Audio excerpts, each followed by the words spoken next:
Yuan recounted what had happened, though she left out the part about Yuan using explosives. After hearing this, Suze gently tapped his fan in his palm, observing Yuan from head to toe. He asked, "Who did you offend?"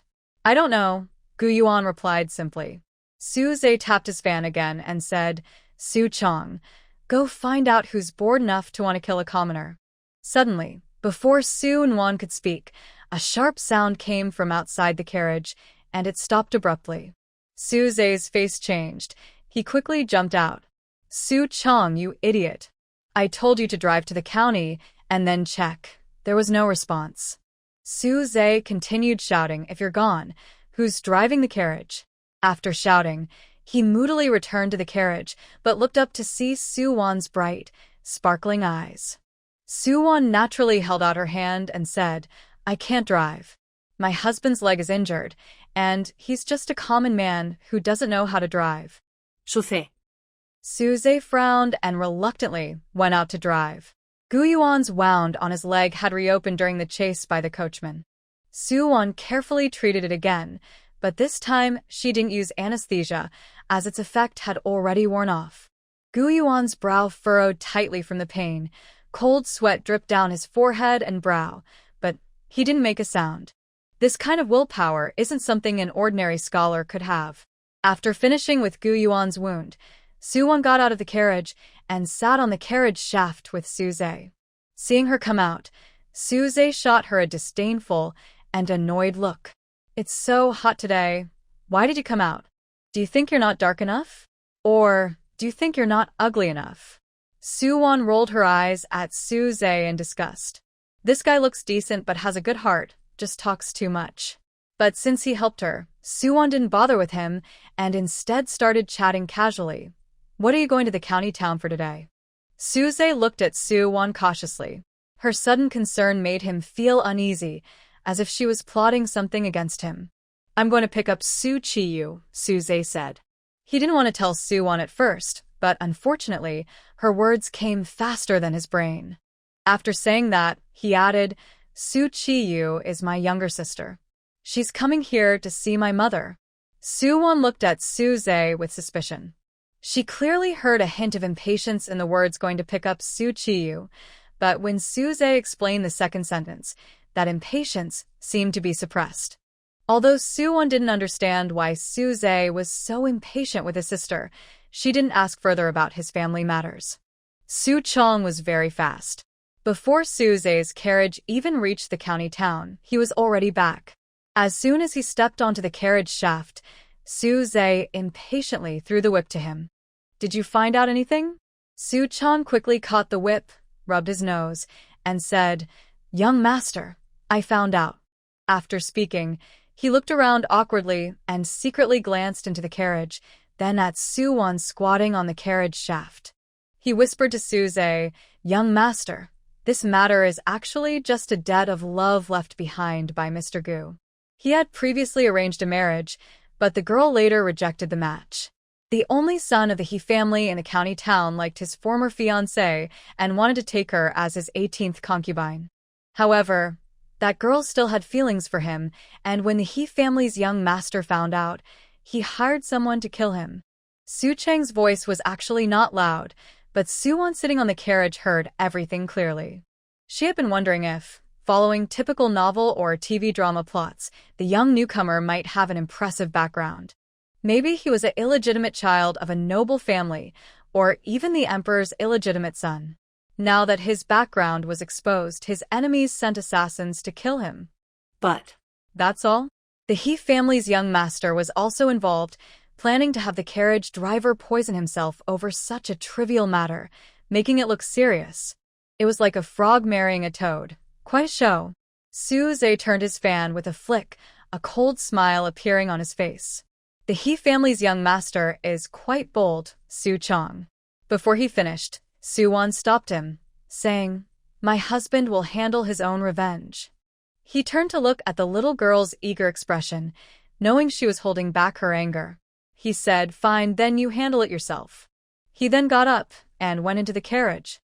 Yuan also wanted to follow, but Suze poked his head out and sternly said, "Little girl, sit quietly outside. I have something to discuss with your husband. Suwon didn't know what had possessed her, but hearing that, she obediently sat back on the carriage's step. Inside the carriage, Suze sat across from Yuan. Their eyes met.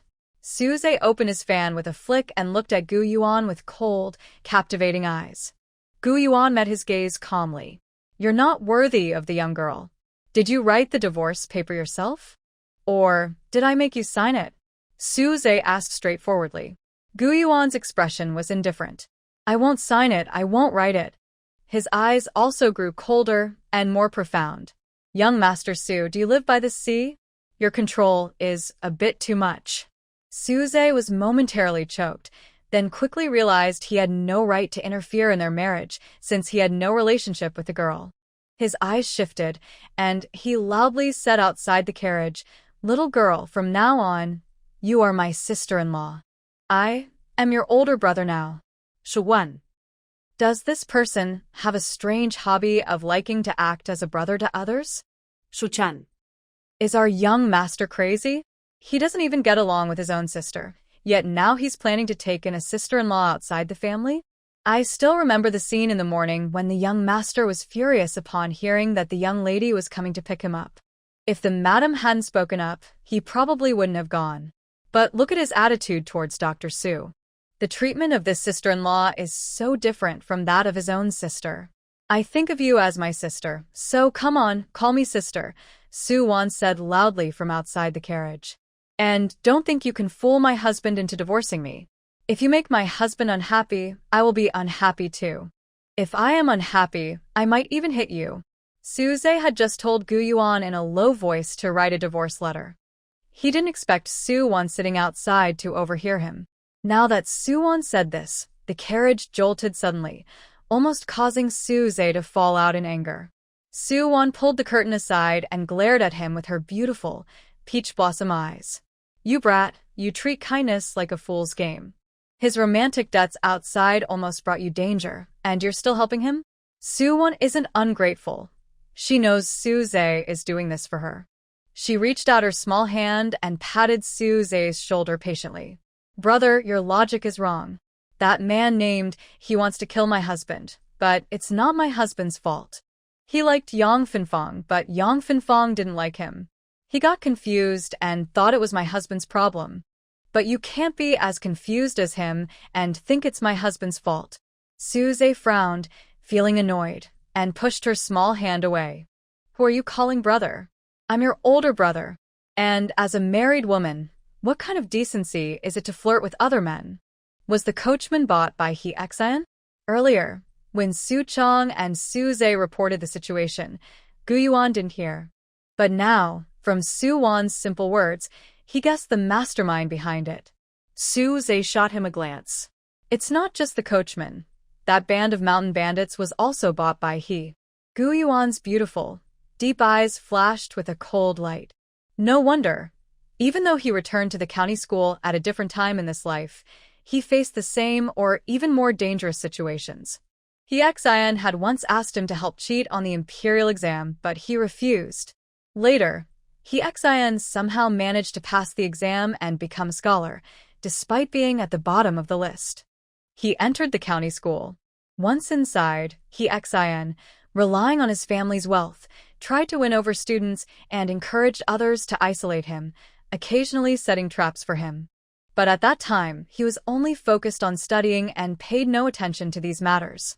Unexpectedly, He Xin actually wanted to harm him, and he almost involved Wan in the trouble. In the largest and most luxurious inn in the county town, a girl dressed in a misty, colorful cloak leaned by the window, looking toward the city entrance. She asked, "Why hasn't fifth brother come yet? Could something have happened on the way?" A young maid next to her handed her a delicate, white jade cup. "Miss, fifth young master is very skilled in martial arts, and he's with Su Chong. Nothing will happen. Our Marquis's estate is in the countryside, and it's still a long way to the town. It's hot today, so fifth young master might be walking slowly, which could cause some delay." Su Qiyue took the teacup from the maid, took a gentle sip, then returned inside and sat down. After setting down the cup, she softly said, Fifth brother is lazy by nature. He doesn't like going out in this hot weather. I asked him to come pick me up, but he probably won't be happy about it again. That's not your fault, Mississippi. The Marquis said the world isn't very peaceful now. It's unsafe for you to go to the estate alone, so someone was sent to inform fifth young master to come and pick you up, the maid comforted her. Qiyue sighed softly. I wonder if mother will blame me. Miss, your filial heart is clear. Even in this hot weather, you hurried all the way from the capital to Jiangnan to see your wife. She'll be happy and won't blame you, the maid gently reassured her.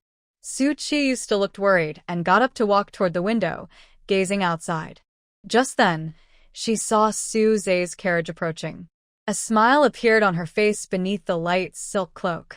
The maid also cheered, he's coming. Fifth young master is here.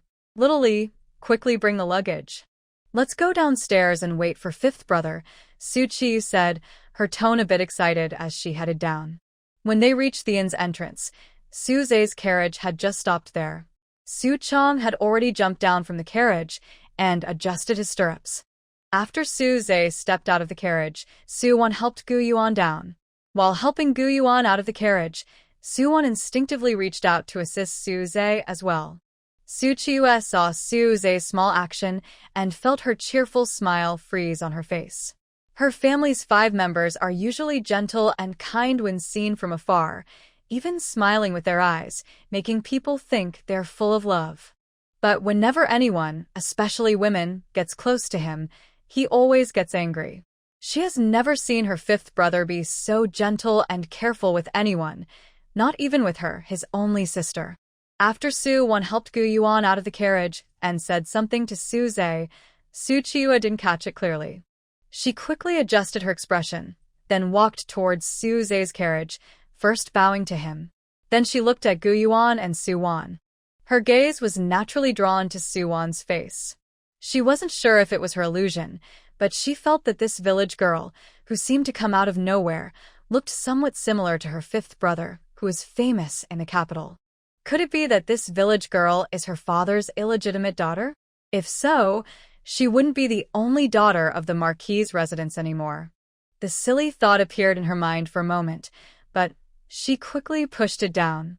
Her father loved her mother so much that he never took a concubine for her sake. How could he have an illegitimate daughter outside? Qiyue suppressed her surprise and politely asked Su Zhe, fifth brother, who are these two? Su Zhe glanced at her lazily, seeming unwilling to answer. She didn't speak to Su Wan, so Su Wan naturally ignored her. Su Wan waved her hand casually at Su Zhe, saying, Thank you for today. I'll go first. Once the lady's medicine is finished, I'll come back to check on her again. Originally, Su Wan didn't plan to come again, but since Su Zhe helped her so much today, she wanted to repay him by making another trip. All right, after my mother's medicine is done, I'll come to pick you up at your house. Su Zhe's words earned a cold glare from Gu Yuan. Although Qiyue still didn't understand her fifth brother's relationship with the village girl, a strange, uncomfortable feeling spread in her heart. She didn't know what was wrong with her. Watching the village girl wave goodbye to her fifth brother and leave, she quietly moved her steps. Suddenly, there was a loud bump. Ouch! Suvan, busy saying goodbye to Suzy. Didn't notice Qiyue. After walking a few steps, she accidentally bumped into her. Qiyue cried out in pain, clutching her chest where the book box Su Wan was carrying had hit her. The book box was originally carried by Gu Yuan, but he was injured. When they got off the carriage, Su Wan insisted that he not carry it anymore. Qiyue's maid, Xiaoli, saw her young lady being bumped into by a small village girl and immediately became angry. She scowled and scolded Su Wan, How are you walking? Are you blind? Didn't you see our young lady standing here? You bumped into her. Can you take responsibility for that? Su Wan turned her head, her gaze sweeping over Xiaoli and then resting on Qiyue. Qiyue didn't know what was happening. When she looked into Su Wan's clear eyes, she suddenly felt as if she was completely seen through, like her secrets were exposed. A guilty feeling spread inside her. But she was still wearing her cloak. Su Wan couldn't possibly see through her or even recognize her face. Shaoli didn't notice Suwon's gaze and continued scolding. What are you looking at? Do you think you can stare at our young lady just because you're from the countryside? Hurry up and apologize to her. Suwon tilted her head, making a confused sound. Although she looked innocent and puzzled, Qiyue felt a sudden rush of nervousness, causing her to sweat all over. She wanted to speak and tell Shaoli to forget it. Suddenly, a smooth, impatient voice called out, "If you don't want to be looked at, go back to the capital and stay there." Why did you come to this countryside? Qiyue was startled and turned to look at Suze, trying to explain, "Fifth brother, I." But Suze didn't bother to look at her and directly got into the carriage. "Su-chong, let's go." Qiyue didn't bother to stay and quickly followed, but Su-chong showed no intention of helping her. He looked at her anxiously standing by the carriage and nodded politely, saying, "Young lady, the young master said you should ride your own horse." After that, Su-chong drove the carriage away. Qiyue stood there, biting her lip, feeling extremely embarrassed. She instinctively turned around to see if Suwon was still watching her, but there was no sign of her. Shaoli helped Qiyue into the carriage and said angrily, "Fifth young master really is too much. He's only got one sister, and she's the only one he cares about." Yet, when the young lady was bumped into by that village girl, he helped the girl instead of helping his sister. That young village girl has no manners at all. She didn't apologize after bumping into you. If she were a daughter of a noble family in the capital, someone would have already punished her. Qiyue took off her cloak on the carriage, revealing a face that was pretty but not stunning. Her elegant attire made her look like a shining moon in the sky. She frowned and glanced at Shaoli. Shaoli stopped talking. Shaoli saw she was angry and quickly shut her mouth, looking sad. Yes. "Don't tell your mother about this," Qiyue added. Yes. Shaoli has grown up with Qiyue since she was little. Because Qiyue is kind to her, she doesn't follow many rules around her. Reluctantly, she responded, "Miss, I think you're too kind and too protective of the fifth young master. That's why he treats you like that." As Shaoli spoke, her voice weakened under Qiyue's stern gaze. Suwon was very aware of her surroundings. She clearly remembered that Qiyue was not originally standing in that spot. She moved there on purpose to block her.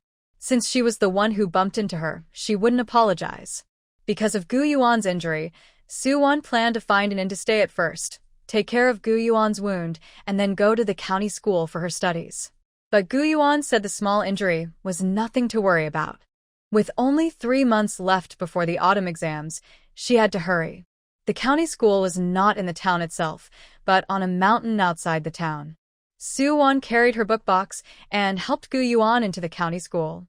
As soon as they entered the mountain gate, they bumped into a young man dressed casually in county school attire, holding a folding fan, walking with a group of students. He looked carefree and a bit arrogant. "Hey, isn't that Scholar Gu? I heard you went back and got attacked by mountain bandits and got knocked out? When did the county school start accepting fools?" Ha ha ha. After he finished speaking, the students behind him burst into laughter. Some even echoed, "Peasant kids should go back to their villages and be honest farmers. They can't hope to take the imperial exams.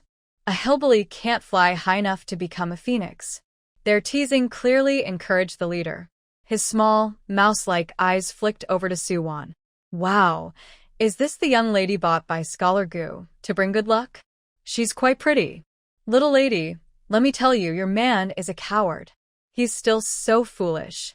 Why not come with me? My father is the steward of the He family. Follow me, and I promise you'll live a good life with plenty to eat and drink." He Changyu said this while acting flirtatiously, trying to use his fan to poke at Suwon's chin. "So you're just a bully's dog, son," Suwon said calmly. "What did you say, you little?" He Changyu immediately became angry and embarrassed. He switched the fan to his other hand and raised it, intending to slap Suwon. Although his father was the steward of the He family, he was a servant by birth.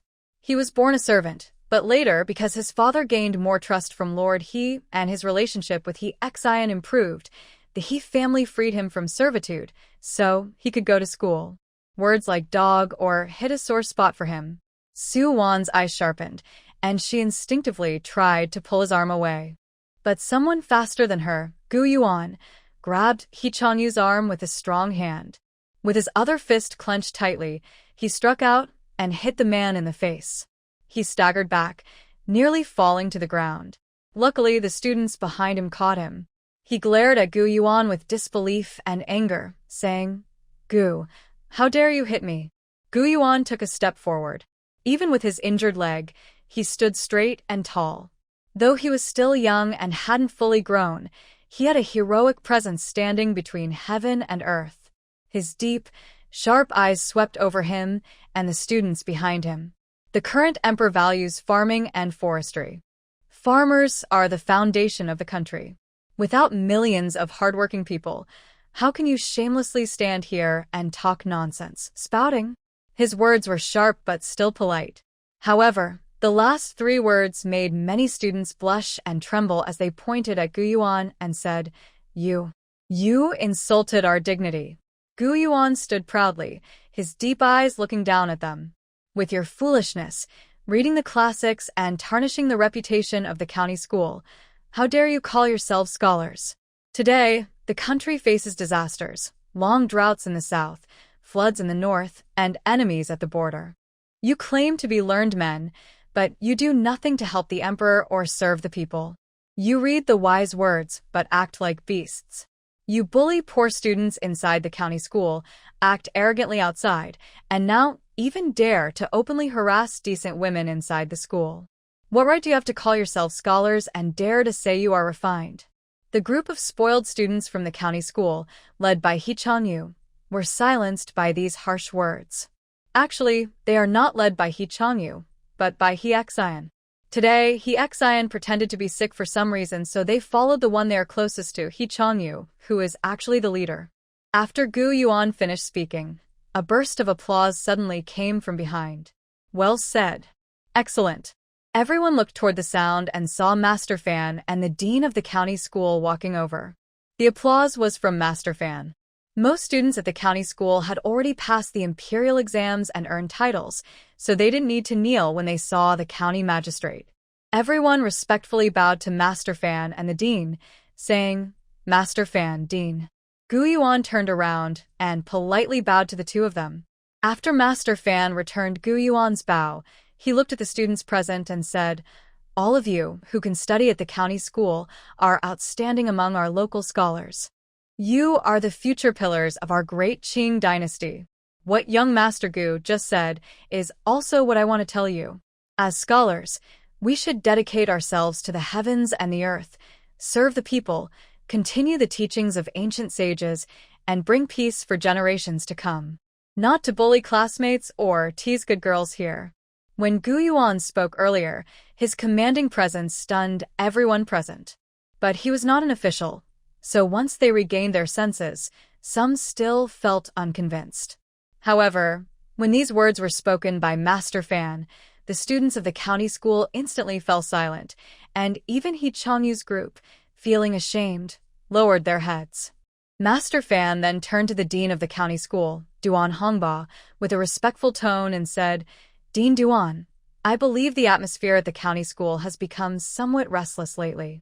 Now, in times of national crisis, the county school, as a place to cultivate talents for the court, should focus not only on teaching knowledge, but also on character." Dean Duan, appearing to be in his 40s, wore a darker version of the dean's uniform. Although Master Fan spoke politely, his words were quite straightforward. He showed no displeasure, only sighed softly and said, "I have resigned from my official position. Now I am just the dean of the county school. Master Fan, you need not be so formal. I have indeed been negligent in guiding them recently. The atmosphere at the county school needs to be properly improved." While speaking, Dean Duan's gaze swept over the group led by He Qiu. That group of people, including He Qiu, couldn't help but shiver slightly. Dean Duan, before becoming the dean of the county school, held the official title of Hanlin and was just one step away from entering the cabinet. However, for some unknown reason, during his prime years, he resolutely resigned from his official position and returned to this small county to become the dean of the local school. Among the people like He Qiu, including He Xin who took a day off today. They had never dared to be so arrogant before. After the natural disaster started, Dean Duan had been busy outside, using his influence to organize relief efforts, so he had little time to manage internal school affairs. This made them bolder. Fan Shueru, upon hearing this, bowed apologetically to Dean Duan before walking over to Su Wan and cheerfully greeting her. "Miss Su, we meet again." The last time Su Wan helped treat a patient with dysentery, he still called her Dr. Su. This time, perhaps because he genuinely liked her, he naturally became more familiar and called her in a more intimate way. Su Wan looked at him with innocent, bright eyes like a gentle deer, and asked kindly, "Dean Fan, are you here to pay back my money?" As soon as Su Wan spoke, the surrounding area fell silent. He Changyu's calves started trembling. Wasn't this woman the girl Gu Yuan bought to bring good luck? How come she suddenly asked the county lord for debt repayment? Today, he was trying to give Gu Yuan a warning after returning to the school. Who exactly did he offend? Haha. Fan Shueru chuckled openly, took a small purse from his waist, and counted out 30 copper coins, placing them into Su Wan's hand. "Yes, I want to pay back your money, and I also want to thank you." Su Wan glanced at the purse, confirming there were still 30 copper coins inside. She said seriously, "Shouldn't a gentleman's thanks be a bit more sincere?" Dean Fan's face darkened. He clenched his teeth and, with determination, shoved the purse into her hand. Here, all yours." "Hey, Dean Fan, what are you doing?" Su Wan exaggerated her expression, but she clenched the purse tightly. "Dean Fan, I said these 30 copper coins are enough. You're just being polite, insisting on giving me more, even including interest. Then I'll graciously accept it. Dean Fan." "Little girl, your first words when we meet shouldn't be like this. Su Wan's debt is almost due." The group of troublemakers who dared to bully her have also been dealt with. After saying goodbye to Lord Fan and the dean with Gu Yuan, she confidently supported Gu Yuan and headed to the dormitory. The dormitory at the county school is quite similar to modern dorms in her understanding, but much more basic. It's just a large bed made of a few wooden planks, with no tables or other furniture. Usually, students from better families don't stay in the dorms. If they don't have a house or a carriage in the county, they rent a house and hire a carriage. At this time, everyone else was in class, so the dorm was empty. Gu Yuan was about to tidy up his bed himself, but Su Wan pushed him aside and told him to sit still. "Be good, and sit quietly. Don't reopen your wound. The medicine I'm using is very expensive." Gu Yuan couldn't argue and obediently sat down, watching Su Wan tidy up his bed. Then, Su Wan squatted down, removed the bandage soaked with blood from his leg, applied new medicine, and bandaged it again. She also left him some ointment and gauze, giving him instructions on how to take care of it. After that, she stood up. "I'm leaving." Gu Yuan looked at her small figure, a complex feeling spreading inside him. He moved his lips, unsure of what to say, and finally stood up. "I'll see you off." Su Wan quickly reached out and pushed him back down. "Sit still and focus on studying." After saying that, she gracefully turned and left. Su Wan had been here for a long time, but this was her first time wandering around the county town. The last time she came, she headed straight to the county office, treated the patients with dysentery, and then took a carriage back. The county town was much larger than the town, with wider streets. She carried a small bag sewn by Mrs. Chun and strolled leisurely around the town. After changing into the men's clothes she bought earlier at the shop, she confidently headed in a specific direction. It was the most prosperous street in the county, where the famous county's richest man, Mr. He, lived. Su Wan arrived outside Mr. He's tall wall, looked carefully at the location, then took out a small square scarf to cover her face, and quickly jumped over the wall into the courtyard. As soon as her feet touched the ground inside, she heard a loud ouch echoing through the yard, followed by a furious male voice. "You women, can't you be gentler? Do you want to kill me with pain? Get out. All of you, get out." As the sound of porcelain shattering echoed, a group of women screamed in fear. Soon after, a lively group of women dressed beautifully hurried out of the room in a panic. Su Wan quickly hid behind a fake rock. Once the women had all left, Suwon confidently stepped out from behind the fake rock and entered the room she had just come from. When she heard the door open and footsteps approaching, He Xin thought his concubines had returned. He angrily shouted, "Get out! Are you all deaf? Leave now!" While shouting and turning around, he saw Suwon with her face covered. He was startled and hadn't had time to call for help when a pair of dirty socks was suddenly stuffed into his mouth. Ugh ugh. He looked in horror at Suwon coming closer and made two muffled sounds. Suddenly, a silver needle was stabbed into his acupoint. His body immediately became immobile, but his senses grew extremely sensitive. He felt pain from even the clothes touching his skin. To make things worse, earlier that morning, when he left to go to the county school, he was mysteriously wrapped in a sack and beaten, causing injuries that made him feel like dying. But it wasn't over. Suwon clenched her small fist and punched him directly in vital spots. Her skillful punch completely dislocated his arms and legs. The sharp pain made He Xion's face turn pale, and cold sweat dripped down his forehead. In the end, he fainted from the pain. Suwon looked at the unconscious He Xion. She took out a small knife from her bag and aimed it at his private area. First, she removed the dirty sock from his mouth, then suddenly stabbed the knife into his thigh. Ah! He Xion, who was knocked out from the pain, woke up with a loud scream like a pig being slaughtered, echoing throughout the He residence. Suwon looked at the small knife stuck in a sensitive area, then slowly clapped her hands. The knife was newly bought when she was wandering around the county town, and she didn't plan to keep it now. Haha, wanting to kill his family's young master just because of a woman and a little grass? From now on, you should just be a good old man. While the people of the He residence hadn't arrived yet, she swiftly turned around and skillfully slipped out of the He family's courtyard. Just outside in the alley, she settled down when she heard a chaotic noise coming from inside the courtyard. But that was no longer her concern. She was not in a hurry to go home. Instead, she wandered to a carpenter's shop in the town. Before going to his house, she ordered a crutch from the shop. Now that the crutch was ready, she took it and headed toward the county school. She originally planned to ask someone to bring it inside for the young girl. But when she arrived, she saw Yuan outside, leaning on a stick and walking with a limp.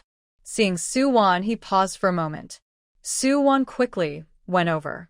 Before she could speak, Yuan hurried to explain, "I just remembered during class that you don't know where to rent a car since it's your first time in the town." Suwon handed him a new crutch. "Here. Use this to walk until your leg heals. Try to use it as little as possible." Yuan looked at the brand new crutch, swallowed hard, and said, "Thank you." Suwon smiled sweetly. "You're welcome. I know where to rent a car. I'll go back now." She waved goodbye to Yuan and was about to leave when Madame Fan's carriage hurriedly approached. The carriage stopped, and before the coachman could steady himself, Madame Fan jumped down excitedly, looking at Suwon. "Su girl, luckily you're still here. An opportunity to earn money has come to you. Do you want to take it?" Without hesitation, Suwon nodded firmly, yes. The son of Lord he was beaten up? Suwon sat inside Madame Fan's carriage. Madame Fan and the coachman sat outside on the carriage's step. Hearing Suwon's puzzled voice, Madame Fan replied loudly, "That's right. As they say, those who do wrong often bring trouble on themselves." This morning, when He Xion left for the county school, he was ambushed and beaten badly with a sack over his head. The doctor said if he doesn't rest properly, he won't get out of bed for a month. But just half an hour ago, he was already lying in bed at home when someone broke in and beat him again. The attacker even left a small knife on him. Yet the guards of the He family didn't see what the attacker looked like. If it had been anyone else, Madame Fan would have kept her composure as a county magistrate and wouldn't have said so much or chatted about such trivial matters. But since it was Suwon, she couldn't help but speak more freely.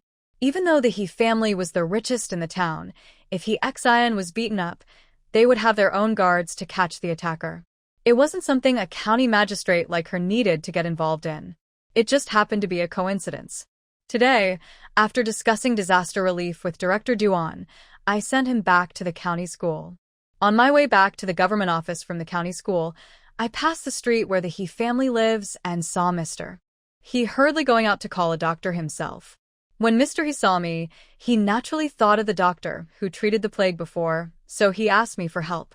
From what I saw today at the county school, He Chongyi's attitude towards Gu Yuan was clear, and I also knew that He Xin and Gu Yuan did not get along. Moreover, thinking about this disaster relief, he mobilized wealthy local gentry to donate money and grain, but Mr. He, as the richest man in town, kept refusing and was very stingy. It made me quite unhappy. Yet this time Mr. He was surprisingly generous. He didn't need to say anything. I immediately thought of Suwon. After all, why should the good water flow outside? Besides, that young girl loves money so much. Sure enough, when he heard that Mr. He promised a fee of 500 taels for treatment, the girl who was eager for money nodded and agreed immediately. When Suwon followed Master Fan to the He residence, the servants were just bringing out a group of doctors. Some of the doctors carried medicine chests on their backs, some were young apprentices with medicine boxes, but without exception, as they left, they sighed and shook their heads, discussing among themselves. Lord He's injury probably can't be cured. What's there to treat? Not to mention internal injuries, the bones in his hands and feet aren't just broken, they've been shattered. If you ask me, that's nothing. The key is that Lord He was stabbed with a knife. He's beyond saving. In my opinion, all that talk is useless. Lord He has more air in him, but less air coming in. With so many internal and external injuries, even a great immortal would find it hard to save him. Suwon brushed past them, raising her eyebrows. Although she had told He Xin that he could only be her in the future, she had still saved his life. Now that He Xin was almost dead, it seemed that after she left, someone else had taken advantage of her mistake. Suwon followed Master Fan into the He residence's hanging flower gate. Just then, the anxious Lord He came forward. He didn't even have time to salute Master Fan but looked at Suwon and then at Master Fan. His hopeful expression immediately turned into a faint anger. Out of respect for Master Fan's status, he couldn't lose his temper openly. He clenched his teeth and tried to speak calmly. Master Fan, as the local magistrate, even if you don't want to help my son, his life is at stake. You don't need to toy with me like this. Fan Qiyue was not angry. He raised his hand and brushed his wide sleeve, saying, Mr. He, I don't have time to play with you. This Dr. Su is the one I invited to treat the plague back at the office. If you believe it, believe it. If not, we will just leave. Dr. Su, please. Fan Qiyue made a polite gesture towards the main gate of He's residence. Suwon also played along, stepping outside. Mr. He looked down on female doctors. In Qiyue, female doctors are only assistants, serving tea, handing out water, or drying herbs. The real doctors are not involved in treatment. But since Lord Fan said so, Mr. He clenched his teeth and hurried after him. He first bowed to Fan Qiyue and said, Lord Fan, I am ignorant. Please forgive me. Then, with a slightly chubby face full of smiles, he looked at Suwon and said, Dr. Su, sorry. I was worried about my son's serious illness earlier, so I was rude to you. Please don't take it to heart. Suwon kept a cold expression, her eyes calm as she looked at Mr. He. Do you still want me to treat your son's injury? Yes, yes. Mr. He nodded repeatedly. Suwon extended a slender finger with calluses and said, To save your son's life, 1,000 taels. Nothing else will be considered. Mr. He staggered and almost gasped. Wasn't it 500 taels just now? And my son isn't suffering from the plague. Treatment or not, it's your choice. Suwon crossed her arms and walked confidently out of He's residence. Mr. He was panicked and quickly said, Treat, treat. 1,000 taels, just 1,000. Suwon turned around and followed Mr. He back to He Xion's courtyard. Since she was familiar with the place, she was not in a hurry. She followed at a leisurely pace behind the hurried steps of Mr. He. Inside, He Xion was already weak and no longer crying out. Even his breathing was faint. Suwon briefly examined him, then took a special medicine from her space and fed it into He Xion's mouth, hanging on to his life first before starting treatment. Sure enough, after she left, someone came in and beat He Xin up again. The attacker specifically struck his soft abdomen, causing his spleen to rupture and internal bleeding to occur. In this situation, Suwon didn't care whether surgery was suitable or not. Without surgery, He Xin would definitely die. Her 1,000 taels of silver would be lost. She directly ordered, "Bring me candles, as many as possible, and light them all inside the house." Master He's family naturally had plenty of candles. Soon, the entire room was filled with candlelight. Suwon, with a cold face, said, "Get out." Master He was intimidated by her strong presence and quickly helped chase out the servants. "Go out, all of you." After the servants left, Suwon glanced coldly at Master He and said softly, "You also go out." Master He looked at his son, lying on the bed. Earlier, he had been angry, but now he could tell that after taking the medicine given by Dr. Su, his son's breathing was a bit steadier. Although he was worried, he held back his anger and left the room. Suwon took out her full set of surgical tools from the space laboratory. After disinfecting them, she drew blood from He Xion's index finger to check his blood type. Then she took a bag of stored blood from the lab's cold storage and started transfusing it to He Xion. Next, she carefully opened He Xion's abdomen, treated the blood inside, and then began to handle the wound. Master He anxiously paced outside the door. Fan Shuuru didn't leave. He sat in the pavilion in He Xion's yard, leisurely sipping tea. It wasn't that he had nothing to do. He simply didn't trust Master He's character. He was afraid that if he wasn't here to support Miss Su after he left, Master He might go back on his word and bully her. About an hour later, the door to He Xion's room opened. Master He hurried over, and Fan Shuuru also put down his teacup to approach. "Dr. Su, how is my son?" Master He asked nervously. Suwon simply held out one small hand in front of Master He. 1,200 taels. I want to go see my son first." Master He entered the room. The candles inside were still burning. He Xion was lying on the bed, pale-faced, but his breathing was steady. Clearly his life had been saved. Master He looked at the transparent bag hanging beside the bed, filled with an unknown liquid. A tube was connected from the bag, with a needle inserted into He Xion's hand. He had never seen this kind of treatment before, but since his son's life was in her hands, he dared not speak or ask questions. His gaze moved downward, resting on his son's groin. The small knife Suwon had taken out was lying on the bedside porcelain plate, still untouched and not yet dealt with. Master He held his breath, only to see that his son's testicles were all shriveled. Tears suddenly welled up in his eyes. This was his only son. Although he had married his son to many wives and concubines, his son preferred to go outside to seek pleasure and had even contracted an illness from it, so he still hadn't left any heirs for the family. It's just gone. Master He wiped his tears and left He Xion's room.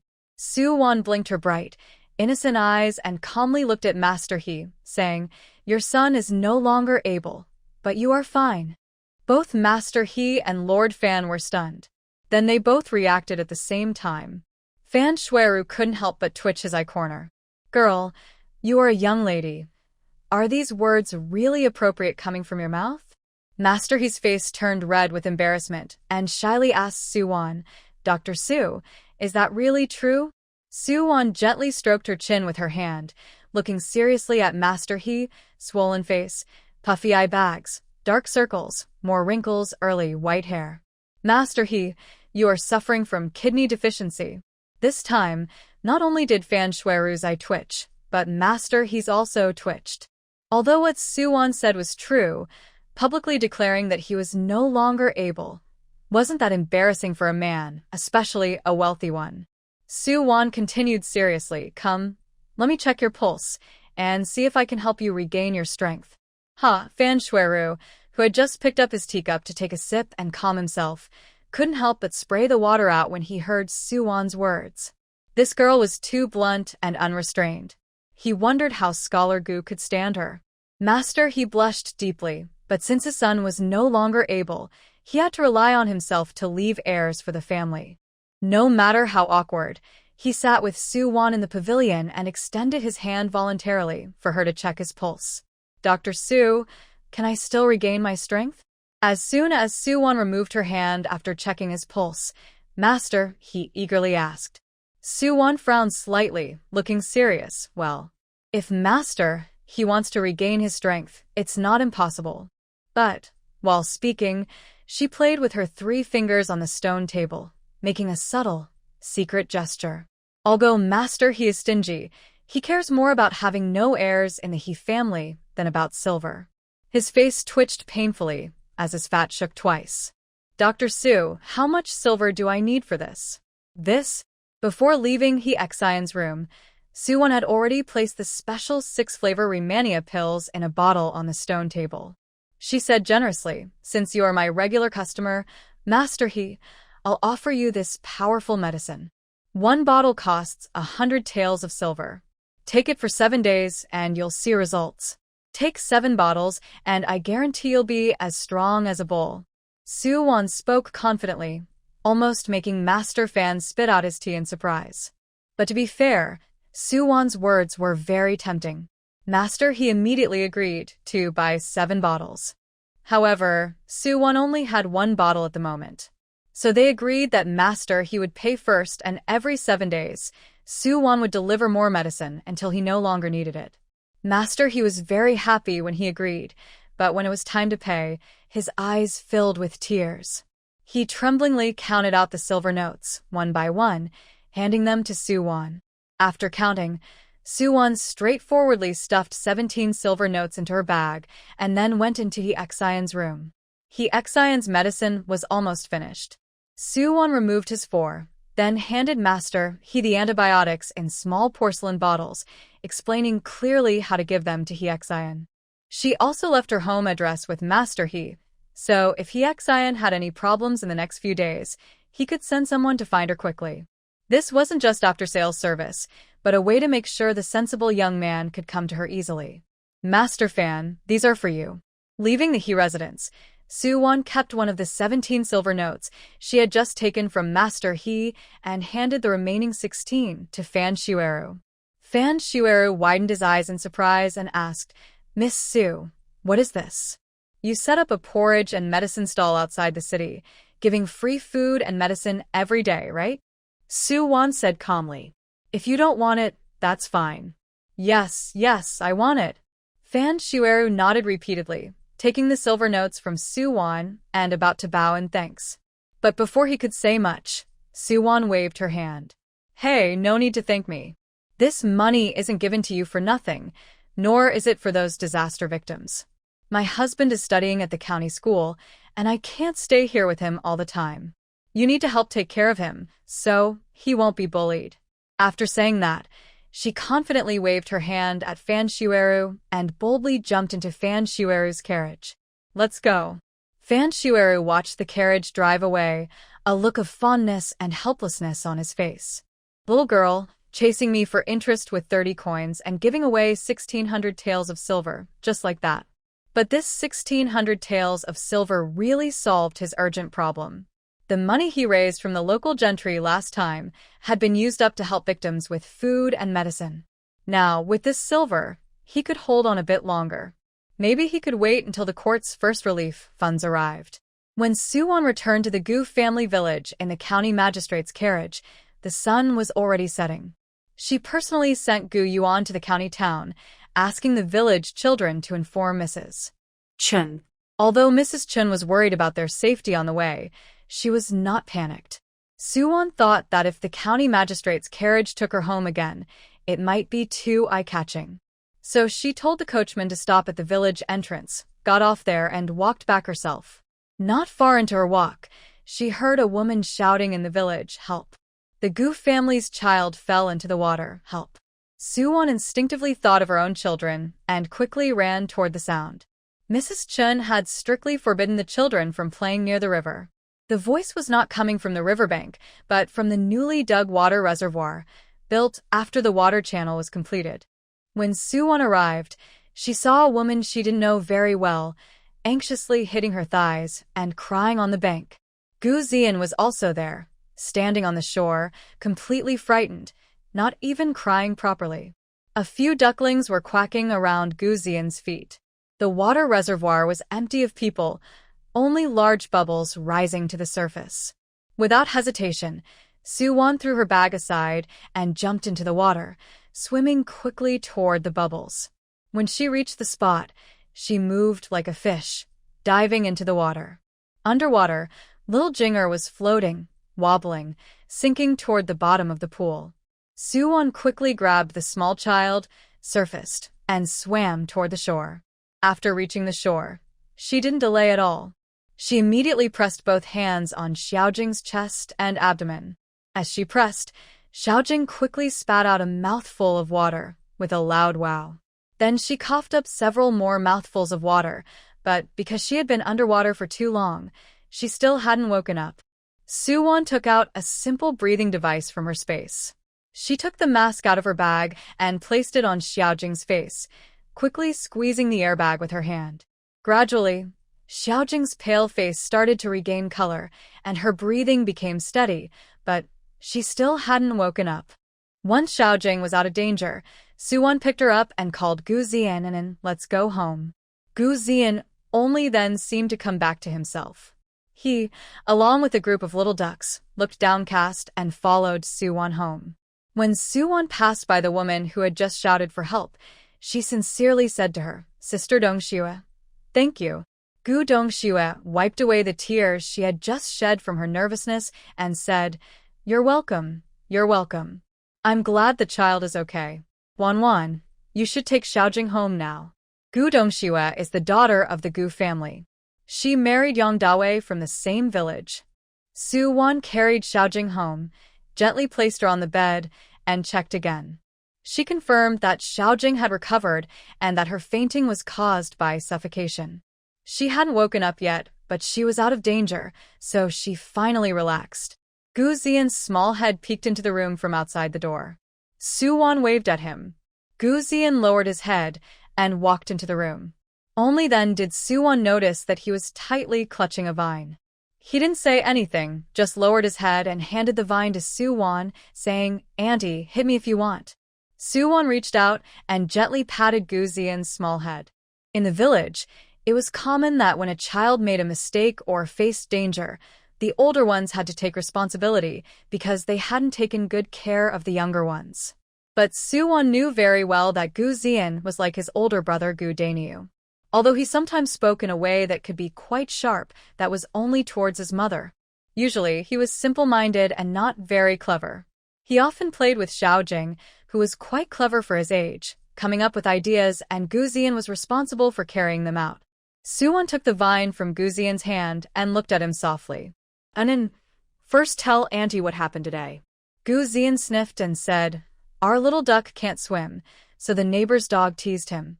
Little Uncle Jing said we should take our little duck to learn how to swim." Yuan understood. Their little duck was just hatched a few days ago. Because their old mother duck killed the soup ingredients while Gu Yuan was unconscious, the Qin family placed the eggs in the old hen's nest to hatch. Since the ducklings had never seen water before, they naturally couldn't swim. But when other kids teased him about it, it sparked a competitive spirit in the two little boys. When they arrived at the water pool, Gu Zian, who had been raised strictly at home and didn't know how to swim, hesitated and didn't dare to go in. He already heard Jing jump in with a splash. Unexpectedly, Jing could really swim. However, the surprise happened just as Gu Zian was about to put the duck in the water and learn from Jing. Jing suddenly flailed and sank into the water. Yuan gently rubbed Gu Zian's small head. "Anin, this isn't your fault." But Yuan squatted down, looking at Anin with bright, lively eyes, and asked, "Who did you learn your apology trick from?" Hearing this, Gu Zian proudly puffed out his little chest. "Little Uncle Jing taught me. He said if I do this, no matter how big the mistake, I'll get fewer scoldings." Yuan couldn't help but ruffle Gu Zian's small head. "You're such a clever little rascal. Go play outside now." After Gu Zian left, Yuan looked at Jing's delicate, peaceful face. She thought that Jing probably had a cramp in his leg when he suddenly went into the water, which caused the accident. Kids grow quickly and are prone to calcium deficiency, which can cause cramps. She took 6 bottles of calcium tablets from the lab, put each in a small porcelain bottle, kept one for Jing in her room, and planned to give the remaining 4 bottles to each of the 5 children. As for swimming, it's a survival skill that can save lives in emergencies, so she believed all the children should learn it. While she was thinking about this, she suddenly heard He Xin shouting loudly from the yard. "Ah, it hurts so much, Mom. Let go, let me go." Fourth aunt said it's not my fault anymore. Yuan quickly got up and went outside. She saw Mrs. Yuan pinching He Xin's ear, almost lifting him off the ground. Although Madame Yuan favors her son He Xin, she is not completely indulgent. When He Xin really makes a mistake, she can be very strict with him. Yuan quickly stopped Madame Yuan. When Madame Yuan put He Xin down, she gave him a sharp glare. He Xin shrank his neck and hid behind Yuan. Madame Yuan looked at Yuan with a guilty expression. "Waner, I'm sorry. I didn't expect Inen to be so naughty, taking Jinger to play near the water pond. Today, I will give him a good scolding to help him remember." She then looked fiercely at He Xin hiding behind Yuan, saying, "Little brat, come here." "Not coming." He Xin poked his head out from behind Yuan and made a face at Madame Yuan. Hee. Madame Yuan originally wanted to pretend in front of Yuan, so she wouldn't seem too harsh on He Xin. But now she was really angry at him. She grabbed a switch from the woodpile and chased after He Xin, who quickly ran away and disappeared. Mrs. Prung stood beside Yuan, watching Madame Yuan chase He Xin away. She looked at the scene with envy and said, "Boys are just tough." Yuan didn't reply, but she wondered why Jiang Shi, who had a difficult childbirth with Xiaowaner, couldn't have children afterward, and why Ping Shi, after giving birth to Xiaolan, also hadn't become pregnant for many years. The carriage from Mr. He's family arrived at the Gu village 2 weeks after Yuan returned home.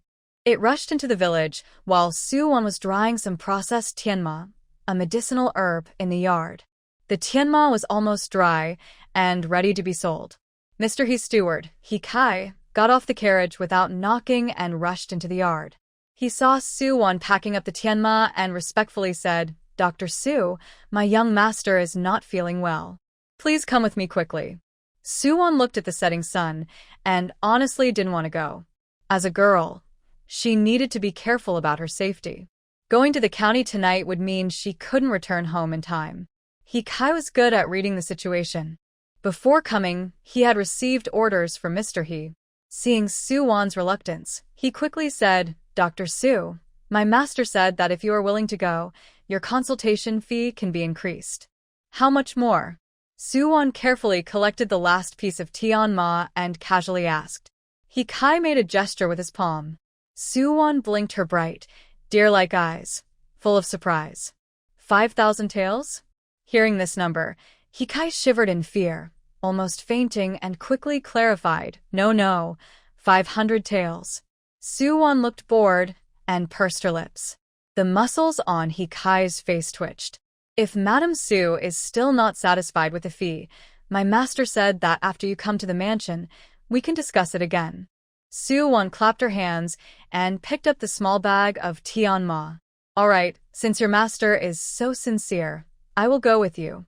Just as Yuan was about to leave with the small bag, Xiao Jinger, with his hands behind his back, led a group of little ducks back proudly. Recently, Xiao Jinger had been taking the ducks to the water pond every day to learn swimming. Now, the ducks no longer followed their mother hen but woke up each day and followed him. Of course, at the end of the duck line was He Xin, who was diligently holding a bamboo stick, acting as the duck herder. Xiao Jinger ran into the house and immediately hugged Yuan's thigh. He looked up with his small, carved face and big, grape-like eyes, watching her eagerly. "Wan, are you going out again?" Yuan pinched the 2 small, drooping bags on his head and said, "Yes, someone in the city is sick. I need to go see them. Also, your sister's husband should be off work tomorrow, so I'll go pick him up." He Xin, after herding the ducks back to the duck shed, ran over to Yuan. "Fourth aunt, are you going to see Master He?" "How do you know?" Xiao Jinger asked even faster than Yuan. He Xin pointed at He Kai and said, "I know him. It was him who came to the village this morning to pick up Sister Fanfang. They say he is the steward of Master He. Suwon knew about the people from the He family taking Yang Fanfang away, but she didn't go to watch the excitement. He Xian had no eggs left, so he was definitely useless, yet he still welcomed Yang Fanfang into the house. Yang Fanfang had just entered this morning, and by evening, He Xian was in trouble. She didn't know if there was any connection. Suwon looked at He Kai, who was wiping his sweat constantly, not knowing whether the sweat was from heat or anxiety.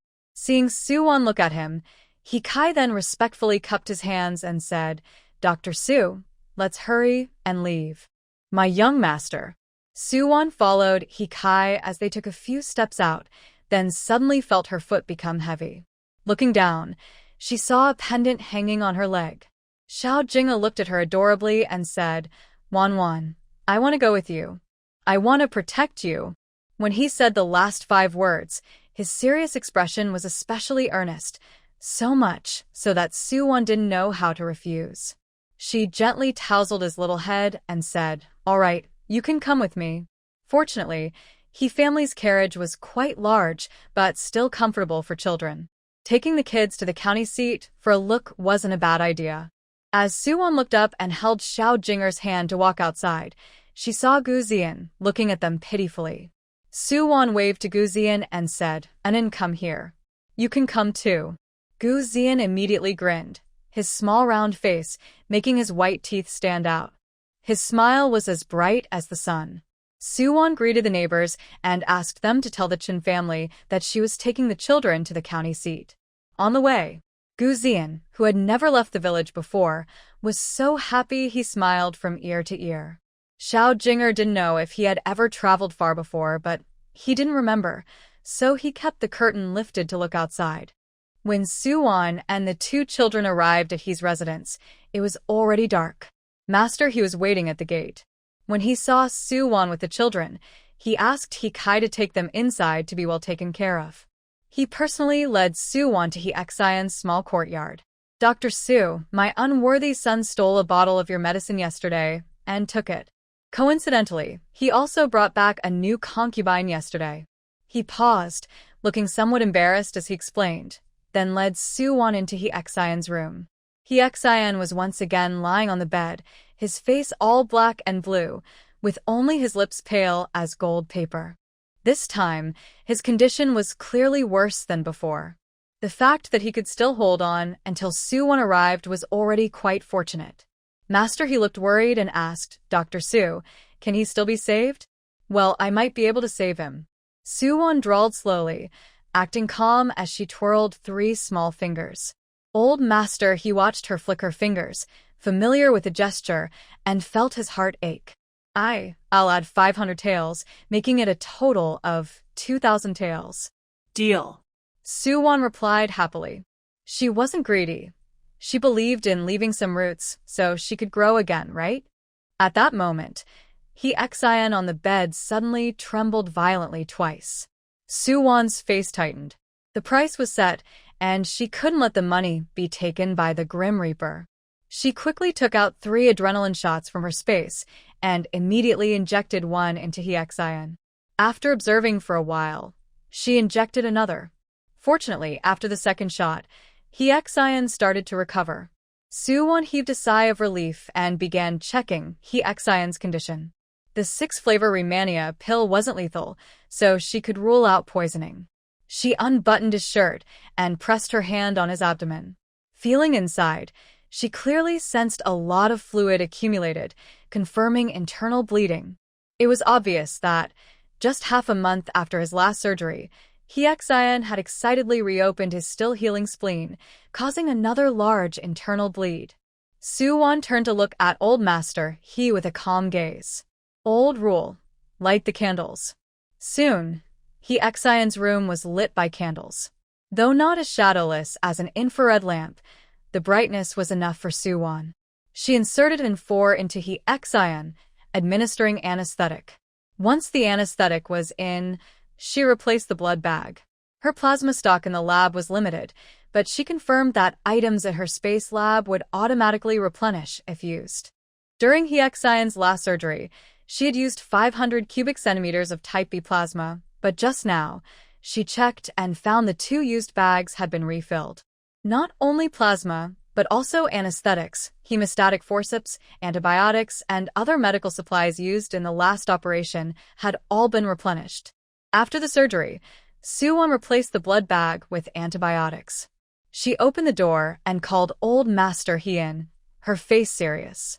Old Master He, if your son wants to live, he needs to behave. If he tries again, no matter if it's 2,000 taels or 20,000 taels, I won't be able to save him. After speaking, she without hesitation stretched out her small hand in front of Mr. He and said, "Give me the money." Mr. He winced painfully, his face twitching, but he still tremblingly handed over 20 silver notes to Yuan, even biting his lip to give 2 more notes. He said, "Dr. Su, please give me 2 more bottles of that medicine." Yuan took out 2 bottles from her bag and handed them to Mr. He. She had planned to raise the price a little and sell them at 200 taels each, but since Mr. He was so cooperative this time, she decided to wait until next time to increase the price. Yuan had been waiting at Mr. He's house to finish giving the medicine to He Xion today. After removing the needle, she was about to leave. At this moment, the 2 little kids, Xiao Jinger and Gu Ji, were already asleep in the guest room at Mr. He's house. Yuan couldn't carry both of them alone, so she gently woke them up, dressed them, and then, yawning, held their hands as they struggled to keep their eyes open, and walked out of Mr. He's house. Suddenly, as Yuan passed by a fake mountain, a figure jumped out from behind it and knelt before her, bowing sharply. Yuan and the 2 children were startled awake. Instinctively, she pulled them back a step. Under the faint light from the eaves of Mr. He's house, she confirmed that the person kneeling in front of them was Yang Fanfang. "Fanfang jia jia, it's not even New Year yet. Why are you greeting my second aunt?" Gu Zian asked suspiciously. "Oh, I see now," Xiao Jinger replied seriously beside her. "Is it because she became a concubine, so she can't go back to the village, and is just saying hello early?" The 2 little kids spoke like a comedy duo, taking turns. They had only heard the villagers discussing that once someone became a concubine, they could never return home. But they were still young and couldn't fully understand what never return really meant. Yuan looked at Yang Fanfang with a calm gaze and asked, "Even if you have something to tell me, you don't need to bow so deeply. Just say what you want to say, no need to make a fuss." Yang Fanfang looked up, and unsurprisingly, her eyes were swollen like walnuts. Yuan felt a headache coming on. Was this woman related to Lin Daiyu? Why was she always crying? Yang Fanfang finally stood up carefully, took out a small bundle, and with both hands, handed it to Yuan. "Yuan, this is my dowry from my mother. Now that I am in a difficult situation, these things are useless to me. Please, accept them so Yuan can read books. Consider it a small apology from me to him." Yuan did not take it. She looked at Yang Fanfang with cold eyes. "According to our family hierarchy, you should call me uncle. Every household in Gujia village is connected by kinship. Old man Gu and Yang Lijing are of the same generation, so Yang Fanfang should call Gu Yuan uncle. But because they had a childhood betrothal, they had called each other peers since they were young." Yang Fanfang's face showed a hint of embarrassment, but she still pushed the bundle towards Yuan and bit her lip as she changed her way of speaking. "Fourth aunt, I'm sorry to trouble you." Yuan paused for a moment, looking at her sad face. She reached out and took the small bundle, put it into her bag, and then led the 2 children away. The matter of He Xin caused a big fuss because they had invited the best doctor in the whole county. It was already widely known in the county school. Gu Yuan guessed that old master he would still ask Yuan to treat He Xin, so he hired a carriage to wait outside He's house after school. As soon as Yuan stepped out of He's house, she saw a familiar handsome face. The dim yellow lantern light at the gate of He's house shone on Gu Yuan's face, softening his sharp features. He looked even more handsome, making it hard to look away. Yuan was dazzled by his good looks and froze in place. Gu Yuan had already come to her side. He carried 1 child in each arm and placed them on the carriage. He turned around, about to help Yuan onto the carriage. Yuan blinked her bright, deer-like eyes, looking obediently at him.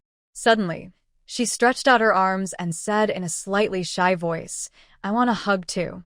Her small voice was soft and a little childish, with a slight upward inflection, like a feather brushing over his heart, making him feel a gentle tickle. His heartbeat quickened unconsciously, his Adam's apple moved, and his ears turned slightly red. In the end, he couldn't bear to refuse.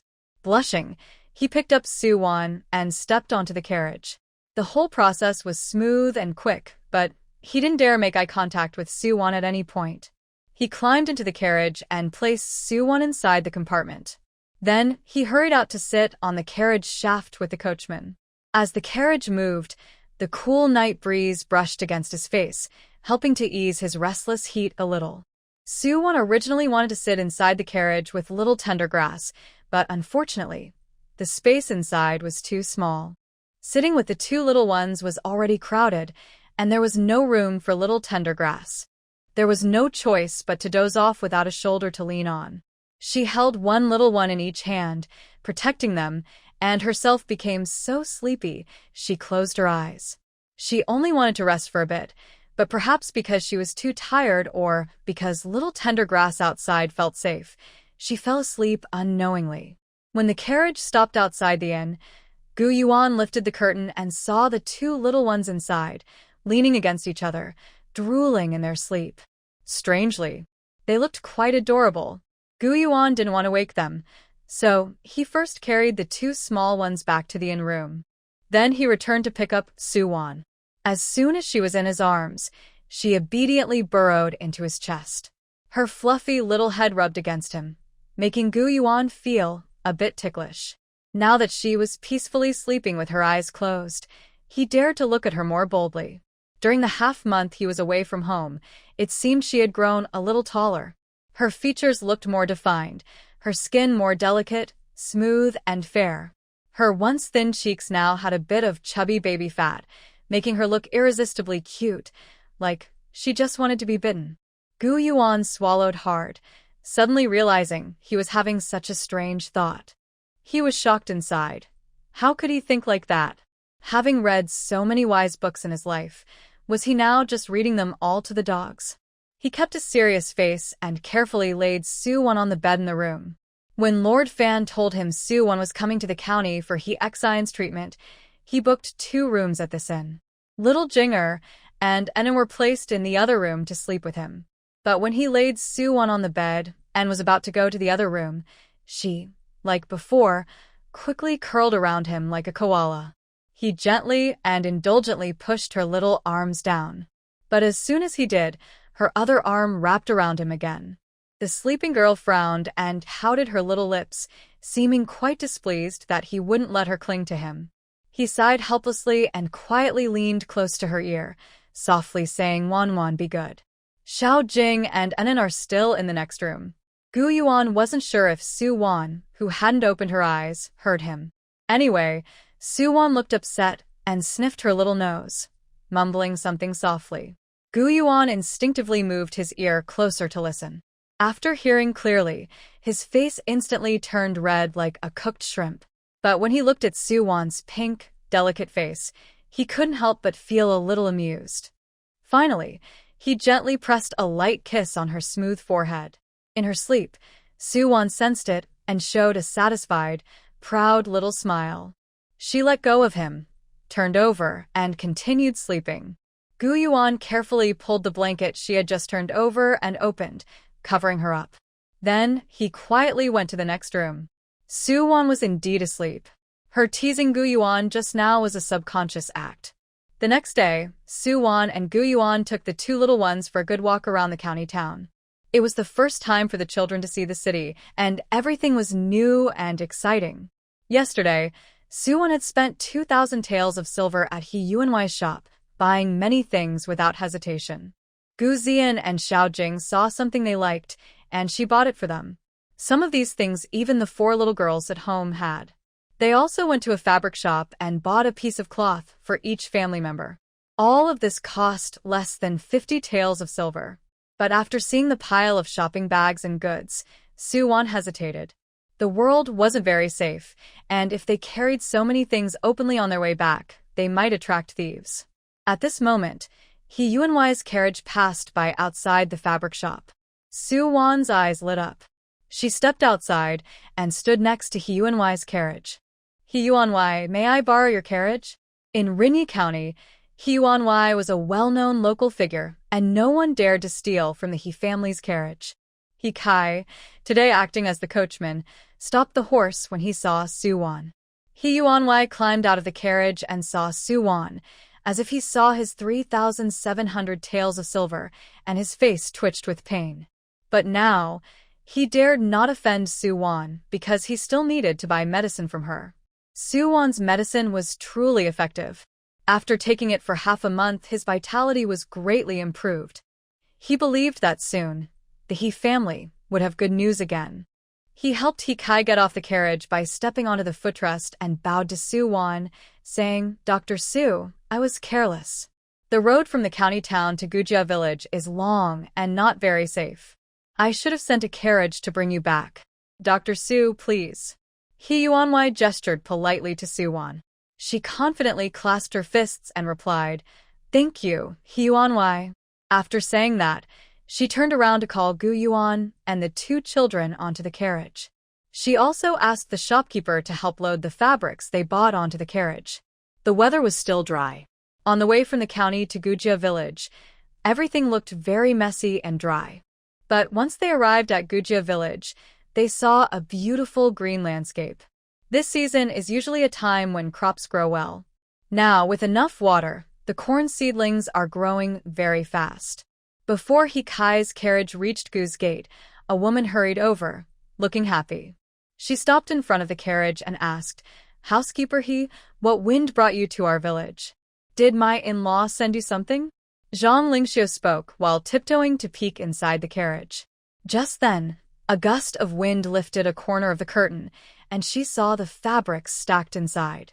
Her face instantly lit up with a big smile, and she loudly said, "Oh, the in-law is so polite, sending fragrant gifts and bringing so many things.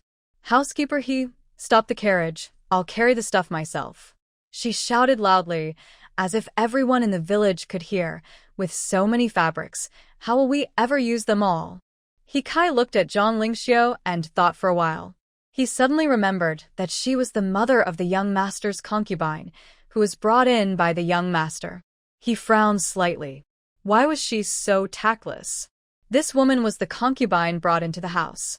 If you said it nicely, she was a concubine. If not, she was just a servant. The He family's concubines were usually used as maids. The master wouldn't keep so many women just for leisure.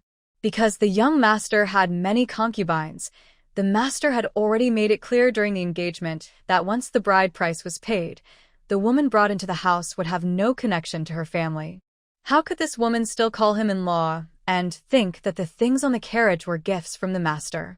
If it weren't for the fact that this person is from the same village as Dr. Su, He Kai would have already whipped her away. In just a moment, Zhang Lingxiu had already reached the side of the carriage and was about to climb in. He Kai quickly jumped down from the carriage and blocked her, speaking politely, "Madam, I am here on my master's order to take Dr. Su home. The items on the carriage also belong to Dr. Su. Since you accepted our master's bride price, you should also know our family's rules. Miss Yang is doing very well in our family, so you need not worry." Zhang Lingxiu shouted loudly earlier just to attract the villagers and let everyone know that her family is now related to the county's richest man, He Yuan. She wanted to show off proudly in front of the neighbors. From now on, who would dare to gossip and say she pushed her daughter into a fire pit for money? She clearly did it for her daughter's good. Her daughter is living a luxurious life in the mansion of the wealthiest man, probably much better than these rural folks. But now, He Kai's words were like two big slaps hitting her face. The villagers who had been drawn over to watch the excitement also started discussing. What does housekeeper He mean just now? What could it mean? The bride price from He Yuan's family isn't a gift, it's a purchase. If she becomes a concubine in He's house, she's no longer related to her family. How is that different from selling a daughter? Exactly, it's like selling a daughter. She took the bride price, and Fanfang's father forced her with a divorce letter. She only gave Fanfang some jewelry. TSK. The villagers' gossip made Zhang Lingxiu so angry her eyes nearly popped out. These uneducated villagers don't understand anything. Her daughter Fanfang married the county's richest man. Even if He Yuan doesn't associate with their family now, so what? He's still childless, and as long as Fanfang gives birth to a son, she will be the mother of the heir. And if the other women in He's household can't have children, then in the future, all the property of He's family will belong to her little grandson. Her good days are still ahead. Humph. Zhang Lingxiu imagined her future wealth and status, sneering disdainfully. Just as she was about to leave, she suddenly heard the villagers discussing again. Housekeeper, he said just now he was sent to take Dr. Su home on orders. But where did this Dr. Su come from in our village? It's that girl bought by Qin Xuanyang to bring good luck to Gu Yuancheng, Xiao Wu. Don't you remember? The county magistrate personally came to invite her to the house. Yes, this is another case of helping the county magistrate treat the plague and also being invited back to the mansion by Mr. He for a checkup. That girl is truly remarkable. Chen was willing to spend all her savings to buy such a girl, and she succeeded. In Qingwa, doctors and female healers don't hold high status, but that's only among the noble class. For ordinary people, being able to treat their illnesses and save their lives makes these healers greatly respected. The carriage jolted along, making people sleepy. After a day of wandering around the town with two little ones, they were quite tired. Su Wan had just fallen asleep leaning on Gu Yuan's shoulder. Xiao Jinger was also asleep leaning on her, and Gu Zian was asleep leaning on Xiao Jinger. Gu Yuan didn't sleep, but sat quietly in the carriage, not wanting to wake the others. Suddenly, Su Wan was disturbed by the voices outside discussing. She gently frowned and opened her eyes, feeling a little confused. Her small, moist eyes looked around with a look of innocence and curiosity, appearing both obedient and adorable. Gu Yuan felt his heart stop for a moment at her expression. He unconsciously smiled and asked, "Are you awake?" Su Wan's spirit returned, and she fully woke up. "Where are we?" "We've arrived at the village," Gu Yuan replied. Soon after, Su Wan heard the villagers talking outside. Just then, He Kai gently flicked the horse's reins, and the carriage continued forward. The villagers saw the carriage leave and didn't think it was strange that Su Wan didn't get out to greet them. However, Zhang Lingxiu spat toward the direction of the carriage and said, "Bah, what is this? A little upstart. Going to treat the sick. Women shouldn't be out showing their faces to treat others. I think she's just out to flirt with men." She spoke softly, and since the carriage wheels and the surrounding noise covered her voice, Su Wan couldn't hear her. But many villagers nearby overheard her words, though no one agreed with her. In this era, where getting sick could be deadly, only fools would offend a skilled doctor. When the carriage stopped outside the Gu family's house, it was almost dark. Chen was standing at the courtyard gate, looking outside. Seeing the carriage approaching, she immediately called out, "Young miss, and the others are back. Quickly serve the food." The courtyard became busy with steaming activity. After the carriage stopped, Gu Yuan first helped Gu Zian and Xiao Jinger down, then handed them over to Chen to be taken inside. Two little kids happily carried a big pile of cloth they bought in the town and rushed into the yard to share with their sister, niece. Su Wan was in the carriage, handing fabric to Gu Yuan, who then passed it to Mrs. Chen. Mrs. Chen looked at the whole roll of cloth and was stunned. As she took it, she muttered, "Why did we buy so much cloth? In the countryside, we don't buy cloth in whole rolls like this. We buy just enough for a few outfits." "You aren't wasting money, are you?" While she was talking, she saw Gu Yuan and Su Wan each carrying several rolls of cloth down from the carriage. Mrs. Chen stared at the cloth, blinking in surprise. She had only seen so much fabric in a fabric shop before, but never in anyone's home. After her initial shock, she felt a sharp pain in her chest, worrying about how much money all that cloth would cost. It took her a while to find her voice again. She was about to ask about the money. Su Wan smiled and said, "Mother, we don't need to pay for these fabrics. I treated Mr. He for his illness, and Mr. He's father sent these as a thank you gift." Hearing this, Mrs. Chen felt less worried and happily said, "Oh, I see. Tomorrow I'll ask the neighbors if anyone needs fabric. We can let them come to our house to cut. And so, if we turn this fabric into money, it's really better." Su-won was speechless. All these fabrics were carefully chosen by her for each family member. Now Mrs. Chen was thinking about selling them. She quickly advised, "Mother, we don't need to sell these fabrics. We have money now." She whispered to Mrs. Chen, "Mr. He also gave me 200 taels of silver as a consultation fee besides these fabrics." Mrs. Chen gasped in shock, nearly losing her balance and falling. She turned to look at Su-won in disbelief, stammering, 200 taels? Last time, Su-won asked that handsome young man for 100 taels of consultation fee, which scared her half to death. Now she was told that Su-won had collected 200 taels from Mr. He's family. Su-won nodded, took out 2 silver notes from her bag, and handed them to Mrs. Chen. She said, "Mother, I've counted these fabrics. Each of us can make a new outfit. Let's make some nice clothes for everyone in the family." As Su-won spoke and entered the yard, the others in the family saw the fabric in their hands and were so surprised their mouths looked like they could hold eggs. Especially when everyone knew that each person had a piece of cloth to make clothes, the joyful atmosphere in the house was even more lively than during the New Year. When their family was full of happiness, Zhang Lingxiu, who was hiding behind a big stone near their door, stepped out and said, "Bah, shameless little flirt, trying to the bride's family and take so much cloth from my mother. I will make you spit it out." She then twisted her waist and headed back toward her own home. That night, Mrs. Yuan carefully touched the 5 pieces of cloth again and again, her round, dark face beaming with a proud, motherly smile.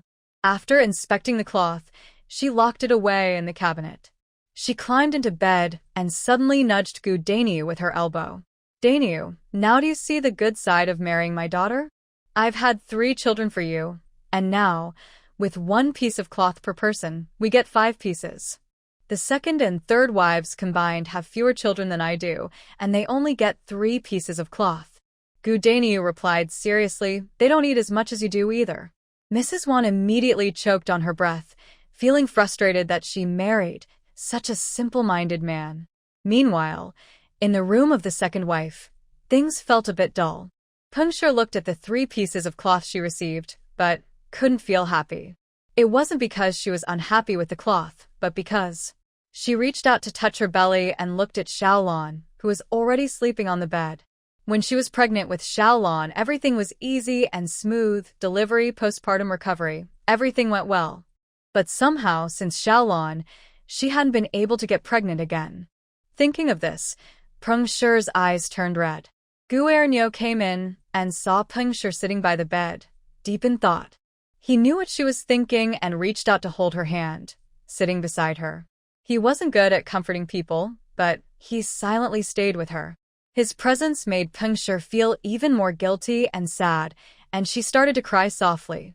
Gu Erniu instinctively pulled her into his arms.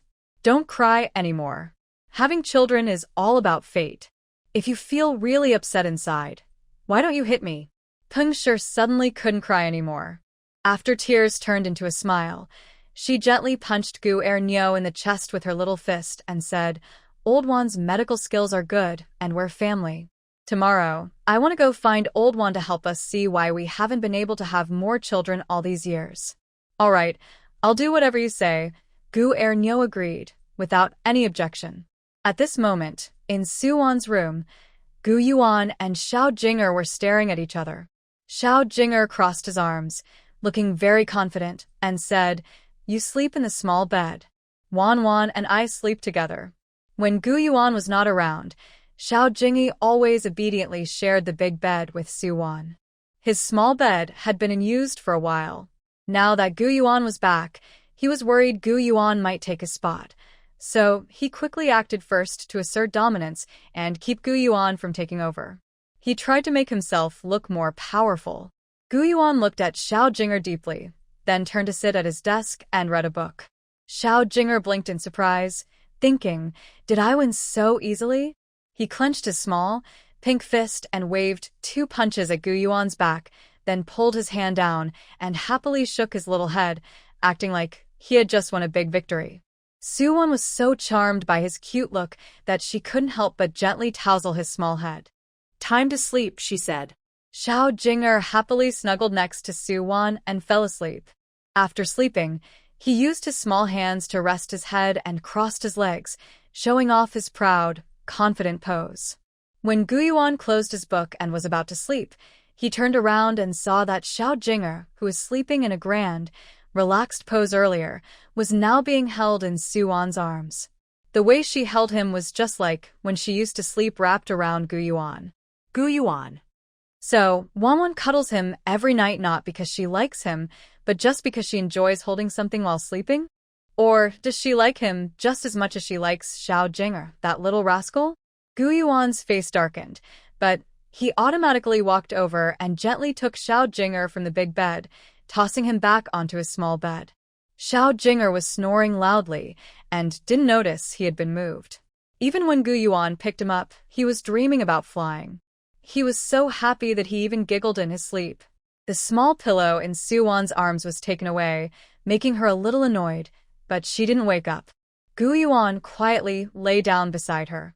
In her sleep, she unconsciously curled up like a koala and snuggled into him, holding him more tightly than when she was with Xiao Jing'er earlier.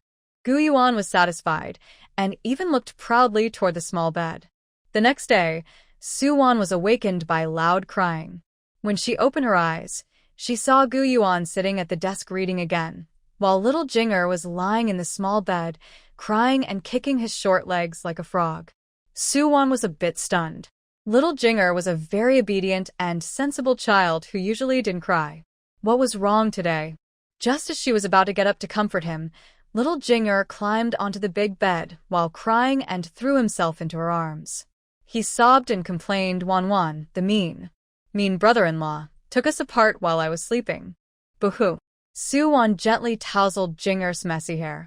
Before she could speak, Gu Yuan turned around seriously and said, It wasn't me who put you on the small bed. You flew over there yourself. Burp. Jing'er suddenly stopped crying, stared at Gu Yuan with big, watery eyes, and after a big burp, he asked in a soft voice, Really? Really? Gu Yuan nodded seriously, without any guilt. Jing'er frowne tuktfully. Last night, he dreamed of an old immortal teaching him how to fly. He learned very well and flew very high. Could it be that it wasn't just a dream, but that he could really fly? Wow, that would be amazing. Jing'er looked at Suwon with bright, clear eyes, full of excitement. Wanwan, I can fly. Suwon didn't expect Gu Yuan to be so shameless in fooling a child without blushing or feeling guilty.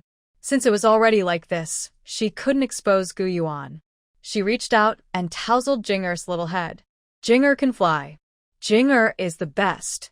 Jing'er quickly let go of Suwon and slipped off the bed. He dashed toward the door, running while saying, Wanwan, I'm going to play with an inn first. What he really wanted was to show off to an inn that he could fly. Suwon thought the little guy's silly look was quite cute. When she got up and left the room, she saw Jing'er with Gu Zian in the yard, flapping his small hands and bouncing his short legs. No matter how much he flapped or bounced, he couldn't fly. Jing'er frowned in confusion, touching his chin. Could it be that I can only fly when I fall asleep, and the old immortal teaches me? It must be like that. Little Jing'er thought for a moment and seriously said to Gu Zian, I might only be able to fly after I fall asleep tonight. I'll sleep first, and you can sleep later. When I fall asleep, you can watch me fly. Okay, little uncle. I won't sleep tonight. I'll watch you fly. Gu Zian happily agreed with little Jing'er. Suwon watched the two silly children with a serious look, almost unable to hold back her laughter. Turning her head, she saw Pengshi also watching the children, her eyes filled with a bit of envy and hope. Pengshi noticed Suwon looking at her. She instinctively tightened her grip on her clothes, then gathered her courage to walk over to Suwon and hold her hand. Wan, second sister-in-law wants to ask for your help. As she spoke, Pengshi pulled Suwon into a room. She then said, You know I haven't been able to get pregnant again since I had Xiaolan. Can you help me check if there's something wrong with me? Peng Shi extended her wrist. Suwon felt her pulse and asked about her usual water intake. She learned that Peng Shi's water flow was always irregular, sometimes only coming every 2 or 3 months or even half a year, and each time only lasted half a day. After explaining, Peng Shi quickly added, I had a smooth pregnancy and delivery with Xiaolan, no difficult labor, so I think I haven't hurt my body. Second sister-in-law, your body is naturally weak, and you were malnourished during development. Given your current condition, it's very unlikely you'll get pregnant again. Actually, being able to have Xiaolan was already very lucky, Suwon said thoughtfully. Peng Shi's face suddenly darkened. She was born prematurely, and it was said that when she was born, her face turned purple from holding her breath, and she couldn't cry. The midwife had to lift her upside down and slap her on the buttocks before she finally cried. Although she survived, her family was poor. Her mother had no milk, but she was strong and grew up drinking only some rice water. Before she married into the Gu family, she had never eaten a full meal. She only started drinking water after coming to the Gu family. Peng Shi clenched her fists and asked with difficulty, Will I never have children again? Suwon reached out and held her hand. No, second sister-in-law. I will go to the mountain later to pick herbs for you.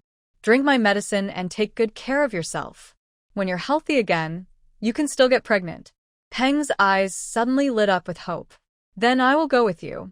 Suwon waved her hand. No need, second sister-in-law. I can go alone.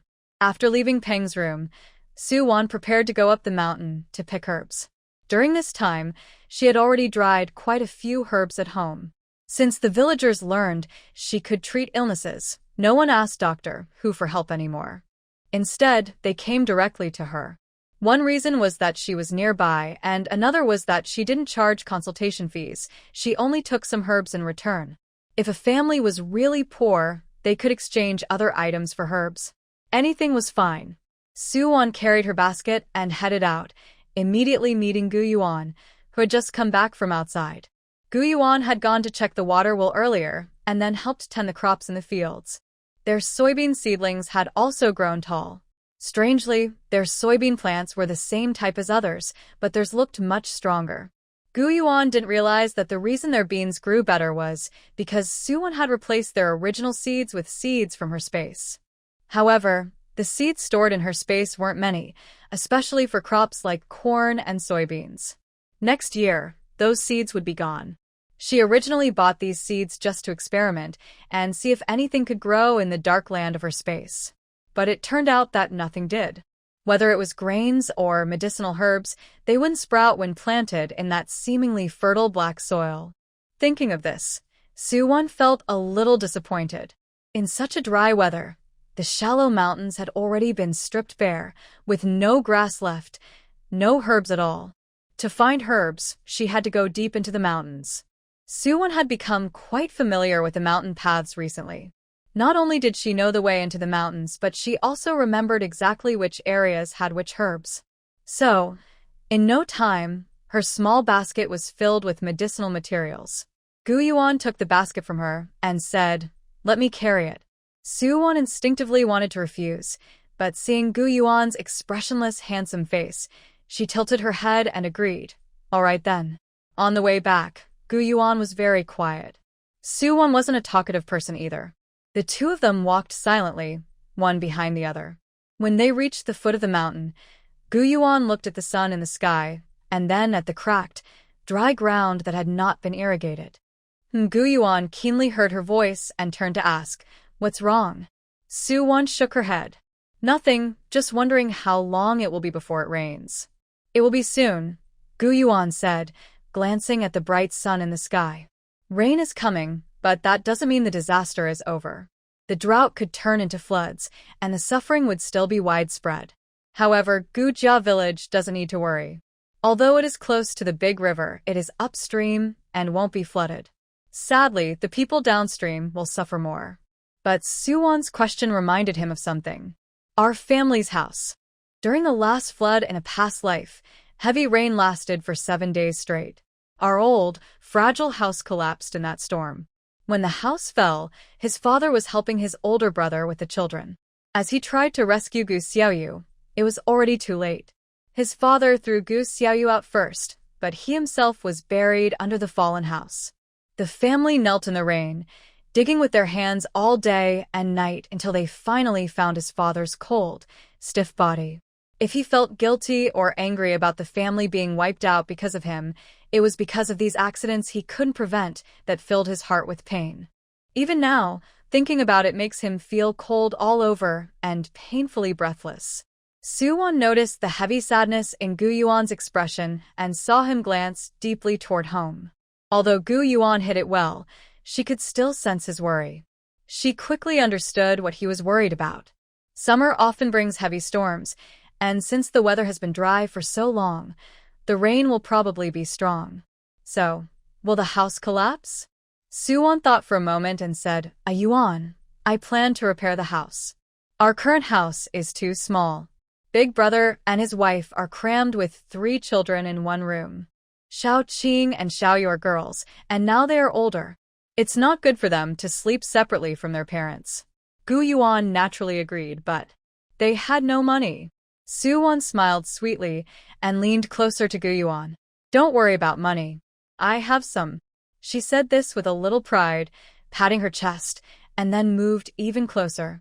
Master He's medical fee. It's not 200 taels, but 2,000 taels. Gu Yuan was deeply surprised. It wasn't that he had never seen money before, but he had never seen a doctor charge such a high fee. Even the imperial doctors in the palace earned only about 10 taels of silver a month, but Yuan's consultation fee was 2,000 taels. Gu Yuan stood frozen in place. Yuan was a little close to him. Her nose was filled with the sweet scent of herbs, and her charming smile made her look proud and playful. He was so distracted that he didn't come back to himself for a long time. Seeing his reaction, Yuan's pretty eyes curved into a crescent moon. She waved a small hand in front of him and playfully asked, Are you stunned? Gu Yuan snapped out of his daze. His ears turned slightly red. Why is the consultation fee so high? This question was a bit too intimate. Normally, given their pure roommate relationship, he wouldn't ask about her work like this. Yuan happily shook her head and said seriously, Well, because I am a skilled doctor, because my medicine is expensive. And most importantly, because Lord Fan asked me to trick him out of his money. By saying this, Yuan also told Gu Yuan that she had collected a total of 3,700 taels of silver from Mr. He, and she had given Lord Fan 1,600 taels of stolen money. Gu Yuan was silent for a moment. He looked at Yuan carefully and said, Wan, you're a good doctor. Lord Fan is a good official. Right? I also think I am a good doctor. Yuan's beautiful eyes narrowed slightly with pride, shining brightly like a sky full of stars. Seeing her proud expression, Gu Yuan slightly curved his lips. He remembered her words. When poor, one should focus on self-cultivation. When successful, one should help others. The young girl was helping the world in her own way. Why should he feel down and only take care of himself because of things from his past life? This land is rented out for a fixed number of years at a time. This year, if Gujia village hadn't had a rain that allowed us to plant corn and had also repaired the water channels for irrigation, we might not have had any harvest. Yet, they still have to pay rent to the landlord as usual. Old Gu told everyone about his and Chen's ideas, asking whether they should repair the house first or buy land.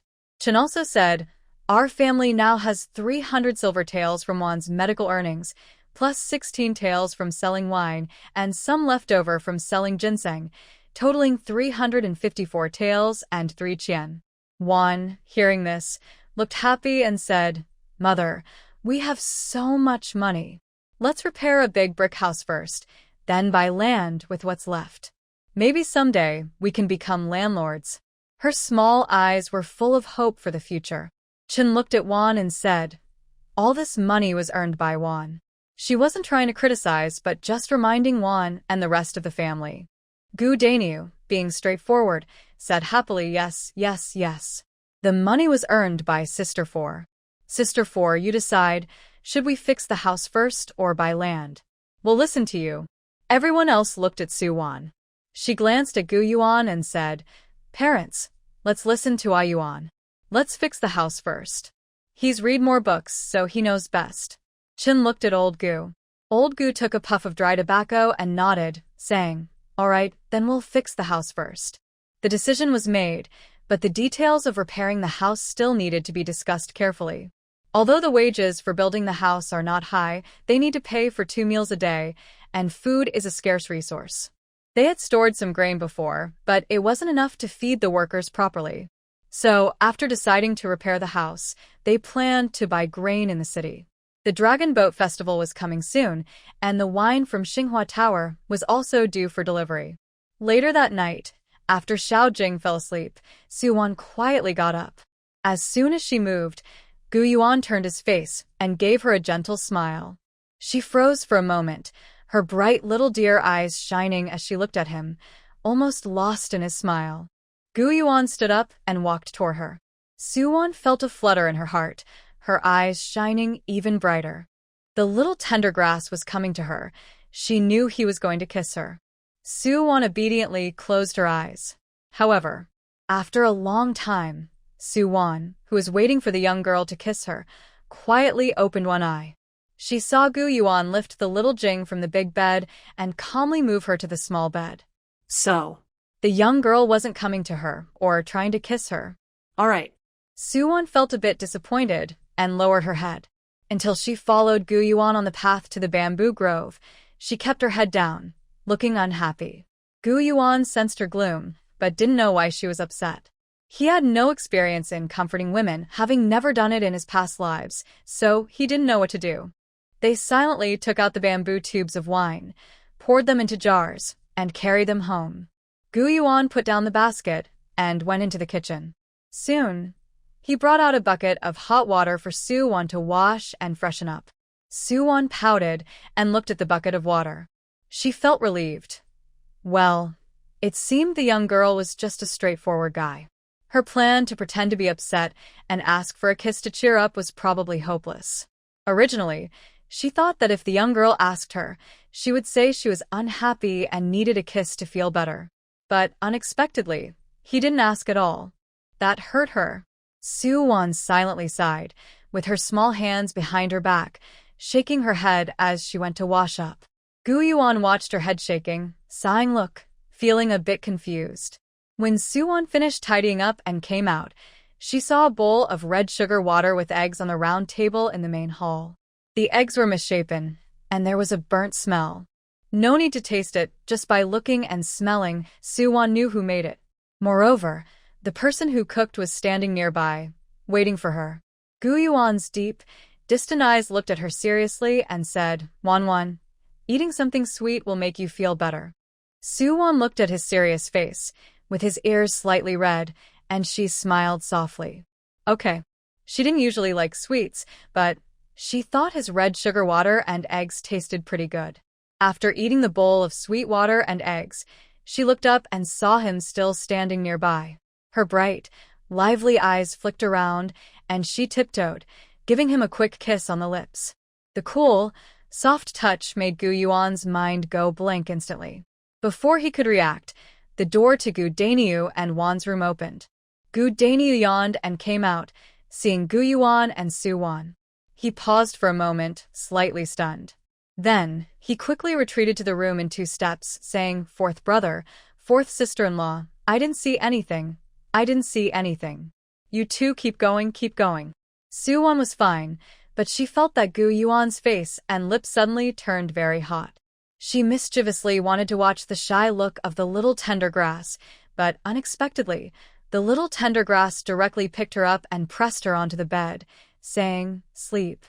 Yuan obediently closed her eyes and fell asleep in just a second.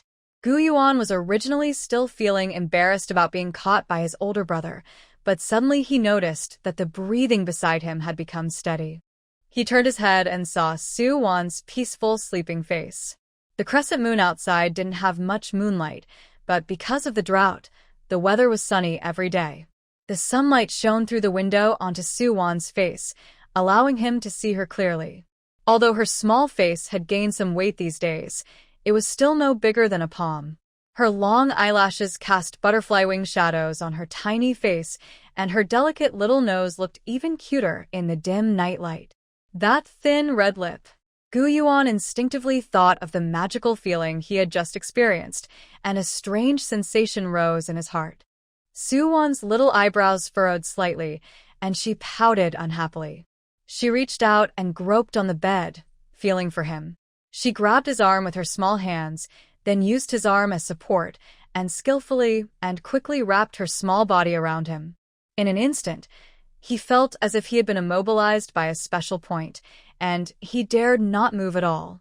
The next morning, when Suwon got up, Yuan was already sitting at his desk reading as usual. Little Jinger sat cross-legged on her small bed, gazing from afar at the big bed, then slipped down and tiptoed, measuring the distance between the small bed and the big bed step by step.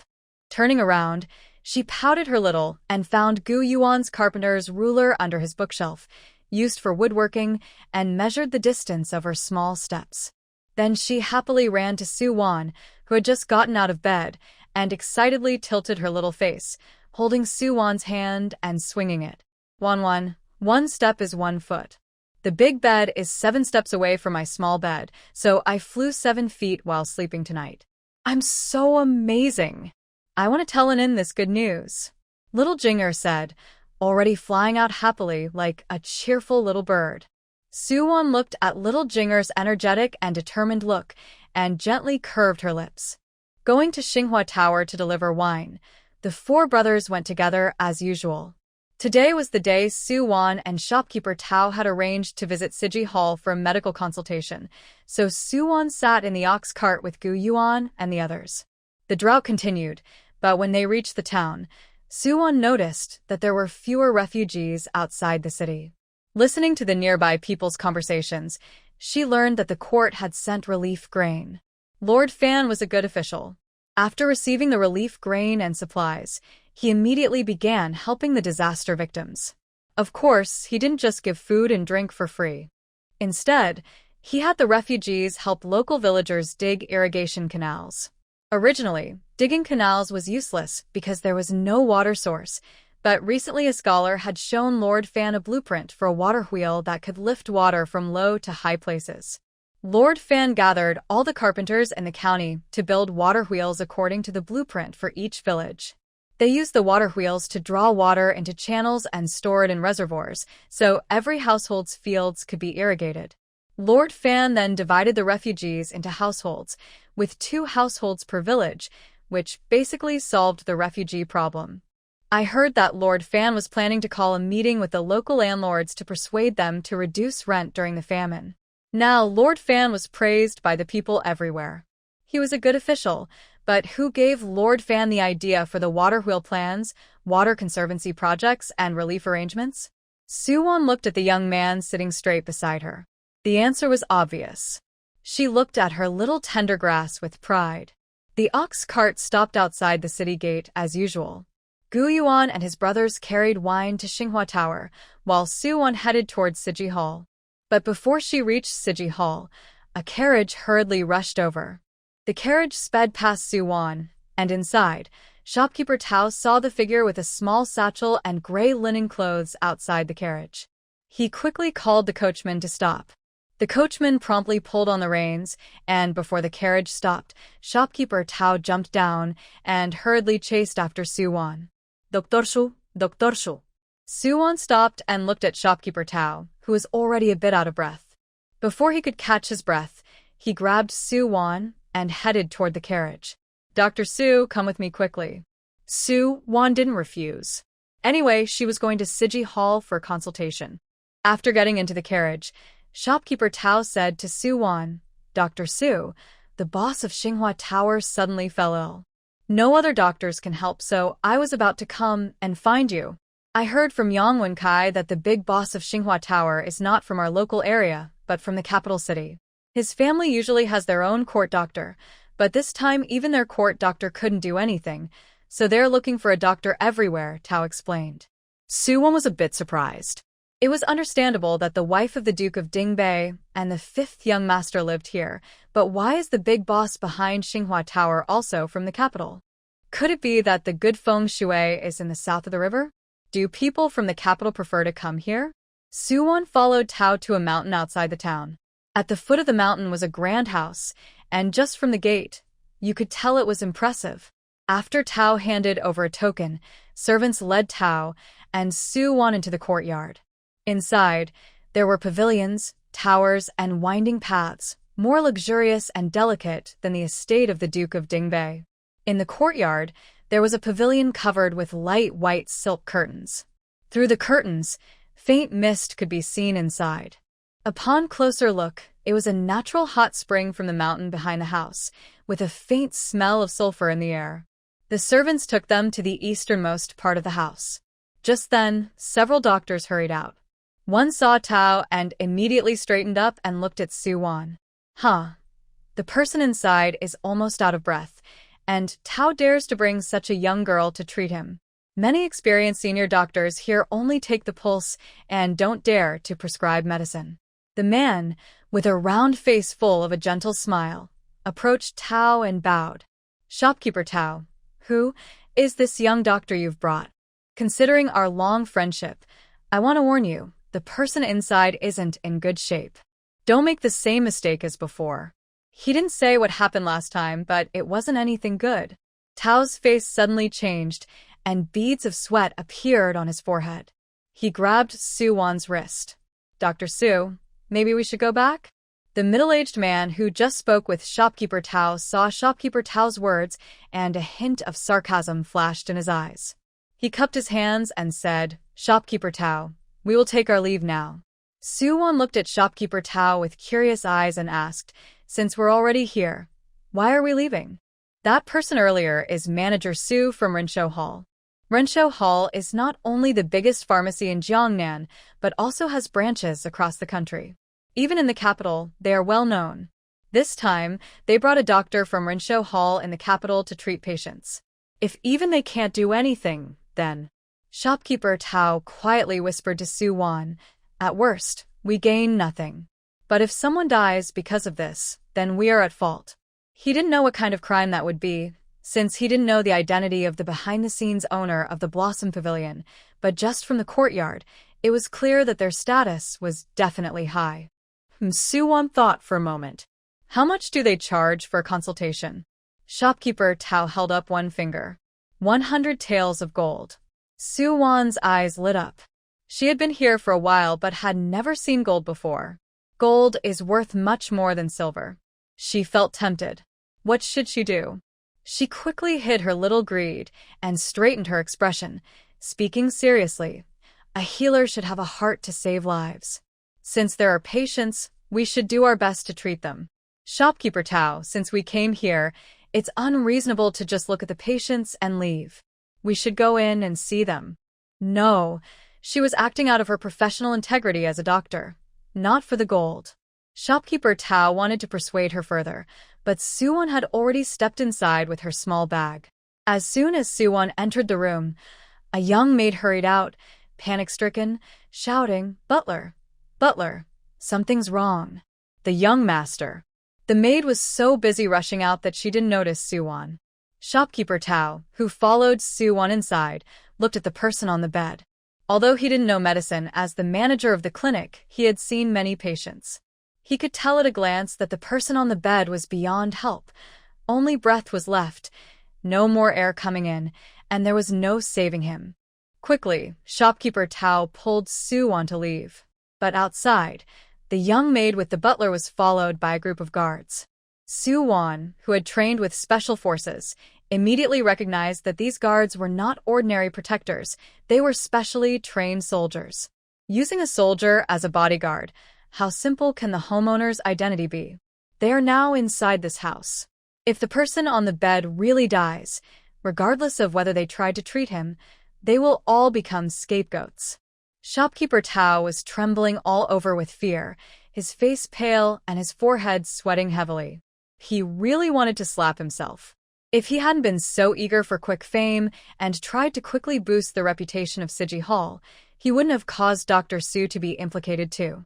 He looked at Su-won with firm eyes and said, "Little Su, tell them later that I am the doctor, and you are just a young apprentice who knows nothing." Su-won didn't have time to reply. She went straight to the bed. Shopkeeper Tao was startled and felt even more regret. Why didn't he see earlier how fierce this girl was? Su-won didn't have time to say more to Tao. She simply checked the patient's pulse, lifted his eyelids, and listened to his heartbeat with his stethoscope. Then she quickly took out a small defibrillator from the lab, tore open the patient's clothes, placed 2 electrodes on his chest, and pressed the discharge button. After one shock, just as the butler and guards came in, they ordered people to arrest Tao and Su-won. When the butler and 2 guards tried to approach her, her sharp gaze swept over them. "If you don't want him to die, get out now." The butler was stunned by her fierce aura and hesitated. Once he realized, he became even angrier. At that moment, the young maid who had run out earlier lowered her voice and exclaimed, "Butler, the young master just moved. The young master is alive again." The butler looked at Su-won. She was now frowning with her arms crossed, pressing her young master's chest and abdomen. But he also saw that the young master had just slightly moved his finger, and his brow was slightly furrowed. Yet the maid had clearly said the young master was all ready. Could this girl really cure the young master? Whether she could or not, things had come to this point. She was now the only hope. He immediately waved his hand, telling everyone to step back, and he stood to the side. Su-won glanced at him. "You also get out." The butler was stunned. He was very unhappy with her attitude, but didn't dare to say more, fearing it would delay the young master's treatment. So, she clenched her teeth and stepped back. Before leaving, she instructed the nurse to release shopkeeper Tao and kept him inside the room. After completing 5 rounds of CPR, she took out a stethoscope and listened to his heartbeat, which was now almost normal.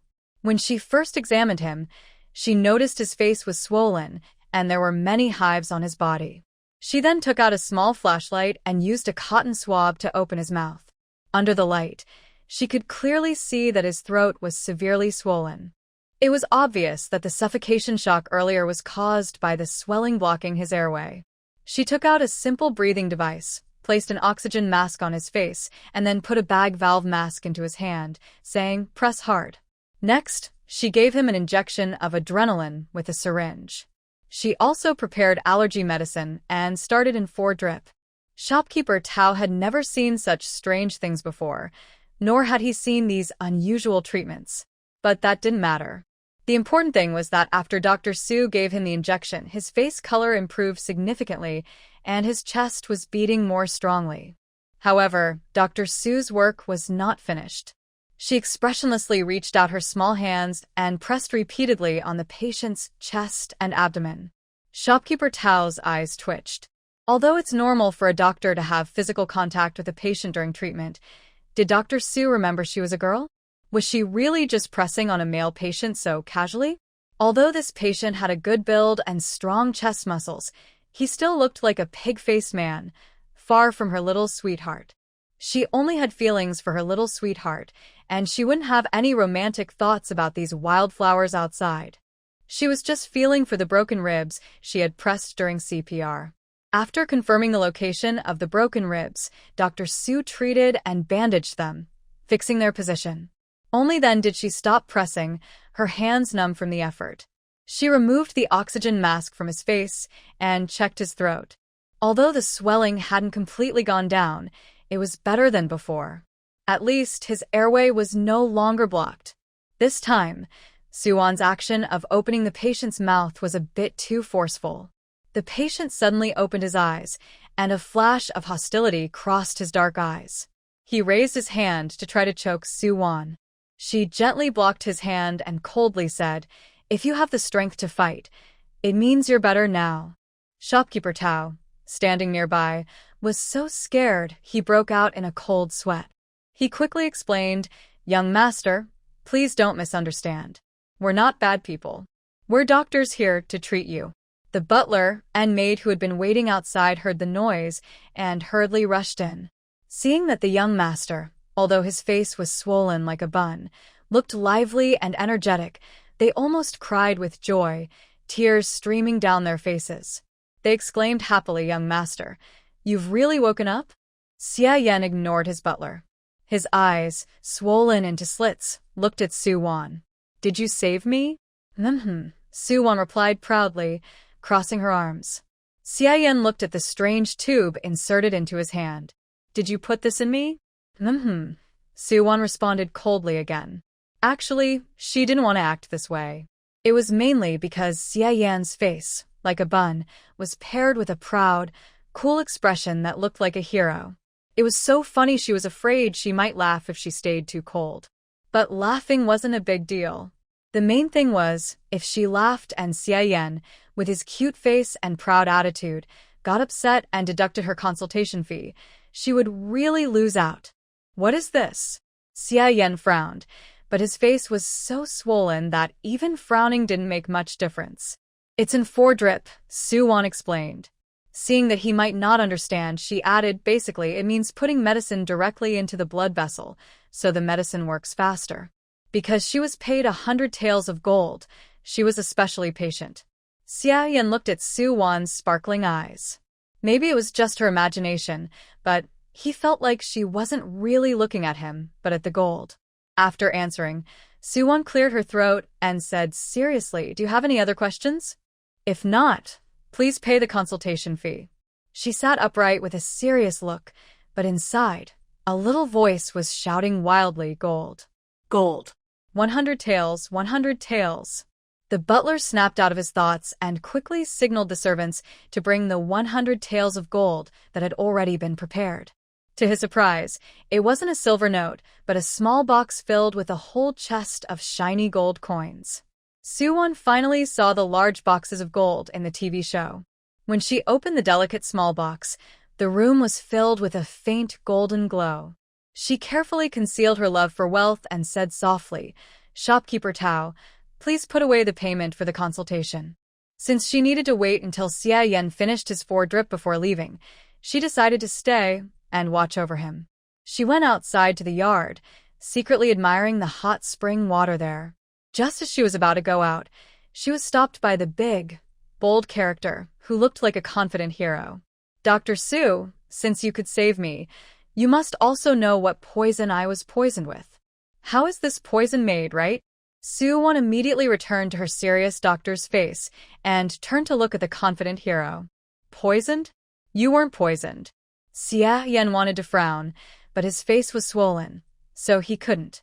He squinted and looked sharply at Su-won. "Not poisoned? Then what illness do I have?" Su-won shook her head. "Well, it's a kind of illness. You're just allergic." "Allergic?" Xia Yan had never heard of this before.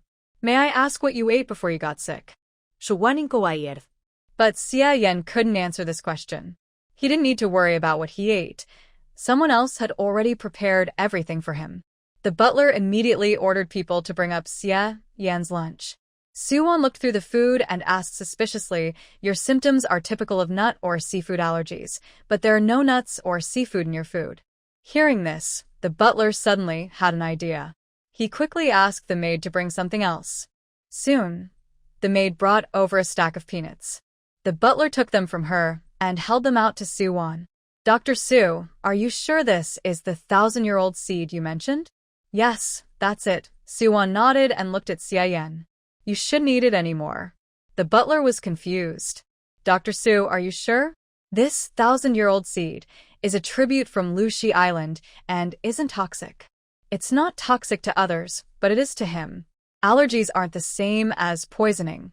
They depend on a person's body, but they can be just as dangerous. Remember, don't eat this 1,000-year-old seed again, and avoid anything with a hard shell and nuts inside." Su-won looked at the stuffed dragon hero with a doubtful expression in her eyes.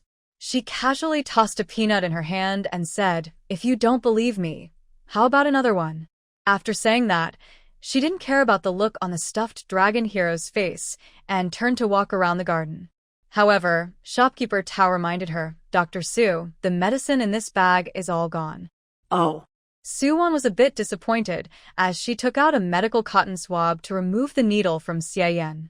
She then took out several small bottles filled with allergy medicine and explained clearly how to take them.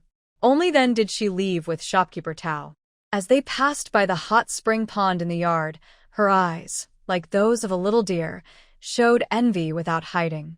She looked at the steward nearby and asked directly, "Steward, how much firewood does it take to keep such a big pond of water burning every day here?" The steward heard her and smiled. "Dr. Su, that pond isn't heated with firewood.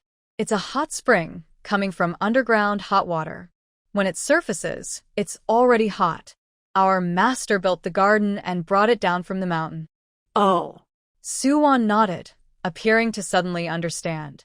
Her round little deer eyes rolled around, realizing that the spring's source wasn't here but on the mountain, which was more convenient. Just as Suwon stepped out of the yard, a figure suddenly appeared in Xiaoyan's room, bowing respectfully. "Master." Xiaoyan's stuffed bun face had already visibly swollen down quite a bit, revealing his deep features, narrow phoenix eyes, high nose bridge, and thin lips. "Go check who that little doctor girl is." Yes. The figure quickly disappeared. Shopkeeper Tao, who had been sitting on the carriage with Suwon, was still trembling uncontrollably, sweating so much that he couldn't wipe it clean, large drops falling down. Seeing his state, Suwon gently patted his shoulder and said, "Uncle Tao, don't be nervous." Vavomtadi. If someone else said this, it would definitely be useless. But for some reason, when Suwon's small hand patted his shoulder and he heard these words, it surprisingly made him feel calm. Shopkeeper Tao wiped the last bit of cold sweat from his forehead before speaking. "Dr. Su, I'm sorry to have made you laugh. I've been scared by these kinds of things. Actually, our Siji Hall and Rinshou Hall are both large medical clinics spread across the country. But 3 years ago, just like now, there was a noble patient who fell seriously ill and summoned all the famous doctors. Just as it was our turn to treat the patient, our doctor had just felt the patient's pulse when the patient suddenly passed away. In the end, our landlord stepped in and managed to save both me and the doctor. However, the business of Siji Hall in Jiangnan plummeted and other clinics in the region couldn't stay open. Only our county remained, since Rinshou hadn't opened a branch here yet. Thanks to that, Siji Hall barely managed to survive." Suwon listened carefully as Shopkeeper Tao explained, then asked, "Shopkeeper Tao, who is your landlord?" Shopkeeper Tao was surprised. Is that really the main point? Most people would ask about the patient's identity or status, not about their landlord. Why would she care about their landlord? But since Suwon asked, Shopkeeper Tao honestly replied, "Our landlord's surname is Hua. He's a descendant of the famous Dr. Hua Tua, and he is currently in the capital." After saying this, Shopkeeper Tao gave a bitter smile. "He sent me a letter recently. He should be coming soon. My last incident caused him to face trouble at the Hua family. Our old landlord is now bedridden. Hua's second uncle used that to suppress the younger master. Now that the old landlord is gone, Hua's second uncle is taking over the business. All the other Siji halls in the region have fallen into his hands. Only ours, since Hua's second uncle doesn't care for it, and to silence rumors, he handed this Siji hall over to the younger master. Family conflicts like this are quite normal." Suwon listened, but didn't think much of it. When they arrived at Siji Hall, Shopkeeper Tao swapped the small box of gold for a rough cloth bag patched up, less obvious. He also asked the assistant to find a basket, placing the cloth bag filled with gold at the bottom, covered with some miscellaneous items. By then, Suwon had already entered the backyard of Siji Hall. Yuan was sorting and airing medicinal herbs. When she saw Suwon, she beamed with excitement, her mouth stretching to her ears, and rushed over. "Fourth sister-in-law, why are you here?" "I came to treat patients and to see how you're learning," Suwon said, glancing at the herbs while asking. The herbs were ordinary but all good quality. Yuan followed behind Suwon, slightly proud, and said, "I've learned very well. I recognize all these herbs and know what they treat. Shopkeeper Tao said I have a gift for this." Shuwan nadi. There is no need for her to speak. Since meeting her, Guyan's small mouth has been like a machine gun, constantly chattering. Fourth sister-in-law, can you help me talk to our mother? Ask her not to find a matchmaker for me yet. I don't want to marry now. I want to study medicine for a few more years. After I went to the medical clinic, I realized there is so much to learn about medicine, and it's very interesting. If it were someone else's mother-in-law, and her daughter was already 15 without an engagement, she definitely wouldn't agree. But Mrs. Chun is open-minded, and Suwon thinks it's worth a try, so she agreed to this. When leaving, she carried the small basket that shopkeeper Tao had packed for her. Meanwhile, Yuan and the 3 oxen from the Gu family delivered wine to the Osmanthus Tower. This time, because the wine had a stronger bamboo aroma, the price increased to 6 taels of silver per jar. They sold 4 jars for a total of 24 taels of silver. This time, after receiving the silver, they immediately stored it away, not daring to handle it casually. But unexpectedly, from the moment they carried the wine into the city gate, they were already being watched. The ones watching Yuan and his brothers were none other than Zhao Seer and his group. Big brother, are we really going to attack them? One younger brother, remembering how Suwon had beaten him last time, trembled as he spoke. Zhao Seer, while watching the 4 Gu brothers, asked, Zhang Sanner, have you checked everything? Did that annoying woman go with them? Boss, I saw clearly. That annoying woman came to town with them, but as soon as they entered, she got on Tao's shopkeeper's carriage from Siji Hall, and then they left town together. They probably haven't come back yet. And that Jung Butcher, his pork stall, is also closed today. Bah! Zhao Seer spat out the dog-tail grass in his mouth and said fiercely, then what are we waiting for? Let's go. The frightened younger brother, still worried, asked, Boss, even if that woman didn't go with them and Jung Butcher isn't here, if they go back and complain to that annoying woman, she will definitely come looking for us. Zhao Seer snorted coldly. Last time, we did it openly. This time, we'll do it secretly. Take out the burlap sacks. With a set of sacks, they won't know who hit them or stole their money. Behind Zhao Seer, 4 younger brothers quickly took out 4 burlap sacks. Suddenly, a relaxed voice sounded behind them. Who are you planning to hit? Whose money are you planning to steal? It's none of your business. Zhao Seer was momentarily confused about who was speaking and arrogantly said so. But before he finished his last word, his mind suddenly went blank, and he remembered that voice clearly. His muscles twitched involuntarily. He trembled as he turned around and saw Suwon leaning against the alley wall, carrying a small basket on her back and a bag slung over her shoulder. She was dressed in plain gray cloth and was smiling brightly at him. His legs suddenly went weak, and he knelt down. His brothers around him did the same. Even before Suwon made a move, they all had already fallen to their knees. Suwon wiped the smile off her face, stepped forward quickly, and smoothly grabbed the bags from their hands, tying up 4 of them efficiently. She then took turns hitting each one, delivering a series of blows. After finishing, she casually stored the 4 bags into her basket. They were quite useful, and it would be a shame to throw them away. She carried her small basket and looked at the disorganized thugs lying on the ground with a harmless expression. She said, from now on, if my husband and his friends get robbed or stolen from in town, I'll hold you all responsible. She then crouched down and patted Zhao Seer's shoulder kindly and friendly. But every time she patted him, Zhao Seer's body trembled violently, a reflex caused by the beating. Suwon stood up, waved her hand, and said, let's go. See you next time. When she mentioned next time, Zhao Seer and his gang of thugs almost cried. They really didn't want to see her again, ever. When Suwon reached outside the town, Yuan and the 3 brothers from the Gu family were already waiting on the ox cart. Seeing her carrying a small basket, Yuan quickly jumped down, took the basket from her, and carried it himself. He didn't ask why she had an extra small basket, but she said voluntarily, shopkeeper Tao gave me some things. My shoulder bag couldn't hold everything, so he found a small basket for me to carry back. I'll return it next time. The brothers from the Gu family had originally used a basket for wine jars, but now it was filled with grain, covered tightly with an old patched cloth. Although Thanks to the government's efforts, the people and refugees in Rinyi County were gradually returning to normal life. The area was still affected by disasters. Food was still scarce, and prices remained high. Their family bought so much grain, but they still had to keep some cover-up. When Yuan and her family returned to the village, news about their house being built had already spread throughout Qiyue village. After the decision was made, Old Man Gu went to find Yang Lixing to ask for help in hiring workers.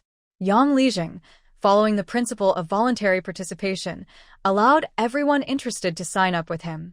He also clearly stated that for building the Gu family's house, the Gu family would pay for lunch and dinner, and workers would earn 20 copper coins a day. During farming seasons, the village men would go to the town or county to find work.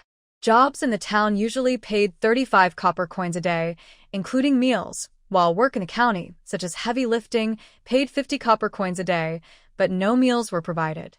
Currently, during the year of famine, it's hard to find work in both the town and the county. Compared to that, the wages offered by Yuan's family were lower, but since they were close to home and provided 2 meals a day, it was very worthwhile. So, not only was Yuan's family happy about this, but the villagers were also very pleased. The only person unhappy was Zhang Lingxiu. After hearing the news, Zhang Lingxiu returned home with a dark face and slammed the door shut. Her husband, Yang Dawei, followed her inside, glaring at her and asking, "What's wrong with you? Your parents will be back soon. If you keep looking like a ghost, go back to your parents' house." Zhang Lingxiu was so angry that her chest heaved violently. "Didn't you hear? The Gu family is building a house. Your simple-minded father is helping them with the construction, even though they're using our money. What a bunch of fools in the family. What nonsense are you talking about? The Gu family is paying for their house with their own money. When did they take your money?" Yang Dawei asked angrily. "Didn't you see?" When the housekeeper he from the in-laws family brought Yuan back, they sent a whole cartload of cloth, and who knows how much silver they gave. They said it was for curing her illness, but it's obvious Yuan seduced the young master, causing him and the in-laws to give her cloth and silver. It's shameless. What the He family gave as thanks to Yuan has nothing to do with you. Yang Dawei's face was full of anger. "If you dare to spread these words around, I'll break your legs." Zhang Lingxiu was even more upset. She puffed out her chest and said, "How is it not my business? My son-in-law still has no children. As long as Fanfang gives birth to a son, my grandson will be the only heir of the He family. All the family property belongs to my grandson, so isn't my grandson's stuff also mine?" Zhang Lingxiu spoke confidently, without feeling that her logic had any problems. Yang Dawei was furious when he saw she still dared to mention Yang Fanfang, and even had the idea of taking the He family's property. His face darkened with anger. Slap. Yang Dawei couldn't hold back anymore, and slapped Zhang Lingxiu hard across the face. "Your daughter was sold into a fire pit, and now you have the nerve to say such things?" Zhang Lingxiu staggered from the slap and finally fell onto the bed. She looked at Yang Dawei in disbelief. "Yang Dawei, you've grown some nerve? You dare to hit your mother?" As she spoke, she waved her hands and lunged at Yang Dawei. When Yang Lixing and his wife Su Shi returned, they heard fighting sounds coming from their son and daughter-in-law's room. They quickly opened the door and saw Yang Dawei and Zhang Lingxiu struggling with each other.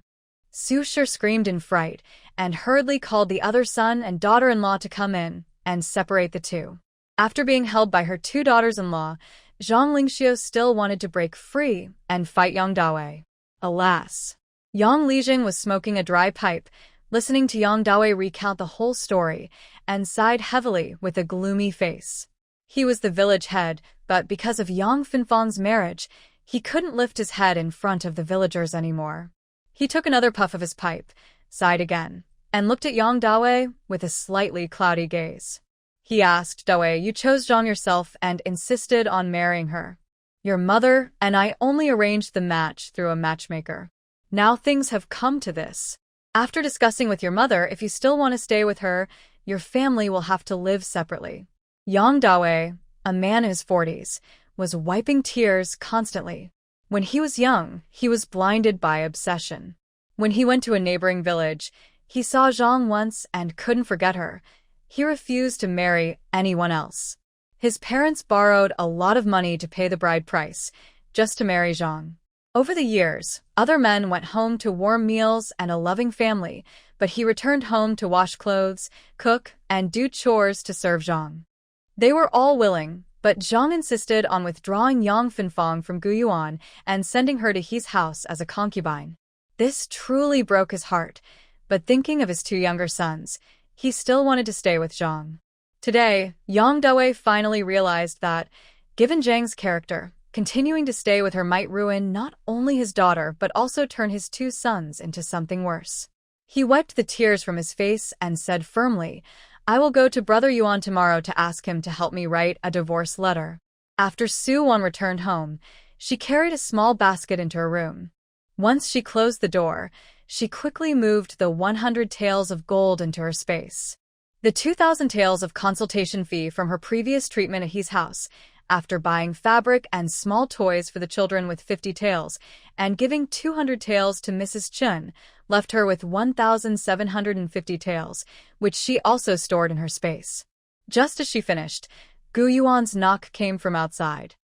Yuan told him to come in. He entered and casually closed the door behind him, his deep, dark eyes flickering with a faint light as he looked at Yuan. Yuan immediately felt a little excited. Could it be that today, inspired by something, she suddenly understood? Even in broad daylight, he closed the door to kiss her, hug her, and lift her high. Come on, she was already prepared. Although Yuan thought Yuan's excited expression was a little strange, he couldn't figure out what she was excited about. So he cleared his throat and said, "Today, the manager of Xinghua Tower said they want to sign a contract with us to supply them with new bamboo wine long-term, or if we can brew other flavors of wine, we can also try them at Xinghua Tower." Oh, Yuan lowered her head in disappointment, dragging out her tone as she responded, "Now, food is scarce, and brewing wine requires a lot of grain, which is hard to buy. Once our wine sells out, we'll have to make our own yeast, roast, and brew. Business will be difficult then." Yuan frowned slightly, thinking about this problem, when suddenly they heard Mrs. Chen calling everyone to eat. At the dining table, Yuan shared the news about selling wine with everyone. When he finished, Sania's face visibly changed, but he held back without saying anything. After a while, Sania finally couldn't hold it anymore and said, "Fourth brother, fourth sister-in-law, if you don't want to do the wine business, can you give it to me? I'll do it." The Anpeng families quickly nudged their men and signaled with their eyes for them to speak up. Yuan was someone with potential for success and a bright future. Yuan was skilled in medicine. Naturally, they didn't care much about the small income from selling wine. But their families were different. Selling wine earned money that would take a lifetime of farming to make. Daniu and Erniu understood what their wives meant and quickly agreed, saying, "Yes, a Yuan you and fourth sister-in-law are no longer doing this business. Tell us how to handle the wine and we will do it and sell it at Xinghua Tower." Yuan looked at Yuan. Both the methods for brewing wine and making new bamboo-flavored wine were hers. He couldn't decide for her. Yuan had no objection. If the family was willing to work, that was a good thing. She nodded without hesitation and said, "All right, tomorrow we can also ferment the remaining 2 large jars of wine in the house. They should be ready by then. We'll all brew together. I'll tell the older brothers, second brother, and third brother how to add the bamboo flavor to the wine. I also have some other recipes for brewing wine, and I can teach you all. But right now, it's hard to buy food grains. Where will you buy the ingredients for brewing wine?" When Gu Sanyo heard Yuan agree and mention other recipes, he grinned and said, "Besides the one I used to work at, there are 2 other breweries in town that couldn't keep going. They probably still have a lot of stored wine. I plan to buy their stock and also ask around nearby towns if there are any small breweries struggling. I want to buy their stored wine too.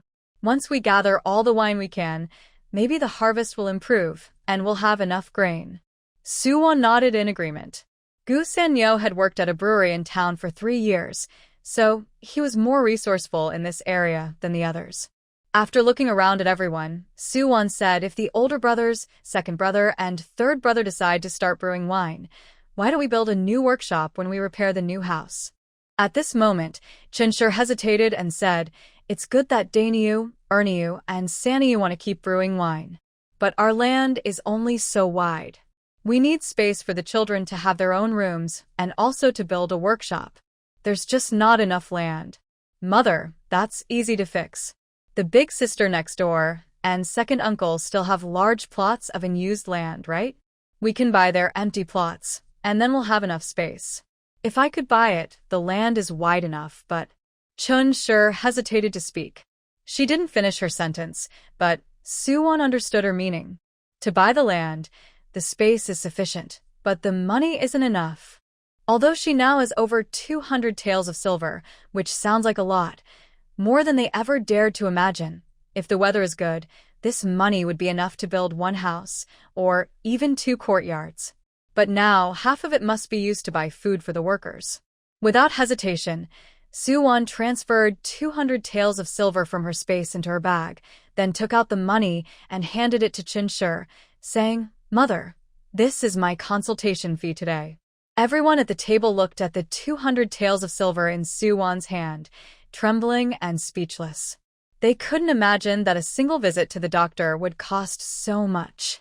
What kind of doctor charges this much? Perhaps even imperial doctors aren't this expensive? But Suwon didn't specify, so no one asked further. Outside Baoding town, at a house at the foot of the mountain, a figure silently entered Xie Yan's study. Respectfully, he knelt on one knee and bowed, saying, "Master?" Xie Yan held a brush dipped in ink, the tip pressing on paper, then suddenly pressed down hard, piercing through the paper. A bamboo shoot appeared vividly on the paper. He showed no change in expression and calmly asked, "Did you find out?" Replying to the master, "Yes." The young doctor's name is Suwon, originally from Taizhou. She was sold to Gu Deyang's family in Gujia village, Baoding town, half a month ago, to help Gu Deyang's 4th son, Gu Yuan, with a lucky marriage. The recent plague was controlled by her. The method she used, boiling water with purslane to prevent the disease, was also her idea. She even treated the Lady Dingbei and seems to have a good relationship with a 5th young master of the Dingbei Marquis residence, who likes her very much. Such a young girl. Where did her medical skills come from? Xie Yan asked leisurely, while drawing a cluster of bamboo on his paper. According to her, she learned from her family's old doctor next door. "But I went to Taizhou today, and that doctor isn't very skilled," the dark guard answered respectfully with a bow. So, the girl lied about her background. Interesting. Xie Yan finished his drawing with the last of his brush. Gujia village. Suwon and Gu Yuan's house was lit by an oil lamp. Gu Yuan was still focused on reading without distraction. Suwon, Gu Zian, Gu Xiaoyu, Gu Shaoqing, Gu Xiaolan, and even Gu Shaowan were all caught by little Jinger.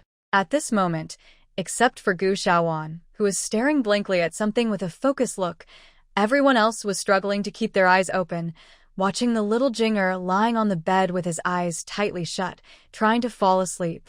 It wasn't for anything else. Little Jinger said that once he fell asleep, an old immortal would come to teach him to fly. He enjoyed flying so much that he insisted everyone stay and watch him fly. Since coming here, Suwon had changed from a workaholic who could stay up for days and nights doing research into a relaxed person who woke up with the sunrise and went to bed at sunset. It was already past her usual bedtime.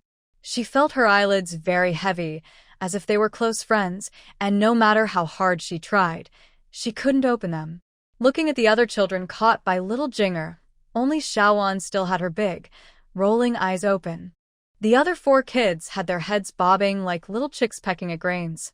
When Gu Zian was once again startled awake because his little head couldn't control itself and kept nodding off, he wiped the drool from the corner of his mouth, yawned, and asked the small Jinger, who had scrunched his face trying to fall asleep, "Jinger, little uncle, when will the old immortal come to teach you to fly?" Soon, soon. "I'm about to fall asleep, and when I do, the old immortal will come. Anan, Shaoqing, Xiaoyu, Xiaolan, Shaowan, wait a little longer for me." Little Jinger finished speaking, then tightly furrowed his brows and closed his eyes again. Suwon, who was dozing off, was awakened by the chatter of the 2 little kids. Knowing the truth, she opened her eyes and looked sadly at Gu Yuan's tall figure in the dim light of the oil lamp. Why did this man deceive little Jinger into thinking he could fly? Now they were all waiting like prisoners, just like waiting for a harsh trial. Gu Yuan seemed to sense Suwan's gaze. He turned around and said to little Jinger, "Jinger, the old immortal only wants to teach you to fly alone. Since you called so many people to watch, he doesn't want to teach you anymore. You definitely won't be able to sleep or fly now." Little Jinger opened his eyes, sat up with a sudden, crossed his legs on the bed, propped his small face with one hand, frowned, and silently looked at Gu Yuan. Gu Yuan looked calm and confident, with no sign of guilt. After a long moment, little Jinger nodded seriously at Gu Yuan. "You make a lot of sense." Then he waved his small hand toward Gu Shaoqing, Gu Xiaoyu, Gu Xiaolan, Gu Xiaowan, and Gu Zian, saying, "Since the old immortal doesn't like me flying to show you, I won't do it. You all go to sleep now." Gu Shaoqing, worried that Uncle Jing might suddenly change his mind again, quickly hugged Gu Xiaowan. Gu Xiaoyu also took Gu Xiaolan and Gu Zian, and they hurriedly went to bed. After they left, little Jing fell onto the bed, his head on the pillow, and quickly fell asleep. Suwan did the same, her eyelids heavy with affection, finally sticking together happily. Gu Yuan looked at the two figures on the bed, one big and one small, and a gentle smile appeared on his face. Then, naturally as usual, he carried little Jing to the small bed. Summer nights can be a bit hot and noisy with insects and frogs in the countryside, but after getting used to it, it becomes the best lullaby. Suwan, who was sleeping soundly, suddenly moved her ear instinctively, sniffed, and immediately woke up. After her eyes adjusted to the darkness, she saw a faint trail of white smoke drifting into the room through the window under the clear night sky.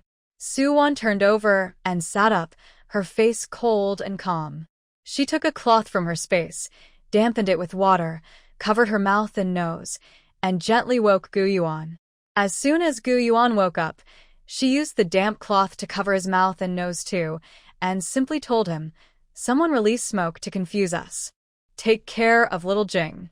After saying that, she handed the remaining damp cloth to Gu Yuan, quickly got out of bed, and quietly left the room.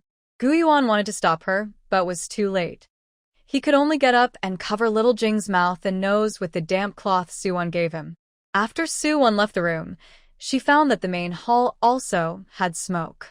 She moved her ears carefully, listening closely. Although the other side was trying to be quiet, the sounds were still loud enough, occasional noises of boxes being overturned and objects bumping from Gu Laohan and Chen's rooms. Suwan silently approached Gu Laohan's and Chen's rooms. The door, which was originally locked from inside, had now been pried open. It was slightly ajar. Through the door, Suwan saw a burly figure prying open Chen's usual cabinet for valuables. Inside, Chen usually stored cloth, rice, flour, and oil, and he was gradually moving everything out. Suwan recognized who the thief was at this moment and felt no rush. She quietly watched her move. When she had almost finished, Suwan suddenly rushed in. Before Zhang Lingxiu could react, Suwan kicked her at the ankle. She cried out in pain and instinctively knelt on the ground. Her cry woke up Old Man Gu and Mrs. Chun, who had been sleeping. Old Man Gu and Mrs. Chun opened their eyes and looked at what was happening inside the house. They immediately knew what was going on. Mrs. Chun grabbed a thin bamboo pole used to support the window, turned over, and started hitting Zhang Lingxiu fiercely. "I'll beat you, thief. You little brat. You should have checked before stealing. Now you've stolen from my family." At first, Zhang Lingxiu tried to hide her face with her hands and stayed silent to avoid being recognized. But Mrs. Chin was too aggressive, hitting and kicking her, and Zhang couldn't take it anymore. She started crying out, "Mrs. Chun, stop. It's me." Mrs. Chun had already recognized Zhang Lingxiu but hadn't finished her punishment yet. She kept hitting her. Hearing the noise, she spat and cursed, "Bah! I don't care who you are. If you dare to come into my house to steal, I'll break your 3 hands. Mom, use this." Suwan quietly handed Mrs. Chun a large stick as thick as an arm. Mrs. Chun dropped the bamboo pole and grabbed the wooden stick, then struck Zhang Lingxiu's arm hard. Ah, a loud pig-like squeal echoed, startling the Gu family members who quickly got up and also waking the village dogs. The nearby dogs barked loudly, which then alarmed even more distant dogs. Barking continued one after another, filling the entire village. Soon, the sound of hurried footsteps outside the yard could be heard. When Zhang Lingxiu heard the dogs barking, she was completely panicked. She ignored the pain and the fact that the Gu family might recognize her. Taking advantage of Mrs. Chen's exhaustion from hitting her, she suddenly stood up and ran out of the yard. Yuan deliberately moved aside. The 3 oxen from the Gu family, along with Wan Shi, Peng Shi, and Jiang Shi, came running after hearing the noise, but didn't realize what was happening. They watched helplessly as she ran out of the main hall and into the yard. At this moment, the firelight from villagers gathering outside the gate of the Gu family's yard was visible. What's going on? It sounds like Dayong's family has been robbed. Who dares to steal from our Gu family village? Grab your hose and come help catch the thief. Zhang Lingxiu heard the noise outside and became anxious.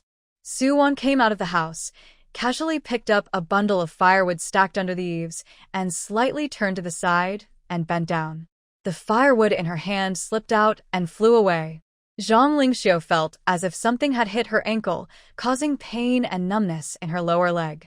She uncontrollably lunged forward and fell to the ground, biting her lip and bleeding from her nose. The smell of blood filled her mouth. Zhang Lingxiu was in so much pain that she rolled on the ground, crying out. Just then, the villagers who came to help catch the thief arrived. Yuan, standing at the gate, opened the courtyard door. Everyone rushed inside, and they heard Zhang Lingxiu on the ground, rolling and crying out, "Stop hitting me. I'm not a thief. I'm Yang Daoi's wife. It's me." Yuan approached Zhang Lingxiu and looked at her, who was already bruised and swollen. She asked in surprise, "Hey, Auntie Lingxiu, why are you here? You came to our house in the middle of the night, broke into my parents' room, and took out the little things my mother saved up. What are you doing?" Yuan spoke innocently, full of confusion. Although she didn't say outright that Zhang Lingxiu was stealing, running into someone's house at midnight and breaking into their cabinet didn't seem like anything else but theft. The villagers who came to help held their hoes and shovels surrounding Zhang Lingxiu and started discussing. "We thought it was some careless thief who sneaked into Gu village, but it turns out it's Zhang Lingxiu. TSK, I thought this woman was already enough of a traitor for selling her daughter, but I didn't expect her to do something like stealing. Yang Daoi married such a troublemaker. It's really bad luck for him. If she were my wife, I'd have gone back to my parents' house long ago. She's only with Yang Daoi because he's a gentle man." Everyone despised the thief, especially during a year of famine. Any stolen money or grain could be the last hope for a family's survival. Even among their own villagers, they showed no mercy. At this moment, Yang Daoi, at the center of everyone's gossip, stood at the back of the crowd holding a. He never expected that when he hurried over with his to help catch the thief, he would end up catching his own wife. Yang Daoi at this moment only wished he could dig a hole and bury himself. But just then, Zhang Lingxiu, who was beaten to a swollen face, struggled to get up from the ground. She wiped the blood and dirt off her face with her sleeve, crossed her arms, and confidently pointed at the villagers, saying, "Bah, you can eat your food carelessly, but you can't speak carelessly. Why are you all talking nonsense?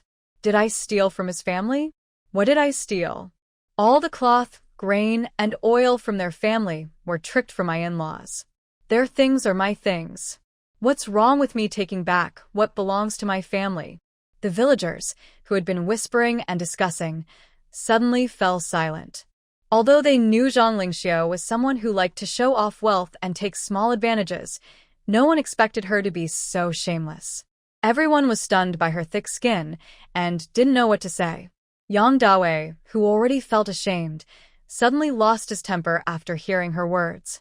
He burst into the crowd and slapped Zhang Lingxiu hard. Her already bruised face twisted in pain, but she refused to back down. She lunged at Yang Daoi, claws like hands reaching for his face. "You're a coward. You dare hit me? If I hadn't been blind back then and married such a useless man, would I have lived so miserably all these years? Zhang Lingxiu scolded and scratched at Yang Dawei as she spoke. In the past, Yang Dawei would never hit back or argue with her. But now, his heart was completely cold. When Zhang Lingxiu lunged at him, he quickly pushed her to the ground. Then he cupped his hands to Gu Yuan and said in a weary, cold voice, "Brother Yuan, please help me write a divorce letter." As soon as Yang Dawei said this, everyone present was stunned, including Zhang Lingxiu herself. After a long moment, she finally recovered and said, "Fine. Yang Dawei, if you want to divorce me, don't regret it." Yang Dawei looked at her with a sad and cold gaze. "I only regret that I didn't divorce you sooner." He had planned to divorce Zhang Lingxiu the next day. He would quietly give her a divorce paper and take the little money they had saved together. If she had some money, she wouldn't be ruined, and she could remarry later, maybe to someone better. He had thought of all this for her. He actually had feelings for Zhang Lingxiu. He felt upset about wanting to divorce her, so he didn't go back to his room to sleep tonight. Unexpectedly, since he didn't return, it made it easier for Zhang Lingxiu to sneak out and steal something. Yang Dawei bowed and apologized to the Gu family, saying, "Uncle Daong, Auntie, about tonight's matter, it was our family's fault. If you suffered any loss, I am willing to compensate. If you want to report to the authorities, we won't stop you." Hearing this, Zhang Lingxiu was so frightened she sat down the ground. When she regained her senses, her arrogant attitude was gone. She crawled on the ground and hugged Yang Dawei's leg, crying, "Head of the household, a husband and wife share 100 days of kindness. You can't be so heartless. I didn't cause any damage to their family. Please don't report to the officials. If it reaches the officials, I will be punished." Yang Dawei gently released Zhang Lingxiu's hand from his leg and again bowed to Gu Yuan, saying, "Brother Yuan, thank you so much." By now, Yang Dawei had said enough, and Gu Yuan couldn't persuade him anymore. He went inside to get paper and ink. In front of everyone, Yang Dawei said, "I, Yang Dawei, have a wife named Zhang Lingxiu. Because she disobeyed her parents and committed theft, I am writing this divorce paper. From now on, we will each remarry and never argue again. To prevent any future disputes, I voluntarily write this agreement as proof." After Gu Yuan signed, Yang Dawei bit his thumb and pressed his blood on the divorce paper to seal it with his fingerprint. Then he handed the divorce paper to Zhang Lingxiu and said, "You can leave." Although Zhang Lingxiu was usually fierce and outspoken, she didn't take the Yang family seriously, but that was based on the idea that Yang Dawei would always protect her no matter what. Now that Yang Dawei was truly determined to divorce her, she instantly became timid. She begged, grabbing his arm, "Dawei, I was wrong this time. I know I was wrong. I will never do that again. Please don't write the divorce paper. Let's live happily in the future. I will respect my in-laws and take good care of Fengfang, Dabao, and Xiaobao. Just look at them. Don't divorce me. Don't drive me away." Women in Qingchao could remarry, but women who were sent back home after being divorced for reasons like the 7-out rule would live under everyone's gossip and shame, unable to lift their heads. Yang Dawei initially still felt a bit reluctant, but when Zhang Lingxiu mentioned Yang Fanfang, he thought about how his own incompetence had caused his daughter's good marriage to fall apart and how she was pushed into a big fire pit. His anger boiled over, and he decisively threw the divorce paper at Zhang Lingxiu. Zhang Lingxiu wanted to plead again, but at that moment, Yang Lijing and his wife, Su, entered. Su immediately threw a bundle into Zhang Lingxiu's hands and coldly shouted, "Get out. Go back to your mother's house. If you dare step into our Yang family again, I will break your legs." Yang Lijing added, "If you don't leave now, I will send someone to report to the authorities." According to Daqing law, theft is punished by 30 strikes first, then the crime is judged based on the value of the stolen goods. Zhang Lingxiu, clutching the bundle Su threw to her, looked like she had lost her soul. In the end, Yang Lijing's 2 sisters-in-law carried her out of the Gu family's courtyard. Gu Yuan thanked the villagers who came to help after hearing the commotion. After everyone left, Su-won found a nearly burnt-out incense stick under the window lattice and gently sniffed it. Won-shur curiously came over and asked, "Won-er, what is this?" Incense, Su-won replied simply. Won-shur was so surprised she almost fell over. Incense. Incense. How could our family have something like that? Zhang Lingxiu lit it, Su-won said. Won-shur slapped her forehead. That's why I slept so soundly tonight. I didn't even realize there was a thief in the house. Turns out it was Zhang Lingxiu who set this up. She's really got a bad heart. Su-won looked at Won-shur, who was cursing, and her eyes twitched. She didn't dare tell Won-shur that she actually slept well because her sleep was naturally good and it had nothing to do with the incense. The incense Zhang Lingxiu bought from somewhere was fake. After tossing and turning all night, Su-won was exhausted and fell asleep again on the bed. Little Jinger naturally crawled onto the big bed happily and snuggled next to Su-won. Yuan patiently waited until the little guy was asleep before carrying him to the small bed and sleeping on the big bed himself. Early the next morning, the three brothers from the Gu family had already moved all the remaining unrefined wine out of the house, planning to brew it while no one was working on repairing the house. The next batch would be brewed after the house and the wine workshop were repaired. The three brothers would then collect the crude wine and start making wine yeast for fermentation and refining. Su-won first taught her three older brothers how to make brewing yeast, which is the most important step in brewing alcohol. The secret to the different flavors of each family's wine lies in the yeast they use. She shared her knowledge of how to make yeast for 5 types of aroma: soy sauce, fresh, strong, phoenix, and rice aroma. She also found a piece of charred wood and drew a diagram for Gu Senyo. "Third brother, find a skilled carpenter to make this according to my drawing," she said. Gu Senyo had worked in a wine workshop before. He recognized immediately that it was a distillation device used for brewing alcohol. However, the device in her drawing looked a bit different from those he was used to, with some extra details, but he couldn't say exactly what was different. Still, he trusted Su-won. He took the drawing and immediately went to find a carpenter. Yuan was also good at carpentry, or he wouldn't have been able to make a water wheel. But now, Yuan was preparing for the imperial exams and needed to copy books to earn money, so he didn't have time for carpentry work. That night, Yuan and the 3 oxen from the Gu family carried the newly brewed wine back to the bamboo grove behind the old Gu house. Su-won wanted to go with them, but Yuan told her not to. Fortunately, Yuan had already learned how to pour wine into bamboo joints, so he gave him 4 large syringes to teach the 3 oxen how to fill the bamboo with wine. When Yuan returned, he saw the oil lamp light in the room, and his face softened unconsciously. He entered and saw Su-won reading under the lamp. She was not reading his imperial exam books, but a travel journal he had obtained by chance earlier. If Su-won had just arrived, she wouldn't have been able to read this journal because the characters of Qing Kingdom were completely different from what she knew. But before Yuan returned to the county school, he had taught her to recognize many Qing characters. Now, with some guessing, she could understand what was written in the journal. The author of the travel journal was unknown, but it recorded the customs and scenery of this world very thoroughly. Not only Qing Kingdom but also Qin, Liang, and Qi kingdoms were well documented. The only exception was the Night Kingdom, which had no records at all. It was written that the Night Kingdom was too far away, with poor transportation, so it had no contact with Qing Kingdom yet. This matched what Yuan had said before. However, the travel notes also mentioned that the legendary Night Kingdom is very powerful. Not only are the people skilled in combat, but their horses are strong and healthy. They also have a very deadly weapon, a small stone that, when thrown, makes a loud noise and can cause multiple injuries or deaths.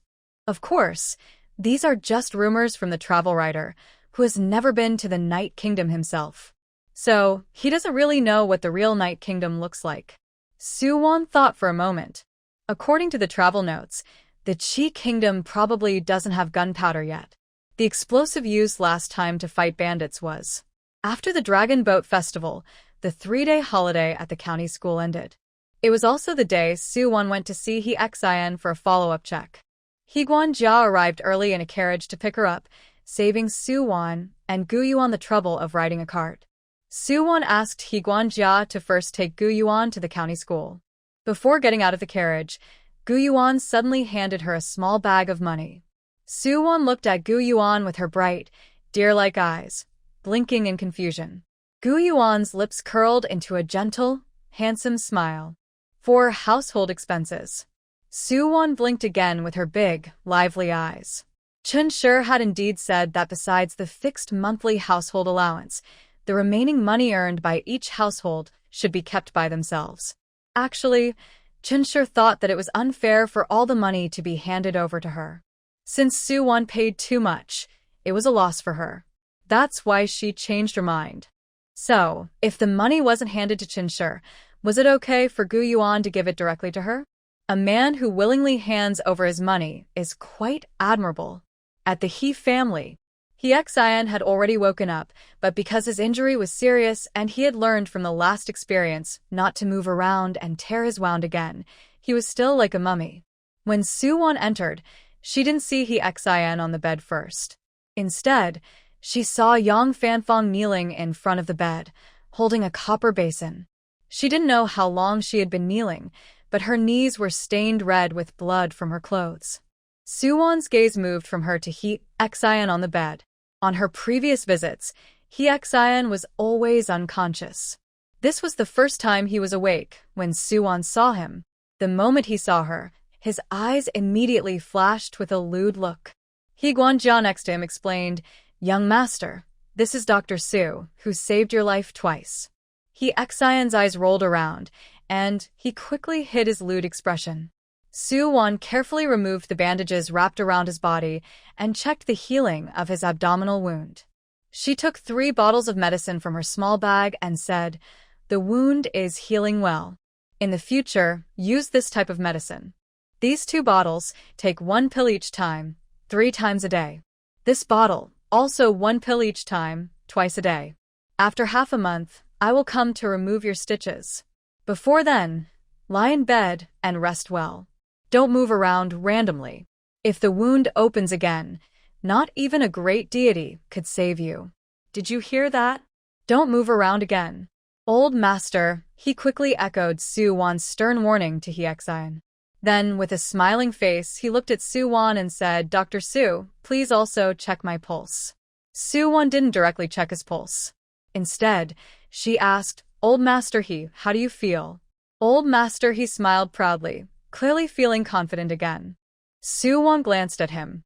The signs of his weakness were gone, but there was a dark purple bruise under his eyes, likely caused by working hard after recovery. Old master, he was very satisfied with the medicine's effect. His attitude towards Su-won was extremely respectful. "Dr. Su, how about helping me check the pulses of the women in my household? See if they are pregnant." "Sure, just pay the consultation fee," Su-won replied while packing up her things and giving Old Master He a side glance. Old Master He's words were cut off instantly. No way, Su-won's consultation fee was so expensive. Anyone outside could find a doctor to check their pulse easily. Housekeeper He sent Su-won out of the He residence. "Dr. Su, wait a moment. I'll send a carriage to take you back." "No need, I'll go back myself." "Thank you, Housekeeper He," Su-won politely said, already carrying her small bag and leaving. Housekeeper He didn't insist. After all, his earlier words were just polite talk.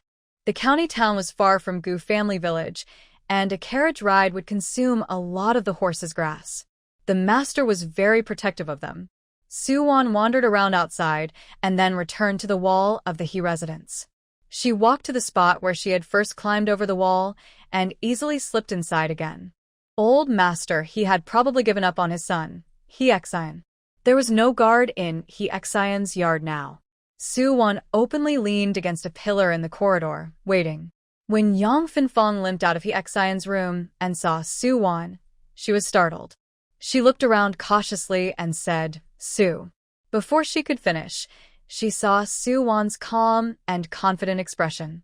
Reluctantly, she changed her words, "Aunt Su, why are you still here?" Su-won didn't answer but asked, "Do you want to leave here? I can take you out." Yang Fanfang's hopeful eyes flickered briefly, but in the next moment, she shook her head bitterly. I don't want to leave.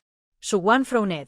Yang Fanfang smiled bitterly and said, I'm going back. My mother will also send me back. Your mother has already been sent back home by your father. Yang Fanfang was stunned for a moment, and tears welled up in her eyes. Then I really can't leave. If I go, I'll cause trouble for my father and grandparents.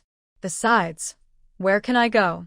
Seeing Yang Fanfang's desperate look, Yuan said, Whenever you want to leave, just let me know. After speaking, she took out a small porcelain bottle from her bag and handed it to Yang Fanfang. Her gaze swept over Yang Fanfang's blood-stained pants. Golden wound medicine, better than the one outside at the clinic. Yang Fanfang held the small porcelain bottle and stared blankly at Yuan's slim figure as she skillfully climbed over the courtyard wall. Yuan didn't expect that she would land right on top of a carriage. Su Chom quickly jumped onto the carriage, surprised to see the small figure dressed in light gray. Dr. Shu? Su Zhe, who had been pretending to sleep inside the carriage, immediately jumped out upon hearing the voice. Using light skills, he leapt onto the carriage, snatching Yuan and placing her under his arm before Su Chong could reach her. He sat Yuan on the carriage seat and rested his chin on a small table inside, looking at her. Although her eyes were clear, he looked at her with a slightly intoxicated expression, saying, Girl, were you waiting here on purpose for my carriage? Coincidence, Yuan replied calmly and confidently.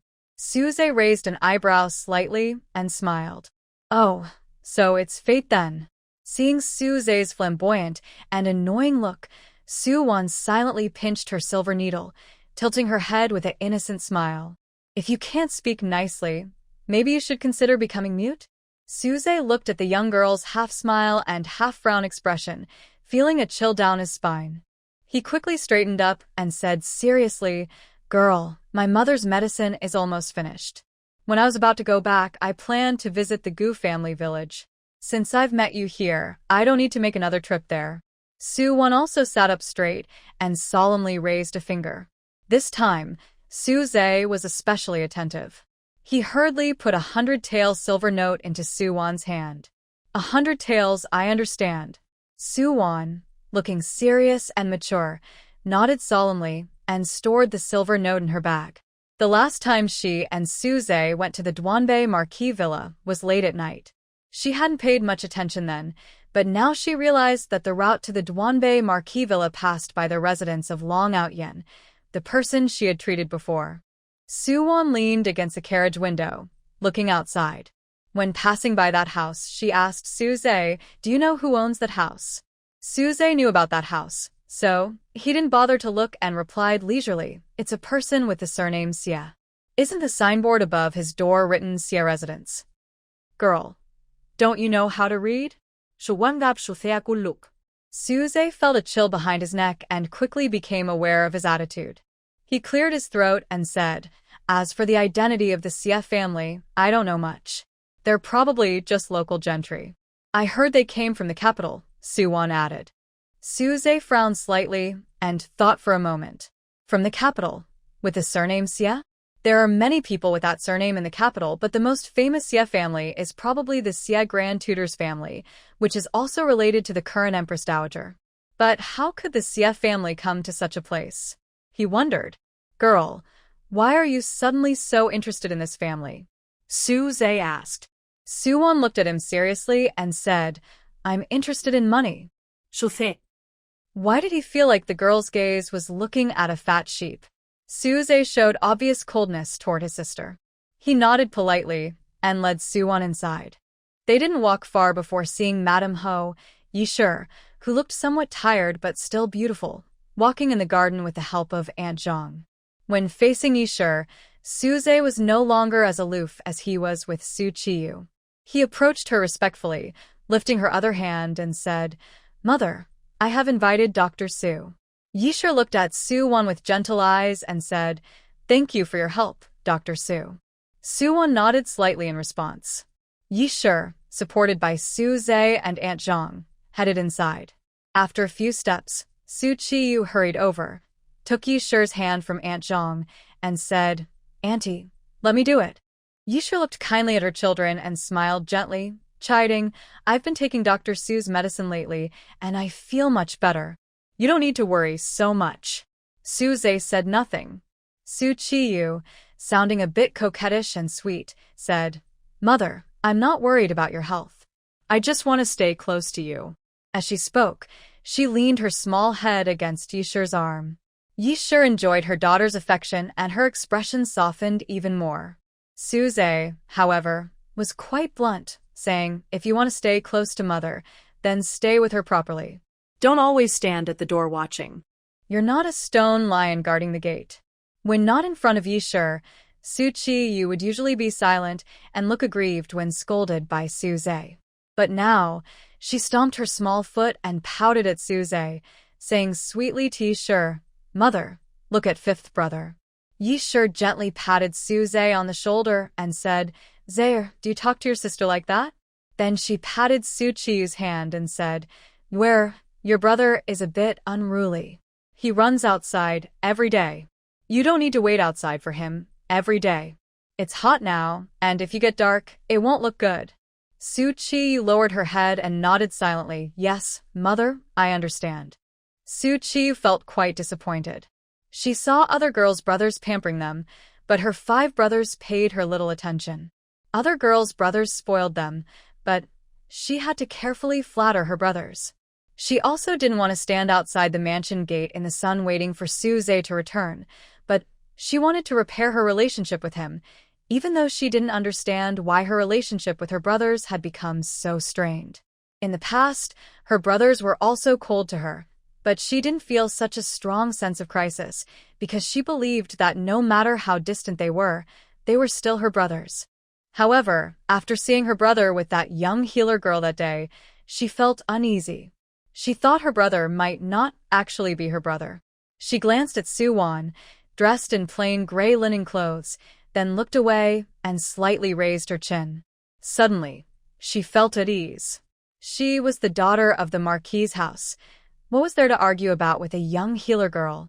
Yisher finished speaking about her children and then turned to look kindly at Yuan, who was following behind. Her eyes were filled with love. When Dr. Su came last time, I was unconscious, so I didn't get a chance to thank you in person. I apologize for that. Usually, Yuan would simply say that the consultation fee was enough. But seeing Yisher's gentle and sincere face, she couldn't bring herself to speak. She nodded gracefully and said, No need to apologize. Your family's food is very delicious. Yisher's smile softened a little more. Dr. Su, what do you like to eat? I'll have someone prepare it for you right away. After thinking carefully, Yuan replied, Yenji goose, crystal pork knuckles, bamboo fungus chicken soup, lychee-flavored crispy duck, and sour bamboo shoots are all very tasty. Yisher gave Zhang Mama a meaningful look, and Zhang Mama immediately went to instruct the servants to prepare the dishes. Su Qiyue supported Yisher's hand, watching her gentle smile while talking to Yuan, unconsciously poking 2 holes in her handkerchief. As they spoke, the 4 of them entered Yisher's room together. Yuan took Yisher's pulse and asked about her recent condition. She learned that initially, Yisher often experienced chest tightness and fainting when she first started taking medicine, and she needed Yuan's simple breathing device to help her breathe until she recovered. But recently, she hadn't fainted for a long time, and even her chest tightness had improved significantly. Her heart had not hurt again. Yuan took out the prepared medicine from her bag, placing each bottle in front of Yisher, and said, Madam, these 2 bottles of medicine should be taken 3 times a day, 1 pill each time. Take this medicine whenever you feel unwell, and take 10 pills at once. Yisher asked Mammy Zhang to carefully store the medicine, then held Yuan's hand and said, Dr. Su, thank you so much.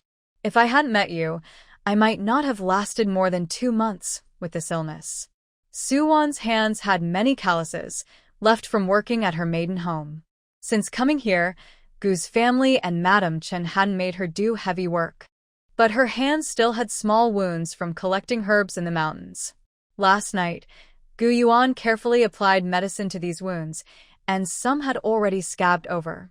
Yisher's hands, however, were soft and delicate like a young girl's. Yi sure didn't know why, but holding these hands made her feel a sharp pain in her heart.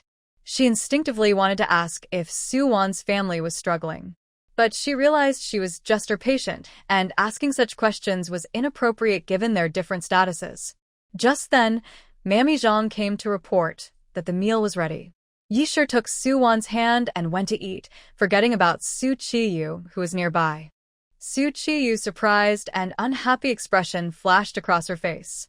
She quickly caught up to Yi Sure, holding her empty hand and pouting playfully, "Mother, now that you have Dr. Su, you've even forgotten your daughter?" Yi Sure gently took Su Qiyue's hand and said softly, "How could I forget you?" Though her words sounded warm, her tone was somewhat distant.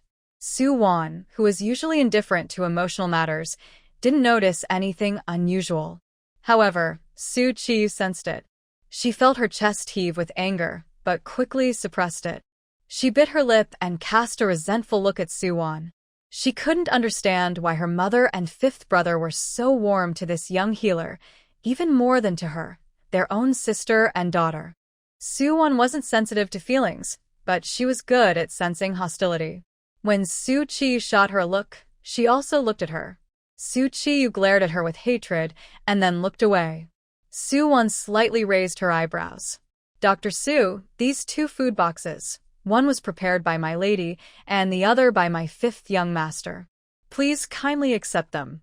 After lunch, just as Su-won was about to leave, Mammy Zhang brought 2 food boxes and handed them to her. Although Su-ze knew that the girl wouldn't be polite and would definitely accept it, he only felt relieved after seeing her take it. His charming, narrow phoenix eyes looked at Su-won with a hint of pride. "That box isn't for you to eat. It's for the children at your home. Don't sneak any food halfway through, or I'll have Su-chong watch you." Mrs. Yi gently scolded her son and looked at Su-won with soft, apologetic eyes. "Dr. Su, our little 5 has her own personality. Don't mind her. This box contains snacks that my maid Zhang specially made. Take it home and try it." Su-ze added, "Zhang's baking skills are a true gift from my mother. Since my mother fell ill, we haven't been able to enjoy her treats." Mrs. Yu reproached her son again. "Stop talking nonsense." Zhang quickly said, "If young Master Wu likes the snacks, I'll make some for you." "Forget it. I don't like overly sweet things," Su-ze said proudly, but a smile appeared in his narrow phoenix eyes. Next to them, Su Qiyue watched the scene, twisting her handkerchief nervously. Although she was the daughter of the Marquis' estate, and she was close to her mother and 5th brother, seeing the 3 of them happily chatting made her feel as if they were real siblings and mother and daughter. She felt like an outsider who couldn't even speak up. Su Qiyue turned around and quietly whispered something to Shaoli behind her. Then she, along with Mrs. Yi and Su-ze, said goodbye to Su-won. Zhang saw Su-won out.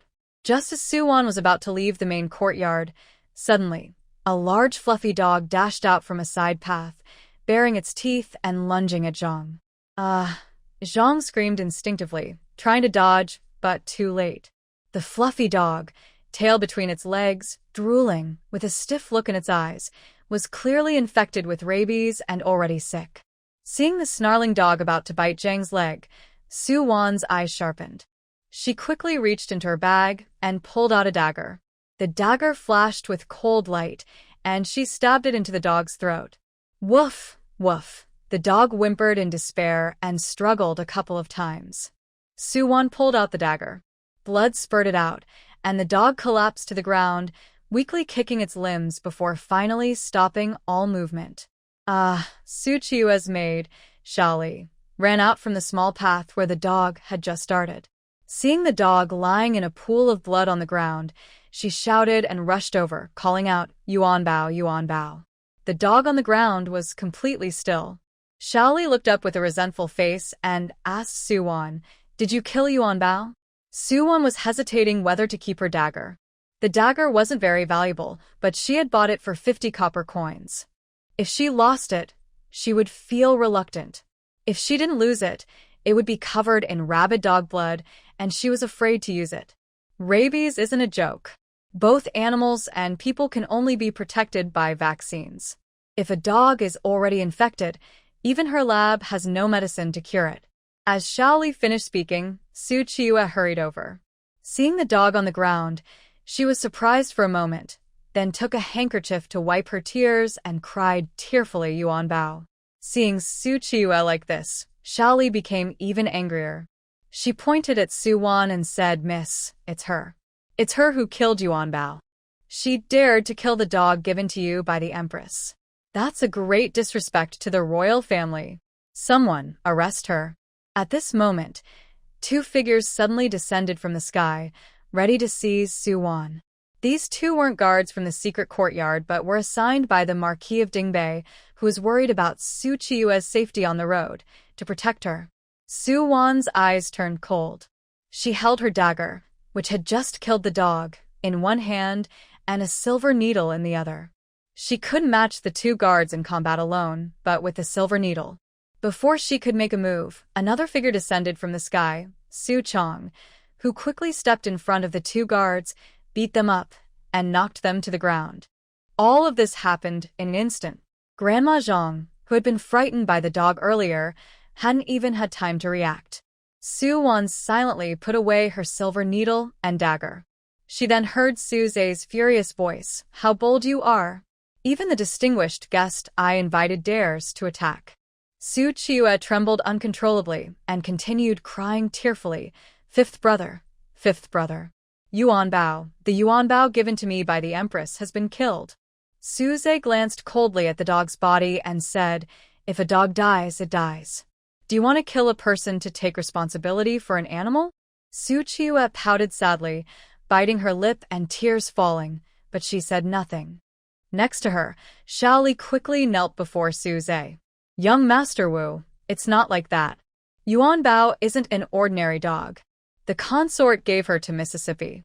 Now that Yuan Bao has been killed, even Miss can't explain this to the Empress." Su Zhe didn't look at Xiaoli, but only glanced at Qiyue. "So, you mean your aunt would punish you just for a dog?" Qiyue kept her head down, crying silently. Yuan looked at the obvious dog bite wound on Xiaoli's hand. Madame Zhang then had a chance to speak to Qiyue. "Miss, this isn't Dr. Su's fault. Yuan Bao suddenly lunged at me, and Dr. Su, to prevent me from getting hurt, had to kill Yuan Bao in a hurry. If, after returning to the capital, the Empress really blames us, just tell her it was all the old servant's mistake." Although gifts from the royal family are indeed precious, the Duke of Dingbei's estate is related to the Empress's family, and they often receive gifts from the palace. Moreover, it's just a dog. The Empress might have forgotten about it already and wouldn't bother asking. Su Zhe glanced again at the still-crying Qiyue, then looked at Yuan. His expression softened. "Girl, let's go. I'll take you out." As Yuan followed Su Zhe out, she said, "That dog was sick with rabies. Tell someone to dig a hole, burn the dog's body, and bury it." "Rabies?" Su Zhe asked, confused. Sometimes, the girl mentioned words he didn't understand. It wasn't important. What mattered was he didn't understand what this disease was. "It's hydrophobia," Yuan explained. Su Zhe's face immediately changed. He knew this disease. Once someone caught it, medicine was useless. "All right, I understand," Susan added. "The maid Xiaoli was bitten by the dog," Yuan added, looking at Su Zhe. "I know what to do," Su Zhe replied. The Duke's estate's side courtyard. Yuan was already far away in Su Cheng's carriage, and Yi Shi's gaze was still fixed on the entrance of the courtyard. Madame Zhang entered respectfully, standing beside her and recounting what had just happened. Yi Shi's brow furrowed slightly as she asked, "Did Dr. Su get hurt?"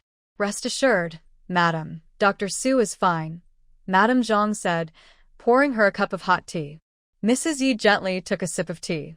"I don't know why, but I feel very close to that girl whenever I see her. Even though she doesn't talk much, just having her nearby makes me feel more connected to her than to Yuan."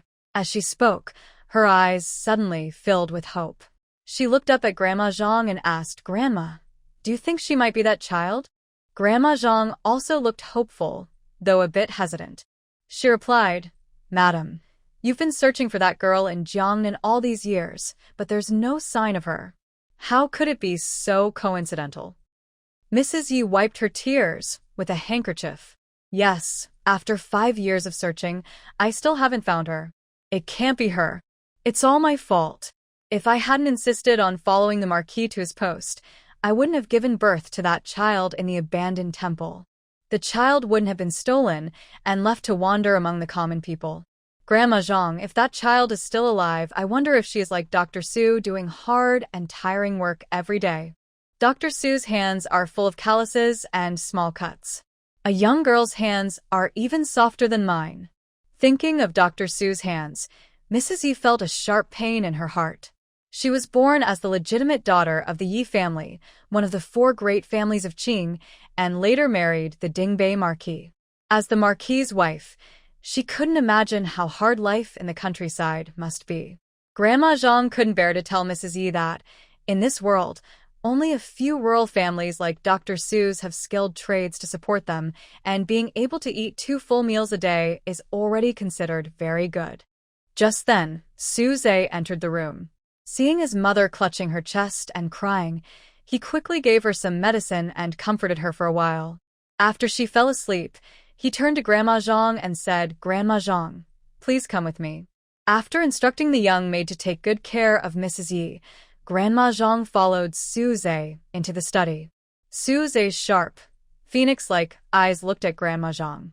"Grandma, what did my mother mean by what she just said?" Grandma Zhang knew exactly which words he was referring to. Since Mrs. Yi hadn't asked her to keep anything secret, she explained openly, "Young master, do you know that the young lady didn't come from a noble family? She was born in a broken temple in Jiangnan." This was well known in the Dingbei Marquis' household. On the day the young lady was born, besides Madame, there was also a pregnant woman hiding in the broken temple, seeking shelter from the rain. She went into labor shortly after Madame did. The lady is kind-hearted. Seeing her family is poor and she has no one to care for her, we sent a midwife and 2 maids to help her deliver the baby. They delivered 2 girls one after another. The family didn't expect to give birth on the road and didn't have a cradle prepared. The lady asked someone to bring a cradle to wrap the babies. However, they didn't expect that. Not only did that person not show gratitude, but she also coveted the wealth of the Marquis' estate, swapping her daughter and sister. Su Zhe said, taking over Zhang Mama's words. "So, my current sister isn't really my biological sister?" Zhang Mama nodded under Su Zhe's sharp gaze. Su Zhe continued, "Mother, years ago, despite being seriously ill, insisted on going to the south to find famous doctors. It wasn't just for treatment, but to see if her swap sister was still alive, right?" Zhang Mama nodded again. "Why didn't father send someone to look for her?" Su Zhe asked. Zhang Mama moved her lips but didn't speak. Su Zhe guessed, Su Qiyue is already engaged to the 3rd prince.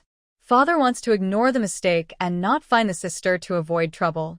Although mother had a heart condition, it wasn't serious. It worsened suddenly 5 years ago, and she insisted on going out to seek medical help. It was because she was upset with father that her condition became worse. Yes, Su Zhe guessed this much. Zhang Mama could only say reluctantly, "In recent years, lady has retraced her past steps, searching for someone, but she hasn't found the swapped lady. This year, her heart condition worsened, and she had to stay in the guest house for treatment." "Why didn't mother tell us?" Su Zhe asked Zhang Mama. Zhang Mama respectfully replied, "Young Master Wu, the lady didn't hide it intentionally, but we didn't discover it." Su Zhe finished for her, sounding a bit annoyed. "Zhang Mama, have you found any clues over the years?" Su Zhe asked. Zhang Mama shook her head. "Not many useful clues. I only know that the family who was with the lady when she gave birth in the ruined temple also had the surname Su. They were a poor scholar. The woman who was with the lady said they were from Sijiuan in Heshi Town, Pingnan Prefecture, but when the lady sent people to find Heshi Town, there was no such place. They searched all over Pingnan Prefecture, but couldn't find it. Clearly, when that woman told the Marquis' family about that place, she had already prepared to swap the babies, which is why she gave a false location. Su Chong was driving the carriage to Su Wan's house. Before entering the house, Su Wan heard lively noises inside. The house was already being torn down, starting from the backyard where Gu Sanyu and Gu Ernia lived because they planned to demolish everything at once. Gu Sanyu and Gu Ernia's family temporarily moved into the old family house. The old house was small and in poor condition, but since the weather was dry and there was no rain, it was not a problem. Suwon got off the carriage, holding 2 food boxes given to her by Yi Shi and Su Zhe, preparing to go inside. Before she took a step, a small figure suddenly rushed out like a cannonball, hugging her leg. "Wan, you're back," the child exclaimed. Suwon habitually pinched the small bun on the child's head. She looked down at the child's face, about to ask what he had been doing, when she saw his big, watery eyes, his eyelashes moist. His small face still had tear stains, but he smiled brightly at her. A cold flash crossed Suwon's bright, deer-like eyes. She crouched down gently and asked softly, "Xiao Jing, did something happen at home?" Although Xiao Jing was mischievous, he was a boy and generally wouldn't cry. He pointed at his finger but didn't speak. Meanwhile, a villager nearby, watching the scene, said, "Wan, you're back. Your maternal family brought your brother to visit you. They just went inside with your mother." Suwon's brow furrowed slightly, almost unnoticeably. In her memory of the original owner, she didn't have a good impression of her biological parents. The original owner's father was a scholar, and her mother was the daughter of a minor wife of a local gentry, arranged for her father when he passed the imperial exams. Her father had been successful at first, but failed repeatedly afterward. Now in his 40s, he hadn't even become a Jiren, recommended scholar, and was abandoned by the gentry family. They had long refused to visit or support him. Her father thought of himself as a scholar, different from common folk, proud and aloof, not doing farm work. Her mother also believed herself to be a noble lady and wouldn't do any chores. Her brother studied with her father and wouldn't do chores either. So, all the household chores fell on the original owner.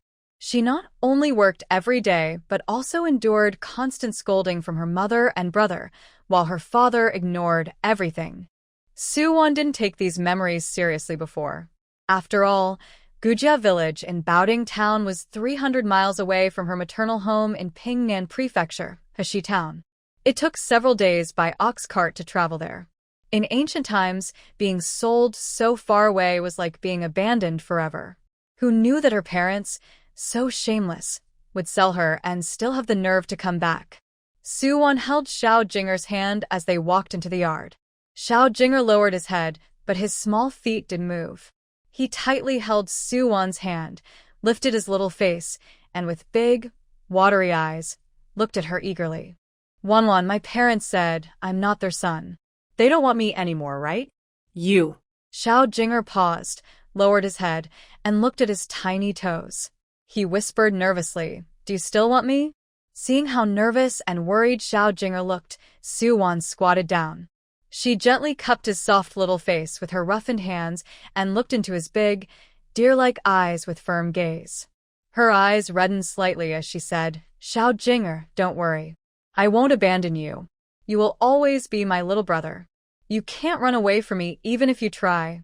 As she spoke, Suwon affectionately tapped Xiao Jinger's small forehead and then stood up, holding his hand. "Let's go home." "Oh, Wan, you're finally back." As soon as they entered, a figure rushed over and hugged her tightly, sobbing and wiping tears. Suwon calmly pushed her away, took a step back, and kept some distance between them. Tangshi looked at Suwon's actions, remembering her purpose for coming, and suppressed her anger. Her eyes reddened as she took Suwon's hand. "Wan, do you still blame Mom for selling you?" "Mom knows she was wrong to sell you, but Mom had no choice. Our family, we really had nothing to eat. The weather was so dry, we couldn't even find wild vegetables. If Mom hadn't sold you, our family would have starved together." Boo-hoo. She cried even more sadly. Suwon quietly watched her. Chun-Shi held Tangshi's arm to comfort her. "Big sister, stop crying. Wan is capable and blessed. Since coming to our home, our life has been getting better and better. It won't stay like this forever. When it rains, it will be better. Since you've come so far, just stay peacefully at home. When the weather improves, You can go back with your father-in-law. Suwon looked at the Chen family and said calmly, Mother, we don't have enough rooms at home to accommodate everyone. Tang Shi quickly wiped her tears and said, We don't need to sleep in the main room. We'll sleep in the firewood shed, just among the firewood. Suwon looked at her deeply and said, All right, then you and your family will sleep in the firewood shed tonight. Tang Shi hesitated, her face changing slightly, and a fierce look flashed in her eyes. The girl was really pushing her limits, daring to suggest they sleep in the firewood shed. She looked at Chen Shi beside her. Although Chen Shi looked a bit troubled, she didn't argue with Suwon. First, because their house truly had no empty rooms left, and if they didn't let Yuan's family sleep in the firewood shed, someone else would have to sleep there. Second, as a woman, she understood Suwon. No matter who was sold by their own parents, it would leave a scar in their heart. If Suwon didn't vent her anger, that scar might never heal. Chen Shi looked at Tang Shi with guilt, but before she could speak, a stern voice suddenly rang out from under the eaves. Suwon, are you out of your mind? Do you think you can just disrespect us? We came here, and you dare to let us sleep in the firewood shed? Yuan and his eldest son, Suwon's older brother, Su Guangsai, stood under the eaves, glaring angrily at Suwon as if ready to rush forward and scold her. Chen Shi and Wan Shi, who was feeding chickens nearby, were stunned. Their earlier warmth and hospitality towards the visiting family seemed to fade. Chen Shi finally understood that Suwon's resentment towards her family was probably not just because they sold her. When Suwon was at her parents' home before, she must have been bullied often. They had been kind to her before, mainly out of respect for Suwon. Now that Suwon was part of their family, yet these people still dared to bully her openly. Did they really think their family was made of clay? Easy to bully? Chen Shi's face, which had been somewhat troubled because of Suwon's attitude, grew cold. Since your family doesn't like our firewood shed, we really have no choice. You should find a bigger, more comfortable place to stay. Seeing Chen Shi's attitude, Tang Shi quickly said, Mother-in-law, please don't be angry. Our son is not good with words. He's been raised together with Wan since they were little, so he tends to speak without thinking. Wan Shi, without holding back, interrupted bluntly, brothers and sisters wouldn't behave like that. Our young sister-in-law is truly cherished by her brothers, who hold her in the palm of their hands. Anyone who dares to hurt her even a little, my husband and his 3 brothers would beat them up easily. Right, husband? Suddenly called by his wife in such a familiar way, Gu Daniu scratched his head and smiled foolishly. Yes, earlier Yang who tried to stop Yan and my second brother, and I beat him so badly he couldn't get out of bed for 3 days. Su Guangsai looked at Gu Daniu's strong arm muscles shining in the sunset glow as he chopped firewood. His body trembled slightly, and his face looked very pale. But he didn't dare show any fear in front of Gu Daniu, worried he might get beaten. So, he glared fiercely at Suwon.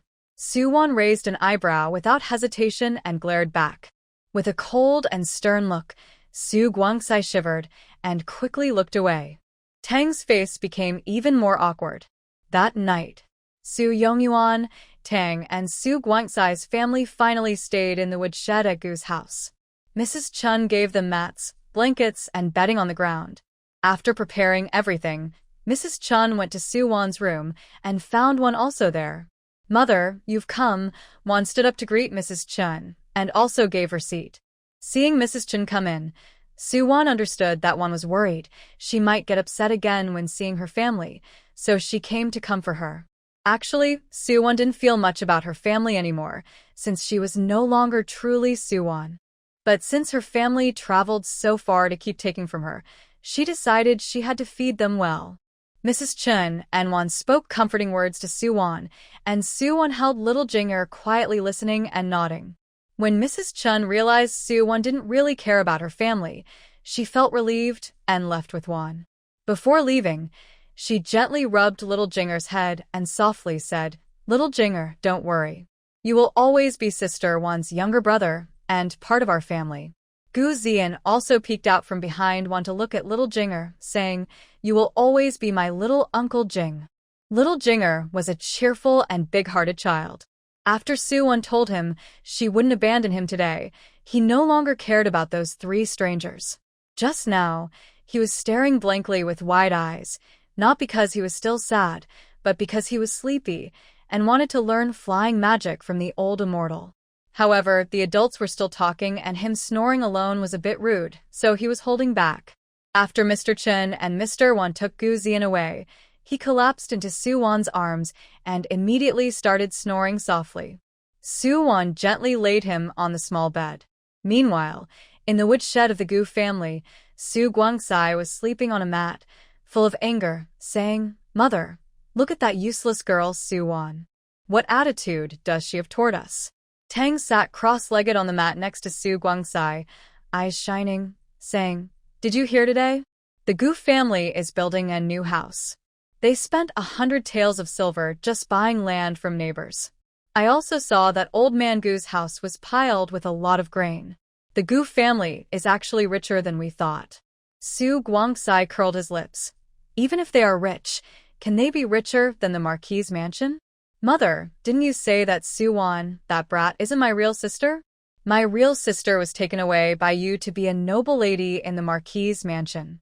If we get some money from Suwon, we can have enough funds to go to the capital to find my sister, who is now a noble lady. Our whole family can then enjoy a good life. Maybe I can even marry a noble lady as my wife." With a hopeful look for the future, Su Guangsai's eyes gleamed with a lecherous light. Honestly, both Su Yongyuan and Tang looked quite good, and Su Guangsai was quite handsome himself. But although he studied Confucian classics with Su Yongyuan since childhood, his heart was not right, making him look rather lecherous. Tang glared at Su Guangsai, saying, "Mother told you not to say anything about this. Once you know, keep it to yourself. Don't tell anyone." What are you talking about now? The matter of swapping the children was her envy of the lady of the Marquis' mansion, which she decided to do on impulse. For so many years, even Su Yongyuan didn't know about it. If things weren't so difficult now, if the only maid who worked at home hadn't been sold, and the money from selling her had run out, seeing their family starving and holding their stomachs, she really wouldn't have planned to reveal this. When she first decided to tell, she was worried Su Yongyuan would blame her.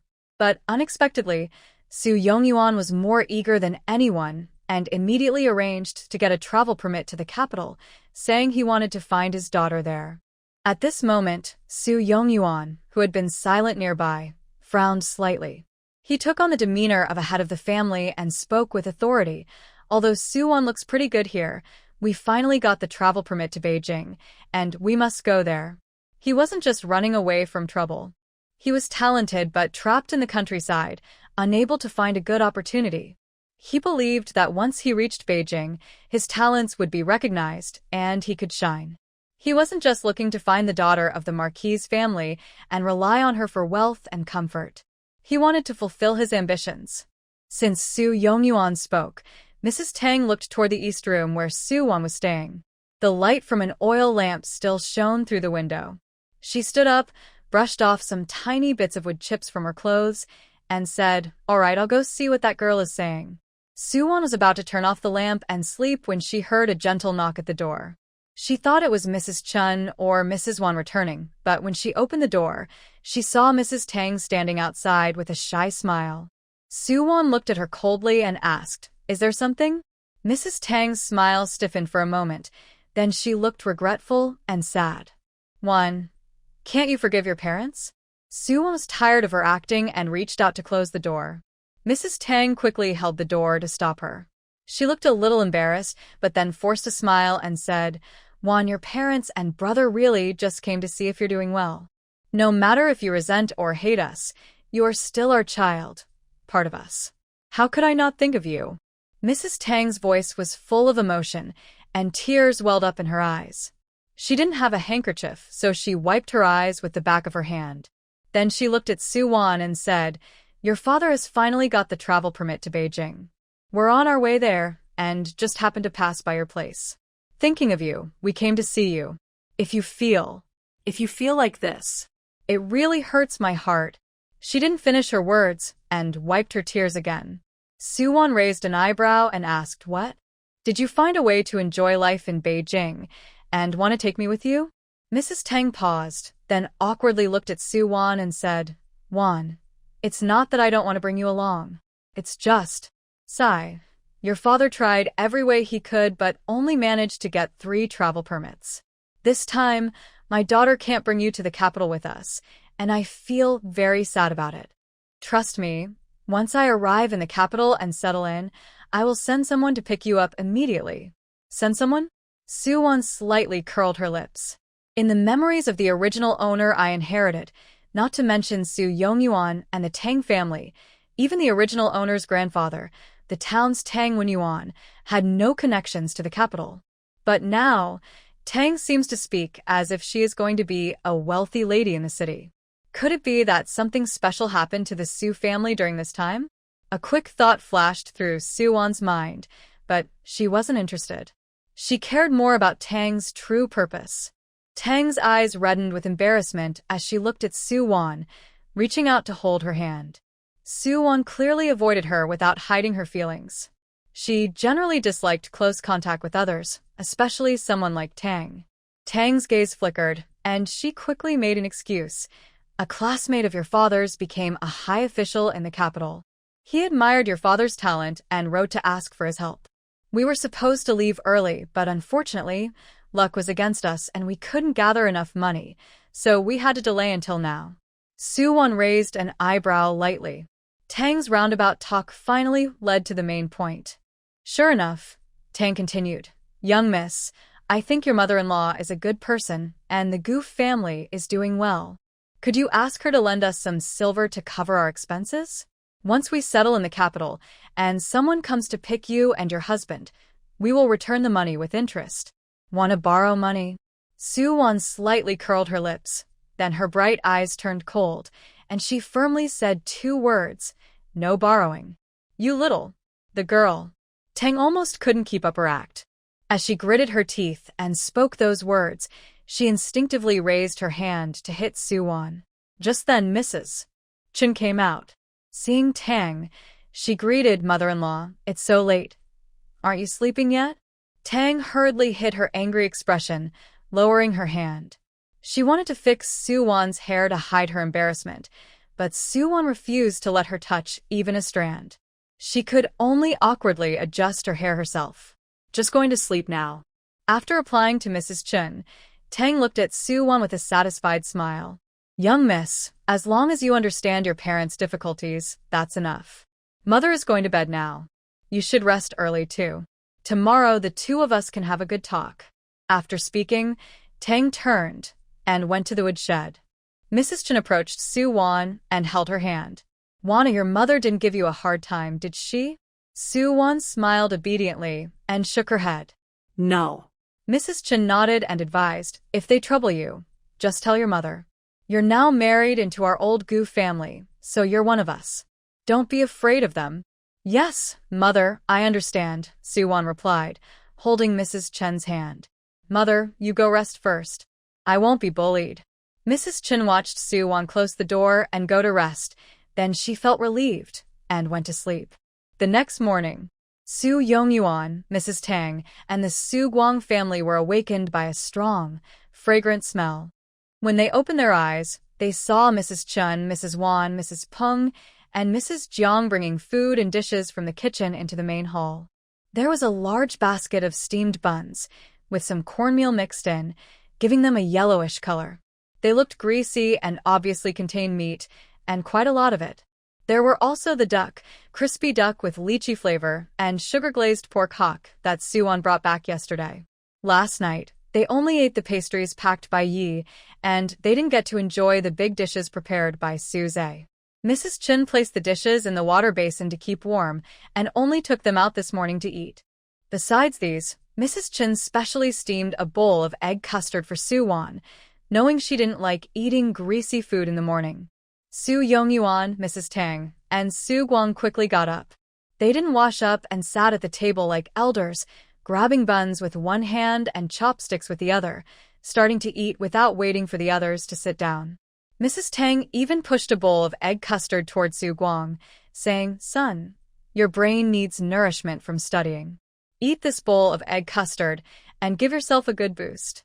Su Guang also didn't think anything was wrong. He took the bowl, scooped up some egg custard with his chopsticks, and gobbled it down.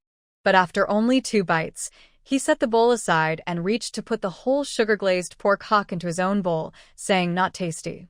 Meat is better, soft, sweet, and melts in your mouth. Eating meat is good, and it also helps boost your brain. Mrs. Tang nodded in agreement. Mrs. Chun, Mrs. Wan, Mrs. Peng, Mrs. Jiang, and Su Wan's mother-in-law, after bringing the food to the table, went as usual to wash the children in the backyard with hot water. Meanwhile, the men in the family were used to getting up early to work in the fields before coming back to eat. No one expected that in just a short while, their food would all be eaten up by Su Yongyuan's family. When Mrs. Chun led Su Shaowan into the main hall, she saw the table covered in mess. The delicious-looking meat that Su Wan brought back yesterday was completely gone, bones scattered all over the table, buns also eaten, with the filling gone, and the dough casually thrown around. The steamed egg custard made especially for Su Wan was also eaten and left aside. This morning, Mrs. Chun had made buns, thinking that the Su family's 3 members, her own daughter, her son, and her daughter's parents, deserved good treatment. If she didn't take care of them well, others might think she didn't value her daughter and look down on her. But now, seeing this mess, she was so angry she was trembling. Food was very precious now, especially meat. For families like theirs, if these things weren't given by others, they wouldn't eat such good food even during the New Year. But the Su family ate so much of it. Half of what they ate was given to Huohua. That big basket of buns was almost gone. Only 2 remained intact. Wan Shi led Gu Zian into the main hall and saw only Mrs. Chen standing there, trembling with anger. She couldn't help but ask, "Mother, what's wrong?" The 3 members of the Su family finally saw Mrs. Chen. One was picking his teeth and smiling at her, saying, "Mother-in-law, your breakfast today was good, but your buns weren't. Buns should be filled with all meat, with 3 parts lean and 7 parts fat. You use too much wild vegetables, and you can't taste the meat at all. It's not good, not good." Su Yongyuan shook his head and criticized. Su Guangcai also pointed at the bowl of egg custard and said, "This egg custard isn't good either. No oil, no salt. It's so bland I can't taste anything." Tang Shi took over and said, "Mother-in-law, we know you steamed this egg custard to show you understand how hard Yongyuan and Guangcai are studying. But our Yongyuan and Guangcai are picky. They like their eggs fried in a lot of oil until both sides are golden, like a small fried egg. That's what they prefer." Wow, at this moment, Gu Zian also saw what was on the table. He couldn't hold back and felt wronged, saying, "Mom, they ate all the lychee crispy duck that Uncle Jing likes." Boo-hoo. Little Wanner also liked the candied pork knuckles, and now they're gone. These foods, when Su Wan last visited the Ho residence to treat Mrs. Yi, she brought some back. Gu Zian remembered what Jinger and Little Wanner liked to eat. Because in his heart, Jinger and Little Wanner are younger than him and need his care. When he heard Gu Zian crying, neither Mrs. Chun nor Mrs. Wan said anything. Suddenly, Su Yongyuan slapped the table hard. "Why are you crying? Is your family member dead? Mother-in-law, your child is not well behaved. She has no manners at all." Sharing good food with guests is the way to treat guests. But this child cries nonstop just because a guest ate some food. She should be punished. He sat upright, acting important, looked at Gu Zian with authority. Gu Zian, being young, was naturally scared when facing angry adults. He shivered and instinctively hid behind Wan. Wan clenched her fists tightly. If these were her relatives from her family, she would have already started hitting them. But these are Wan's maternal relatives. Hitting them would be like hitting Wan herself, so she endured. She endured, but Su Wan would never tolerate it. Su Wan had already come in with little Jinga, heard the whole story clearly, and directly pulled Su Guangcai off the bench. She dragged him like a sack and threw him outside the yard. Su Yongyuan and Mrs. Tang were stunned and didn't react immediately. When they finally did, they heard a muffled thud outside and Su Guangcai's painful wails. Suwon didn't even glance at Su Guangcai, who was rolling on the ground from the fall, and simply turned around and left. Su Yongyuan and Mrs. Tang saw Suwon walking toward them with a blank expression, and they were so shocked they couldn't speak. Su Yongyuan, with one hand behind his back and pointing at Suwon with the other, angrily said you. But after a long time, he couldn't say a complete sentence. Mrs. Tang, worried about her son, couldn't even pretend anymore. When Suwon reached her, she raised her hand to slap her face, ready to give her a slap. She shouted, "You little brat, how dare you do this to your brother?" Snap. Before Tang Shi could finish speaking, her hand reaching towards Suwon was tightly grasped by Suwon's small hand. With a sharp cracking sound, her face lost all color from pain, and she let out a loud, pig-like squeal. Suwon dragged Tang Shi and Su Yongyuan out of the yard and threw them outside the gate with force. As she threw them, they accidentally fell on Su Guangcai, who had just managed to get up after the pain eased. The three of them tumbled to the ground, crying out loudly. Suwon's eyes, like those of a gentle deer, held a cold light as she looked down at the three of them. She coldly spat out one word, "Get out." At this moment, villagers working on repairing the Gu family's house arrived in groups. Hearing the commotion, nearby neighbors also came out to see what was happening. Although Tang Shi was in great pain, seeing everyone pointing and talking about her, her eyes darted around. She rolled on the ground, crying out, "My daughter hit her mother. Is there no justice in this world? Suwon, you have no conscience. Your father and I raised you with hard work, found you such a good family to marry into. Now that your parents are passing through the capital city, just staying for a couple of days, you make us sleep in the woodshed and then throw us out? Oh, my hand is broken because of you. There's no justice in this world." Tang Shi's crying and wailing was full of emotion and very contagious. The villagers watching couldn't help but feel sympathy for her from the bottom of their hearts. No matter what your parents are like, you shouldn't treat them like this. Inga usually seems quite obedient. Why is she treating her own family like this? If a daughter hits her parents, she will face retribution. Lightning might strike her. De Yong's family is really too much. Life is already good enough, and now the in-laws come over, and they don't even entertain them properly. Not only do they make people sleep in the woodshed, but they also throw them out. That's just too unkind. Everyone was talking in hushed voices, but their words were still clear to those present. Chun Shi stood in front of Suwon, like a mother hen protecting her chick, shielding Suwon behind her. She looked at Tang Shi on the ground and spat fiercely. "Bah! How dare you say I let you sleep in the woodshed and threw you out? Why don't you talk about why I made you sleep in the woodshed and threw you out? You, as parents, sold your daughter to my family to be a bride. Now that she is part of our family, how dare you come in and scold her? Who do you think you are? This morning, I saw that you had the nerve to cook a big pot of meat buns and prepared a table full of good food just because you raised her. But none of our family sat at the table. You all ate everything up. And it's not just that you ate everything, you even tore the buns apart, leaving the skins everywhere. I specially steamed eggs to help her strengthen her body, but the children in the house didn't get to eat any. Instead, you two took a few bites, said it wasn't good, and threw it aside. Even the emperor's family couldn't be treated so disrespectfully. We can't afford to host relatives like you. Furthermore, I bought her myself. We even signed a contract, and the money was paid in full. Since you accepted our money, she is no longer connected to your family. How can you say that my daughter is unfilial? She is incredibly obedient." Bah! Mrs. Chun was completely furious. She crossed her arms and protected Suwon behind her, speaking loudly and confidently, as if she had all the right. Behind Mrs. Chun, Suwon turned her bright, lively eyes and stepped forward.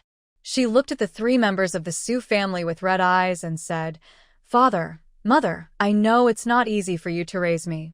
I want to be filial to you. When I was at home, I worked like a beast, doing all the chores by myself, and I never complained. Even when there was a drought, and you sold me to buy grain, I was willing. But now, everyone has no rice to eat. My mother-in-law gave away the last bit of fine rice to host you. Why are you wasting the food now? And you say I should borrow money from my mother-in-law to go to the capital?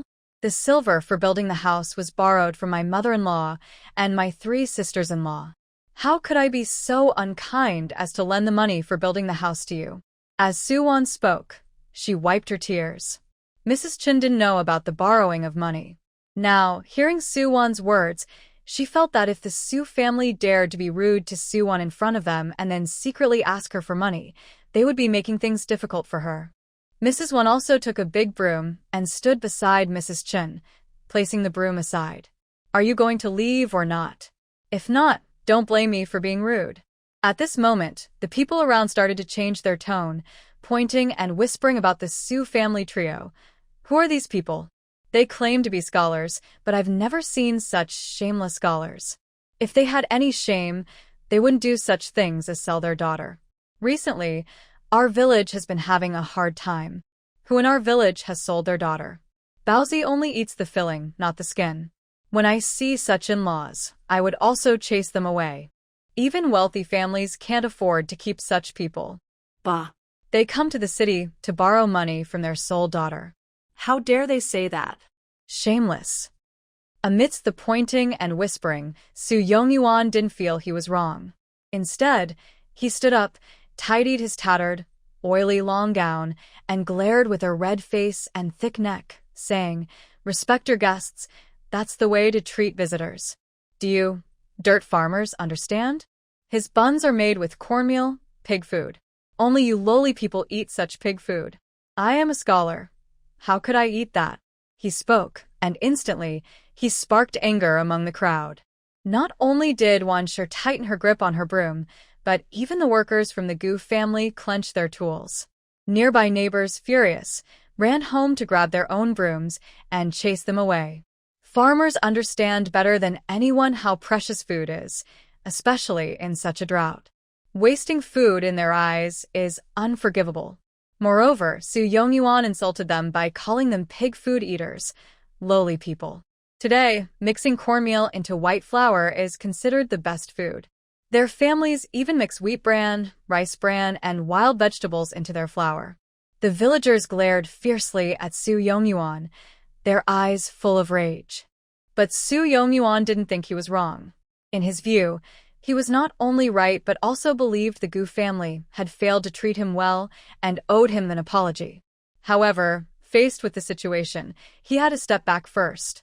He swung his greasy, torn wide sleeves and said, This scholar won't argue with you uneducated dirt farmers." Suddenly, someone, unable to hold back, threw their broom at him and shouted, "Get out." Soon after, everyone threw their brooms at the 3 of them, shouting loudly for them to leave Gujia village. The 3 hurriedly ran away, covering their heads. Not far away, a carriage pulled by 4 horses was rushing towards us. When the carriage stopped, the coachman stepped down from the footrest, and a small maid with a round face was the first to get out. Then, Qiyue, wearing a straw hat with a veil, reached out a delicate hand from the carriage. Her hand was as white as jade, with fingers like green onions and skin as smooth as fat. She was perfectly maintained, with no flaws at all. The maid, Xiao Tao, helped Qiyue get off the carriage. However, just as Qiyue's feet touched the ground and she was about to stand steadily, a woman named Tang, who was rushing blindly without looking, accidentally bumped into her with a loud thud. Qiyue, a delicate young lady raised in the inner chambers, was not very strong, and she hadn't stabilized herself. Because of Tang's collision, she fell straight to the ground. "Miss," Xiao Tao exclaimed in surprise. At the same time, 2 swords were placed against Tang's neck. Tang was instantly frightened like a quail, trembling and not daring to move. Qiyue was also startled, but she quickly calmed down and reached out her hand to Xiao Tao, who was trying to help her up. When she raised her arm, her wide-sleeved dress naturally slipped down, revealing a white, smooth wrist. However, that wrist had a faint flaw, a heart-shaped scar. Seeing the scar, Tang's heart seemed to stop beating. She even forgot her fear of the sword against her neck. After Su Qiyue stood up, she looked over Tang and then turned her gaze to the villagers behind her, who were holding brooms, sticks, and other weapons, chasing after her. She softly asked the villagers, "Is this woman stealing something? Do you need my guards to help catch her?" The villagers had never seen a noble lady as beautiful as a fairy. Even though she was covered with a veil, they couldn't see her true face. But just hearing her voice and seeing her elegant demeanor was enough to shock them. For a moment, everyone was stunned. Su Qiyue looked at the villagers' dazed expressions and showed a happy smile under her veil. She loved being the center of attention. No matter where she was, she enjoyed this feeling. Although she secretly looked down on these humble villagers, their admiration still made her feel better. In the end, Wan Shi was the first to react. She respectfully and somewhat flatteringly said to Su Qiyue, "Miss, she didn't steal anything. There's no need to catch her. We just want to drive them out of our village." Hearing this, Su Qiyue gently raised her hand, signaling the guards to release the person. Xiao Tao was a bit angry, saying, "Miss, she offended you. Even if it means her death, it's not enough. Why are you letting her go?" Su Qiyue softly replied to Xiao Tao, "Forget it. She didn't do it on purpose." Xiao Tao looked upset and said, "Miss, you're just too kind." These simple words instantly left the villagers with the impression that Su Qiyue was beautiful and kind-hearted. The two guards sheathed their swords and sheathed their weapons. However, Mrs. Tang looked at Su Qiyue for a long time without moving until one guard angrily shouted, "Hurry up and get out of here." Mrs. Tang then picked up her bag that had fallen on the ground, hugging it, while staring at Su Qiyue without blinking and bowing humbly, saying, "We're leaving, we're leaving." Mrs. Tang and her sons Su Yongyuan and Su Guangsai pulled each other as they walked out of the village. At this moment, Xiao Tao, following Su Qiyue's instructions, approached Mrs. Wan and politely asked with a hint of arrogance, "Excuse me, ma'am, do you know where Dr. Su's house is?" "Dr. Su?" Mrs. Wan's mind went blank for a moment, then she remembered. Dr. Su is the young lady. She excitedly nodded like a chick pecking at rice, saying, "Yes, yes. Miss, you've asked the right person. Dr. Su is my younger brother's wife. I'll take you there right away." After politely thanking Xiao Tao, she supported Su Qiyue and was about to follow Mrs. Wan to the Gu family. Suddenly, Su Wan's voice came from behind the crowd, "Sister-in-law, you don't need to take them back." Hearing this, Mrs. Wan quickly grabbed Su Wan's hand. "Wana, you've arrived. This young lady is looking for you. Someone in the family is probably sick." Su Qiyue walked in front of Su Wan, bowed politely, and then said, "Dr. Su, I misunderstood you yesterday. I apologize for any offense. Please forgive me." By this time, Su Wan was already carrying a basket, preparing to go up the mountain to gather herbs. She glanced at Su Qiyue and said, "You're blocking my way." Su Qiyue gently bit her lip. If she weren't wearing a veil, everyone would see how wronged she felt. Xiao Tao was immediately annoyed. "Do you have no manners? Our miss has already apologized to you. What kind of attitude is this? She apologized, and I have to forgive her?"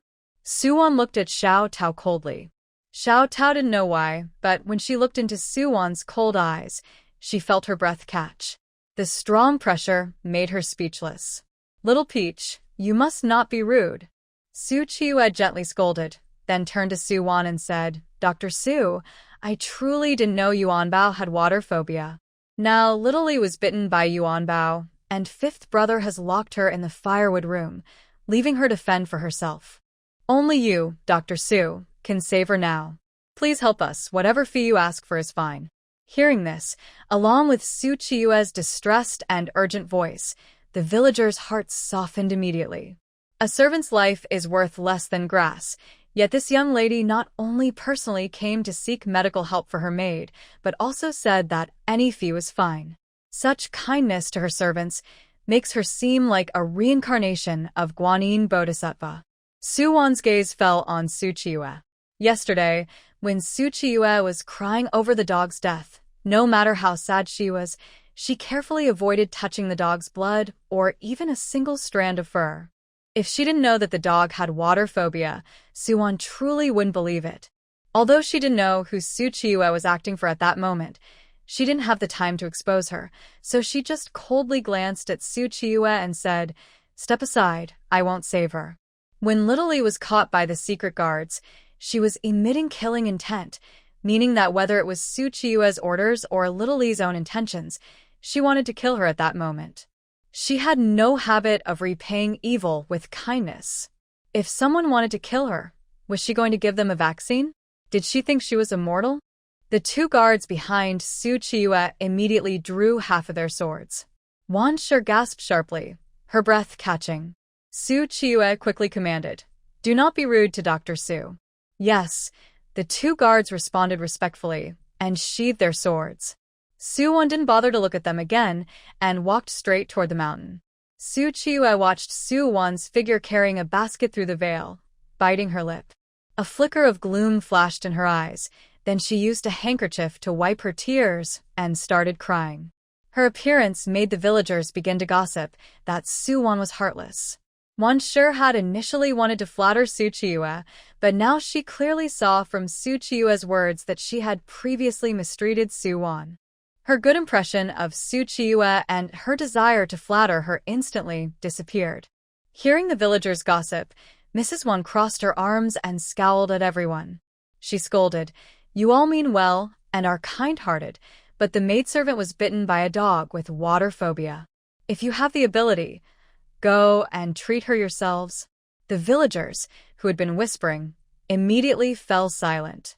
They knew how terrible water phobia was, even if they hadn't seen it with their own eyes.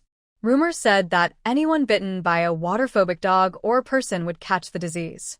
Once infected, the person would bite off their own fingers one by one, then eat their own flesh, and finally bite themselves to death.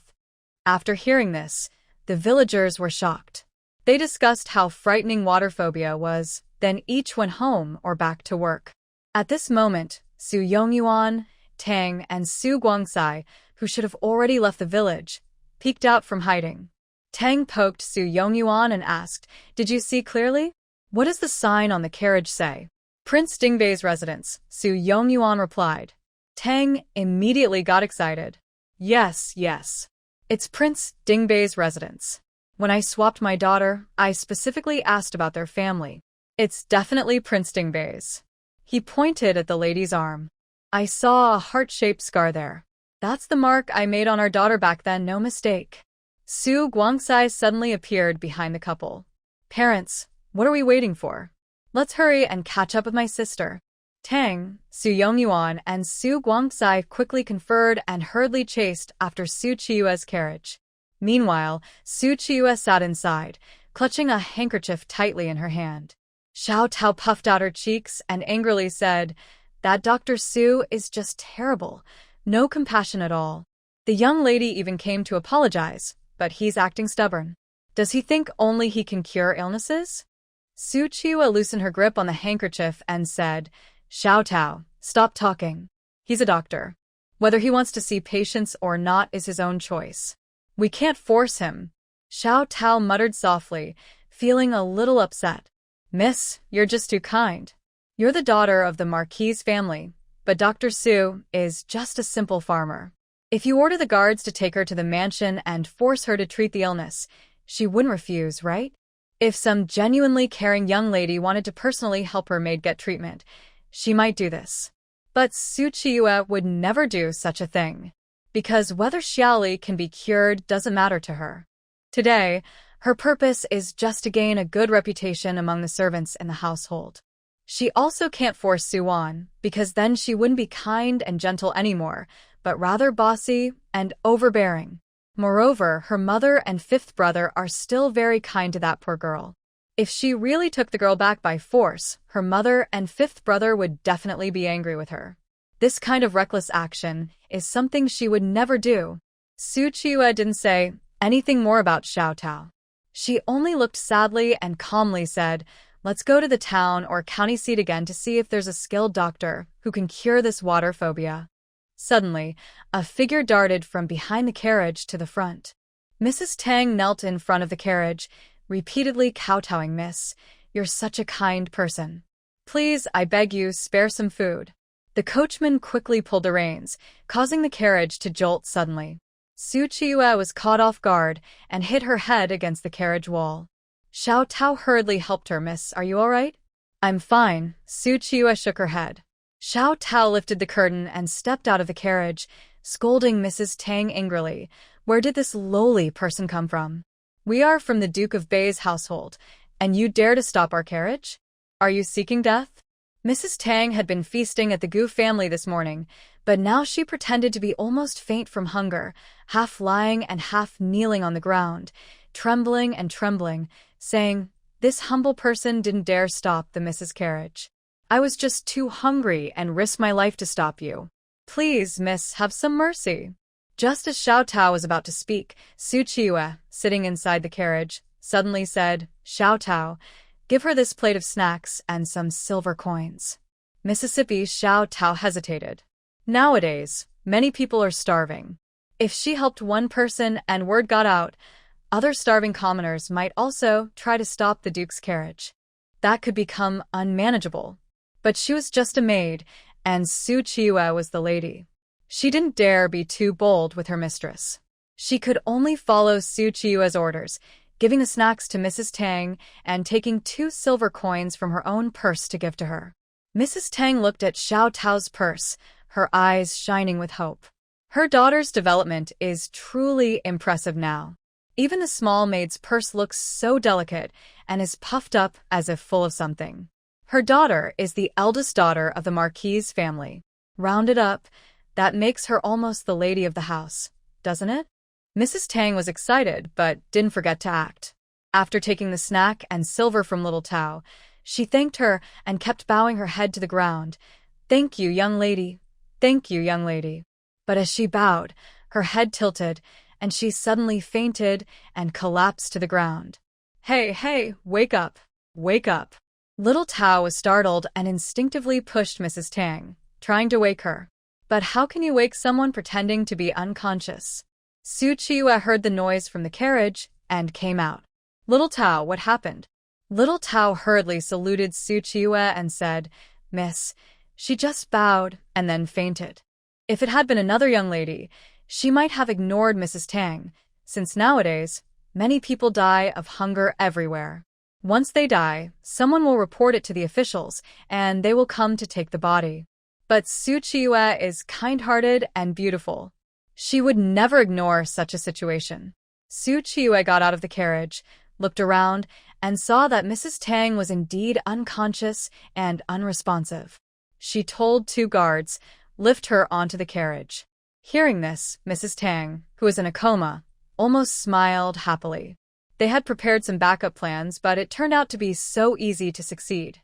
Her own daughter is truly kind-hearted and beautiful, unlike that little brat Yuan, who is ugly and mean and doesn't give them a single coin. They raised that little brat for so many years. After Mrs. Tang was carried onto the carriage, Qiyue immediately smelled a disgusting, rotten odor. Seeing Mrs. Tang lying on the floor of the carriage, her whole body greasy and shiny, she instinctively covered her nose with a handkerchief. Although she held back the nausea, her eyes showed clear disgust she couldn't hide. Little Tao also disliked it, but didn't dare show it because she wasn't the young lady. She could only endure her dislike and asked Qiyue, "Miss, should we go find a doctor?" "Let's go back to the estate first," Qiyue replied. Meanwhile, Yuan was already walking into the deep mountains with her basket, experienced and confident. Although she often encounters large wild animals in these mountains, Yuan has to admit that the land here is so rich in resources that it makes her jealous. She often thinks that if the black soil in her space could grow things, she would definitely move all these resources into her space. Today, she came up the mountain to find medicinal herbs to help Peng and Jiang recover their health. After checking Peng, she also examined Jiang.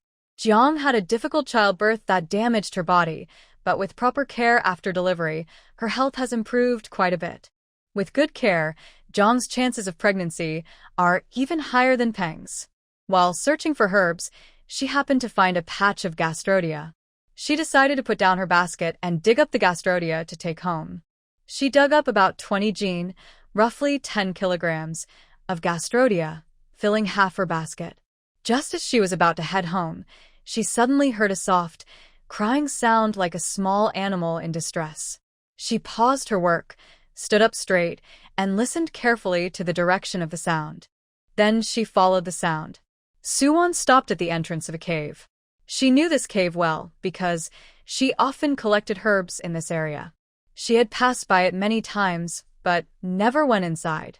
The crying of the small animal was right beside her, and with the echo effect of the cave, the sound was amplified.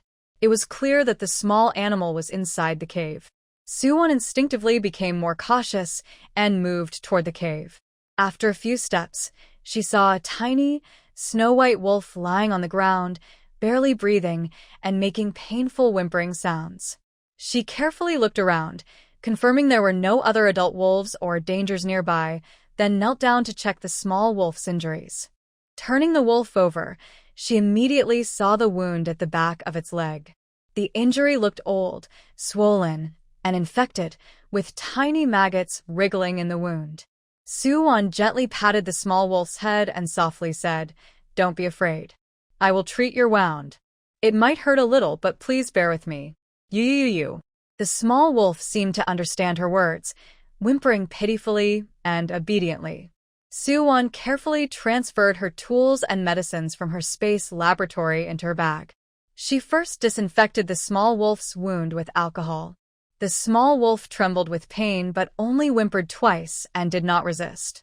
Next, she used tweezers to carefully remove maggots from the wound, cleaned it thoroughly, and drained the pus. After that, she stitched up the wound and disinfected it again. Finally, she wrapped it carefully with gauze. After finishing all this, she picked up the small wolf, prepared to carry it back home in a basket. Suddenly, the well-behaved small wolf whimpered twice and struggled fiercely in her arms. She almost dropped it but managed to hold on just in time. She quickly placed the small wolf on the ground, gently stroked its fur on the head, and asked, "You don't want to come with me, do you? But it's dangerous for a little wolf cub to stay alone in these mountains." The small wolf whimpered twice again, then gently bit her pant leg and pulled her toward the cave. Yuan looked at the small wolf with some confusion and asked, "Are you trying to tell me to go inside?" "Whimper." The small wolf raised its head and howled, seeming happy that Yuan understood its message. Yuan picked up the small wolf again, couldn't resist rubbing its fluffy head, and said, "Let's go." The deeper they went into the cave, the darker it became. Yuan took out 2 small medical flashlights from her space to light the way. After walking a short distance, a beam of daylight shone through the cave roof, suddenly illuminating the narrow entrance. Inside, there was a spacious stone chamber. On one side of the stone chamber, 5 large dusty boxes were stacked against the wall. In the center of the room, there was a skeleton. Yuan didn't rush to look at the boxes. Instead, she approached the skeleton. Out of respect for the deceased, she bowed first, then carefully examined the bones. She initially thought the skeleton belonged to a reclusive old man, but after checking, she realized it was not an old man, but a young man in his 20s. She didn't know why such a young man had come here and died alone in this cave, but she carefully collected his bones.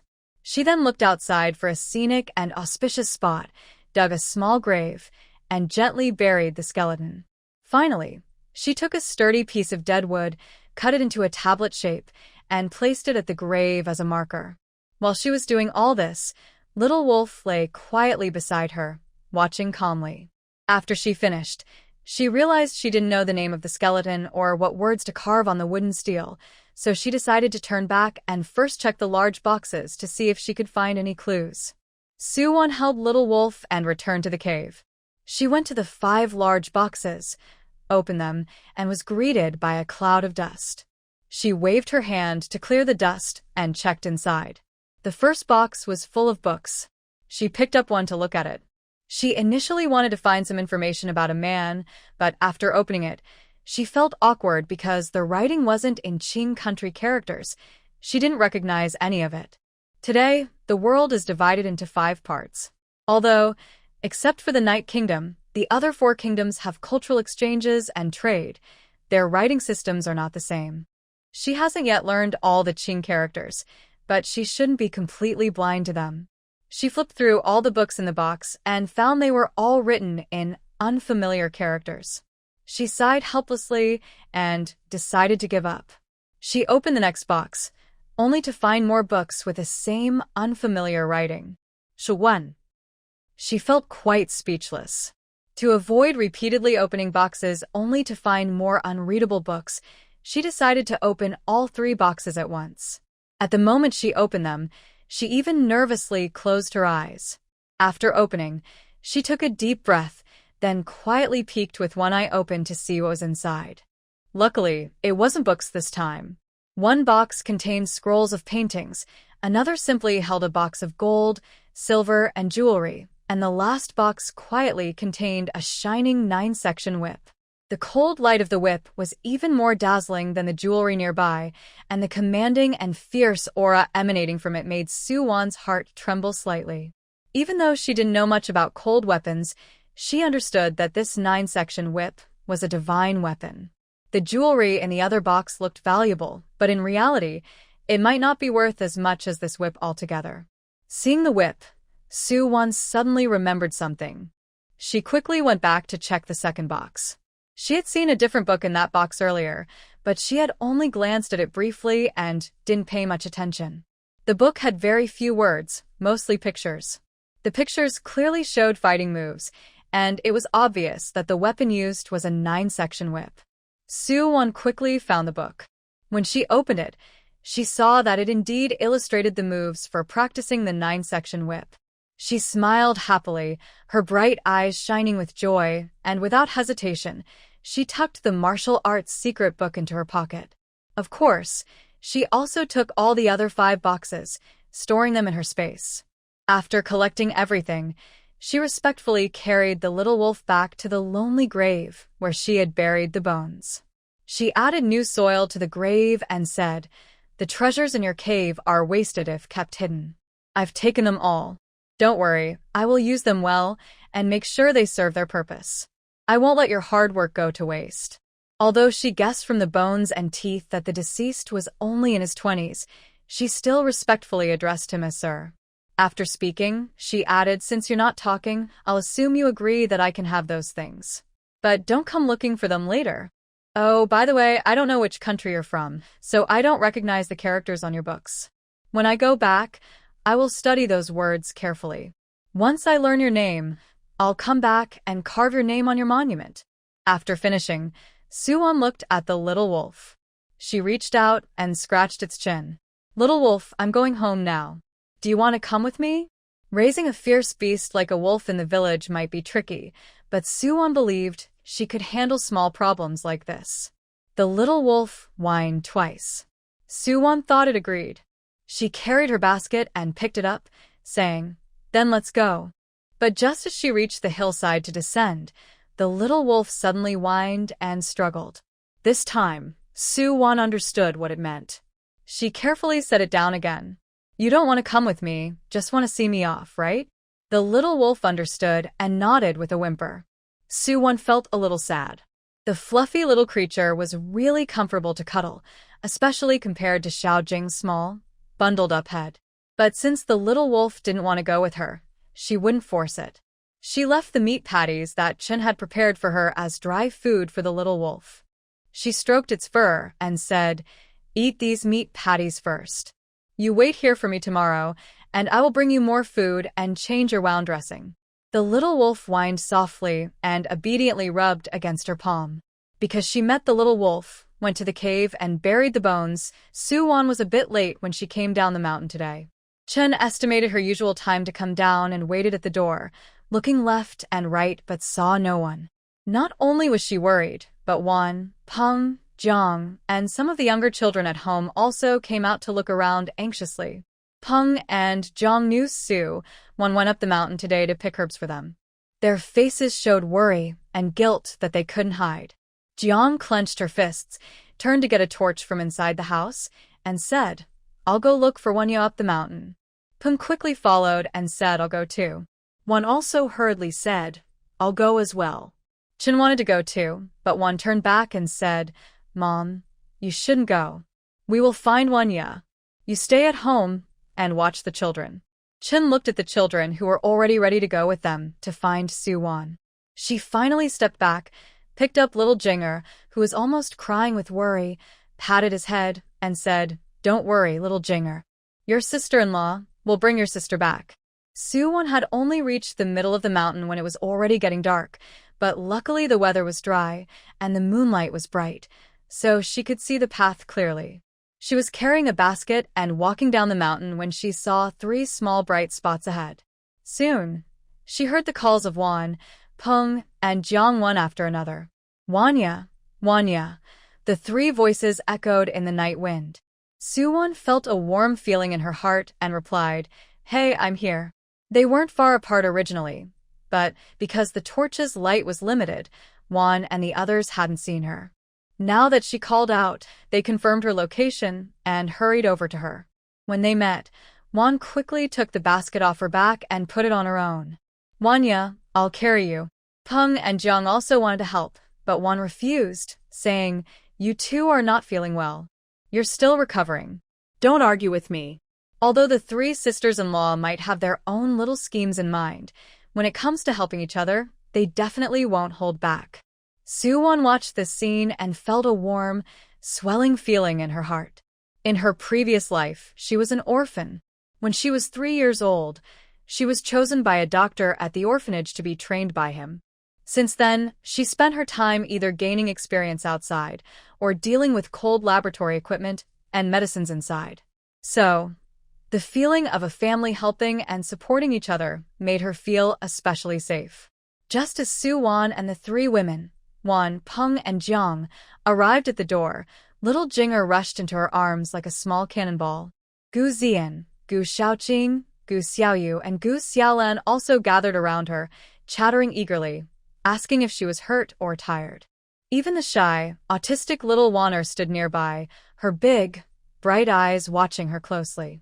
After answering the children's questions, Su-won squatted down, gently touched Waner's little head, looked into her eyes, and said, Auntie C is fine, not hurt or tired.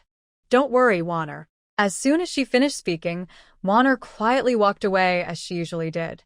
That evening, when she couldn't see any ants, she sat on the doorstep of the main hall, staring intently at the stars in the sky.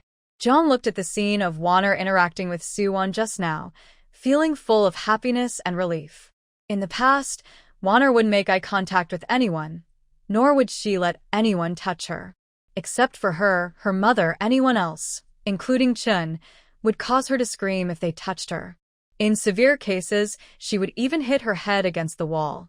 But now, Waner's eyes seemed to be able to communicate simply with Su-won, and she was more accepting of people touching her head or other gestures.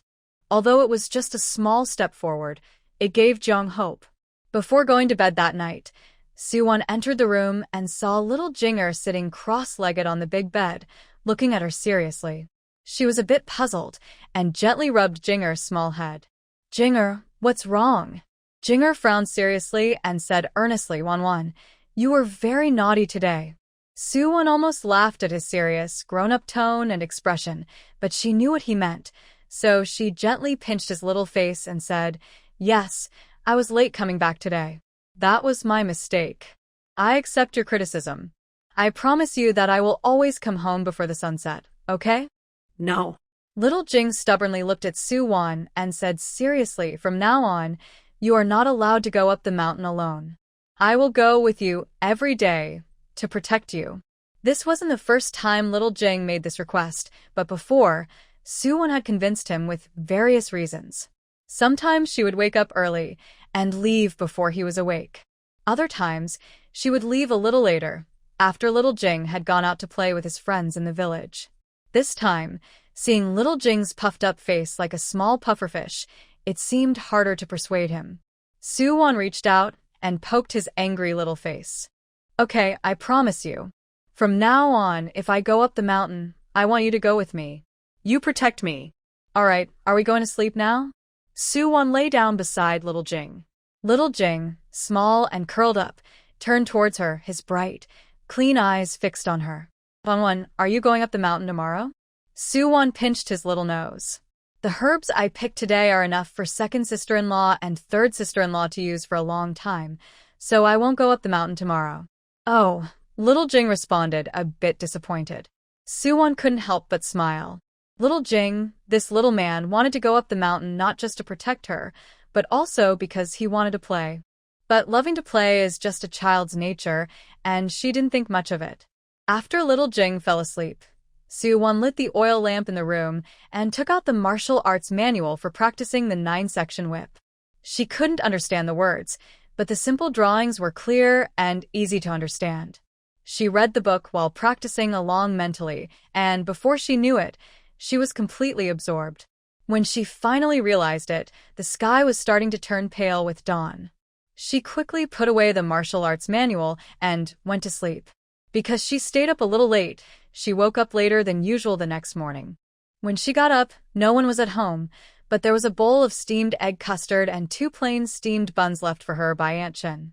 She finished her breakfast quickly and, while little Jing was not around, packed her basket and prepared to sneak up the mountain. Today, going up the mountain was impossible to skip. After all, she had already promised little Wolf, and she couldn't go back on her word with the wolf. Just as she stepped out of the yard, little Jing and He Xin, like 2 gatekeepers, moved to block her path, one on each side. Xiao Jing looked at Won with bright eyes and asked, Wan, do you want to secretly go up the mountain? He Xin added, 4th Annie, Uncle Jing, and I will go with you. We will protect you. He patted his chest as he spoke. Won, who had planned to sneak away, was caught and felt a bit embarrassed. She chuckled and said, No, I wasn't planning to go up the mountain. I just wanted to help out in the fields. Xiao Jing immediately said, Then I, and Enin will go with you too. Won twitched her eyelid, thinking, Today these 2 little ones, can I really not get rid of them? Just then, Old Man Gu and Mrs. Chen returned. From a distance, Won heard them talking about a meeting they had called everyone to discuss today. As Old Man Gu and Mrs. Chen got closer, Won heard Mrs. Chen say to Old Man Gu, Why don't we discuss with the children? We could build 2 fewer rooms and save some money to buy a few acres of land? Old Man Gu silently smoked his pipe. Won stepped forward and asked, Dad, Mom, what's going on? Before they could answer, Li Chunhua, who should be called Auntie from next door, returned and asked Mrs. Chen, Xionyang, how much land are you planning to buy? This year's harvest isn't good, and the landlords are having a hard time. Good farmland costs only 8 taels of silver per acre now, whereas before it was 15 taels. It's a good opportunity, so don't miss it. After politely chatting with Li Chunhua, Mrs. Chen went back to her own work. Won then asked, Mom, did the village head call everyone to discuss buying land? Mrs. Chen hadn't planned to tell Won about this at first, because all the money for buying land and building the house had already been provided by Won. Telling her now would be like asking her for money, which she couldn't bring herself to do. Won saw through her mother's thoughts and said directly, Mom, if you don't tell me, I'll just go ask the village head myself. She started to walk toward the village head's house. Mrs. Chen held her back and said, All right, I'll tell you. The landowner who rents out land to our village's people's daughters has become a concubine for a high official in the capital. Now the whole family is moving to the capital to join her. The landlord is eager to turn these fields into cash, so he's selling the good land cheaply. She continued, I was just discussing with your father. Maybe we should build 2 fewer rooms, save some silver, and buy a few acres of land first. Won felt a happy surprise.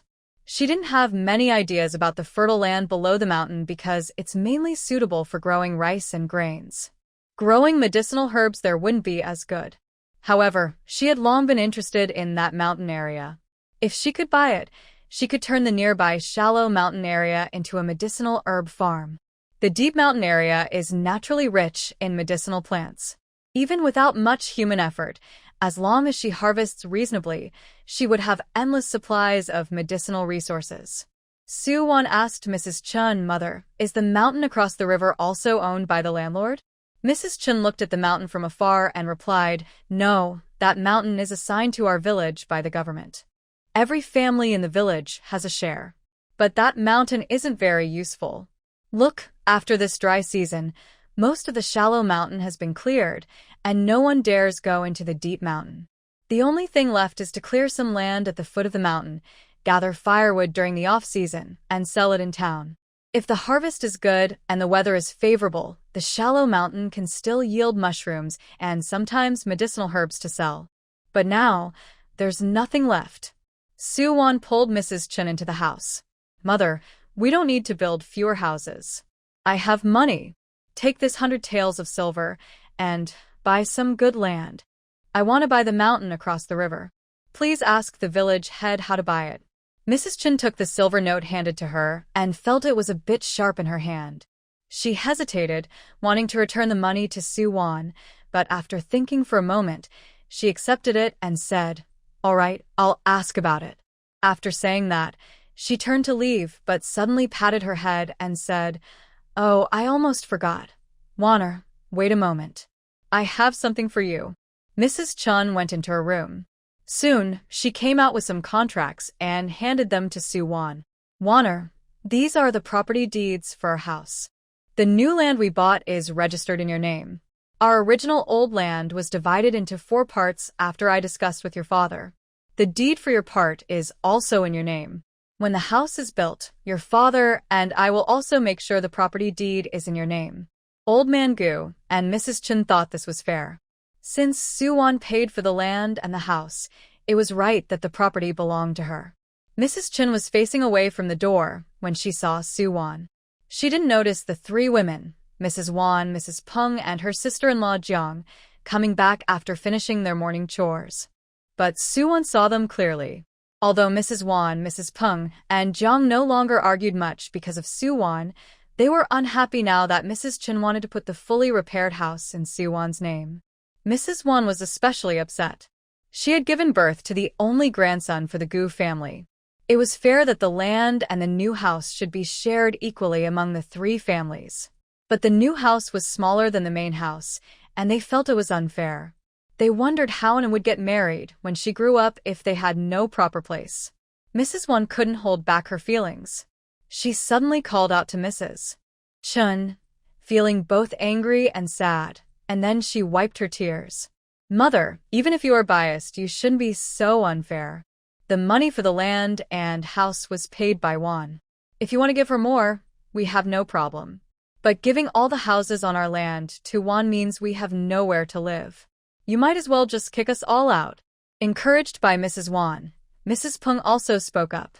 "Mother, I think this is very unfair. Both my sister-in-law and I are daughters. When we grow up, we will marry someone. It doesn't matter whether we have a house or not.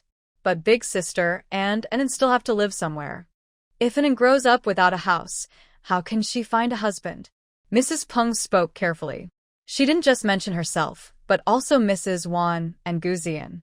If Mrs. Chen gave the main house to the first family, but not to the second and third families, it would be even more unreasonable. It didn't match Mrs. Chen's usual way of doing things. Mrs. Chen's eyes widened. She looked at her 3 daughters-in-law and said sharply, "Why do you say I am unfair? You know that the money was paid by Wan. So, shouldn't the land and house belong to Wan?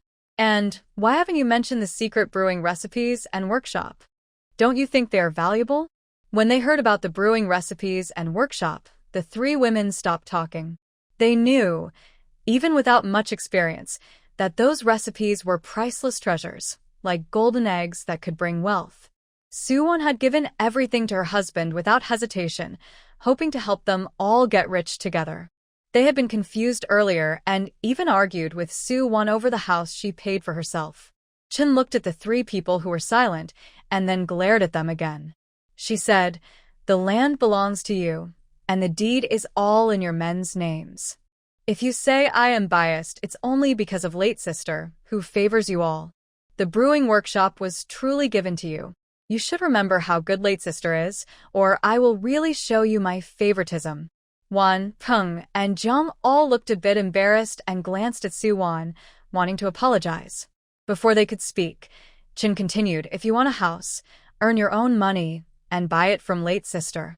None of them questioned whether Yuan would sell the house to them because, After spending time with her, they understood her character very well. After Qin took the silver note to the village chief's house to register the purchase of good farmland, Yuan, Peng, and Jiang all took brushes and small stools to help Su-won wash the daylilies they dug up yesterday. While washing, Yuan spoke first. Late sister, the eldest sister-in-law, was confused just now. Don't take it to heart. Peng also said late sister, second sister-in-law, didn't think much at the time. Please don't be mad at her. Jiang, who is not good with words, moved her lips for a long time but only lowered her head and simply said to Su-won, late sister, I'm sorry. Su-won had actually forgotten about what happened earlier. She was washing the daylilies now because the two little gatekeepers were especially patient today and still standing outside the door. She wanted to go up the mountain to see Little Wolf, but couldn't find a chance to sneak away. When she heard her three sisters-in-law speak, she smiled and said, eldest sister-in-law, second sister-in-law, third sister-in-law, we are all family. No need for such polite words. The house is fixed, and although my name is on the deed, you can all stay there freely. While saying this, Su-won's bright little deer eyes flicked as she whispered to the three sisters-in-law. Yuan, Peng, and Jiang looked at the two little gatekeepers outside the door after she finished speaking. They had been confused earlier about why the two kids weren't running around the village today, but were standing quietly at the door. Now they realized it was to guard Su-won. Yuan scratched her head, feeling a bit troubled. It wasn't that she didn't want to help Su-won, but He Xin, although born from her belly and her own son, didn't listen to her words at all. Certainly, Jiang sure looked at Su-won and said, Yuan, you can go up the mountain, but you must be careful. Don't go too deep into the forest, and definitely don't stay out late like yesterday. Third sister-in-law, don't worry. I won't go deep into the forest. I just need to go up the mountain once to handle some things, and I'll be back soon, Su-won said confidently. Her bright, innocent eyes made it hard for anyone to doubt her words. Jiang sure stood up and walked to the door. After saying something to the two little kids, they peeked at Su-won, who was carefully cleaning the medicinal herbs in the yard. Although hesitant for a moment, they finally followed Jiang Shi and left. Su-won watched the two kids follow Jiang Shi and quickly put on her backpack. With a swift movement, she slipped out of the yard. Just as she stepped out, Xiao Jinger's small figure suddenly appeared from behind a large rock not far from the gate, blocking her way.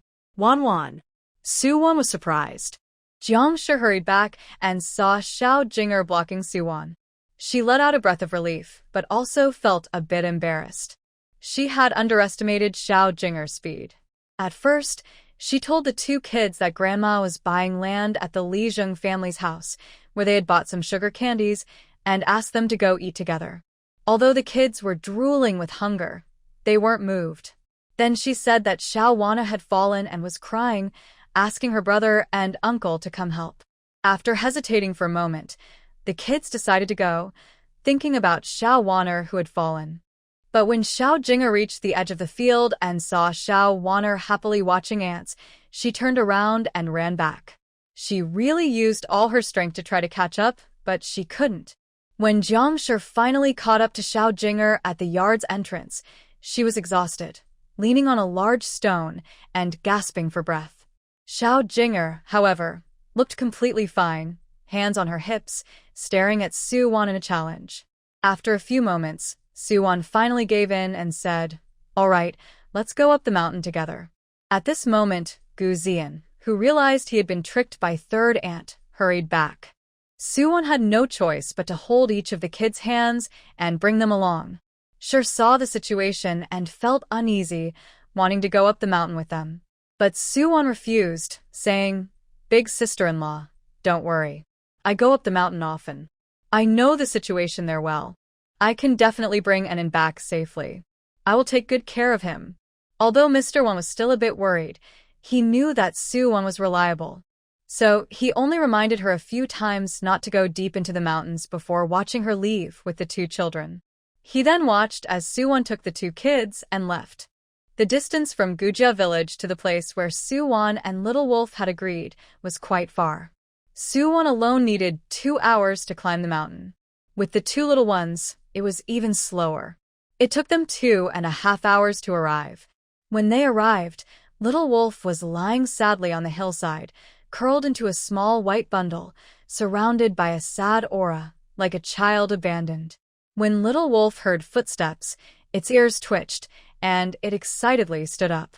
It looked toward the direction Yuan was coming from, and limped over to the small figure.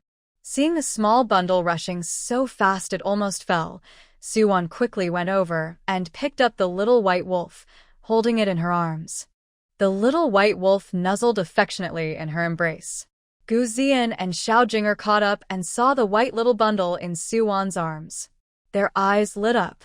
Wan Ant 4. Is it a puppy? It's so cute. Woof! The little white wolf, mistaken for a dog, was very annoyed and let out a week-long howl to express its displeasure. Xiao Jinger didn't understand the wolf's cry, so he kept petting the little wolf's fur. However, Gu Zian, hearing the sound, immediately understood it wasn't a dog but a small wolf. He instinctively shrank back in fear and looked at Yuan. Ant 4, is it? A wolf? Yuan put the little white wolf down. Xiao Jinger took a meat patty from the basket and fed it to the little wolf. Yuan gently patted Gu Zian's small head and said softly, "Anan, don't be afraid. It's a wolf, but it's still young and very smart. It knows we won't hurt it, and it won't hurt us either." Gu Zian was a bit skeptical about Yuan's words, but Xiao Jinger was already playing with the little white wolf. Seeing the adorable little snowball, he couldn't resist the temptation either. He carefully approached Xiao Jinger and the little wolf. Soon, the two kids and the little wolf were playing together happily. It was already late to go up the mountain today. Although coming down was faster than going up, it still took at least an hour and a half. Yuan didn't want them to play for too long, so after seeing Gu Zian and Xiao Jinger off, she gently stroked the white wolf's fur and said, "I need to change your medicine now. It might hurt a little, so please bear with it." While speaking, she carefully removed the bandage from the wolf's leg. The bandage was soaked with blood, but luckily, the wound inside was not infected and was healing well. After disinfecting the wound with alcohol and applying a healing ointment, she wrapped it up again. Then, she took Xiao Jinger and Gu Zian to say goodbye to the little wolf. Xiao Jinger followed Yuan, glancing back every few steps at the wolf with big, clear eyes full of reluctance. After walking 3 zhongs away, he couldn't help but stop and tug at Yuan's sleeve. He looked up at her with a sad face and said, "Wan, can we take the little wolf home? He's so small, and he doesn't have parents. He's hurt and can't find food. There are many fierce animals in the mountains. What if he gets bitten again?" Yuan wanted to tell Xiao Jinger that she didn't want to take the wolf back, but the wolf didn't want to go with her. Before she could speak, the wolf, limping on one injured leg, staggered over to them. Despite limping, the wolf ran very fast and reached them in no time. Yuan crouched down to try to catch the wolf, but the wolf suddenly darted into Xiao Jinger's arms. Feeling ignored, Yuan was left speechless. So, does this mean that today, Xiao Jinger has lost favor with the wolf? When Yuan, Gu Zian, and Xiao Jinger returned home with the little wolf, the sun was already halfway down the hill. Mrs. Chun was still peeking at the door, and Mrs. Wan, who was feeding chickens and sweeping the yard, occasionally looked outside, worried not only about Yuan but also about her precious son. Seeing Yuan carrying a small basket with the 2 children back, both Mrs. Chun and Mrs. Wan let out a sigh of relief. Mrs. Wan came out and saw Xiao Jinger holding a small snowball, surprised and asked, "Xiao Jinger, where did you find this little dog?" Gu Zian, standing nearby, excitedly said, "Mom, it's not a dog. It's a little wolf." By this time, Gu Zian's fear of the wolf had turned into pride and excitement. These days, when people can't find enough to eat, being able to raise a dog is something to be proud of. Recently, the village's dog egg family brought home a small puppy to raise, which made the other kids in the village very jealous. Now, they are raising a little wolf that no one else has ever kept. This is impressive. He can boast about it for a whole year. Thinking about how the other kids would look at him with admiration and envy once they knew he was raising a wolf, he couldn't help but puff out his chest a little. One wanted to reach out and touch the little wolf, But when she heard Gu Zian mention the word wolf, she suddenly pulled her hand back, her mouth twitching involuntarily. Wolf. Wolf. Knight, you brought back a wolf? Is it really safe to raise one? Yuan's face turned a little pale. Although she knew this small wolf wouldn't pose a threat to people yet, living at the foot of the mountain, her fear of wolves was deeply ingrained. Mrs. Qin didn't feel much better either. She looked at the little wolf with some fear, and then quietly pulled Yuan aside, whispering, Knight, do we really need to raise this little wolf too? Yuan looked at Mrs. Chun with her bright, innocent eyes and asked politely, Mom, is that okay? The little wolf is injured, and I didn't see its parents. It's so small, it can't survive alone in the mountains. Mrs. Chen's mouth twitched. She was a bit scared. As the old saying goes, a wolf in sheep's clothing, raising a wolf at home was risky. When they were young, it was okay, but if it grew up and didn't recognize people, what if it bit them? But seeing Yuan's obedient and sweet expression, Mrs. Qin couldn't bear to refuse. She clenched her teeth and said, All right, let's raise it. Thank you, Mom, Yuan said happily. Mrs. Qin reminded Gu Zian, Xiao Jinger, and others that the little wolf could only stay at home and couldn't be taken outside. If others found out they were raising a wolf, they might come and harm it. Gu Zian immediately looked disappointed. He had already planned how to show off the little wolf tomorrow, but now he was told he couldn't take it out. However, his brief disappointment was quickly replaced by the joy of playing with a little wolf. The others in the family were surprised by the arrival of the little wolf. But since Yuan wanted to raise it, Gu Zian, Xiao Jinge, Xiao Qing, Xiao Yu, and Xiao Lan all liked the little wolf. Even Xiao Wanner stopped paying attention to ants and started watching the wolf. The rest of the family had no objections. Mrs. Qin looked at the little white wolf playing in the yard with the children, then pulled Yuan aside and said, Wan, I want to ask the village chief. This mountain belongs to everyone, so we need to discuss buying it again with everyone's input. Only after hearing everyone's opinion can we decide. Today, I decided not to buy the land. I think buying both land and mountain is too flashy. If the village chief and everyone agree later that we can buy the mountain, we will only buy the mountain. If we can't buy the mountain, then we will buy the land instead. Thank you, Mother, Yuan said gratefully. She understood the farmer's strong attachment to good farmland, but Mrs. Chen, to buy her the mountain, willingly gave up the chance to buy the land. That night, Yuan specially made a nest for the little wolf and placed it in her room. However, Xiao Jinge wouldn't let the little wolf sleep in its own nest. He wanted to hold the little wolf while sleeping. Yuan couldn't argue with Xiao Jinger's stubbornness, so she let him do as he wished. Once the little boy and the little wolf, each with their own wolf, were sleeping comfortably on the big bed, Yuan gently carried the little boy back to the small bed and put the little wolf back into its nest. She then returned to the big bed to sleep. She still looked at the martial arts manual about the 9-section whip, secretly took out the whip from her space to practice a bit, then felt satisfied, and went to sleep. Since coming here, Yuan's sleep quality has been very good. But while she sleeps peacefully, someone else cannot fall asleep. Mrs. Tang had been taken back to the Marquis's estate for 2 days. After the estate's doctor examined her, he said her body was fine, but she might be slightly malnourished from being hungry for so long. Because she was brought back by Qiyue, the servants at the estate hadn't mistreated her these past days and had been giving her good food. What she thought was delicious was actually just the same food the old maids at the estate served her. Today, the estate servants already indicated that once her health improved enough, she would be asked to leave. But since she entered the estate's guest house, she hadn't yet had the chance to see Qiyue. She also hadn't had the chance to tell Qiyue that she was her real mother. What if tomorrow the servants at the estate drove her out? Mrs. Tang lay on the bed, her worries growing. Suddenly, she sat up sharply. No, I must see my daughter tonight. After making up her mind, Mrs. Tang quietly left her servant's room and crept out into the estate's yard. She has been in the Marquis's secluded garden these past 2 days. Although she hasn't seen Qiyue, she hasn't wasted her time.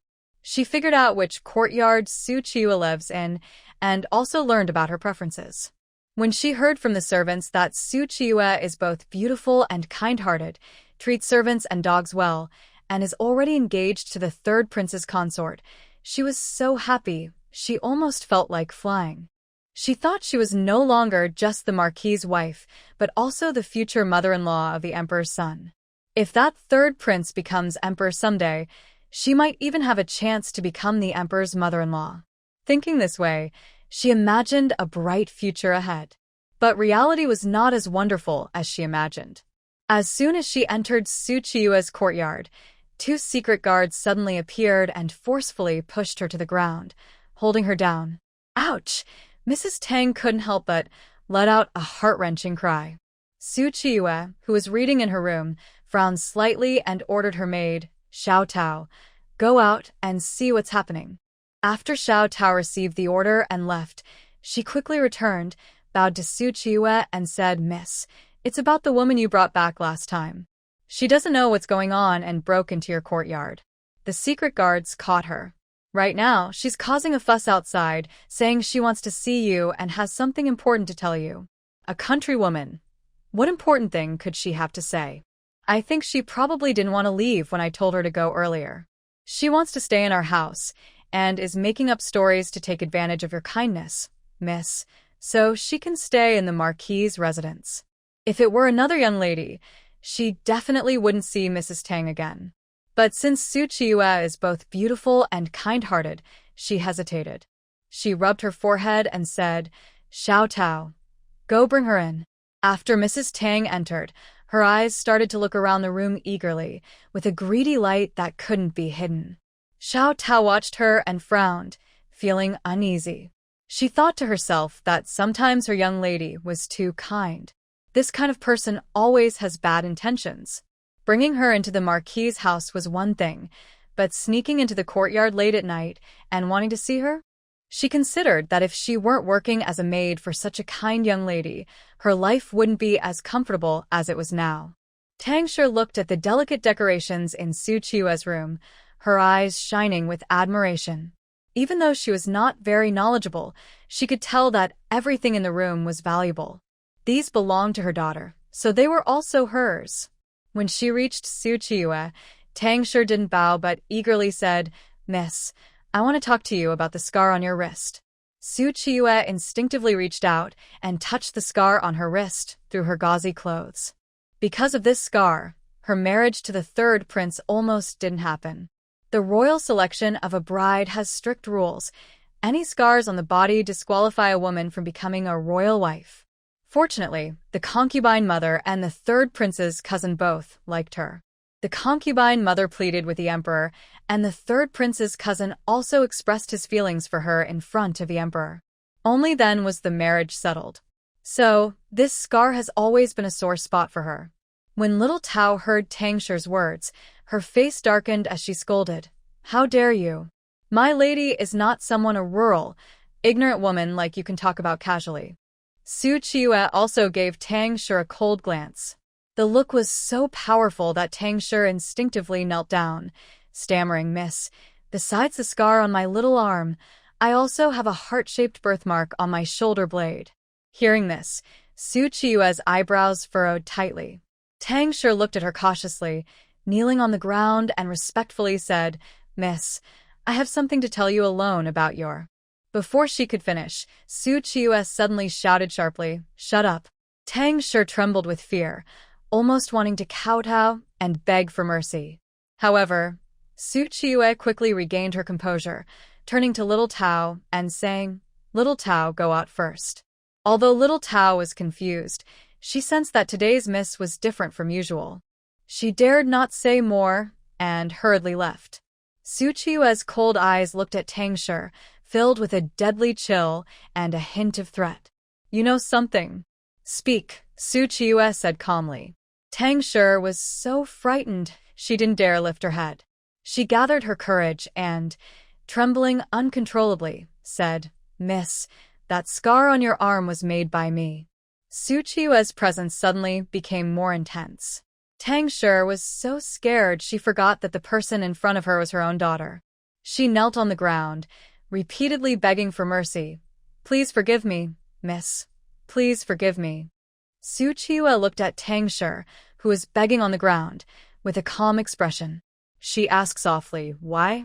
It's to make a mark." Tang Shi's mind was completely blank.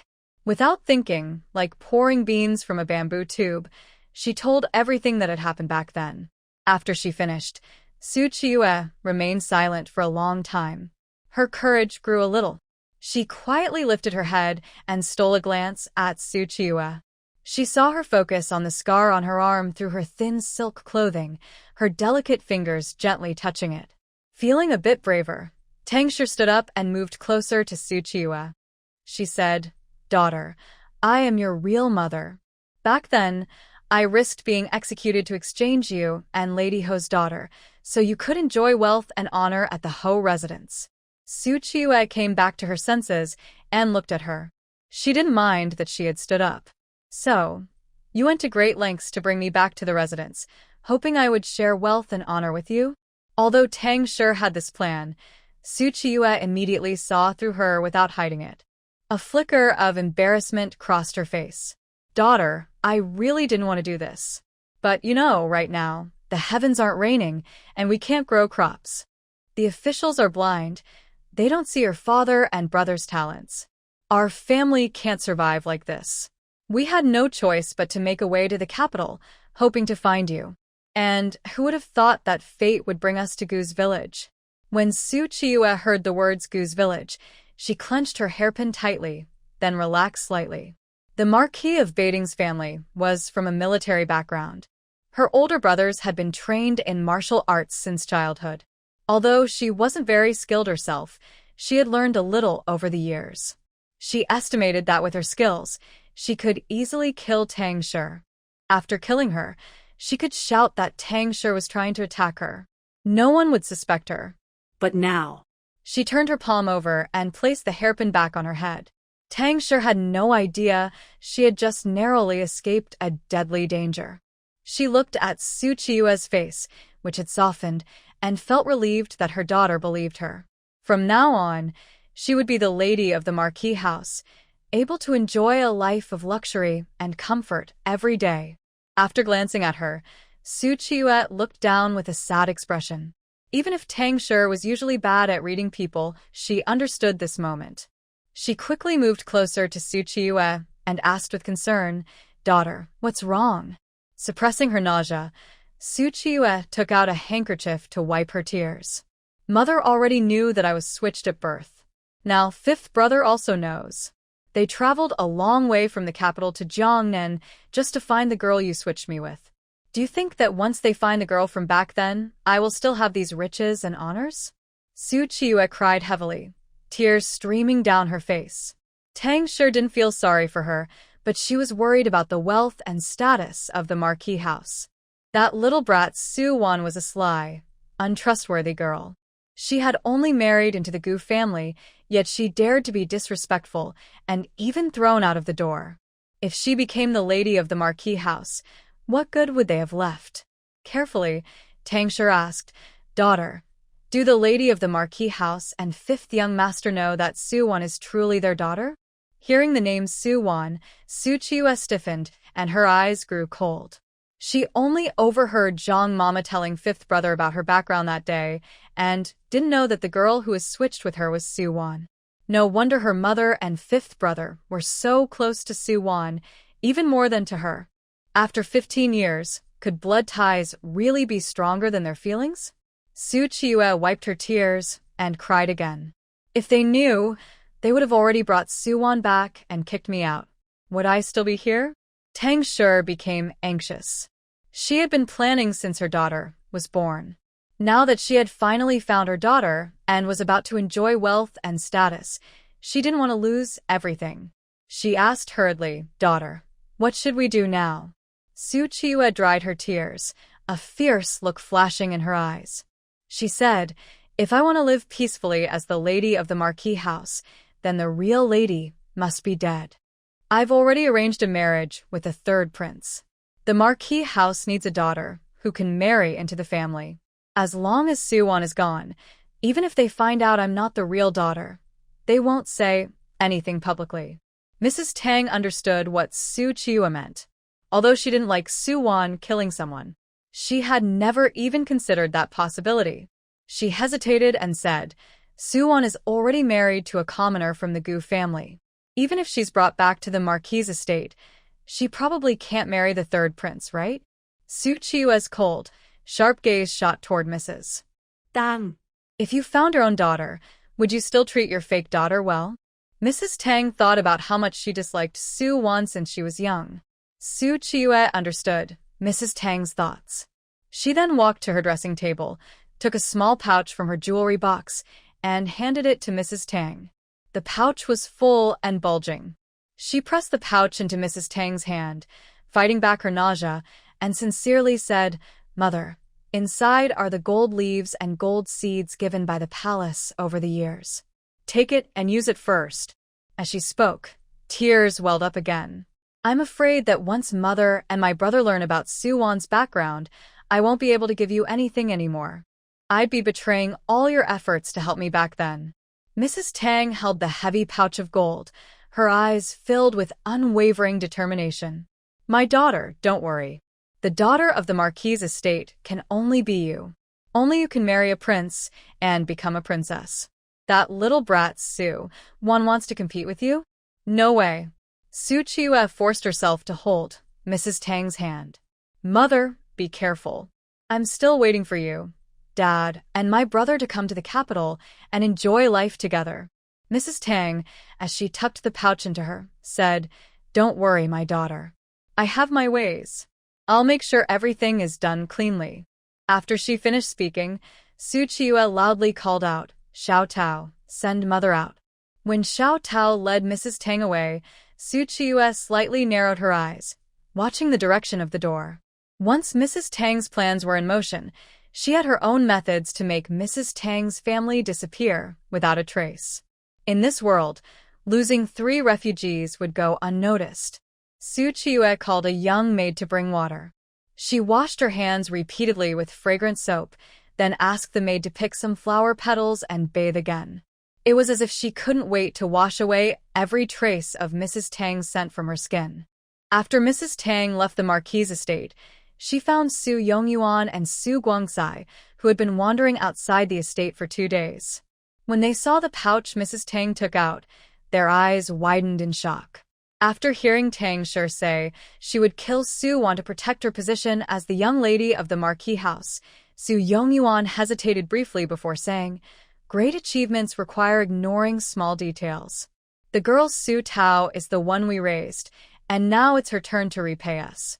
The next morning, after waking up, Suwon first roasted the tianma, gastrodia, that her 3 sisters-in-law had already washed the day before using wheat bran. Once she finished roasting the tianma, Gu Lao Han's son and Qin Shi, who had gone inside to discuss affairs, returned. Suwon hurried to greet them. Mother, how did it go? Qin Shi held Suwon's hand and said, Wan, the mountain purchase can work. Now everyone wants to have more money, so they are willing to sell some land. Your father and I have already discussed with the village chief. For 500 coins per acre, we just need the village chief to help confirm the size of each family's land. We pay the money, and the villagers give us the deed. It's settled. Qin Shi trusted Suwon, so she didn't ask what Suwon planned to do with the mountain. As long as Suwon could make it happen, she was happy. Next to them, Wan Shi curiously asked, Wan, everyone else is buying good farmland, but what are you going to do with this mountain? You can't grow crops on it. Even the land at the foot of the mountain needs years of fertilizing before it can be farmed. Suwon smiled and said, Big sister-in-law, once we buy that mountain, we won't grow crops there. We'll grow medicinal herbs. She had plenty of herbal seeds in her space, all bought earlier to experiment with the black soil in her space. Since the black soil couldn't grow anything, she decided to buy a piece of land in the real world to plant herbs. Her words shocked not only Wan Shi but also Gu Lao Han's son and Qin Shi. Even Peng Shi and Jiang Shi perked up their ears with curiosity. Qin Shi asked, Wan, we only know that medicinal herbs are wild and gathered by herbal collectors. We've never heard of herbs being cultivated on mountains, and can medicinal herbs really grow on this mountain? Suwon smiled and reassured Qin Shi, Mother. Don't worry, I have a plan. Once we buy the mountain, I'll teach everyone how to grow these herbs. The family looked at each other with bright hopes for the future. They had already thought that doing business with Xinghua Tower to make wine was enough to earn money. Now Su-won wanted to teach them how to grow herbs. Herbal medicine is much more valuable than crops, and good herbs are easy to sell. They could already see the money flowing into their home. Su-won carried her basket on her back. Since most of the mountain buying plans had been settled, she needed to go up the mountain to take a good look and plan how to plant the medicinal herbs. Just as she strapped the basket on her back, two little ones hugged a pure white ball and blocked her way. Su-won looked into those 3 pairs of clear black eyes. I forgot about these 3 little tails. But today she wouldn't go deep into the mountains. She would just explore the shallow area. Taking them along wouldn't be a problem. Su-won carried the little white wolf in her basket, holding Xiaojing and Gu Xian's hands as they headed up the mountain. Because of the drought, most small plants on the surface in the shallow area had been dug up, and the ones that couldn't be eaten had dried out. Only some tall trees remained, but even they looked droopy under the hot sun. Su-won had already checked the terrain. There was a spring deep in the mountains, and she planned to use water wheels and channels to bring water from the spring for irrigation, so water wouldn't be a problem. She decided to develop the entire shallow area to grow dendrobium orchids. When she talked with manager Tao earlier, she found out that in this fictional era, the medicinal and health benefits of dendrobium orchids were already well developed. Wealthy families not only enjoyed eating dendrobium-based dishes, but also liked brewing dried dendrobium into tea. Wild dendrobium orchids were limited in number. Although some people had started cultivating them, it wasn't on a large scale. The demand was high and prices stayed high. Gu Xian and Xiaojing, along with the little white wolf, were excited, chasing and jumping all the way. The mountain was filled with their happy voices. Suddenly, the little white wolf, running at the front, stopped. It lowered its head and sniffed the ground intensely. Then, instinctively, it took a step back, showing an aggressive stance, baring its teeth and glaring ahead with a fierce look. Gu Xian quickly squatted beside the little white wolf, petting its raised fur. "Little white, what's wrong?" The little white wolf ignored Gu Xian and stared fixedly in the direction behind him. Suddenly, it lunged fiercely at Gu Xian's face. Startled, Gu Xian jumped back instinctively. Because he was crouching he tumbled down the edge of the hill. An. Xiaojing hurriedly ran forward to try to hold Gu Xian back, but he was small and weak. Although he touched Gu Xian's hand, he didn't manage to stop him. He watched helplessly as Gu Xian fell down. Su-won, who was carefully picking a withered tree branch to make mosquito coils, heard the noise and turned around. She saw the small figure of Gu Xian tumbling down. She didn't hesitate and rushed over.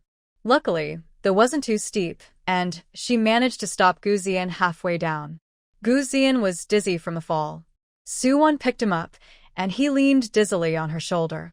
She held him with one arm and gently patted his back, softly comforting him. "And don't be afraid." Gu Xian, looking a bit dazed, shook his little head. Though still a little dizzy, he bravely said, "Fourth auntie, I'm fine. Little Bai."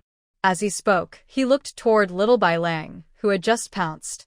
He saw Little Bai Lang fighting a bright green venomous snake. After seeing Gu Xian saved by Su-won, Xiaojing anxiously stayed by the small white wolf, who was fighting a bamboo leaf-green snake. He clenched his fists and turned red in the face, wanting to help but not knowing how to start.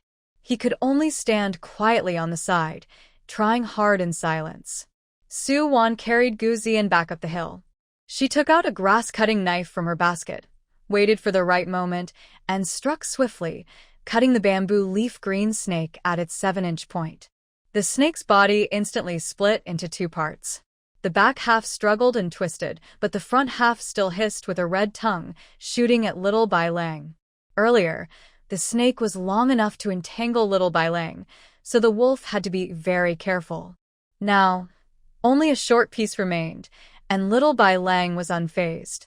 It lifted one paw and pressed the cold, scaly head of the snake to the ground. The snake's head, like the rest of its body, twitched a few times and then stopped moving. Little Bai Lang caught it in its mouth and threw it down the hillside. When the snake's head fell into a small valley below, the Suwon suddenly heard a faint breathing sound. She looked toward the valley. From their position, there was a blind spot in their view of the valley, so they couldn't see what was inside. Suwon told Gu Zian to stay here with Xiao Jinger and Xiao Bailang and not to move. Then she carefully went down the hill and headed toward the valley. After turning the corner, her view was clear.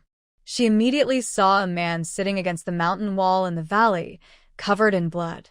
His lips and face were bluish, clearly indicating he was injured and poisoned. Suwon turned to leave, but as her eyes flicked over the man's face, a sudden thought struck her. She quickly turned back and fixed her gaze on his face. That allergic, overconfident guy, like a hero, was here. Had he been attacked again? TSK. Suwon looked at his miserable state and made a small sound of sympathy. This guy was really unlucky. But since he was rich, she decided to help him. She returned and checked his injuries. His back had a deep cut from his left shoulder to his right lower back, showing bone.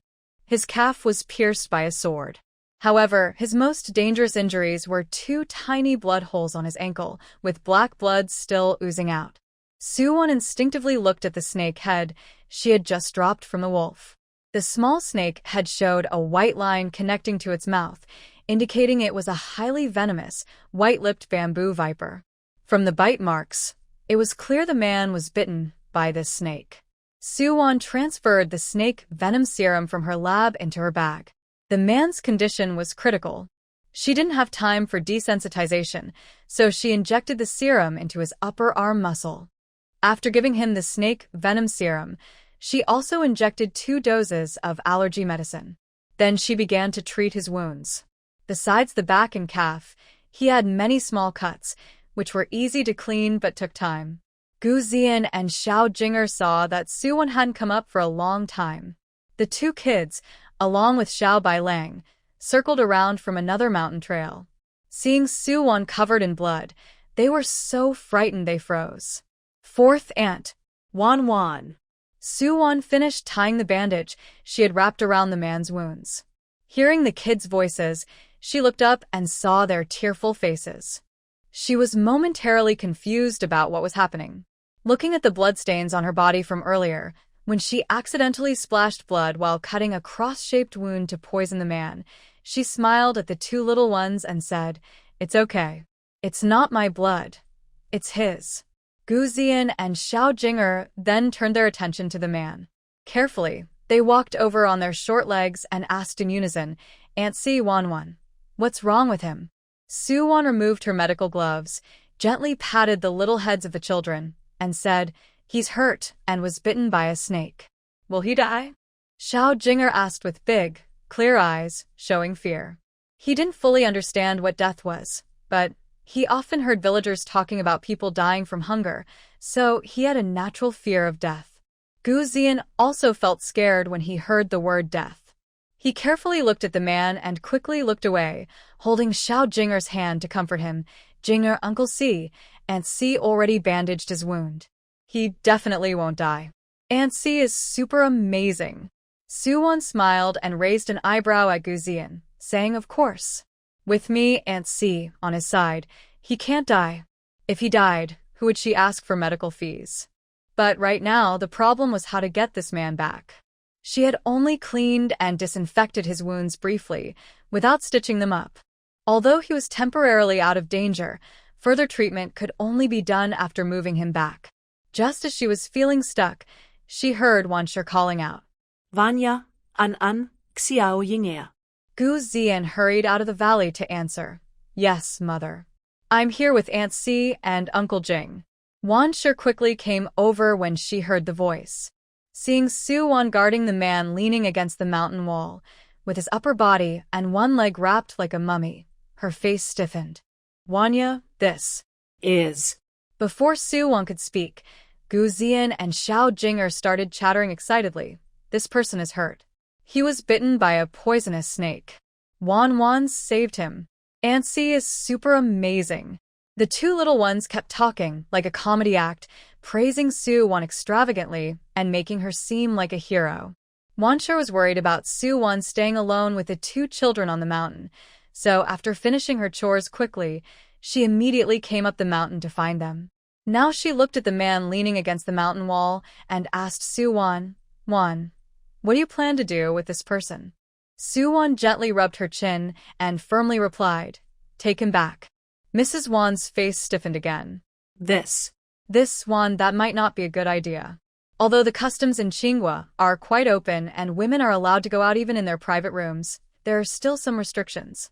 Rural folks don't mind showing their faces in town, but wealthy daughters like Qiyue, who come to the countryside, still wear veiled cloaks to hide themselves. If two married women like them bring a man back from the mountain, the villagers would definitely gossip about it. Yuan understood Mrs. Wan's worries and said, big sister-in-law, I'll stay here to watch over him. You go call Dad and the older brothers to bring him back. I already treated him once before. He's quite wealthy. Mrs. Wan hesitated at first, but when she heard Yuan say that, her eyes lit up immediately. After instructing Gu Zian and Gu Zian to stay here and keep Yuan company, she happily went down the mountain to find someone. After Old Man Gu and the 3 oxen carried Xie Yan back home, there was no extra room in the house because it had just been renovated, so they took him directly to the old house. Mrs. Peng and Jiang, upon hearing what Mrs. Wan said, had already prepared a room in the old house. Once Old Man Gu and the 3 oxen placed Xie Yan inside, Yuan removed the bandages from his body, cleaned the wounds again, gave him anesthesia, and started stitching. Only the wound on his back needed stitches. After sewing him up, Yuan asked Gu Daniu and Gu Erniu to help turn him over so he was lying on his stomach on the bed, then applied anti-inflammatory medicine. Just as she was finishing, the lady next door in their new house called out, Wan, you should go check your new house. Your maternal family's parents are back again. Yuan frowned slightly. She knew that people like Su Yongyuan and Tang Shi had no shame, but she didn't expect that after just 2 days, they would be shameless enough to come back again. Yuan came out of Xie Yan's room, about to go over there. Mrs. Wan grabbed her hand and said, Wan, stay here. Your second and third sisters-in-law, and I will go chase them away. Peng and Jiang also agreed, saying, exactly, young miss, don't go over there. Later, they'll bully you again. Yuan looked at her 3 sisters-in-law, whose faces were full of genuine concern, and smiled. Big sister-in-law, second sister-in-law, third sister-in-law, don't worry. They can't bully me. Moreover, they came to find me. If I don't see them, they won't give up. Even if you send them away now, they will come back. Wan, Peng, and Jiang had seen enough of Su Yongyuan and Tang's faces to know that what Yuan said was true. They truly couldn't understand how such a kind girl like Wan could have parents so shameless. But they were still Wan's biological parents, so they couldn't do anything serious. At most, they could chase them away. Yet, even if they did, they would come back. When the 4 of them returned to the new house, they saw Su Yongyuan, Su Guangxai, and Tang, who looked stunned for a moment, almost thinking they were seeing things. Su Yongyuan, Su Guangxai, and Tang's family were dressed in new clothes made of fine fabric. Tang's face was heavily powdered, looking ghostly white, with bright rouge on her cheeks that looked like monkeys' buttocks. She wore a big red flower on her head and was adorned with many shiny jewelry pieces, giving an appearance of wealth. But those who knew jewelry could see that her jewelry was cheap. Wan, Peng, and Jiang saw how the Su family stood at their door and knew they were not welcome. They instinctively stepped in front of Yuan. Tang, with sharp eyes, saw Yuan and gritted her teeth, saying fiercely, Little brat, come here. Chen was still working in the fields and hadn't returned yet, so Wan, as the eldest sister-in-law, stepped forward. She glared with small eyes and snapped back at Tang. Who are you calling? Tang raised her chin proudly and looked at Wan disdainfully. It's none of your business what I call Wan. Wan responded meaningfully, Little brat, you're calling our Wan miss? Tang finally realized she had just been insulted by Wan. Her face turned pale with anger. You. But after only saying one word, she waved her handkerchief and proudly declared, This lady doesn't want to bother with you. Son, give them the things and take your sister away. After Tang Shi finished speaking, Su Guangxai immediately placed 20 jin of rice, 30 jean of sorghum, 1 tael of silver, and a basket of eggs in front of the Gu family. Tang Shi looked at these things with a heavy heart. The current price of grain was really sky-high. Buying this small amount cost her 8 taels of silver. For spending 8 taels of silver on Su Wan, that little brat, she felt a sharp pain in her heart just thinking about it. But when she thought about her own daughter and her family's future, Tang Shi held back. Their family of 3 had already decided that the safest way was to take Su Wan away from the Gu family and then get rid of her. After all, if she was in their hands, they could say she died of hunger or illness. Who could do anything about it? Sure.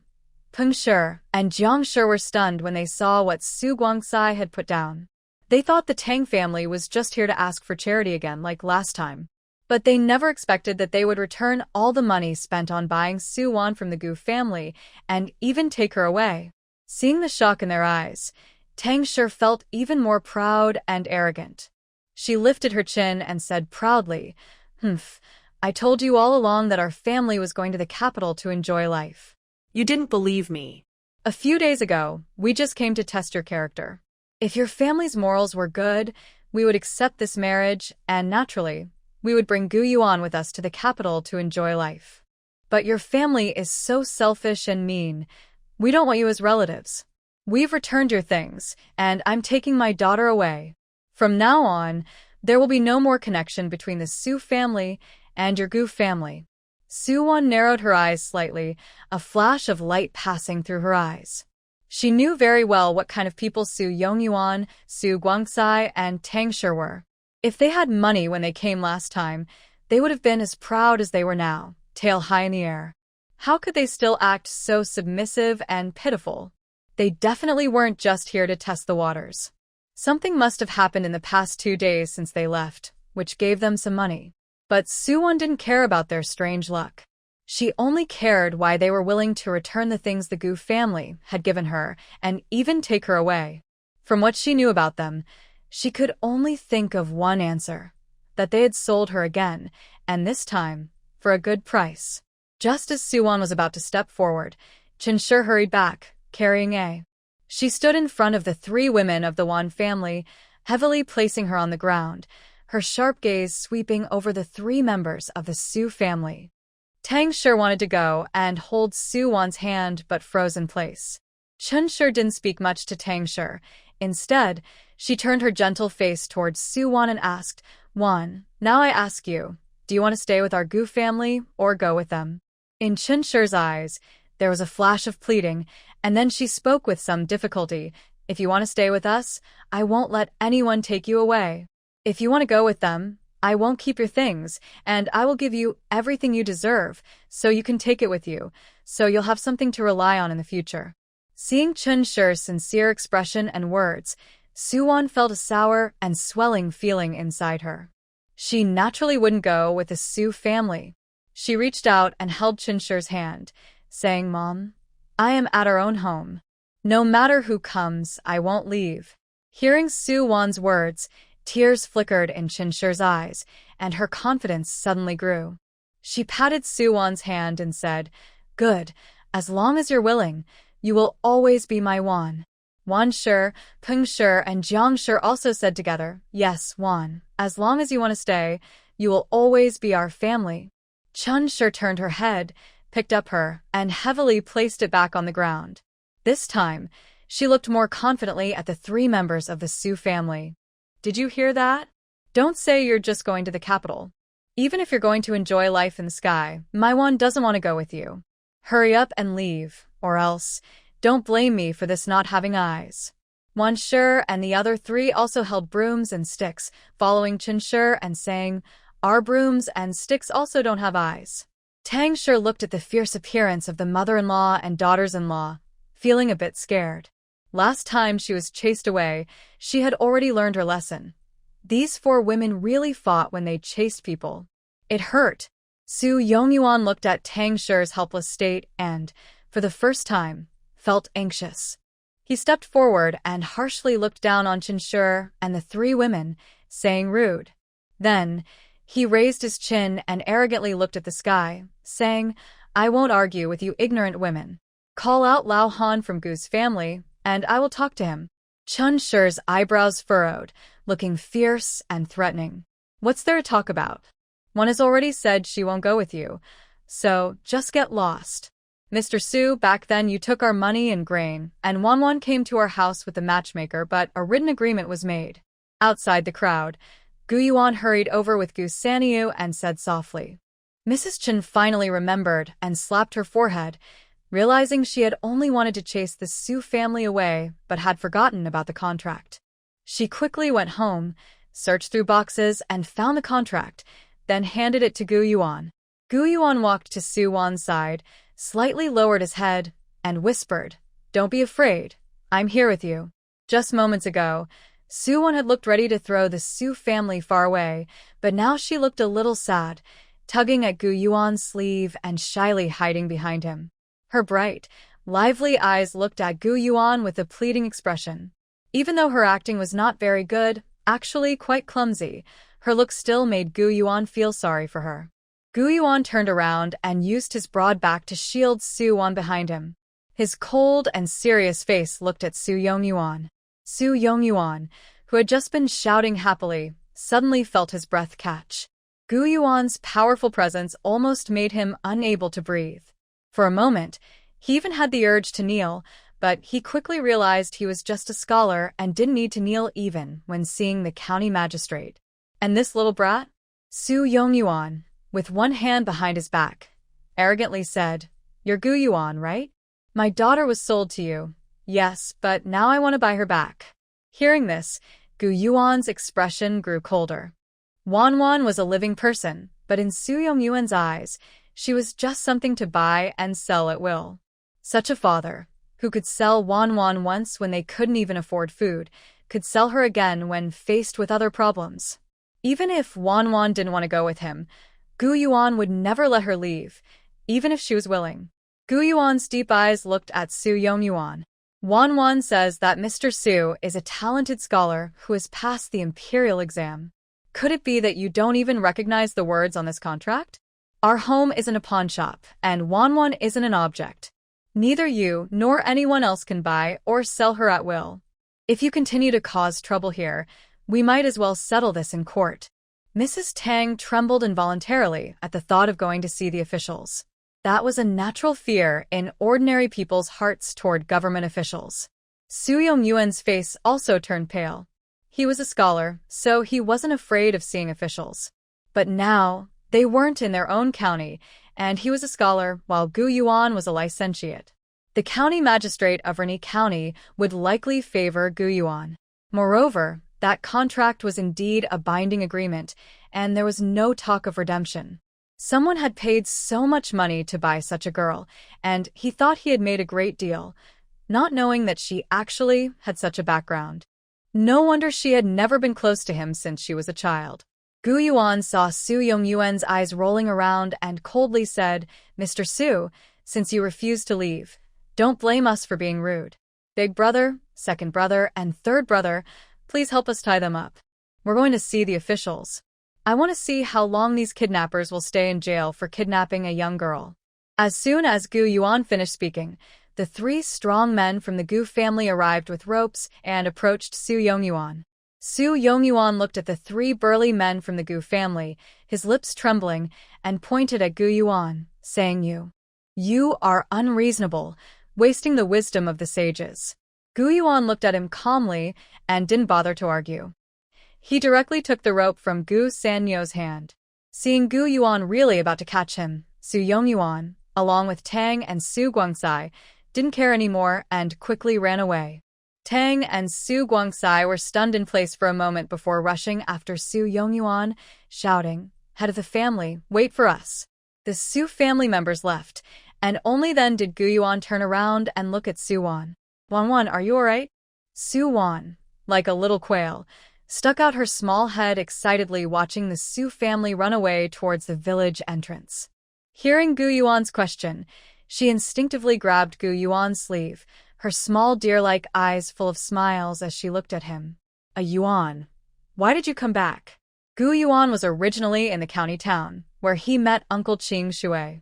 Uncle Qiyue told him that Suwon's family had come to cause trouble, and he was worried about her. So he hurried back. But now she was standing in front of him, and he couldn't bring himself to say those words. He cleared his throat and said, I heard that the family plans to buy a mountain, and I was worried they wouldn't be able to handle it, so I took 2 days off to come back and help. Suwon quickly reached out her small hand to push him towards the village exit, saying as she pushed, even if the family bought a mountain, they can handle it. You should go back and study your books. Looking at Yuan's slender, well-defined hands, she felt distressed that such beautiful hands might become ugly from helping with farm work. Yuan turned around, gently patting Suwon's small head with a warm smile. Don't worry, even if I delay for 2 days, I can still pass the exam. In 2 months, I will definitely make you the wife of a successful candidate. Suwon paused, her beautiful little deer eyes shining brightly as she looked at Yuan, as if the sky was filled with stars. Yuan finally realized what he had just said. The cute blush returned to his ears. He cleared his throat and said, I'll go inside first to see how the house is being repaired. Suwon was about to follow Yuan into the house, but suddenly thought of something. Her steps halted, her expression grew serious, and she quickly ran toward the old house. She had been arguing so much that she almost forgot there was a patient receiving for treatment in the old house. Yuan looked at the small figure with some confusion. At the same time, Peng Shi, who was about to enter the door and saw Suwon run away, slapped her forehead and said, Oh no, I forgot there's a patient lying in the old house who was picked up by Wanya and others. Second sister-in-law, tell Mom, Wanya and I are going to the old house. We'll come back later. Yuan heard this and, unable to check the house now, quickly told Peng Shi and hurried toward the old house. Suwon was about to step into Xia Yan's room when she suddenly found no one on the bed. A tall figure loomed behind her, a cold dagger pressed against her neck. A low, threatening voice with a hint of menace whispered in her ear, Who are you? Did you stab the needle in my hand? Suwon stayed still, honestly not moving, but she tried to look down at the dagger on her neck. She saw only a faint glint of cold light. Though she couldn't see the whole dagger, she could feel it was not an ordinary one. This dagger, unlike the cheap one she bought for 50 cents, was much better. She had to find a way to get this dagger. She straightened her face, cleared her throat, and calmly said, Who am I? I am your savior. Without me, you would have been badly hurt and bitten by the white-lipped bamboo green frog. Even if you had 9 lives, you would have died. Your savior, and you're pointing a dagger at my neck? Is this how you treat your savior? Xia Yan frowned slightly. He had just stood up, but his body still carried lingering poison. His vision was blurry. He had only met Suwon once, so he wasn't familiar with her and couldn't recognize her. Just now, he had acted purely on instinct to attack Suwon. At that moment, hearing Suwon's voice, he clearly remembered who she was. After releasing her, he retreated to the side, weakly leaning against the wall. Did you save me? He asked. Yes. Suwon looked at the dagger in Xia Yan's hand, speaking softly with a coaxing tone. You said you were badly hurt, and the snake venom hasn't been fully cleaned. Holding a dagger is dangerous. Come on, give me the dagger, I'll hold it for you. Xia Yan couldn't see her expression clearly, but hearing her gentle, childlike tone, a faint smile appeared at the corner of his lips. His arm, heavy and slow, lifted up. Seeing this, Suwon quickly reached out to catch it, looking pleased. Good boy, she said happily. Xia Yan weakly said, I just left the sheath on the bed. Suwon hurried to look on the bed and immediately saw the sheath. It was made of cowhide, simple and plain-looking but sturdy and durable. She inserted the dagger back into the sheath, fastening it around her waist with satisfaction. She couldn't help but pat it gently. Feeling proud and confident, she prepared to help Xia Yan back to bed.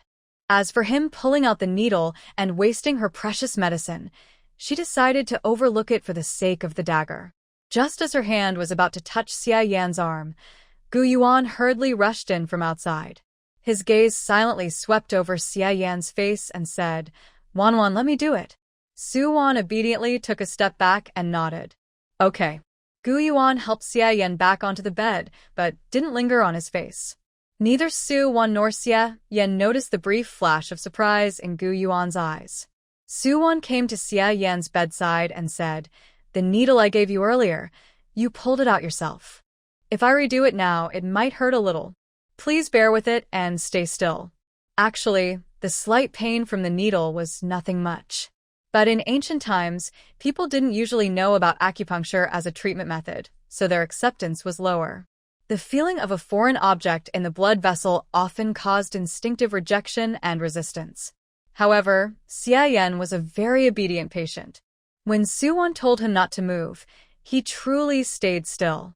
After reattaching the foredrip, Su Wan initially planned to stay and watch over him herself. But Gu Yuan said, "Wan, you've been tired all day. You should go rest first. I'll stay here and watch." Su Wan thought for a moment and decided this way was also good. She planned to deliver food to them soon, and she could also copy some of the characters from the book on the 9 sections whip technique. Later, she would see if Gu Yuan recognized the writing. If he did, she could ask him to teach her to read it, so she would understand what was written in the book. Practicing the whip technique might then become easier and more effective. After Su Wan left, Gu Yuan took out a small book from his pocket and focused on reading it carefully. However, as he looked at the book, his mind drifted away unconsciously. Grand Tutor Xie was a scholar, and most of the Xie family were also officials of the civil service. Now, in the court, although the emperor was still young and strong, the princes were already grown up. The struggle for power among the factions was becoming more intense. Grand Tutor Xie was the elder brother of the current Empress Dowager, and his daughter was the noble empress in the palace. The Empress Dowager had a son, 17 years old. Although he was the second son, he was the only legitimate heir. Naturally, Grand Tutor Xie and the Xie family supported the Empress Dowager's son to be the crown prince. However, Xie Yan was different. He was the only military general among the mostly scholar official Xie family.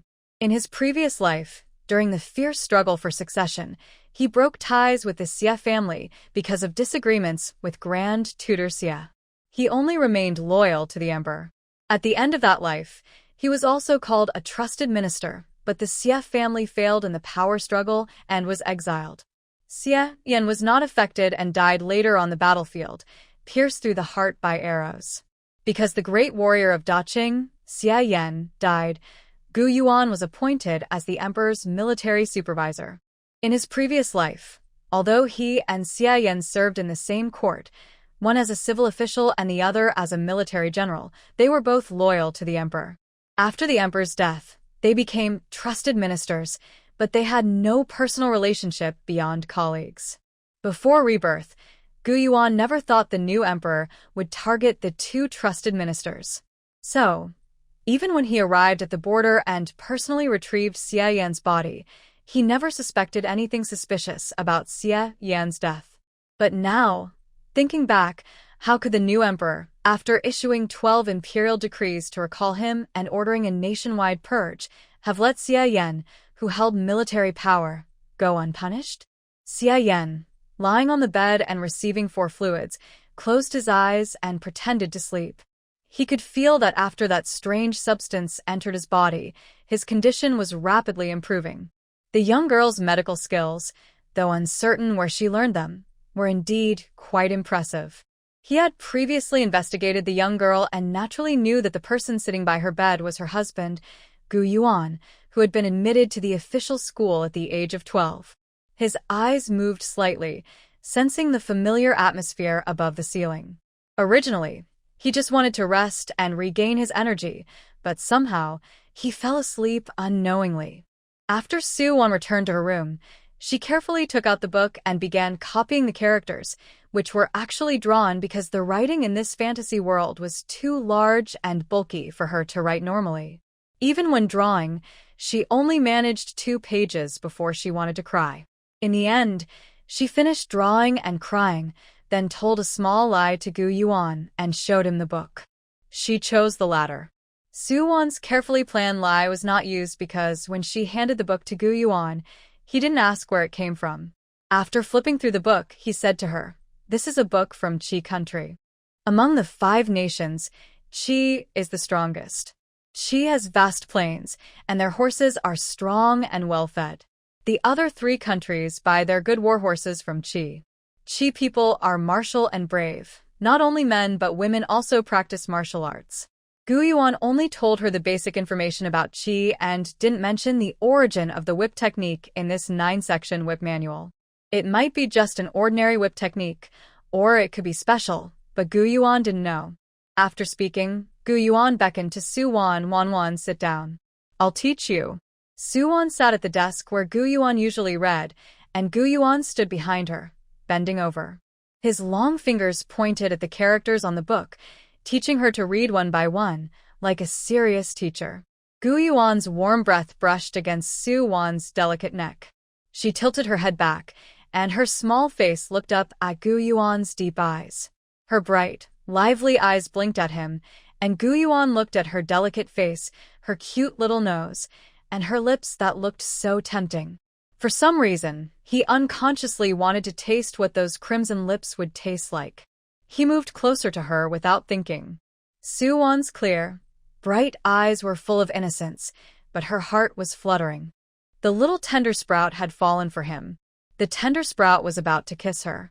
Her soft, pink lips must taste very good.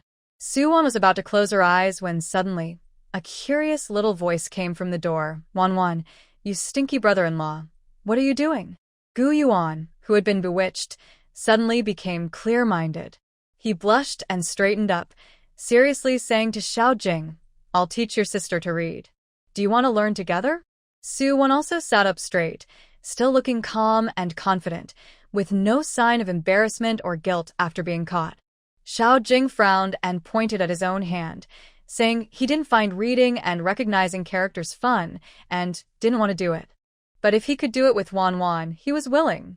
With pride, Xiaojing walked confidently toward the desk, climbing onto the stool where Wan was sitting. He sat properly beside her and said to Yuan, "Bad brother-in-law, you can teach us." The dim yellow light from the oil lamp cast long shadows of the 3, creating a warm and cozy feeling. Meanwhile, in the largest inn in town, Yuan, Guangcai, and the Tang family were in room number 1, the most important room. They ordered a big table of delicious food, which the waiter brought in. They had already eaten a lot, their mouths greasy and their stomachs full, patting their bellies and burping happily. The waiter, who was serving them, saw they were almost done and smiled as he approached. "Have you finished eating, guests? Once you're done, I'll take the dishes away. Please also settle the room and meal bills for these past few days." Tang was immediately displeased, glancing at the waiter and scolding, "Can I not pay you this little amount?" The waiter remained smiling and said politely, "Madam, I understand you are wealthy. But as you know, times are hard now. The prices of firewood, rice, and oil are high. Our inn is a small business, so..." He paused and asked politely, "Would you please make it easier for us?" Yuan, holding a toothpick in one hand and impatiently waving the other at Tang, said, "Just pay her. Give her the money." Tang hesitated and reluctantly took out her purse. The waiter immediately smiled even more and said, "Thank you, madam. The total for 3 days' room and meal fees is 10 taels for Qian and 58 won of silver. Our boss said to forget about the 58 won change. Just give 10 taels and 4 Qian silver." Tang suddenly jumped up like a startled chicken. "Are you trying to cheat us? We've only stayed here 3 days, and that much money?" The waiter still smiled and said, "Madam, you can't say that. You are staying in the best room number 1, which includes 2 rooms and a hall. You all are eating things that most people can't afford, like today's chicken, which was cooked with a whole ginseng root. Our shop prices are clear and official, approved by the authorities." Yuan nodded confidently, acting like a nobleman. "Yes, today's chicken was really good. I'll order another one tomorrow." All right. The shop assistant cheerfully responded and then looked at Mrs. Tang. "Madam." Before he could ask for money, Yuan waved his hand, frowning impatiently. "Give him the money." "What kind of status do we have now? Why are you so stingy?" Even if Mrs. Tang was reluctant, she had to count out the money and give it to the assistant. The assistant took the money, smiling broadly but with hidden happiness. "Thank you, madam. Rest well. If you need anything, just ask." After the assistant left, Mrs. Tang dumped the money bag on the table and said to Su Yongyuan, "Master, the money is gone." Su Yongyuan glared at Mrs. Tang. "Don't call me master. How many times have I told you to call me old master?" Mrs. Tang quickly corrected herself. "Old master, the money is gone." Su Yongyuan frowned. This bag of gold is all spent? But he didn't say much. He relaxed in his chair and said, "If the money is gone, then go ask our daughter for some. She's now a noble lady of the Marquis' estate. Would she lack silver?" Mrs. Tang hesitated. "We didn't finish our task, and our daughter gave us a bag of gold. We spent it in 3 days. Would she be upset?" Su Yongyuan shot her another look. Why would she be upset? Her life was given by her parents. The wealth she has now is all because I worked hard for her. Now is the time for her to show respect to her parents. Why else would she enjoy such luxury at the Marquis' estate while her parents are eating simple food outside? Recently, Su Guang, whose stomach had grown round from eating well, remembered the days of hunger and felt scared. He quickly agreed with his father. "Mother, father is right. Our sister is a noble lady. That little bit of money isn't much to her. Didn't you say? Any piece of jade jewelry she has could support us for a lifetime." Mrs. Tang clenched her teeth and said, "All right, I'll go find Yuan tonight." The Marquis of Dingbei's private estate. Su Qiyue was in Madame Ye's room. While massaging Madame Ye's shoulders, she asked, "Mother, why has fifth brother been leaving early every day and only returning late at night these days? Is there something he's handling?" Madame Ye patted Su Qiyue's hand and said, "You know fifth brother's personality. This small estate can't keep him confined. Even if he has nothing to do, he still goes out every day, coming and going early and late." Recently, Suze had been out searching for the whereabouts of the child who was switched at birth years ago, but Madame Yi didn't plan to tell Su Qiyue about this for now. In her heart, although she was determined to find her biological child, Su Qiyue was also her daughter, whom she had raised for 15 years. Having an extra daughter in the mansion was not a big deal.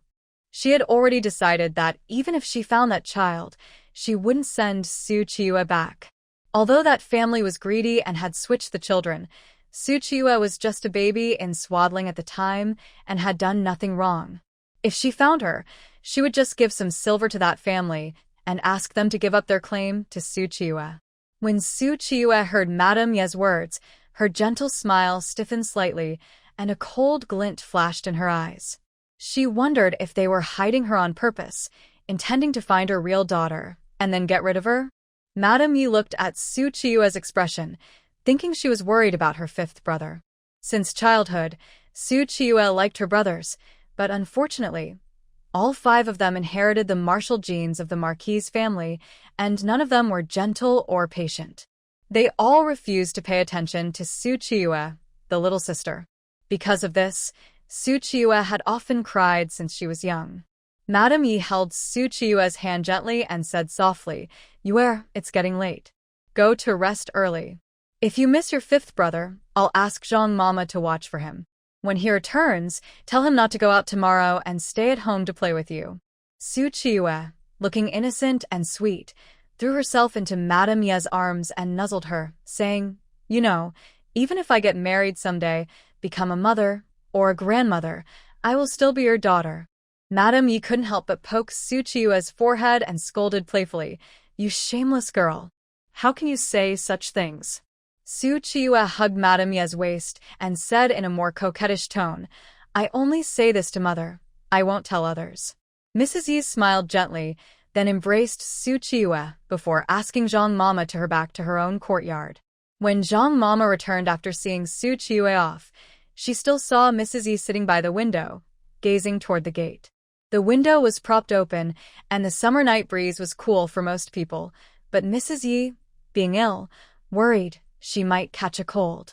Zhang Mama went over and closed the window support, advising, "Madam, it's time to rest. Dr. Su said that staying up late is very bad for your illness. Mrs. Yi didn't reply but murmured to herself, do you think that family treats that child the same way I treat Yue? Zhang Mama couldn't answer this, as that family had swapped their children out of greed.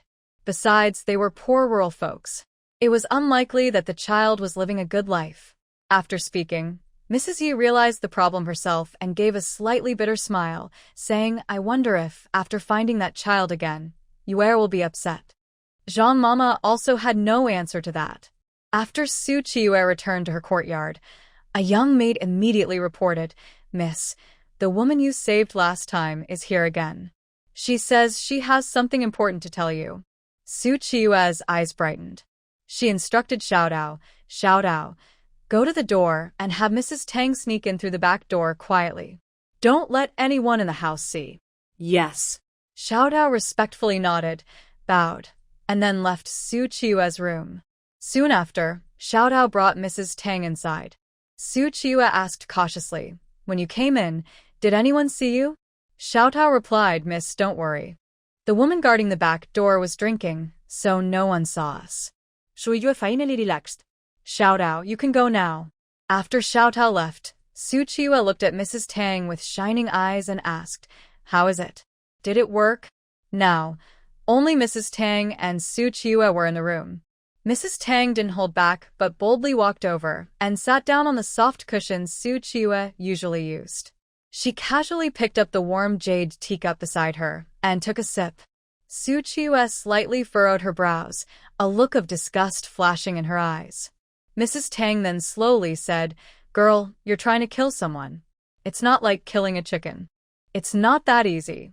My father, older brother, and I spend a lot outside. The last time you gave us a bag of money, it's already all used up. You need to give us more silver so we can handle things properly. Su Qiyue's eyes showed clear shock. The last time you gave us a bag of gold, it was 5 taels. It's only been 3 days and it's all gone? Mrs. Tang held her head high and looked at Su Qiyue slowly. Girl, you see, when I was raising you, I planned for your future. Now you live comfortably in the Marquis' residence, but you don't know how hard life outside is. Everywhere there's drought or flooding. The harvests are all lost, and food prices have skyrocketed. Your father, brother, and I need to eat and live, so how can 5 taels of gold last long? Su Qiyue looked at Mrs. Tang's clothes, which were completely different from the torn ones she wore last time. She naturally guessed where the money had gone. She suppressed her displeasure, straightened her face, and asked Mrs. Tang directly, how long will it take you to finish the task? Mrs. Tang pretended to be coy and spoke slowly. Su Qiyue didn't wait for her to finish. Her cold eyes fixed on her, and she said sharply, I'll give you 3 more days. If it's not done after 3 days, don't blame me. Then, Su Qiyue took out another money bag from the dressing table drawer. This bag was bigger than the last one. Mrs. Tang smiled so broadly her teeth showed and quickly tried to flatter Su Qiyue, saying, Girl, don't be angry. We will definitely finish the task in 3 days. Your father, brother, and I are counting on you, the daughter of the Marquis' house, to keep this going long-term, maybe even become a princess consort or empress someday. Su Qiyue's sharp gaze fell on Mrs. Tang. What are you talking nonsense about? My father is the Duke of Dingbei, and my brother is a young master of the Duke's residence. Mrs. Tang was stunned for a moment, but quickly understood. Su Qiyue was warning her to be careful what she said. She hurriedly replied, Yes, I understand. I was wrong. I won't talk nonsense anymore. After Mrs. Tang left through the back door of the Marquis' side courtyard, Su Yongyuan and Su Guang immediately came forward. Mrs. Tang showed them the large money bag, and their faces lit up with joy. Su Guang sighed with a mix of regret and envy and said, Mother, if only when you gave birth to me, I had been born as the son of the Marquis' wife. If only I could switch places and become a young master in the Marquis' residence. At this moment, Su Yongyuan had already opened the large money bag. When he looked inside, he saw not shiny gold, but plain silver coins. Yongyuan immediately became angry. Tang family, what does that girl mean? She just gave us some broken silver to dismiss us. This silver isn't even as valuable as the gold from last time. Su Guangxi quickly agreed. It's true. Girls are often unreliable. Mother, if only you had swapped me into the Marquis's residence back then. I could have inherited the estate, and once it was mine, I would bring you all in to live happily, maybe even become the head of the household. Yuan coldly told Tang family, go back in and tell that girl this isn't enough. Although Tang family acted like a proper mother in front of Qiyue, following Yuan's instructions, she always felt a bit nervous when facing Qiyue. She didn't want to go back, so she advised, Sir, with this silver, we can use it for now. If I go back in again, and the others in the house find out about Yuan's background, it will be trouble. Yuan agreed, thinking it made sense. He could only hold back his anger and warn Tang family to check whether it was gold or silver next time, and to ask for more. Then he left. After Tang family left, Qiyue immediately had her maid change everything she had touched. Even her favorite warm jade cup was put away and forbidden from use in the future. She sat on a soft cushion, unconsciously twisting her handkerchief, her eyes showing some cunning and cruelty. Last time, she pretended to be friendly with Tang family because she thought she could rely on her to eliminate Yuan, a threat. But now, she realized Tang family's 3 useless people not only couldn't get rid of Yuan but might become another threat. So, she decided to send them away sooner. When Xiao Tao saw Tang family off and returned to Qiyue's room, she noticed that the handkerchief in Qiyue's hand was torn apart. She softly called, Miss, it's time for you to rest. Qiyue snapped back to herself and said, all right. While helping Qiyue prepare for bed, Xiao Tao couldn't help but mutter, Miss, every time that woman comes, you're unhappy. If you really don't want to see her, just tell someone to send her away. Why make yourself suffer? Qiyue smiled. Her life was saved by me. I only asked for her help because I was in trouble. If I just drove her out directly, it would seem unkind. After Qiyue lay down and watched Xiao Tao turn off the light, she did not fall asleep. When the entire household was quiet late at night, she quietly got up and went to the backyard to the wood shed where her close maid, Xiaoli, was kept. Gu family village. In the silent night, the sounds of insects and frogs in the fields were especially clear. Su Yuan, Su Guangxi, and Tang's family quietly sneaked outside the Gu family's fence. The Gu family was repairing their house. Various materials and tools were scattered everywhere, and the fence was incomplete. Tang held a shiny dagger and quietly slipped into the Gu family's yard. But as soon as she entered, she saw under the moonlight a pair of bright, blue-green eyes staring directly at her, with 2 white, sharp fangs baring at her, looking very eerie and frightening. Tang was startled and almost screamed. But when she looked closer, she realized it was just a small dog. She held her dagger and threatened fiercely, Go away. If you bark, I'll hurt you. The small dog didn't bark, not because of Tang's threat, but because Yuan had told it not to bark at home. Its barking might reveal it was a wolf, and people would be afraid and come to hurt it. However, since the small dog didn't bark, it could make others think it was barking. With its strong hind legs, it suddenly lunged at Tang and bit her calf fiercely. Ah! The sharp pain made Tang scream loudly. Immediately, all the dogs in the village started barking. Not only the Gu family's dogs but also the neighbors quickly became alert. The small dog's teeth were still firmly embedded in Tang's calf. Despite the terrible pain, Tang tried to run but couldn't. Gu Yuan and Gu Daniu rushed out quickly, but Lao Han was a bit slower. When the 3 saw Tang, holding a dagger and being bitten by the small dog, they were all a little surprised. Is that you? Tang straightened her chest and said, Yes, it's me. So what? I have no place to stay, so I came to borrow a night at my daughter's house. Yet this is how you treat me, letting dogs bite me and hitting me with sticks. Come on, hit me if you want. If I die, everyone will see what kind of unfilial person Yuan is. Tang's voice was very loud. The neighbors, who initially thought the Gu family had been robbed again, had come with tools like brooms and hoes to help. But when they saw Tang, everyone instinctively gathered around to watch the scene. There was no choice. If it was a thief, they could help catch him. Since Tang Shi is Su Wan's biological mother, matters between mother and daughter and their relatives are considered family affairs. Even honest officials find it hard to judge family disputes, so these people can't interfere much. At this moment, Su Wan dressed neatly and came out of the inner room. She had a small, white face with no expression, and her gaze at Tang Shi was cold. When a mother visits her daughter, she usually brings rice, grains, or eggs. But you come with a dagger. Hearing this, everyone noticed the dagger in Tang Shi's hand was shining with a cold light. Tang Shi quickly tried to hide the dagger behind her back. At that moment, Little Wolf saw the opportunity and jumped up, biting Tang Shi's wrist. Tang Shi cried out in pain and screamed, dropping the dagger to the ground. Su Wan walked over and picked up the dagger. A good dagger, worth 50 coins on the market. Hearing this, Tang Shi's eyes flicked quickly, and she hurriedly said, This. I didn't have anything good to give you, so I just found this dagger on the road and give it to you. I kindly brought a gift to see you.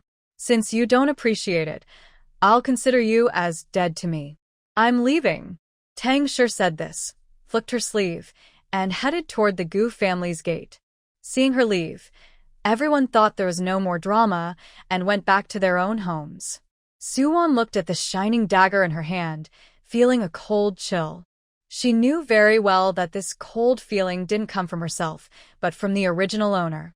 She returned to her room, and after hearing the steady breathing of Yuan nearby, she quietly turned over and got out of bed. Under the moonlight, Tang Shi told Su Yongyuan and Su Guangcai about what had just happened. Su Yongyuan frowned and thought for a moment. If force doesn't work, we can try softness. Let's buy some poison tomorrow, and you go deliver some snacks to that girl. Let's go back first. After saying this, the 3 members of the Su family turned to head toward the village entrance.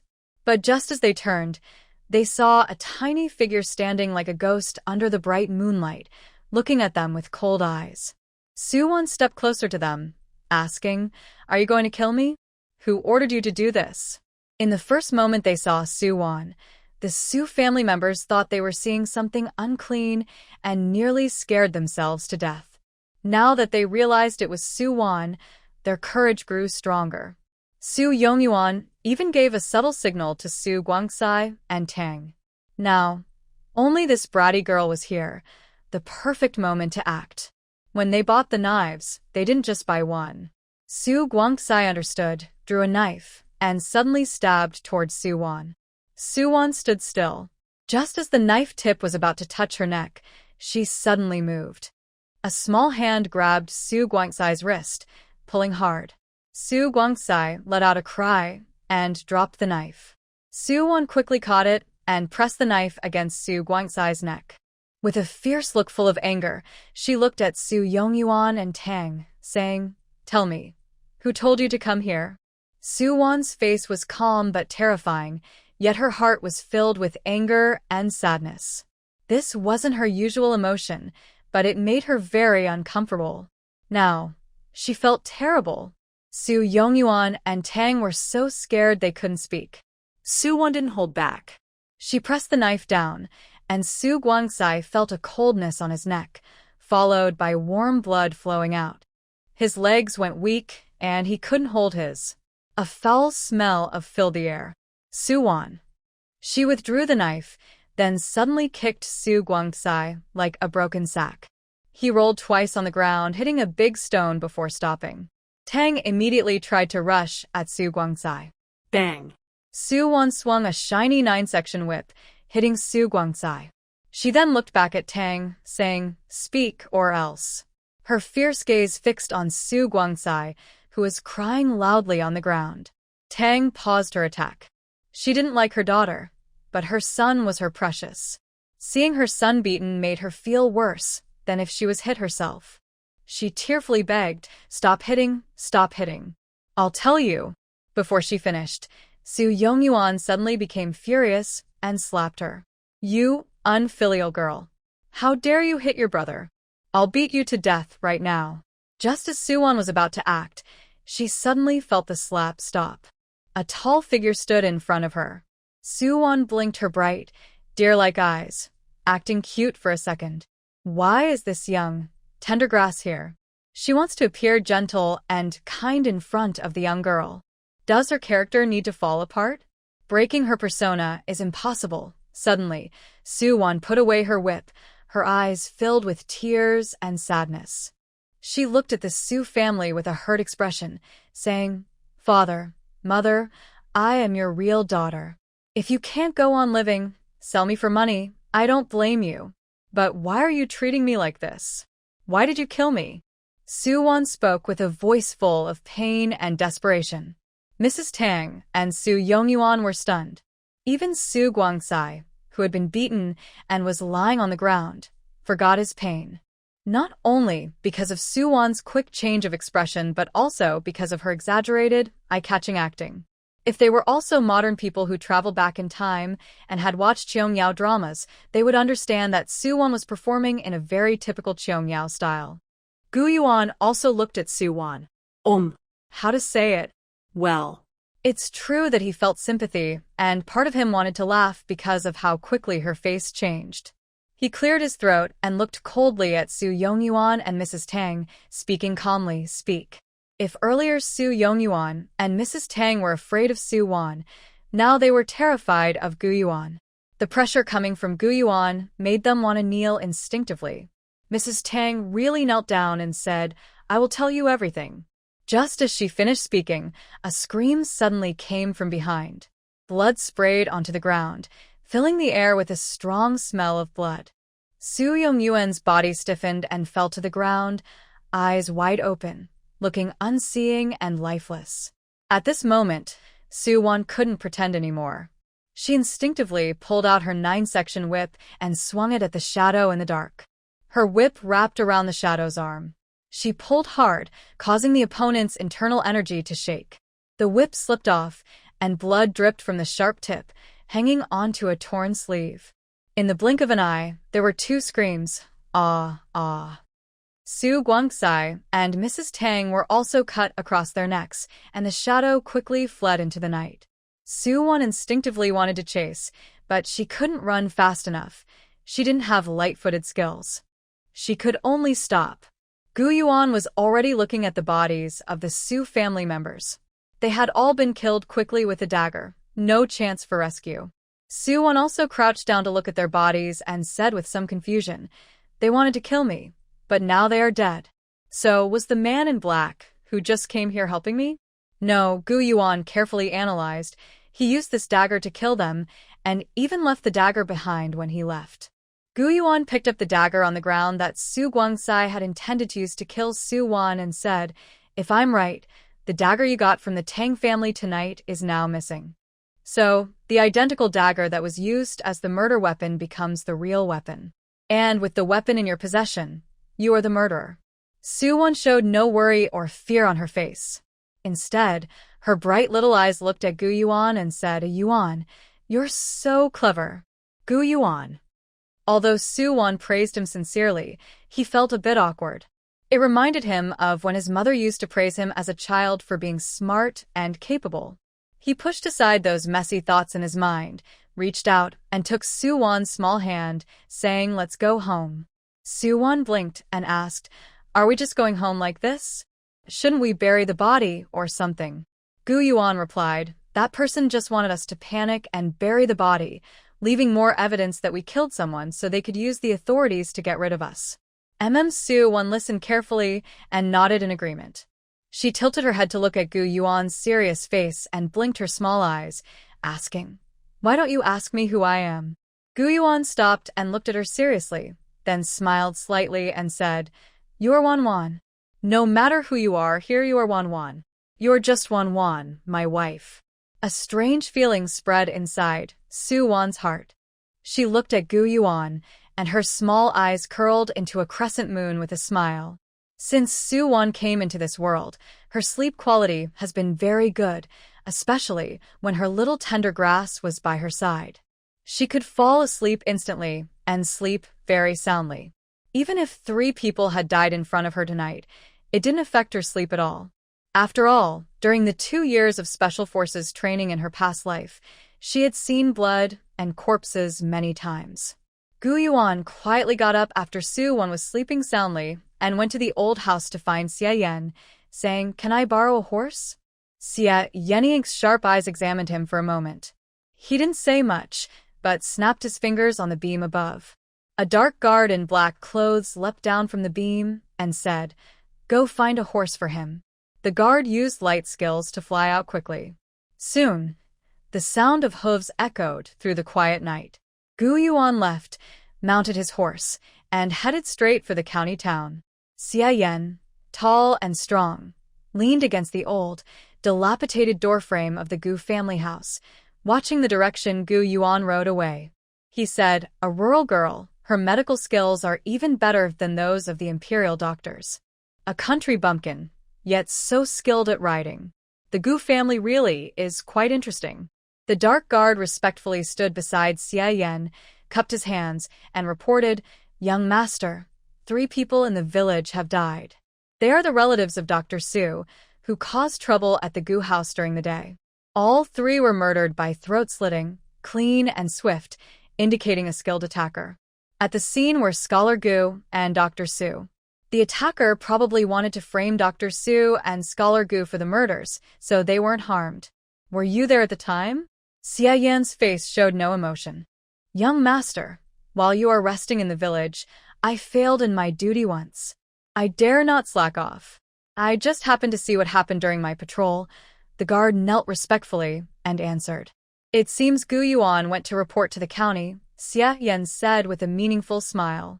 Fan Shueru was still in a daze when the maid reported to him. Recently, there had been plagues and disaster relief efforts, and he hardly slept at night. His hair was almost bald from stress. Now that things had calmed down a bit, he could finally sleep peacefully and take good care of his remaining few strands of hair. But then he received another urgent task. When the maid told him that someone in Yuan's village had been murdered, 3 people in total, Fan Shueru, as the local official, immediately lost all sleep and snapped to attention.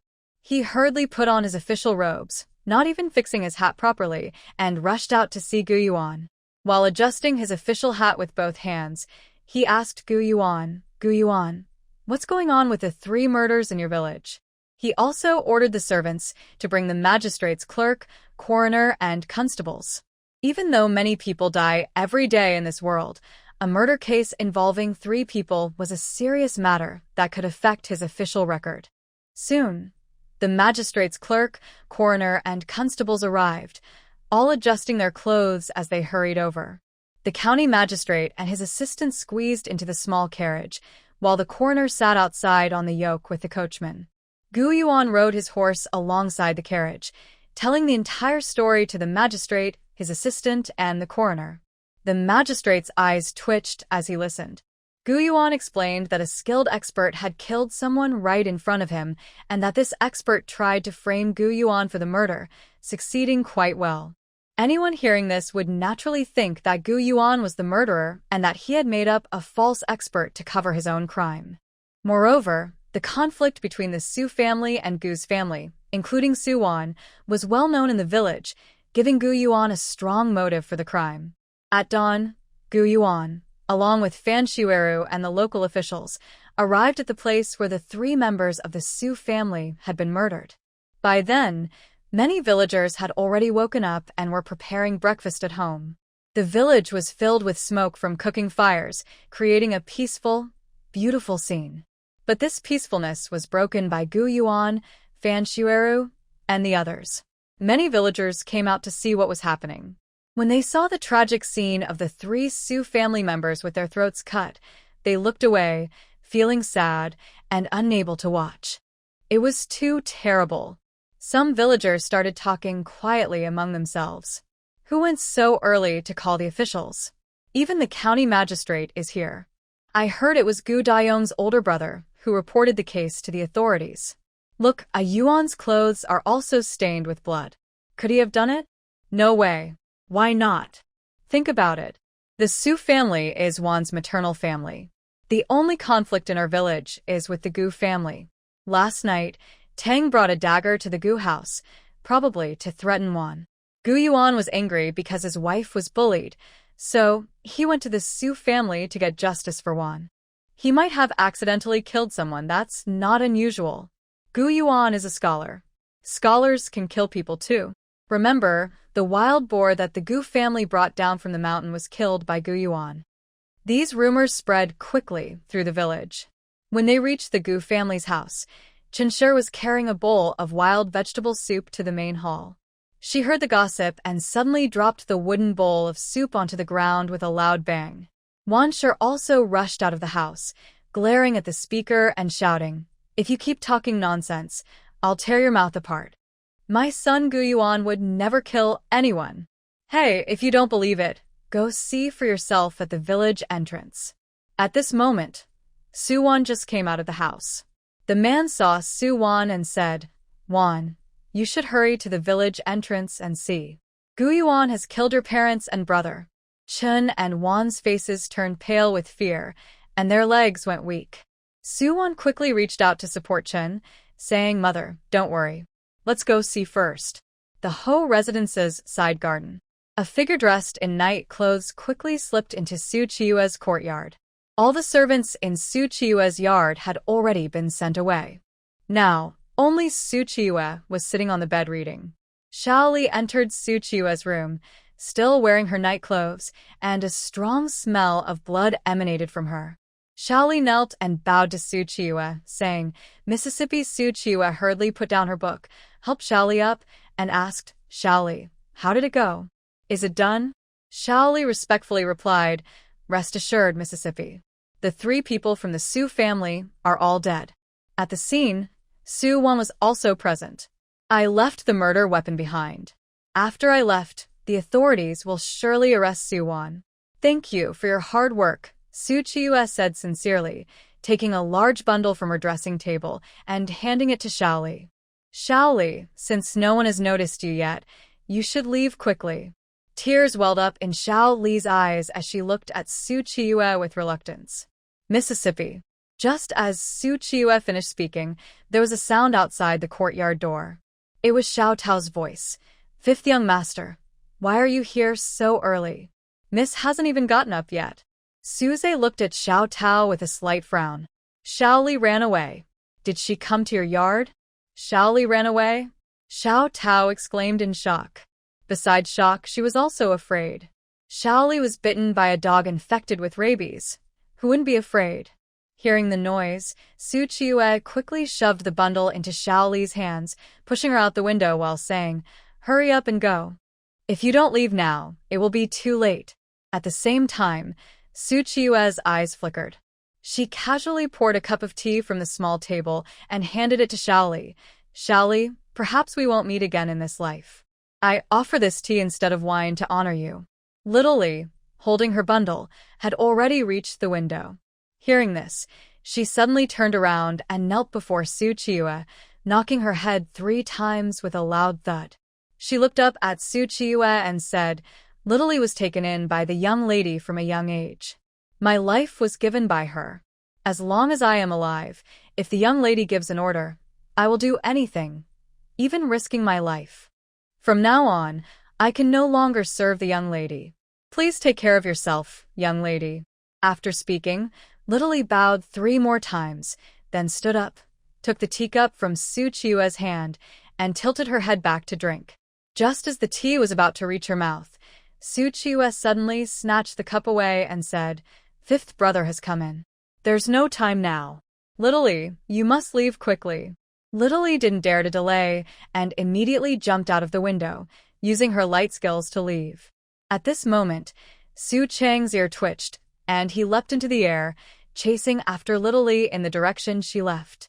Meanwhile, there was a loud bang coming from inside Su Qiyue's room. Su Zhe furrowed his brows. Although he wasn't very close to his sister Su Qiyue, she was still his sister. He hurriedly rushed inside. He saw Su Qiyue lying on the ground, dressed in her nightclothes, with one sleeve stained red with blood. "Young lady!" Xiao Tao exclaimed in shock and hurriedly helped Su Qiyue up. Looking at Su Qiyue's torn nightclothes and the wound on her arm, Xiao Tao's eyes welled with tears. "Young lady, who did this to you? How did you get hurt like this?" Su Zhe ordered the little maid beside her. Go and fetch the family doctor. Then, he looked at Su Qiyue with a grim expression. Did Littly hurt you? Su Qiyue, supported by Xiao Tao, sat on the bed, hanging her head with a look of sadness and disappointment. I didn't expect her to. Su Zhe's sharp, commanding eyes looked at Su Qiyue. When did she learn martial arts?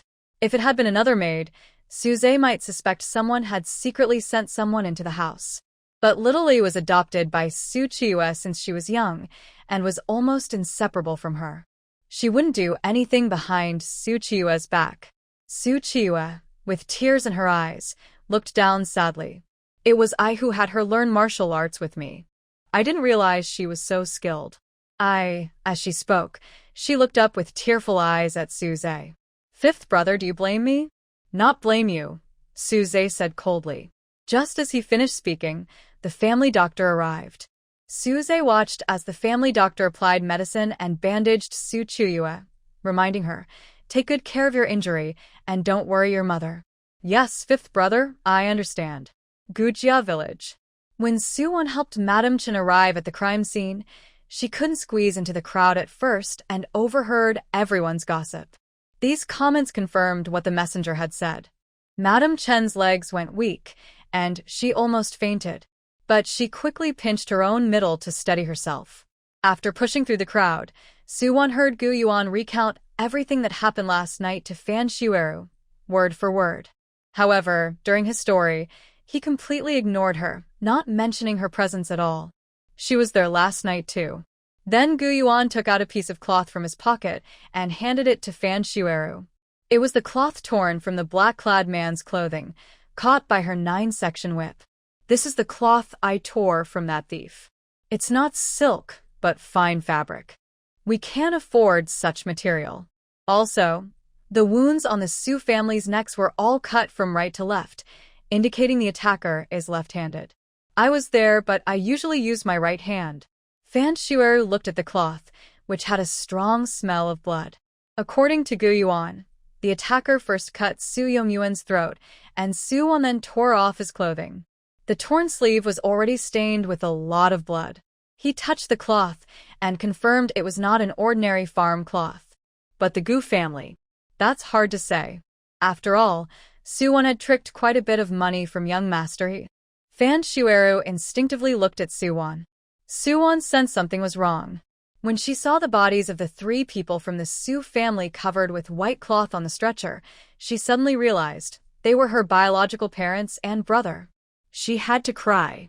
Father, mother, brother. Su Wan rushed to the white-clothed bodies, shouting and wiping non-existent tears. You all died so tragically. Father, mother, brother. Gu Yuan glanced at the small figure and couldn't help but twitch the corner of his eye. The acting, so painful to watch. But he thought that didn't matter. Many villagers around, watching the scene, had already been moved by Su Wan's mournful voice and started wiping their tears. Poor Wan, sold by her own parents, and now they come looking for her and die such a terrible death. Such a sad girl. Even Fan Shueru felt a bit sympathetic when he saw Su Wan's appearance. He moved a little closer and whispered, Dr. Su, my condolences. After squeezing her thigh, Su Wan finally managed to produce a few tears. She looked at Fan Shueru with teary eyes and said, Sir Fan, you must help me find the person who murdered my parents and brother. Please, bring justice for us. Seeing Su Wan's pitiful look, Fan Shueru, as the local official, felt a strong sense of duty. He said, Dr. Su, don't worry. As the local official responsible for the people here, I will do my best to catch the murderer and bring them to justice. Gu Yuan politely bowed to Fan Shueru and said, Sir Fan, I am just a scholar and cannot stop the criminal from killing. But last night, I also left a special scent on the murderer when they were committing the crime. Now, if we have a good tracking dog, it can follow the scent and find the culprit. Su Wan looked at Gu Yuan with slight surprise. She thought, wow, he's quite clever. I didn't even know he had left something on the attacker. Fan Shueru was about to order his men to find a tracking dog when Su Wan wiped her tears, stopped crying and sniffled. Husband, no need to find one. Little Wolf will do. After Xiao Jinger got up and heard about Gu Yuan, he lost patience waiting for Gu Zian and ran over with Little Wolf. At this moment, someone just slipped in from outside the crowd. Hearing Su Wan's words, they immediately carried Little Wolf over to Gu Yuan and said, "Bad brother-in-law, here you go. Is this really the place?" Fan Shuer looked up at the sign that read Dingbei Marquis Residence, his legs trembling. He knew that the Marquis's wife, the 5 young masters, and the young lady were living in this garden. But even though he was a fair official, he had no close relationship with the Dingbei Marquis residence and didn't dare to approach them casually. So, he had been looking for an excuse to visit, but never found one. Who would have thought that his first visit would be to catch a murderer? Although he was an honest and upright officer, he didn't want to offend the Dingbei Marquis residence. Fan Shueru was about to cry. Su Wan held Little Wolf, her bright eyes narrowing slightly. She never expected they could catch the murderer here. At this moment, the servants from the side courtyard had already gone inside to report. Elder Ma followed them out and saw that besides the county magistrate, Su Wan was also there. She was momentarily stunned, then bowed to Fan Shueru and said, "I don't know why the magistrate has come suddenly. My lady is still dressing, so please, magistrate, come in and sit with us for a while." Fan Shueru quickly wiped his forehead, unsure if it was sweat from the heat or from being startled. No problem, no problem. We can wait." As soon as he finished speaking, the Little Wolf in Su Wan's arms suddenly darted down and, like a flash of white lightning, rushed into the side courtyard. Su Wan hurried after it. Elder Ma was stunned for a moment and didn't get a chance to speak. Su Wan had been here before. The household guards knew that Su Zhe and Lady Yi treated her well, so they didn't dare stop her. She rushed inside. The Little Wolf headed straight for Su Qiyue's courtyard, and Su Wan followed closely behind. They saw the household doctor bandaging a small wound on Su Qiyue's arm. Hearing the noise, Su Qiyue looked up and saw Su Wan. Her eyes flashed with surprise. Didn't Xiaoli say she could successfully frame Su Wan for the murder of the Su family? How did Su Wan come here? Could it be that Xiaoli's plan failed, and they tracked her here? Su Qiyue's mind raced quickly, but she quickly masked her expression and gently asked Su Wan, "Dr. Su, why are you here? Did my 5th brother ask you to treat my injury?" "It's just a small wound. The household doctor can handle it," she added. "My 5th brother too. Why bother Dr. Su?" Su Wan didn't reply. She walked straight over, grabbed Su Qiyue's arm, and quickly tore off the bandage the household doctor had wrapped. She looked at the wound on her arm. It wasn't deep, but it was clearly caused by a dagger, not the sharp spike from a 9-section whip. Su Wan's brow furrowed slightly. Su Qiyue looked frightened and asked, "Dr. Su, what are you doing?" Su Wan glanced at her, took a bottle of golden wound medicine from her bag, and placed it on the small table. "Use this. Your bleeding isn't stopping well." After speaking, she turned to leave, but bumped into Su Zhe rushing over. Seeing Su Wan, Su Zhe's face unconsciously lit up with a smile. "Girl, it really is you." Su Qiyue's arm rested on the small table as the household doctor continued to bandage her. But her gaze was fixed outside the door, at Su Qiyue and Su Zhe. When she saw the smile on Su Zhe's face, she bit her lip hard. Since she was young, she had always followed her brothers around, trying to get their attention, but her brothers had never been so gentle or kind to her. Especially the 5th brother, who was known for his bad temper and never showed her a kind face. But now, "You're here with the officer. What happened?" Su Zhe asked again. Su Wan looked at Su Zhe with innocent, deer-like eyes, without showing any emotion. "Last night, my parents and older brother from my family were killed in our village. My husband saw the culprit and found a special powder on him. Little Wolf followed the scent and tracked it here. Is there anyone suspicious in your household?" Su Zhe's face became serious. "Yes, Xiaoli hurt Yue and stole silver and money from her room." Su Wan turned to look at Su Qiyue. When Su Qiyue met her emotionless gaze, she suddenly felt a strange sensation, like a prickling on her back, as if Su Wan had already seen through all her plans. "Did Xiaoli hurt you?" Su Wan asked. Qiyue immediately lowered her head, looking sad. Yes, it was her. Su Zhe said from beside her. Su Chong has gone to catch Xiaoli. He should be back soon. Girl, you sit and wait. Tell me what you want to eat, and I'll ask the kitchen to prepare it. Su Wan tilted her cute head and looked at Su Zhe. After thinking for a moment, she said, the crab meat pastry from last time was very tasty. Can you make some more?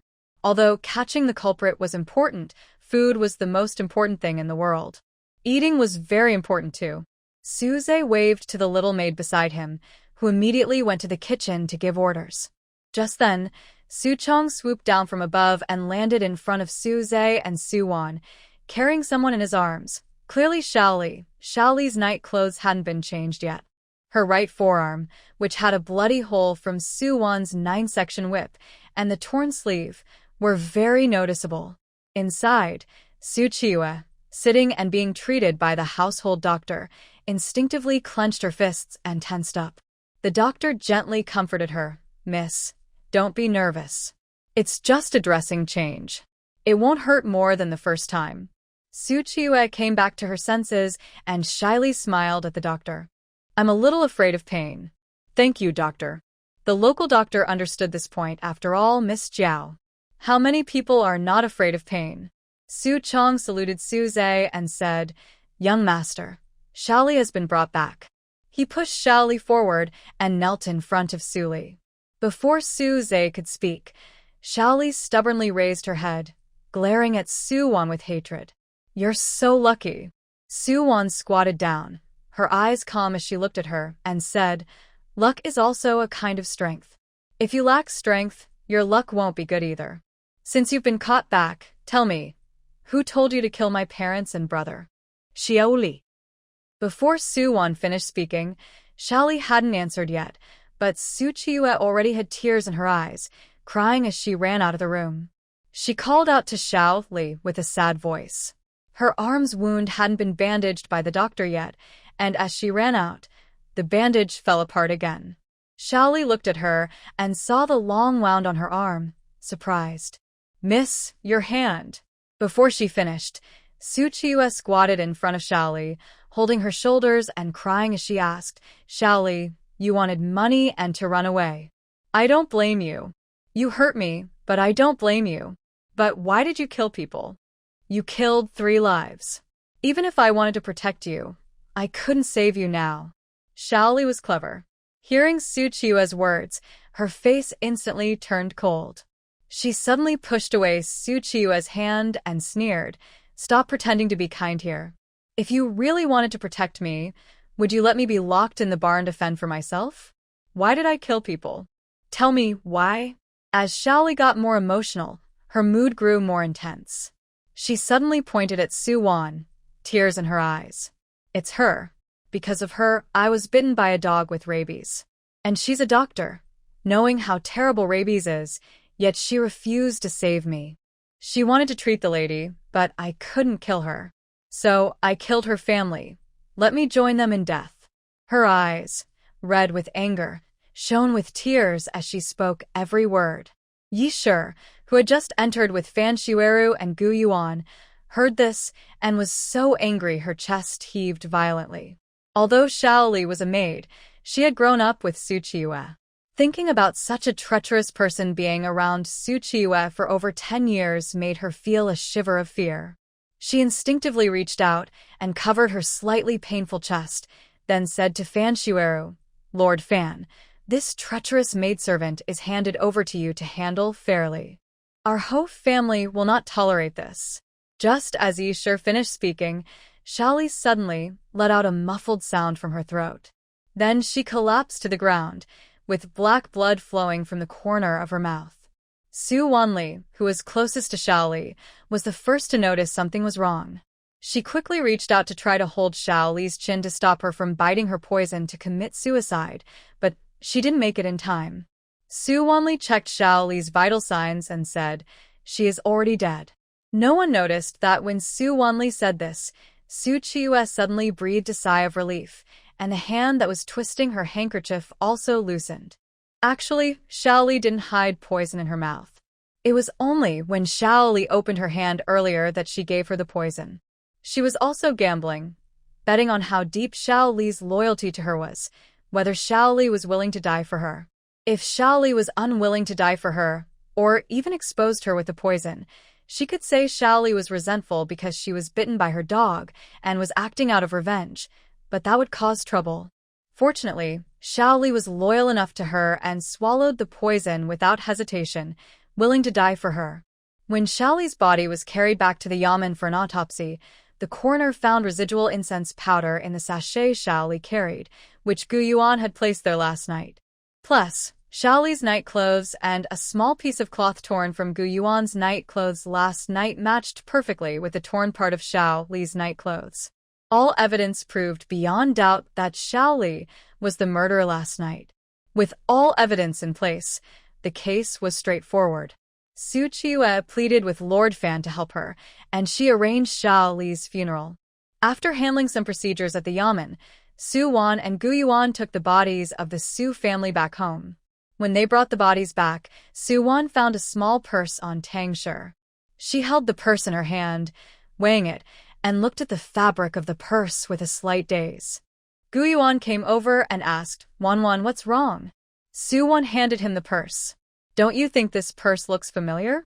Yuan took the purse and examined it carefully. The fabric of this purse is the same as the one in Xiaoli's bundle and the incense bag Xiaoli carried. There was no one else nearby at this moment, so Yuan honestly told Yuan her discovery. Qiyue's arm injury wasn't caused by Xiaoli. She did it herself. The things in Xiaoli's bag weren't stolen by her either. They were probably given to her by Qiyue. Yuan had also noticed the issue with the bag. That bag was packed too neatly. If Xiaoli had stolen something and hurriedly packed it, the bag would be messy. Yuan nodded. "Yesterday, Tang Shi first wanted to take me away, then in the middle of the night, she sneaked into our house with a knife. When I chased after her, Su Guang also pulled out a knife to attack me. They all wanted to kill me." Yuan continued, "Xiaoli killed the 3 members of the Su family to frame you. The real person who wanted to kill you is Qiyue. Why does she want to kill you?" Bored, Yuan squatted on the ground drawing circles. "I don't know."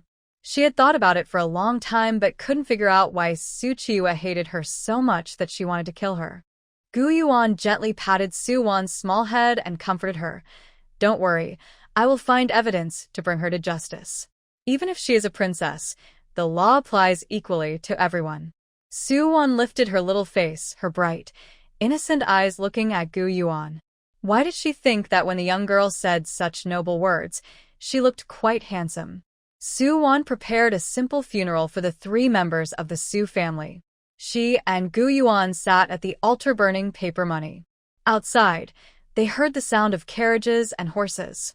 Yuan saw Qiyue, with tears in her eyes, following Zhe into the house. Zhe put away his usual careless attitude and sincerely said to Yuan, "Sorry, it was my negligence that gave Xiaoli the chance." Yuan looked coldly at Qiyue behind Zhe. Since Zhe wouldn't defend her, Qiyue could only face Yuan's gaze and, mustering her courage, stepped forward, bowed to Yuan and said, "Dr. Su, I'm sorry. This has nothing to do with my 5th brother.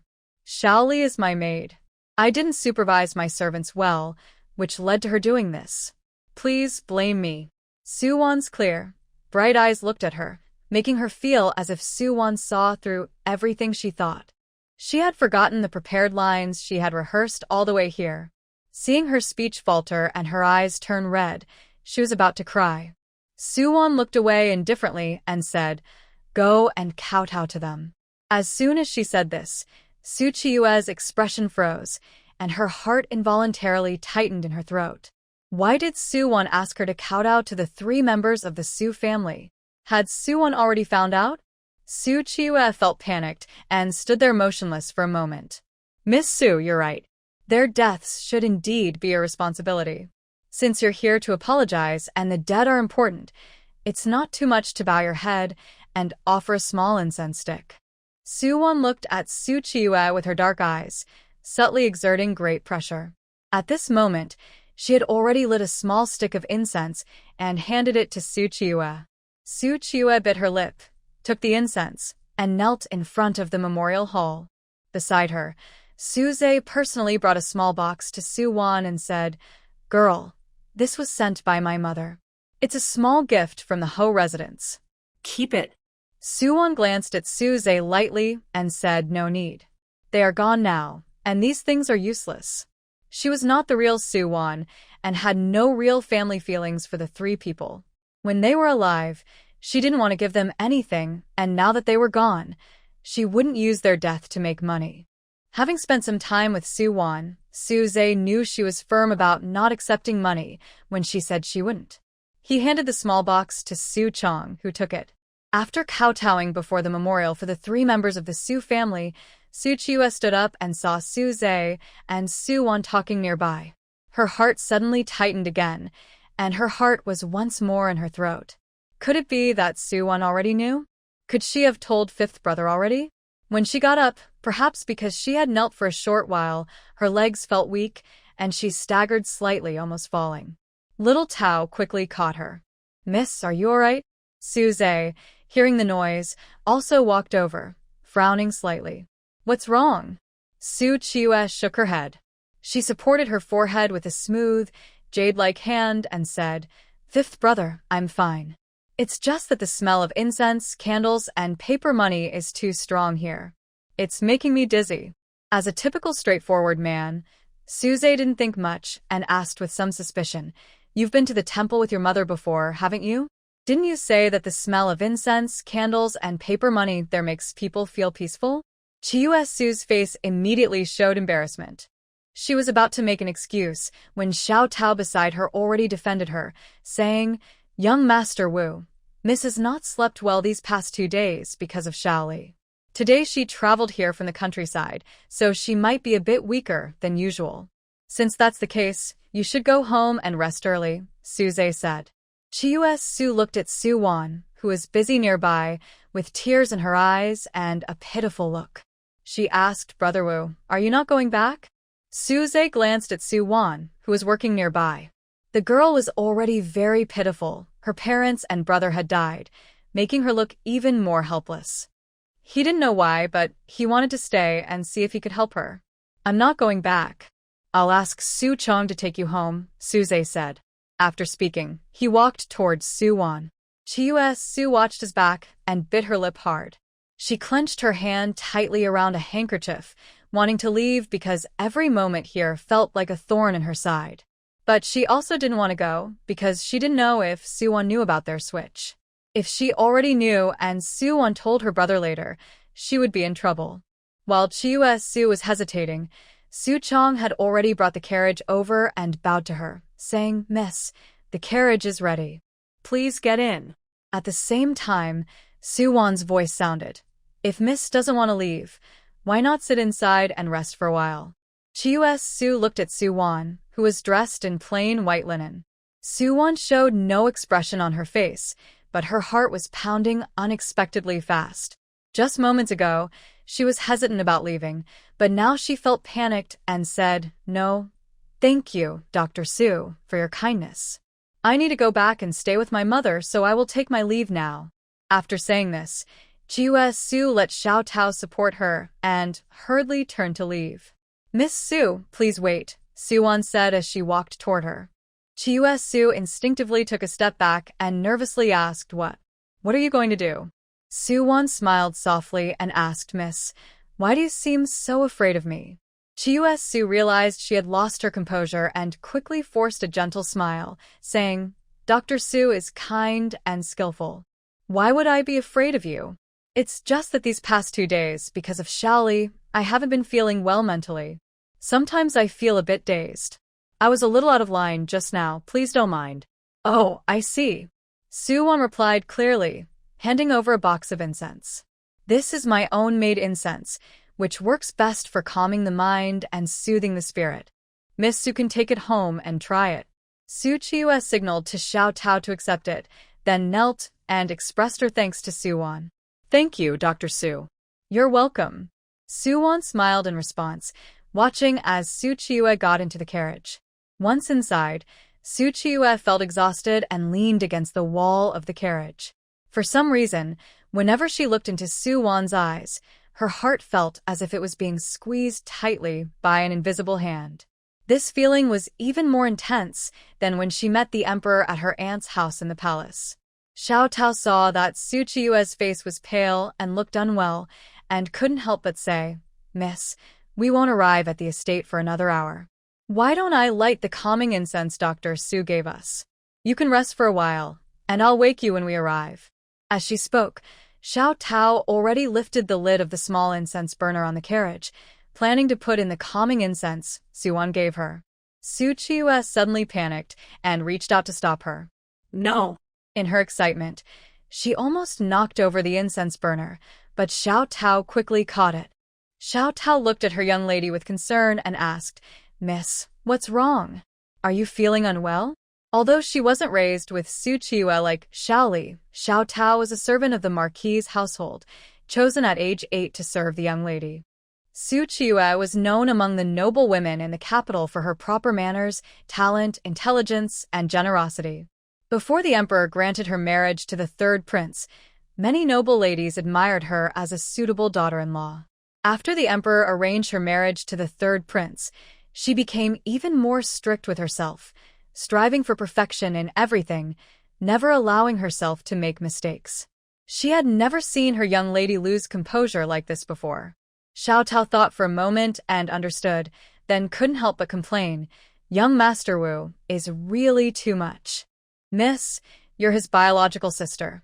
Yet, he just watches as a stranger makes you kneel before the 3 members of the Su family, and he doesn't say a word to help you." Su Qiyue frowned and scolded, "Xiao Tao, respect for the deceased is important. Don't talk nonsense." Xiao Tao pouted and closed her mouth reluctantly. Su Qiyue leaned on the small bed inside the carriage, resting her head on a soft pillow. "I'll take a short nap. When we return to the other courtyard, call me." "Yes." After closing her eyes, Su Qiyue opened them again and anxiously told Xiao Tao, "The calming incense given by Dr. Su is rare. Don't light it for me. Wait until you take it back to my mother to use." Xiao Tao immediately replied, "Miss, you're so filial. Always thinking of the madam. If the madam finds out, she will be very happy." Su Qiyue smiled but said nothing.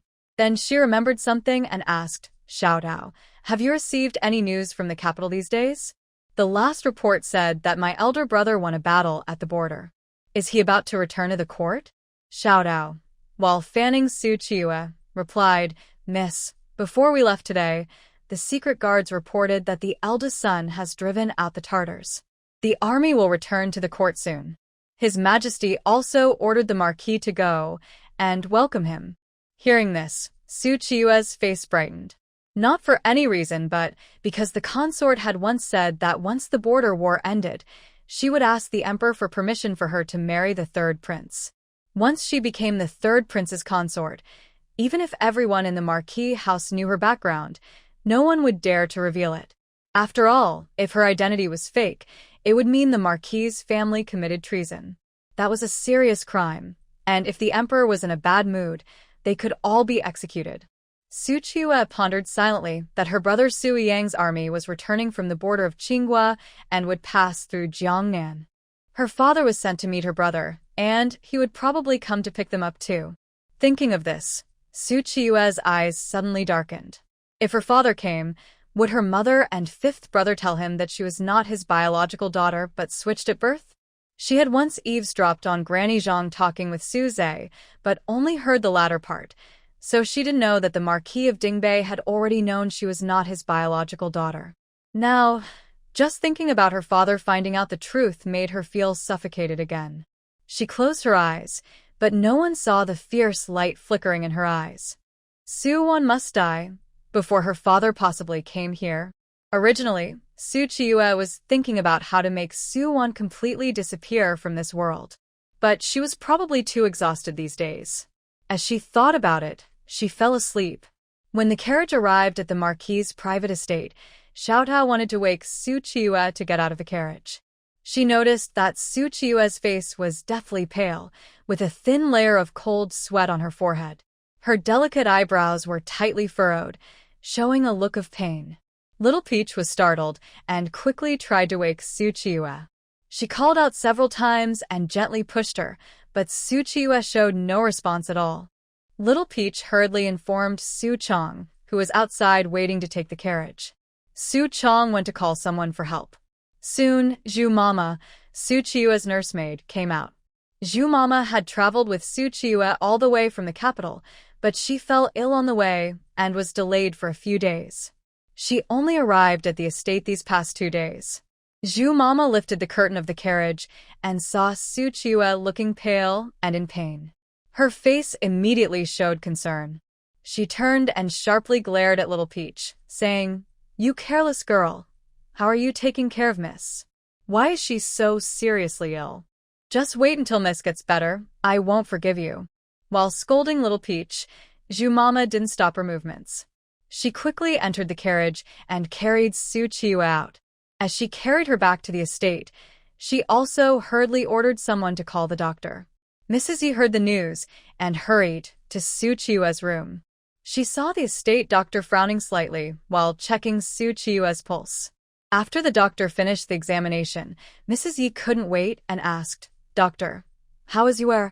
The doctor respectfully bowed and replied, "Madam, don't worry. Miss has just been overly sad and exhausted recently. Today, she was probably frightened again, and combined with the heat, she fainted. I will prescribe some calming and soothing medicine. She will be fine after taking it." "Thank you," Mama Zhang politely responded on behalf of Mrs. Yi. Then she followed the doctor out, watching him prepare the prescriptions and send someone to fetch the medicine. Mrs. Yi sat on the soft cushion in Su Qiyue's room, looking at Little Peach with a commanding presence. She hadn't spoken yet, but Little Peach immediately knelt on the ground with a thud. "Madam, Miss only went to see Dr. Su today because Dr. Su forced her to kneel and kowtow to those 3 deceased individuals. That's why she was startled." Before Mrs. Yi could speak, Zhu Mama, standing nearby, was already furious. "How do you serve her? What is Miss's status? And those peoples? Are they some lowly folk that Miss can kneel to?" Little Peach, scolded by Zhu Mama, looked a bit wronged and whispered in her defense, "Those 3 people are the parents and brother of Dr. Su's wife, who was murdered by Little Pear. Miss wanted to apologize, so Dr. Su asked her to kowtow and burn incense." "You ungrateful girl," Zhu Mama snapped, still daring to talk back. The words behind Grandma Zhu were left unsaid, and Ye's stern gaze swept over her. Grandma Zhu immediately shut her mouth in frustration. Su Qiyue, who was lying weakly on the bed, didn't know when she had woken up. She struggled to sit up and said, "Grandma, don't blame Little Peach. Little Pear is my close maid. She made a big mistake. I should go and kowtow to the deceased and offer incense."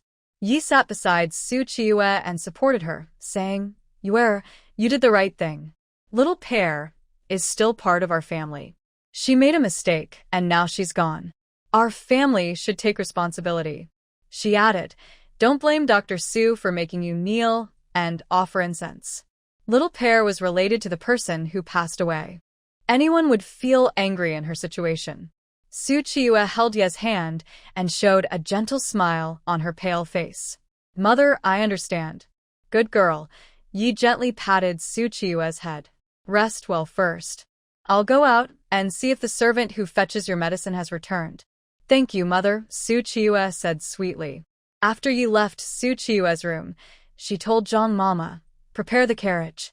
I need to go to Gu's village." Zhang Mama wanted to persuade her, because although Ye's heart condition had improved after taking the medicine given by Su Wan, she still shouldn't overexert herself. But before she could speak, Yi said, "I'll have Xiao Wu bring a gift to apologize to Dr. Su. Su Chong has already brought it back. It was my oversight. Little Pear's death was caused by her biological relatives, her parents and brother. Dr. Su's background is already sad, and now her family is gone. Family is the root of a woman. As for Dr. Su..." Sigh. Yi sighed again, and Zhang Mama couldn't persuade her further. She ordered the servants to prepare the carriage. At the Gu family, Su Zhe didn't act like a noble son at all. He followed Gu Yuan closely, helping with the chores. Suwon was relieved because of his arrival and had time to rest in her room. Xiao Jing'er also followed Suwon into the room. When Suwon sat down, Xiao Jing'er looked serious, walked over, and solemnly hugged Suwon.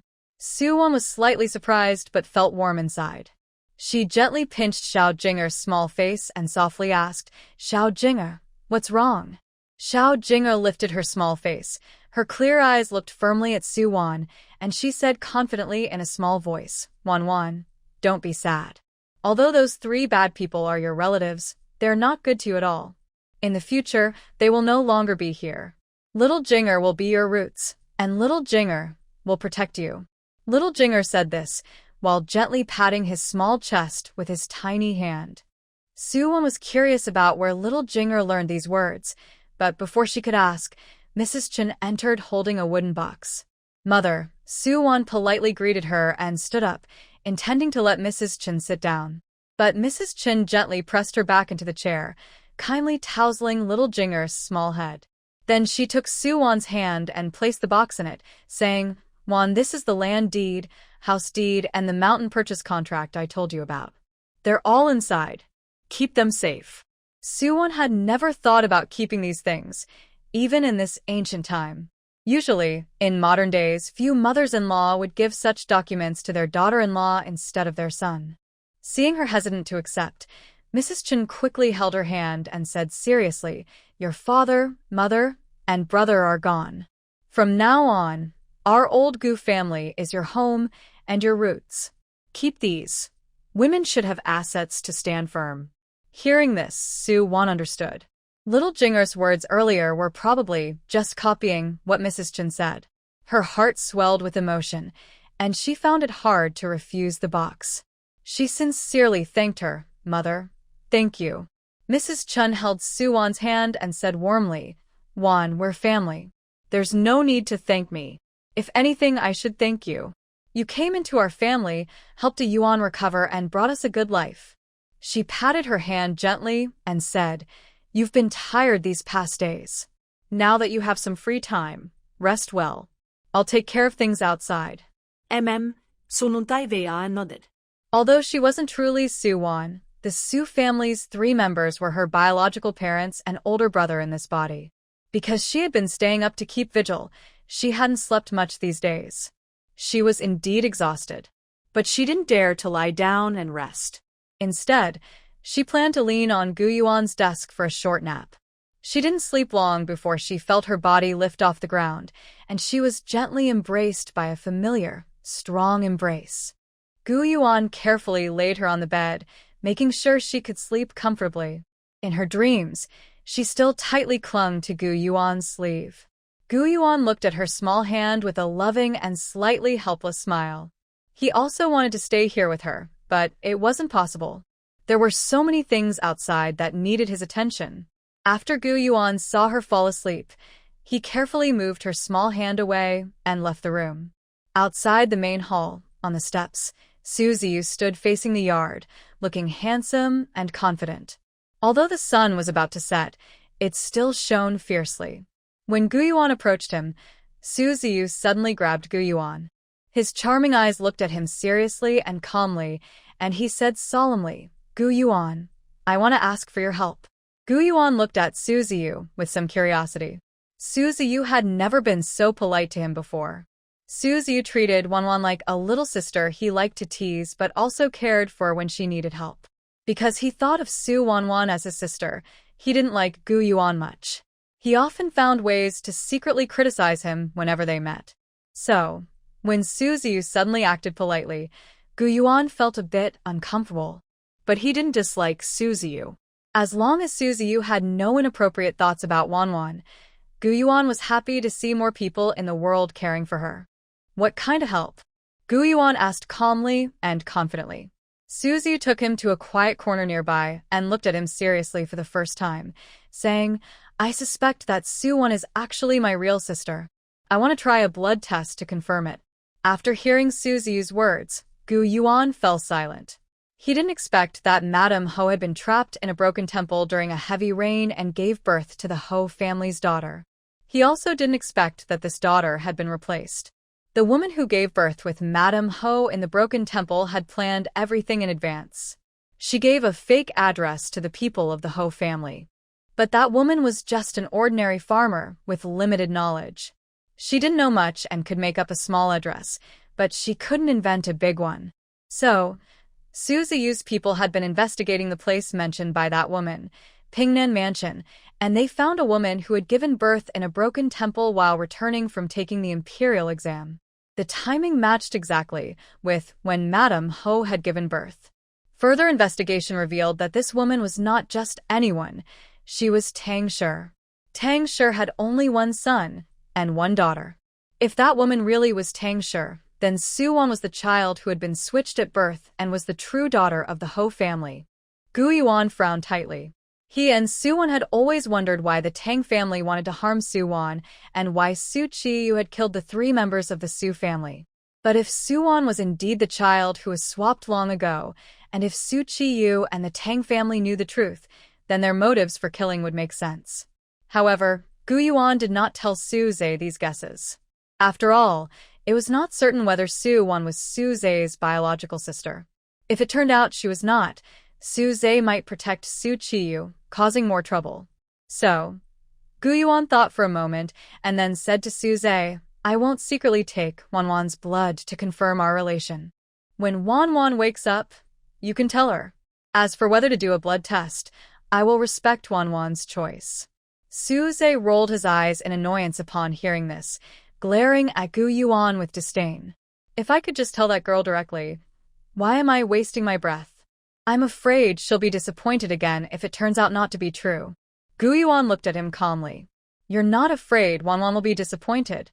You're afraid that if it's not true, and you've taken her blood for nothing, Wanwan might get angry with you." A flicker of embarrassment crossed Su Zhe's face. He quickly fanned himself to hide it. Did Yuan really have to expose him?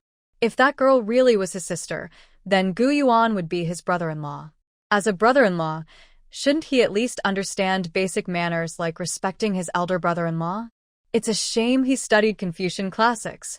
Before Su Zhe could protest, Yuan had already gone back to his own affairs. Su Zhe gently shook his fan, realizing there was no way out.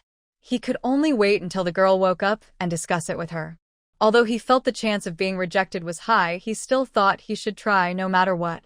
Meanwhile, He Xin was already riding in a carriage toward Gu's village, accompanied by Zhang Mami. Zhang Mami was worried that He Xin wouldn't be able to handle the bumpy ride, so she specifically asked the coachman to drive slowly.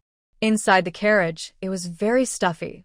Zhang Mami fanned He Xin and said, "Madam, today 5th young master said they found out who swapped the girl's family long ago. If they find the girl, you should bring her back to the capital. Don't argue with the Marquis' estate." He Xin leaned her head on her hand, closing her eyes, her expression distant, not responding to Zhang Mami's words. Zhang Mami continued, "The Marquis didn't agree to find the girl back then, for the sake of the estate. When His Majesty issued the decree to arrange the marriage between the young lady and the 3rd prince, any rumor that the young lady was fake would be considered an insult to the royal family." Mrs. Yi heard this and let out a light, cold snort. How could it be so serious as to accuse the royal family? The Ho mansion holds military power, the consort is favored, and my family is still the top noble family. Could His Majesty really order the entire Ho family and the Yi family to be executed over such a small matter? At most, he might just reprimand the head of the Ho family verbally for a moment of oversight. Madame Zhang said nothing. The Ho family truly cares for their wife. Over the years, they haven't taken any concubines or secondary wives. No matter what happened before, the Ho family usually listened to the wife, who knew her boundaries. She wouldn't interfere in matters that shouldn't concern her. But when it came to finding the young lady, the Ho family was inexplicably unwilling. This forced the wife to go out herself to search, and even made her so angry that she developed a heart condition. Over the years, no matter where Madame was, the Ho family always made time to visit her. But because the husband had official duties and limited leave, whenever he came, she would avoid him. So their relationship remained strained. Counting the days, The Ho family's head is about to take leave to visit his wife. I heard the eldest son has won a battle and will soon return to the court. Hopefully, this time, the fifth young master will find the young lady and the whole family can reunite happily in the capital. At the Ho residence's side courtyard, Zhu Mama personally brought medicine to Su Qiyue. Knowing that Su Qiyue had been afraid of bitter things since childhood, she also took a small dish of candied fruit from Xiao Tao and let Su Qiyue eat it to sweeten her mouth. Su Qiyue affectionately rubbed against Zhu Mama, saying, "Mama is the best to you wear." This made Zhu Mama very pleased.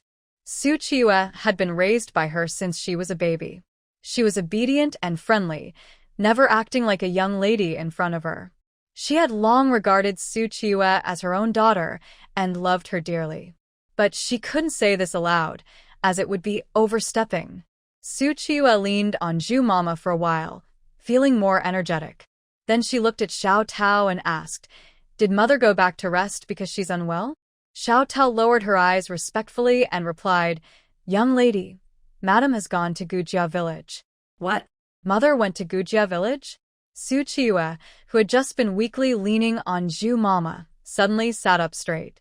After sitting up, she realized her own lack of composure and, feeling a bit weak again, said, "Why would mother go to Qiyue village for no reason?" The road to Qiyue village was so bumpy, and her health was not good. Hearing Su Qiyue's words, Xiao Tao couldn't help but complain. "It's all because of that Yuan." She returned the money the lady prepared as an apology. The lady felt sorry for her being without her family, so she decided to go personally to apologize. Su Qiyue's fingers clenched tightly in an instant. Yi Shi had been in the same dilapidated temple with Tang Shi when she gave birth. She had seen Tang Shi before her body was buried. If Yi Shi saw her and recognized her, Su Qiyue suddenly felt like she was falling into an icy pit, her whole body freezing, her face turning deathly pale. Elder Mama Zhu sensed her unease and hurriedly asked, "Miss, what's wrong?" Su Qiyue forced herself to stay calm and said, "I'm fine, Xiao Tao. Go tell someone to prepare the carriage. I want to see my mother." "Miss, you're still unwell." To Mama urged quickly. Su Qiyue covered her mouth with a handkerchief and coughed twice. "Mama, hai fine." "Mother has a heart condition and shouldn't be tired. I need to go take care of her." Seeing her insist, Zhu Mama couldn't persuade her further. She could only instruct the young maid to bring more soft cushions to make the carriage more comfortable. As Zhu Mama and Xiao Tao helped Su Qiyue out of the garden's main gate, heading towards Qiyue village, suddenly a low-key but luxurious carriage approached. From afar, Su Qiyue saw the emblem of the Dingbei Marquis's residence on the carriage. Her eyes widened with shock, and her hands instinctively clenched her handkerchief tighter. How could father come so quickly? The last time she received a letter, he didn't mention coming here. Su-won was still alive. If fifth brother found out Su-won's identity, wouldn't father know immediately? Su Qiyue's thoughts spun rapidly. It wasn't until the Marquis of Dingbei stepped down from the carriage that she snapped back to her senses. She then bowed gracefully and, with a look of surprise and joy, asked, "Father, why are you here?"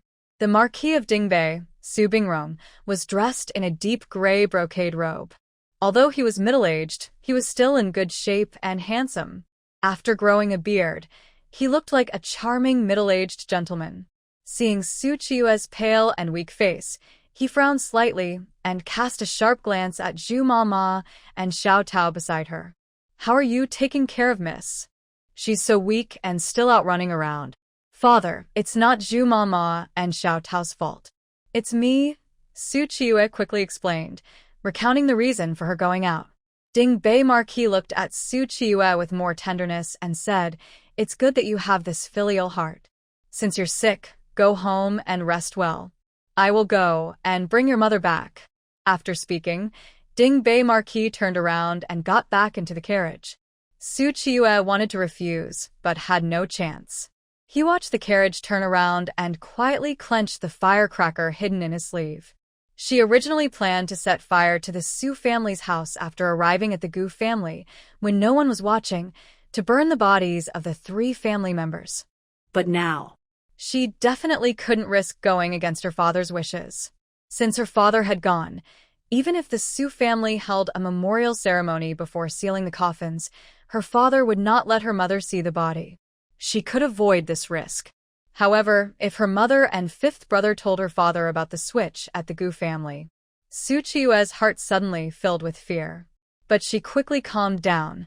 Her mother and fifth brother still didn't know Su Wan's true identity. Such an important matter wouldn't be discussed at a farmer's house with her father. She couldn't panic. She had to wait until her father, mother, and fifth brother returned from the Gu family before thinking of other ways to deal with Su Wan. Su Qiyue made up her mind, watching Ding Bei Marquis get into the carriage. When he reached the carriage, he suddenly turned back and said to Su Qiyue, "Yuan, the Empress has already asked the Emperor for an edict. The Emperor agreed to name you county mistress and has ordered the Qintian Bureau to select an auspicious date for your marriage with the third prince. In the next few days, take good care of yourself. In a couple of days, I will send someone to take you back to the capital.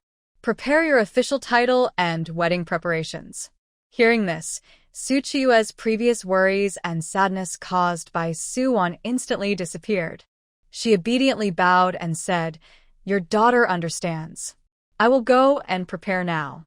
She stood outside the main gate, watching Ding Bei Marquis' carriage disappear before turning back to the villa. Gu family village. When Yi Shi's carriage stopped outside the Gu family's courtyard, the villagers no longer looked surprised.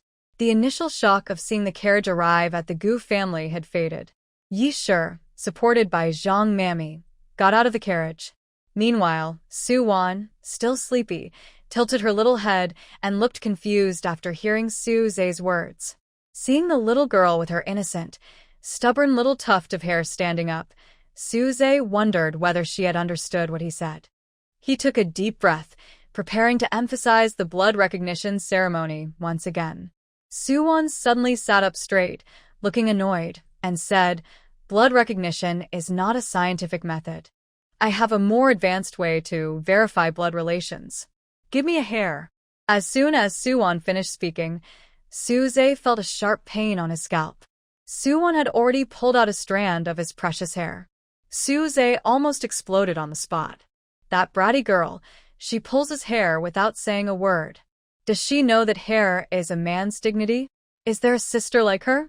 But before he could speak, Su Wan looked serious and calm as she said to Gu Yuan, "Take him out first. No one is allowed to come in."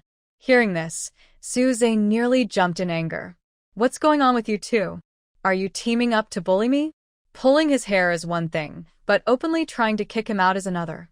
However, he just stood up and was already dragged out by Gu Yuan, who held him under the arm. Su Wan closed the doors and windows, then slipped into her space. Her laboratory was equipped with the most advanced medical devices, capable of testing DNA and giving results in 10 minutes. She pulled out a strand of her own hair, sat in front of the machine, and prepared to start the test. This was the first time she planned to use the equipment in her space since arriving here. She skillfully reached out and turned on the machine, a movement she had done countless times before, now muscle memory. With a familiar sound, the machine powered on, and the test began. Su Wan watched the DNA sequence comparison on the screen beside her, her small face always calm, until the comparison was finished and the report automatically printed out. Su Wan held the report in one hand and rubbed her forehead with the other. After placing the paternity test report down, she left the space, opened the door, and saw Gu Yuan and Su Zhe waiting outside. The difference was, Su Zhe was nervously waiting for the result, while Gu Yuan was simply guarding against anyone entering the room. From Gu Yuan's face, there was no sign of curiosity or anticipation about the result. It was as if, whether Su Wan was the current Su Wan or the miss of the Ho residence, to him, Su Wan was just Su Wan. "Girl, how is it?" Su Zhe asked nervously. 99.9% related, Su Wan said as she habitually used a technical term, then explained, "It means we do have a blood relation." Su Zhe immediately grinned excitedly, his eyes shining even brighter, charming everyone. "Girl, I knew we were so compatible. You must be my sister, no doubt." Thud. As soon as Suze finished speaking, He Xin, who was holding a box at the door, dropped it with a loud thud onto the ground. She covered her mouth, tears of excitement and joy shining in her eyes as she looked at Suwon. Suze turned around and saw He Xin, her eyes full of shock. "Mother, why are you here?" "Wanwan, you really are my daughter." He Xin, overwhelmed with emotion, walked towards Suwon. Tears, a little cloudy, flowed uncontrollably down her thin face. She trembled as she reached out her hands to touch Suwon's face. But before she could even lift her hands, she was so overwhelmed with emotion that her heart tightened, she couldn't breathe properly, and she fainted. Mama Zhang, who had been following her, quickly caught her with quick reflexes. Suwon stepped forward, first giving He Xin some quick-acting heart medicine, then calmly said, "Take her inside the house." Suze hurriedly took He Xin from Mama Zhang's hands and carried her into the room where Yuan and Suwon were. Suwon didn't delay. After Suze laid He Xin flat, she immediately put a manual oxygen mask on her and took out a stethoscope to examine her. At this moment, loud noises suddenly came from outside the yard. Yuan stood up and said, "I'll go see what's going on." He stepped out of the main hall and saw Dingbei Ho entering from outside. Yuan wasn't surprised at all. In his previous life, around this time, Dingbei Ho had come to their small town to pick up the heir from the border, just like now. But in that life, Wanwan wasn't with them, and Yuan never had any contact with Dingbei Ho. Today, Dingbei Ho was dressed in casual clothes. Since no one else in the village could read, no one knew that the fancy carriage outside bore the Dingbei Ho's family crest. So, apart from Yuan, no one knew who the visitor was. Everyone could tell from Dingbei Ho's commanding presence that he was not an ordinary person. They all stretched their necks outside, whispering and commenting, "Gu family is so lucky. One big shot after another is coming to visit." When Dingbei Ho finally reached Yuan, he bowed politely. "Sir, are you here to see the lady?" The lady suddenly had a heart attack. "My wife is treating her now. Please wait a moment." Suwon's strange and mysterious devices were better kept secret.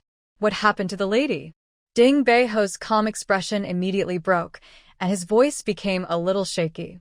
In his rush, he even forgot to ask Yuan, a common farmer, why he knew him and why he was so calm after seeing him. The old house where Gu family lives is not soundproof, so Suze also heard the voice of Dingbei Ho outside. Worried that Yuan might not handle his father well, he stayed inside but couldn't be of much help, so he quickly came out. In front of his own father, Suze restrained his proud attitude a bit and respectfully greeted Dingbei Ho with a bow. "Father." Dingbei Ho looked at his youngest son and, tired of asking Yuan questions, slightly furrowed his brows and looked at Suze. "How is your mother?" "She's still unconscious, but Dr. Su has given her medicine now, and she's starting to recover," Suze replied. He called Yuan Dr. Su in front of Dingbei Ho because, initially, his mother wanted to find Yuan, and his father was unhappy about it. Now, telling his father about Yuan's identity suddenly might upset him, so he decided not to mention that Yuan is his sister for the time being. "I'll go see your mother," Dingbei Ho said without much more, and he stepped toward the house. Suze and Yuan both moved forward at the same time, blocking him. Suze instinctively glanced at Yuan. This kid dared to stand in the way of his father. Was he fearless or just naive? Still, Suze instinctively took a small step forward, blocking Yuan behind him. "Father, Dr. Su doesn't like having others watch during consultations." "Let's wait outside," he said. Dingbei Ho's brow furrowed a little, and he looked at the door, muttering softly, "A country doctor, and still so many rules." Though he said that, he was still worried that He Xin might get angry again, so he didn't force his way in. Instead, he sat down on a nearby bench. Suze gave Yuan a look, signaling him to leave quickly. Yuan understood, and stepped back to stand by the bedroom door, guarding against anyone who might disturb Suwon. Suze stayed beside Dingbei Ho. He didn't ask why Dingbei Ho came to the Gu family, because Qiyue had returned to her private courtyard, and as long as their father went there, Qiyue would definitely tell her mother she was here. Dingbei Ho didn't ask about anything here either. For many years, He Xin had someone write detailed letters about everything happening around her, and those letters were sent to Ding Beiho daily. Their relationship wasn't close to begin with, and now they had nothing to say to each other. An awkward silence hung over the two of them. No, more accurately, it was over Su Zhe. Ding Beiho sat upright and composed, maintaining his noble demeanor, so it was hard to tell if he was uncomfortable or not. The closed door, where Su-won was located, became the only way to break Su Zhe's awkward spell. So, Su Zhe looked at that door, longing to see through it. Inside the room, He Xin only fainted from excitement and a racing heart. After breathing some oxygen, she woke up.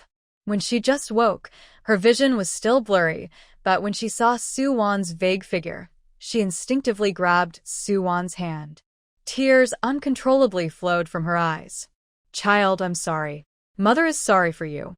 After speaking, He Xin felt even more heartbroken and overwhelmed with sadness. Although Su-won didn't know how to face a sad mother, she knew how to deal with someone with a heart condition. She looked at He Xin with calm, gentle eyes and said, "You have a heart problem, so you can't get too emotional. Calm down first. When you're feeling better, we can talk." Maybe because Su-won's calmness affected her, He Xin gradually pulled away from her previous emotional state. But even though she felt calmer, she couldn't hide her feelings completely like Su-won did. She looked at Su-won carefully and asked, "Child, do you blame me?" Su-won looked at her with confusion. "Why would I blame you? Did you intentionally abandon me?" "No, of course not," He Xin quickly explained. "It's just that I didn't watch over you well back then, so that woman took advantage." "Mother." Seeing He Xin's mood about to become emotional again, Su-won quickly placed her hands on her shoulders and looked at her seriously with her clear, gentle eyes. "I know you didn't mean to abandon me. I've been doing well all these years. I don't blame you and I don't hate you. You need to rest now. I'll go outside to check on things. If you're uncomfortable, ask Grandma Zhang to call me." After speaking, Su-won opened the door and left. Seeing Yuan standing at the door, she instinctively smiled at him, giving him a reassuring look.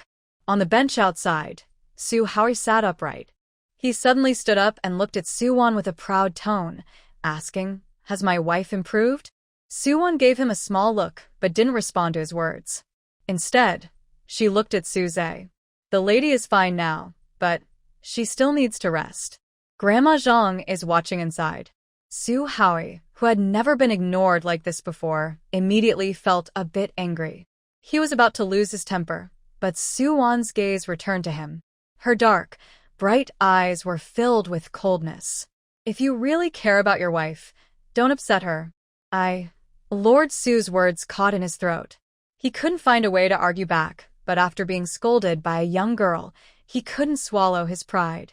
At this moment, Grandma Zhang came out from the inner room, bowed to Lord Su, and said, "Sir, the lady asks you to come in." Lord Su glared at Su-won and then followed Grandma Zhang into the inner room. Su Zhe originally wanted to go in too, but since his father had already entered, he decided not to bother. After Lord Su left, Su Zhe returned to his usual charming and slightly carefree look. He opened his fan with a shush sound, raised an eyebrow at Su-won and said, "Sister, call me brother so I can hear it." Su-won glared at him and suddenly acted, taking advantage of his distraction to slip a pill into his mouth. The pill was slippery, and before he could react, it rolled down his throat and into his stomach. Su Zhe's face changed. "Girl, what did you give me to eat?" Su-won's eyes showed a bit of pride. She mimicked Su Zhe's raised eyebrow and said, "Poison. From now on, you have to come to me once a month for the antidote, or you'll suffer from a stomach rupture and die. As for the price of the antidote, you have to call me sister." "Shothe." "You're going too far, little girl." Su-won looked a bit proud. "Anyway, the medicine is already in your stomach. Whether you call me sister or wait to die painfully from a ruptured stomach, that's your choice." After saying this, Su-won turned and walked outside. There was a funeral to prepare at home, so there was still a lot to do. Su Zhe looked at her small figure, and his face darkened. He thought to himself that the girl couldn't be so heartless as to feed him poison, but at the same time, He knew she never played by the usual rules. There was nothing she wouldn't do but to make him call her sister.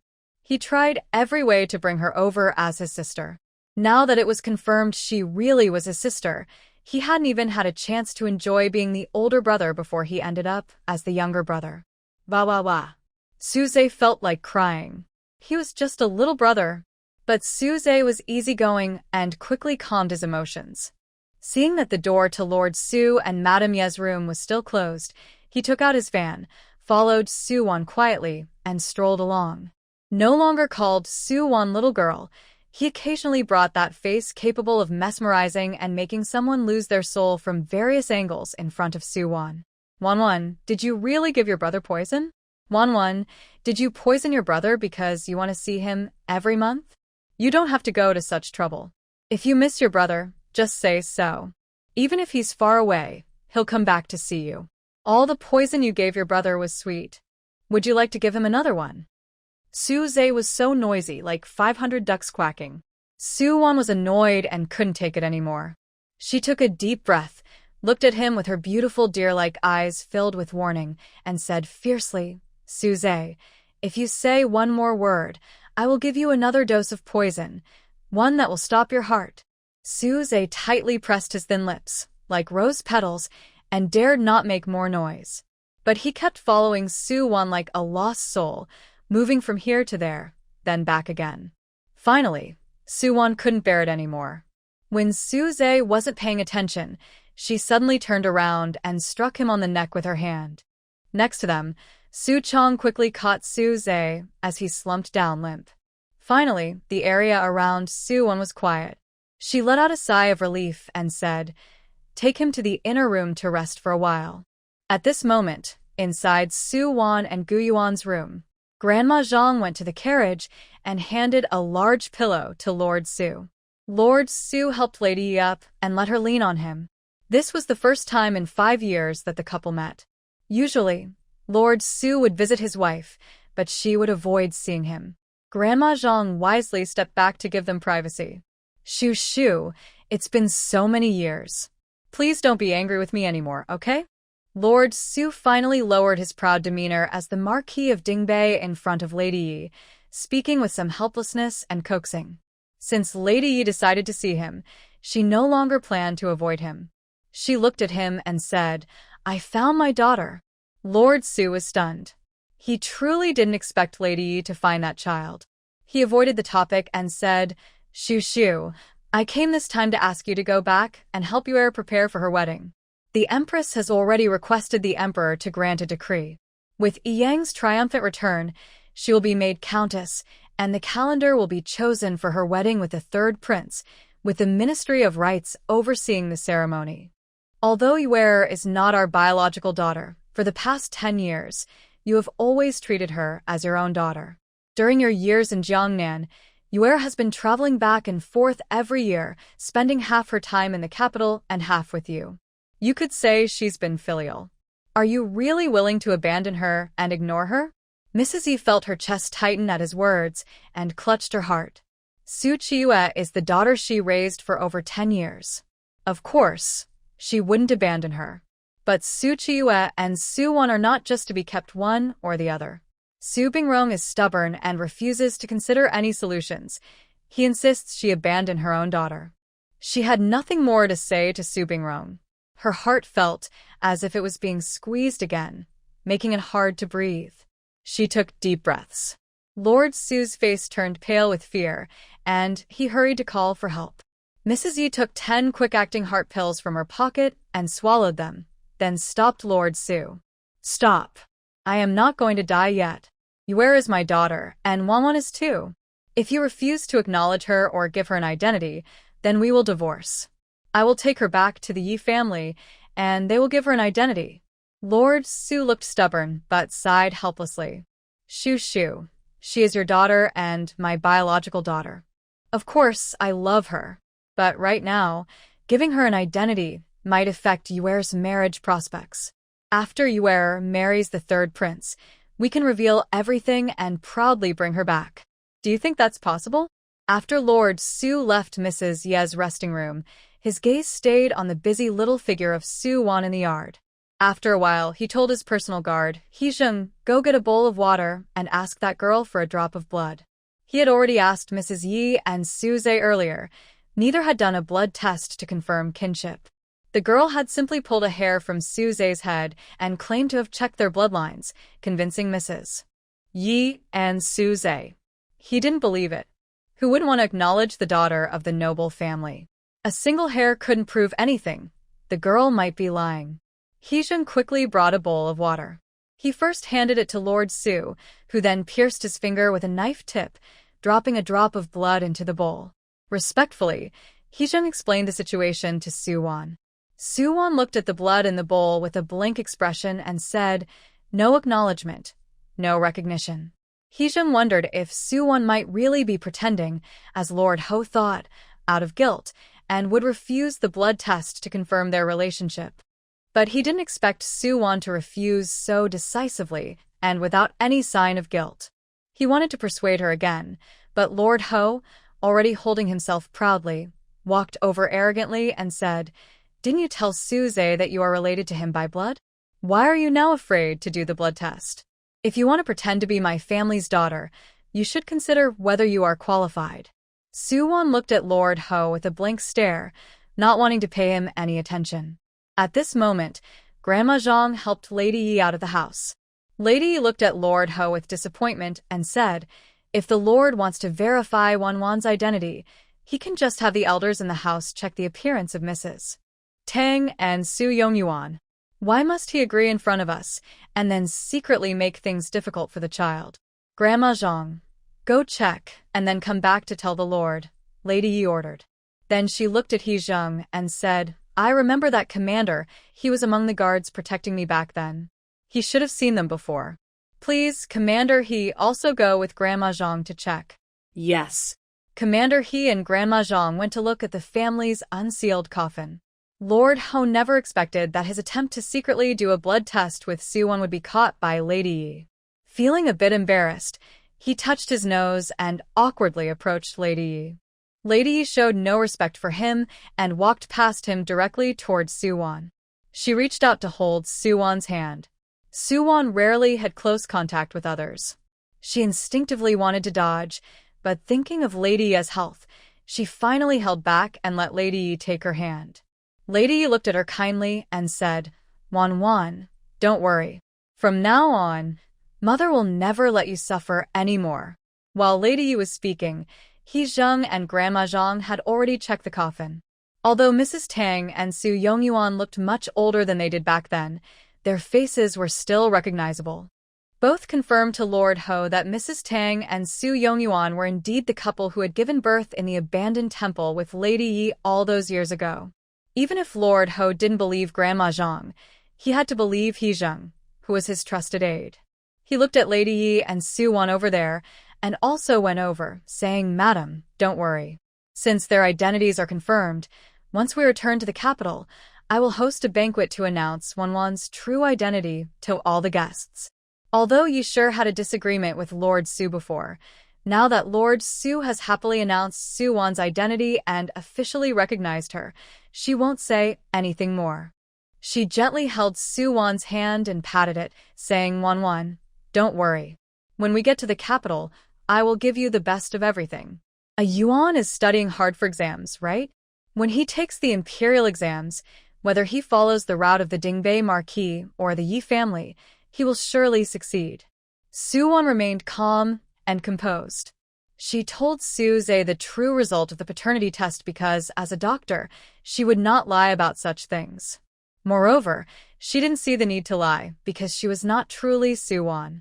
Regardless of how the people in the Marquis house viewed her, she never planned to go there or rely on their connections to go to the capital. Her only reason to go to the capital was if her young sweetheart was about to graduate high school and wanted to pursue a career in government. Then she would go with him. Lord Su clearly wasn't eager to accept her, so she saw no need to care about his feelings. But Yi Shi. She looked at Yi Shi seriously and said, Madam, I am living well here now. I never thought about going to the capital or to the Marquis house. Please understand. She thought that by saying this, Yishur might feel sad or guilty, thinking she had wronged her or was blaming her. But unexpectedly, Yishur didn't overthink it. She looked at her with eyes that, although a bit cloudy due to her health, were still beautiful. She held her hand and said, "Good, Wanwan, if you don't want to go back, then don't. Mother will stay here with you." Lord Su was a bit anxious. "Madam, but Yuer's wedding." Yishur looked calmly at Lord Su and said, "Marquis, the old madam is still healthy. She has been managing the household affairs, and Yuer's wedding will be arranged by her. The Marquis house isn't short of people, and the prince's residence isn't either. Yuer will be loved and cared for. As her mother, I may not be there, but it's not a big problem. I want to stay with her. As for Yuer, I will personally talk to her and explain everything." Yishur had truly treated Su Qiyue as her own daughter for over 10 years. Even after discovering the children had been switched, she never blamed Su Qiyue. Now that she has found her biological daughter, who has suffered so much outside, she only wants to be a selfish mother. At this moment, Suze stepped forward and said, "Since Mother wants to stay here with her sister, I will also stay here to watch over Mother and sister. Anyway, when he returns to the capital, it will just be one more spoiled, carefree young man. Whether he's there or not doesn't matter. But staying here makes him a support for Mother and sister." Although that annoying sister just fed him poison and knocked him out, he chooses to forgive her for the sake of family and doesn't hold a grudge against the young girl. Hearing this, Lord Su glared at Suze, but dared not say anything to Madame Yi. He could only coax. "Since that's the case, the lady should first return to the separate courtyard with me and explain everything to Yuer." Madame Yi gently squeezed Suwan's hand and said with pity, "Wanwan, Mother needs to go back and handle some matters first. I'll come to see you tomorrow." "Madam, there's no need to come tomorrow. The funeral is tomorrow, and I will be busy." After speaking, Suwan looked at Madame Yi and said, "In a few days, I will visit your residence for a follow-up." Madame Yi didn't insist. She looked at Suwan with gentle eyes and said, "All right, Wanwan, Mother will wait for you in the separate courtyard to visit me." After the people from Dingbei Marquis' estate left, Yuan stayed with Suwan, doing some work, and asked Wanwan, "Does Suze have any health issues?" Suwan was not surprised that he noticed and didn't hide anything. She simply told him it's nothing serious, just some chronic poison. But the poisoning has been going on for a while, so it needs to be slowly treated. After speaking, she turned her head and looked at Yuan with bright, dark, sparkling little deer eyes. She said seriously, "I need to visit Dingbei Marquis' separate estate tonight. I want to meet Su Qiyue." The Gu family's house was not soundproof. Although she didn't intentionally listen, she heard some of what Lord Su and Madame Yi said. Su Qiyue is about to be made a county princess and get married soon, so she will probably return to the capital very soon. If she doesn't confront her now, it will be too late. Yuan didn't ask why, but looked at her with shining eyes and said, "I'll go with you." Suwon looked at Yuan's beautiful starry eyes and was momentarily stunned. That young grass really looks good, so charming. At Dingbei Marquis' estate, Lord Su and Madame Yi went straight to Su Qiyue's courtyard after returning to the separate estate. Su Qiyue was leaning weakly on a soft bed, reading a book. When she saw Lord Su and Madame Yi arrive, she quickly got up to greet them. "Father, Mother." Yi always cares for her deeply. Seeing her weak and sickly, he quickly helps her up and gently seats her on the soft bed. He asks with concern, "Yuer, do you feel better now?" Su Qiyue smiles gently, "Mother, I feel much better." "Has Dr. Su accepted our apology gift?" Su Qiyue then brings up Suwan.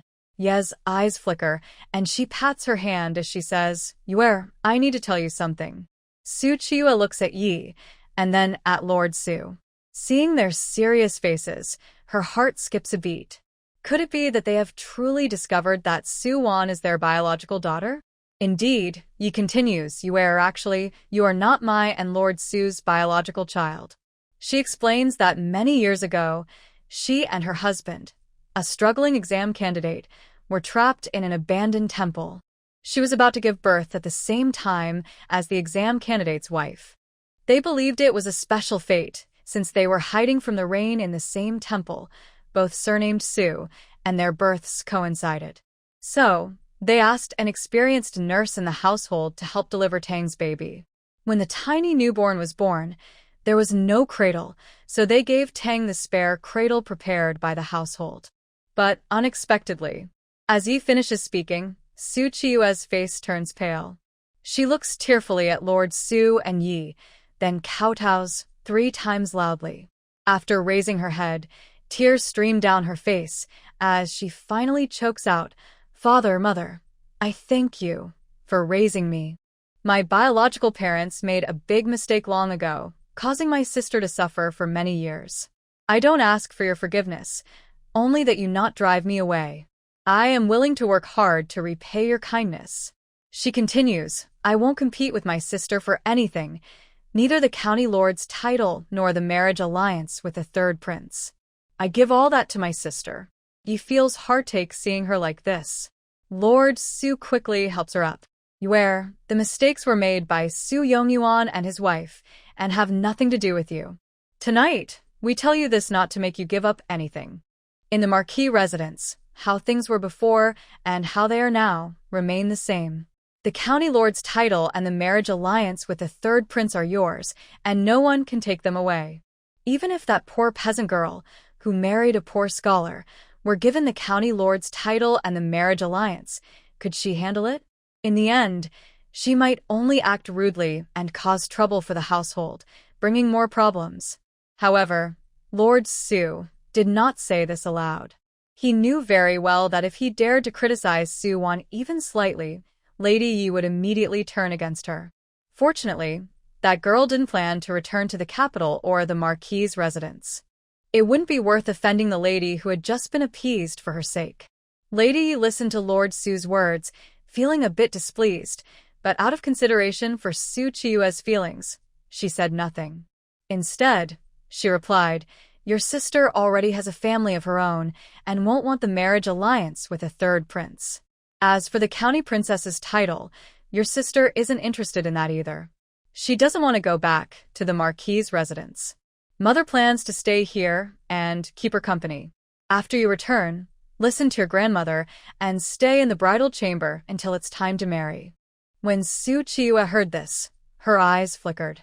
She quickly wiped away her tears and threw herself into Lady Ye's arms, acting a bit shy and childish as she said, "Mother wants to stay here with sister, so Yuan won't go back either. Yuan will stay here with mother and sister." Lady Yi gently stroked her hair as usual, chiding her softly, "Yuan, don't be willful. You're going to marry into the royal family. Not to mention, the wedding dress needs to be embroidered a year in advance. Although most of the work is done by the seamstress, you'll still need to add a few stitches yourself." That night, Su Wan quietly lit a calming sleep-inducing incense in their room. When it was late, she sneaked out of bed. Watching the 2 young boys sleeping soundly inside, she was very pleased with her skill in making calming incense. Such good incense could sell for a lot of silver. She even gave a box of it to Su Qiyue for free, feeling a bit heartbroken. She changed into her night clothes and left the house, heading straight to the old house of the Gu family. Although Xia Yan's injuries had healed, he had been lingering there and refused to leave. Now was the perfect time to use him. Under the moonlight, Su Wan's small figure leaned casually against the doorframe, her bright eyes like a little deer, looking at Xia Yan. "Is your family's secret guard good at lightness skill?" "Not bad," Xia Yan replied honestly, looking at the girl. "Then how long would it take him to carry me from here to the dinging North Marquis estate?" Su Wan asked again. Like the wind, Xia Yan called out. Suddenly, a tall man dressed almost entirely in night clothes, blending into the darkness, dropped from somewhere on the ceiling. He respectfully bowed and saluted Xia Yan, saying, "Young master." Xia Yan slightly raised his chin, indicating for him to answer Su Wan's question. He straightened up, holding his sword, standing tall with a somewhat aloof hero vibe, and said, "Half an hour." "Good. That's much faster than a horse." Su Wan nodded and said, "I'll borrow your secret guard for a while. Have him take me to the Duke of Dingbei's private garden. After I'm done, bring me back." Xia Yan didn't ask much and simply gave a glance to Rufeng.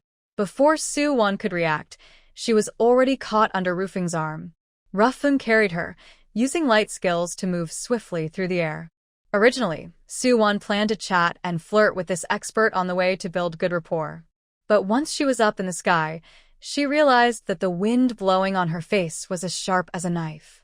She didn't want cold air to go into her mouth, so she puffed out her cheeks like a pufferfish and kept her mouth tightly shut. Half an hour later, Rufeng brought her to the outside of the Duke's private garden wall. Su Wan. Are secret guards so precise and efficient? He was supposed to take her inside the garden, but does he even know how to land inside? Rufeng, could you fly me in directly? She asked, giving a charming, pleading look with her small deer-like eyes. Rufeng remained expressionless, still very cold and aloof, and refused directly no. There are also secret guards inside the Duke's estate. If I get caught by them, it could cause misunderstandings between the young master and the estate. Su Wan raised an eyebrow. Fine, she was usually easy to talk to and never forced others. She found a spot on the wall that was easier to climb. After a quick run-up, she kicked off the ground with her feet, grabbed the top of the wall with her hands, and with a strong pull, one of her legs swung onto the wall. Then she landed easily inside the Duke's garden. When she landed, she kneeled on one knee in a cool pose. But as she looked up, her bright, sparkling deer eyes met a pair of somewhat familiar eyes. Su Wan had expected to be discovered by the secret guards once she entered. But she never expected to be caught eye-to-eye with Lord Su immediately after stepping in. She was stunned for just 0.001 seconds, then quickly pulled a sack from behind her and suddenly wrapped it around Lord Su. Lord Su, a former martial general, was skilled in combat. He reacted just 0.01 seconds slower than Su Wan. Now trapped in the sack, he felt both shame and anger. The mighty Duke of Dingbei, caught in a sack by a seemingly young assassin, was a joke that could make people laugh out loud. Just as he was about to resist, he suddenly felt as if a swarm of ants had bitten the back of his neck. That tiny sting made his body go limp, and he couldn't summon any strength. Then, he watched helplessly as the hole in the sack was tightly sealed, and he was kicked along with the broken sack like a ball by the treacherous assassin into the corner of the wall. Su Wan looked at the bulging sack in the corner of the wall, which looked like a large silkworm cocoon, and nodded happily. She patted her small hand and headed towards Su Qiyue's courtyard. She had visited the Dingbei Marquis's residence several times and was very familiar with its layout, so she moved inside confidently. At this moment, Su Qiyue was not yet asleep. The conversation she had with Lord Su and Lady Yi today helped her finally relax her tense mind. She was also glad that she had thought of a clever plan, to have Xiao Li kill the 3 members of the Su family and frame Su Wan, rather than killing Su Wan directly. If Su Wan died and Lady Yi discovered that Su Wan was her biological daughter, she would surely investigate thoroughly. When she found out the truth, Lady Yi might no longer care about the mother-daughter bond they shared for over 10 years. Now, it was just right. Su Wan was only an unrefined peasant girl who was already married. Neither her title nor her engagement could threaten her, and she had no family left. Lord Su would be even less likely to send her back. Thinking of this, Su Qiyue decided that since Su Wan had refused to return to the Marquis's residence, she should visit her again before going back to the capital. Although she knew Su Wan's personality, she wouldn't be friendly to her, but that was precisely why her behavior would highlight her own maturity and propriety, wouldn't it? Su Qiyue smiled slightly, feeling quite pleased, and prepared to go to bed and rest. But just then, a cold wind blew through, and the lamps in the room were extinguished simultaneously. She felt a gust of cold air rush from her feet to her head. Under the pale moonlight, a hazy mist began to spread. Her heart raced with panic. Instinctively, she shouted, "Someone come quickly!" Xiao Tao, Grandma Zhu. However, the surroundings were silent, only the thickening mist. Her body felt as if it was falling into an icy abyss, growing colder and colder. After the initial panic, Su Qiyue suddenly realized something. She quickly hid her fear and coldly said into the empty mist, who's pretending to be a ghost. Come out. I'm not afraid of you. At this moment, Su-won was sitting openly on the windowsill, watching Qiyue inside the room, who was pretending to be calm but looked weak and frightened. She calculated that the time was about right. She saw Qiyue, who had just claimed she was not afraid, suddenly sit down heavily on the ground, staring ahead with wide, terrified eyes. Don't come near me. Don't come looking for me. It wasn't me who killed you. It was Shaoli. She is already dead. Go find her. At this moment, Su-won heard footsteps outside the courtyard. She raised an eyebrow, thinking that the clumsy Marquis finally opened the sack and started looking for the assassin. She smoothly turned over from the windowsill and quickly climbed onto the roof. Just as she steadied herself on the roof, Marquise Su personally led people into Qiyue's courtyard. Since it was her daughter's private room, even though he was anxious and angry to find the terrible assassin who had put him in the sack, he didn't break in directly. Instead, he knocked on the door and asked, "Yue, are you asleep?" At this moment, Qiyue in the room let out a sharp scream, as if she saw something terrifying. Marquis Su immediately thought the assassin had attacked Qiyue. Without hesitation, he pushed open the door and rushed inside. Su-won lay casually on the roof, watching the scene unfold. She hadn't done anything to Qiyue, just used a small amount of her own developed hallucinogen. This drug makes people see the most worried, anxious, and fearful images in their minds. Without a doubt, what Qiyue saw was the Su family of three. Qiyue looked terrified in the dark. Are you going to hurt me too? Oh, no, she corrected herself. It's not just the three of the Su family, but also Shaoli. Su-won realized her earlier thought. After feeling panic and shock, Qiyue suddenly became furious and started to lose control. You can't blame me. If anyone's to blame, it's Su-won. She's been a commoner for so many years. Isn't it better for her to stay a commoner her whole life? Why did she appear in front of Brother Wu? Why did she appear in front of Mother? She pointed viciously in a dark direction and said angrily, "And you, since you handed me over to the Marquis estate to be a noble lady and enjoy life, why are you still looking for me? You asked for money once, but that wasn't enough. You wanted it twice. You're greedy and deserve to die, if you ask me. And you, Shaoli, you keep saying your life was saved by me. Now you're helping me kill these three people and then die for me.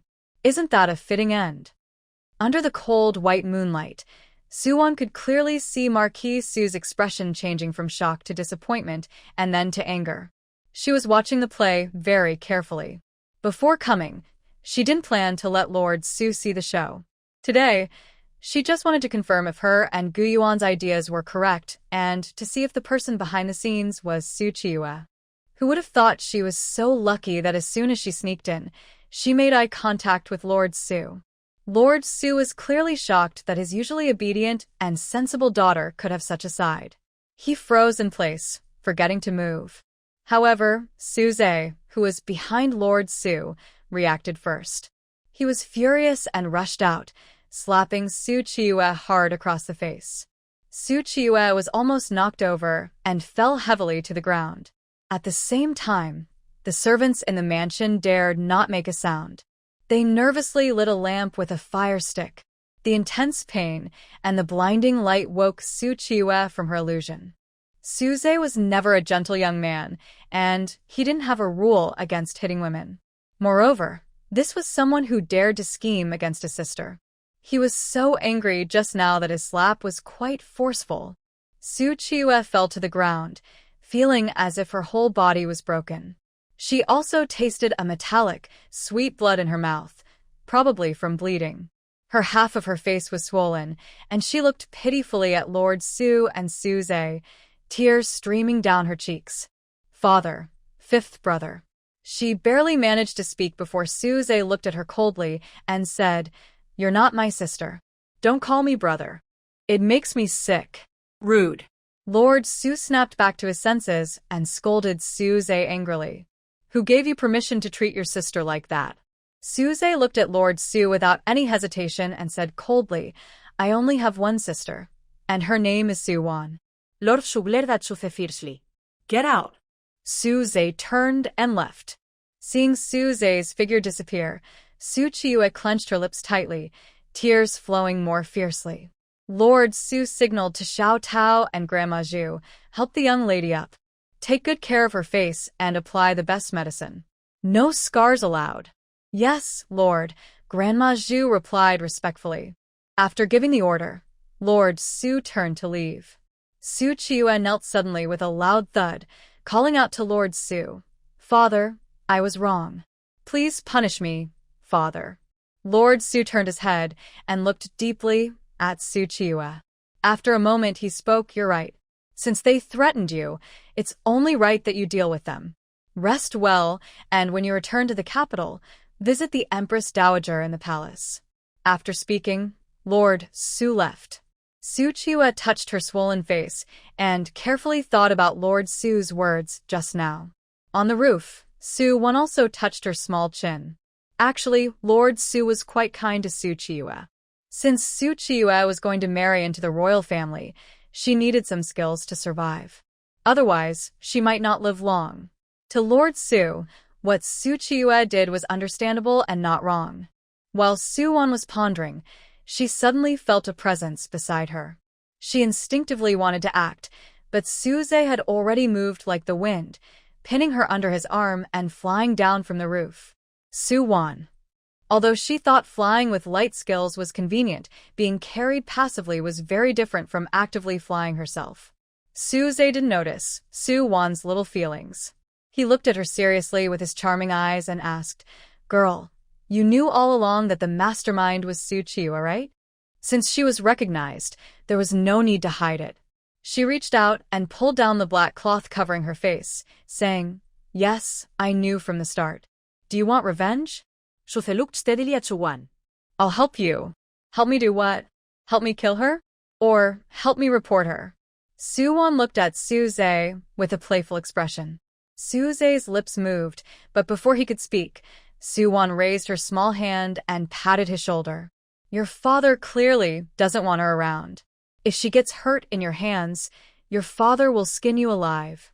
Hearing her call him your father repeatedly and seeing her carefree attitude, Su Zhe's previously serious mood, caused by Qiyue's disturbance, suddenly relaxed.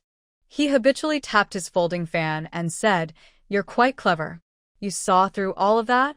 Su-won pouted and looked at Su Zhe with an expression like she was looking at an idiot. The last words Lord Su said were so obvious that only a fool wouldn't understand. Su Zhe didn't mind Su-won's disdain. Feeling cheerful, he leisurely looked at her and asked, "Girl, you came here late at night. Let Qiyue say those words, but you don't want to punish her. What are you planning?" Hearing this, Su-won looked at him with some resentment. "Who said I don't want to punish her? I plan to wait until she finishes speaking, then give her a good punch. But haven't I not had the chance to do that yet? And you guys arrived first. That sack was meant for Qiyue, but it was wasted on Lord Su." Such a shame. Su Zhe's bright eyes sparkled with cleverness. "Maybe her brother can help? Based on what I know about her father, he would worry about this being discovered by Mom. To keep her from finding out, he would send Qiyue away overnight. Then we could intercept her on the way, and I, along with Su Chong, can handle the guards around her so you can have your fun." Su-won's small eyes lit up like a happy kitten that had just stolen a fish snack. She stuck out her little pinky finger. "Deal." Su Zhe looked at her tiny finger, confused. "What are you doing?" "Promise me," Su-won said confidently. Shuthe. "Such childish behavior. I haven't done this since I was 3. But fine, if my sister likes it, let her be childish." "No one will know anyway." He turned his face away and extended his own pinky. Su-won hooked her finger around his. "Promise on the hook, no changing for 100 years. If you do, you're a turtle or a turtle shell." Shuthe. "Why am I the only one called a turtle?" "Because I keep my promises," Su-won said proudly. Shuthe. With Su Zhe here, Su-won probably won't let Ruofeng rush around wildly anymore. Sitting comfortably in a carriage is much better. She wouldn't want to experience flying by getting cold wind blown at her. Su Chong was driving the carriage, and Su Zhe sat with Su-won inside. Watching her tiny head start to nod off like a little chick pecking at rice, he cleared his throat and asked casually, "Girl, are you feeding me poison?" Suwon was feeling quite sleepy and faster than her brain. She replied, "Yes, poison, causing stomach issues and making you unable to perform." Suze was still calm when he heard the first part, but when he heard the last two words, he almost jumped up. Unable to perform? What does that even mean? No. Is it appropriate for a young girl to say such words? Suze was about to lose his temper, but Suwon suddenly leaned to the side and rested her head on his shoulder, sleeping peacefully. In an instant, all his anger disappeared. Looking at her serene face, he felt his heart soften. Being unable to perform was a small matter. The best part was that his sister was sleeping on his shoulder, such a good feeling. On the way back to the family village, the road was a bit bumpy. Suze repeatedly told Su Chong to drive slower and slower, careful not to wake his sister. Su Chong, driving the carriage, was a little confused. Could blood ties really be that powerful? Could they turn the fifth young master, who used to dislike even looking at Su Qiyue, into such a big sister-crazy person? Su Chong shook his head, thinking it was simply unbelievable. Suwon slept soundly, and the carriage stopped at the Gu family's gate. She was still leaning on Suze, drooling a little. Just as Suze was about to carry Suwon down from the carriage, Yuan appeared with a stern face, rushing out from the door. Seeing Suze's carriage, he hurried over, lifted the curtain, and saw Suwon sleeping peacefully inside.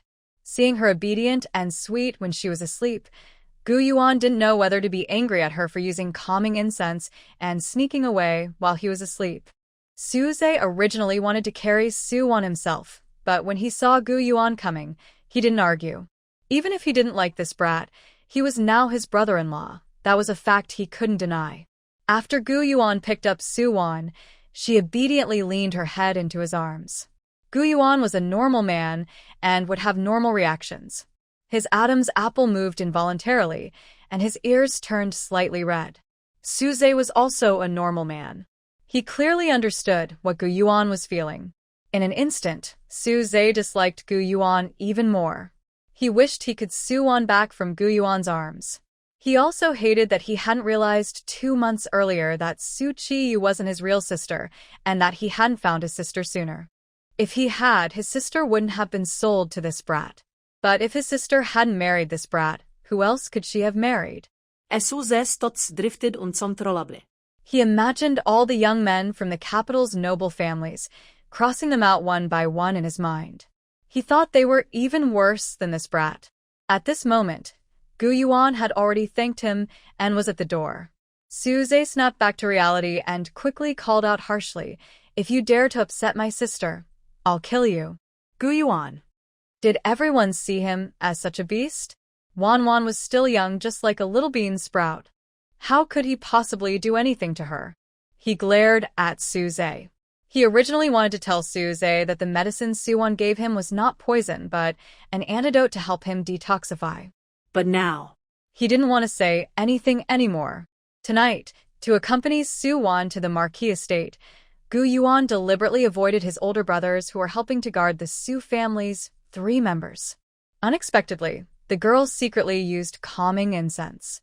When he woke up, she had already been sent back by Suze. Yuan gently laid Suwon on the bed. She instinctively grabbed his hand. He waited until Suwon was sleeping more peacefully, then softly loosened her grip and got up to change out of Gu Dainyu and Gu Erniu to keep watch during the night. Suwon didn't sleep long. She was worried about sending the 3 members of the Su family up the mountain, so she woke early. In this year of disaster, funerals were simple, especially since Suwon had little emotional connection with the Su family. Giving them a proper burial was already enough to show gratitude for their upbringing of the original owner. Moreover, it was hard to say who truly raised whom. After sending the Su family members up the mountain, Suwon returned home and started helping her family clean the yard. The yard had been messy these days and needed to be tidied up quickly. The house also needed some repairs. Suwon wanted to do some work, but no one in the family was willing to let her. As she picked up the broom, her eldest sister-in-law snatched it from her hand. "Wanner, I'll do it." You stay out of the way. The weather is so hot, go inside and rest. She wanted to feed the chickens, but her second sister-in-law came to take the food bowl from her. Wanneer, chicken manure smeltsbad. You go rest, don't get smelly. Thinking of that, she decided to wash clothes. She helped carry the dirty clothes of herself, Yuan and Jing out, but her third sister-in-law took them and smiled gently at her. She simply carried her small basket on her back, planning to go up the mountain. Yuan appeared beside her. Wan, I'll go with you. She had no objection to this idea. She had also wanted to invite Yuan to go up the mountain with her because their family had already bought the mountain. She planned to install more water wheels to bring mountain spring water down to the lower areas for irrigation. Yuan going with her was perfect to see which places were suitable for the water wheels. But just as they left, Suze's carriage arrived at the door. Suze jumped down from the carriage, waved his fan, and tilted his head toward Suwan. Girl, get in the carriage. Let's go. Suwan's eyes lit up as she took the basket and handed it to Yuan. She looked at him seriously with small deer-like eyes and said, Yuan, I have something to do. Please take the basket back first. We'll go up the mountain tomorrow. Yuan reached out to take the basket and casually placed it by the door. I'll go with you. Suwan. She wanted to go fight someone. How could the gentle, delicate girl go along? If she went and fought, her sweet and fragile image would be ruined. She gave Suze a glance, and Suze immediately understood, signaling Su Chong. Su Chong silently slipped behind Yuan, and with a quick hand chop, Yuan fainted into Su Chang's arms. Of course, Yuan's fainting couldn't be known by the Gu family. If they found out, they'd worry a lot. So, Suwan asked Su Chong to send Yuan to the old house, to the room where Xie Yan was staying. Suwan and Suze sat together in the carriage, while Su Chong sat at the front, driving the horse. Suze took out a box and handed it to Suwan. Girl, this is the calming incense that Su Qiyue left for my wife before she left. It's the one you made. Check if she tampered with it. Suwan took the box and examined it carefully. It's definitely the calming incense I made. Take it back for madam. It works very well for calming nerves. Ismail. Girl, you're not very modest. Suwan raised her chin proudly. Modest? Suwan's products are always top quality. She had used some good herbs for this incense. When she gave it to Su Qiyue, she felt a bit of pain in her heart. Now that Su Qiyue had passed it to the Yi family, she didn't feel as upset anymore. Suze looked a bit puzzled. Why did you give her a box of calming incense? Suwan lazily replied, my incense not only calms nerves, but also helps prevent heat stroke. I don't like to hurt others, so I gave Su Qiyue a box to prevent her from getting heat stroke. But she didn't dare to use it. She's really timid. Seeing her look down on Su Qiyue with disdain, Suze's mouth twitched. This girl, last night she said it was because he and their father went out that she didn't fight Su Qiyue. Now it seemed she didn't care about him or their father at all. She only hesitated because Su Qiyue was sick, right? Last night, Su Qiyue quickly treated her wounds and hurriedly headed to Beijing. Suze only now took Suwan to follow her, but they were already a bit far behind. However, Su Qiyue, being a young lady of high status, couldn't tolerate the bumps of a carriage, so her carriage moved very slowly. Su Cheng's carriage was faster, and by early afternoon, they had already caught up with her carriage. At this moment, Su Qiyue's carriage was passing through a forest.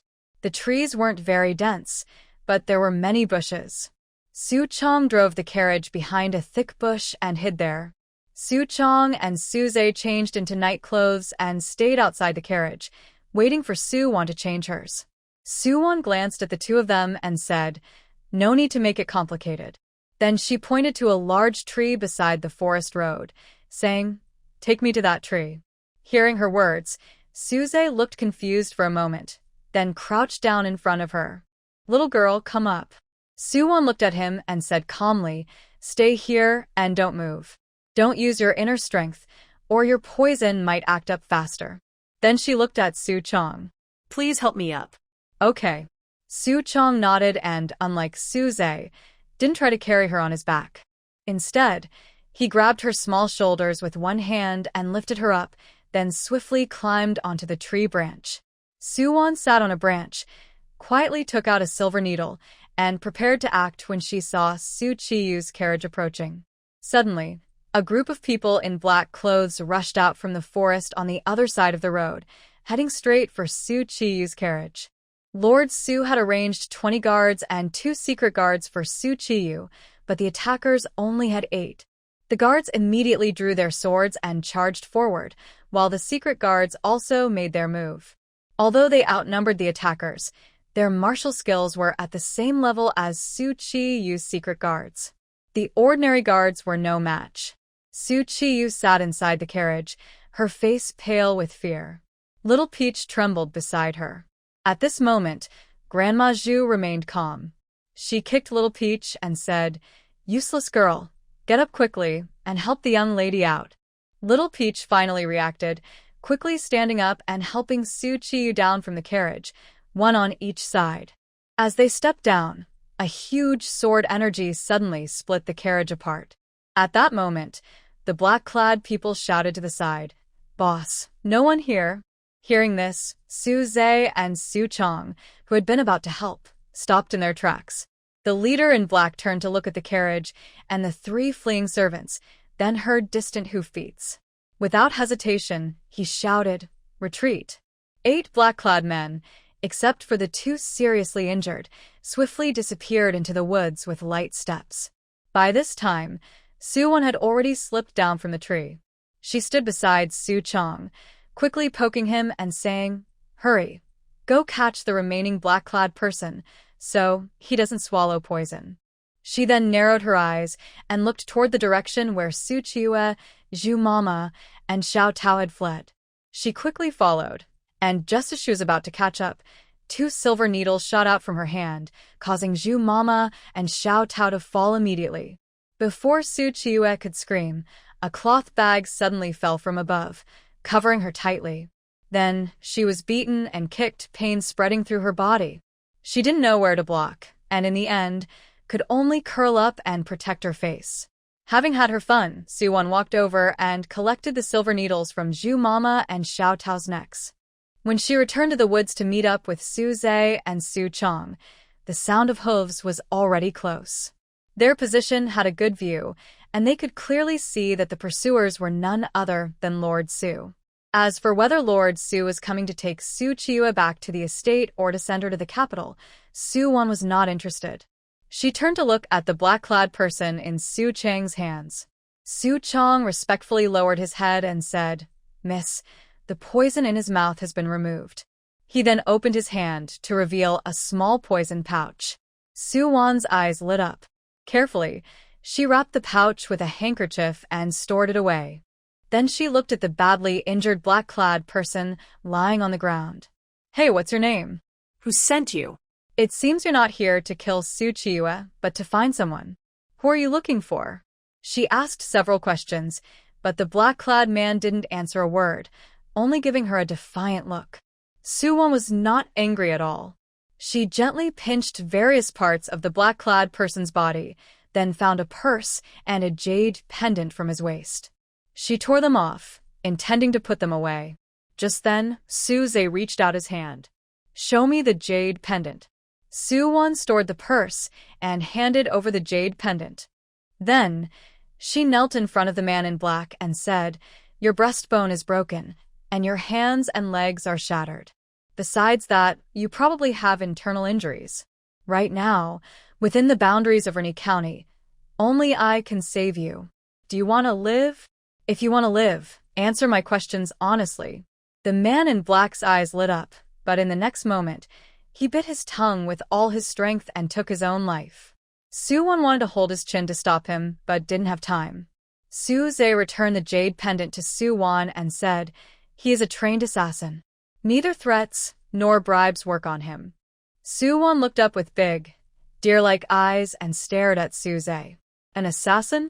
She looked down and saw that the man in black's eyes were full of excitement. An assassin?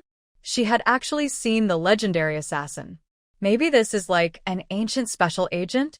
But then she thought it through. Special agents have many skills. while assassins usually only protect their master and kill enemies. So, there is a big difference between assassins and special agents. Still, seeing the legendary assassin made her very happy.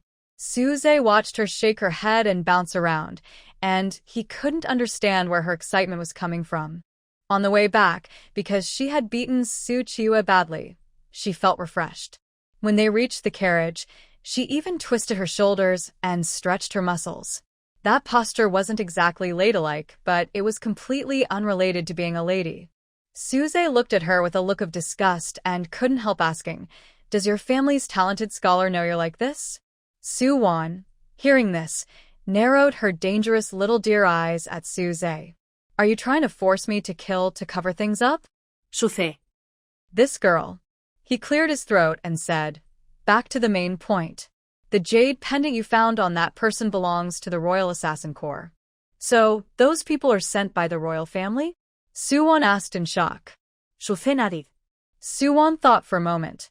Qiyue is about to marry the third prince. Could it be that her rival wants to kill her?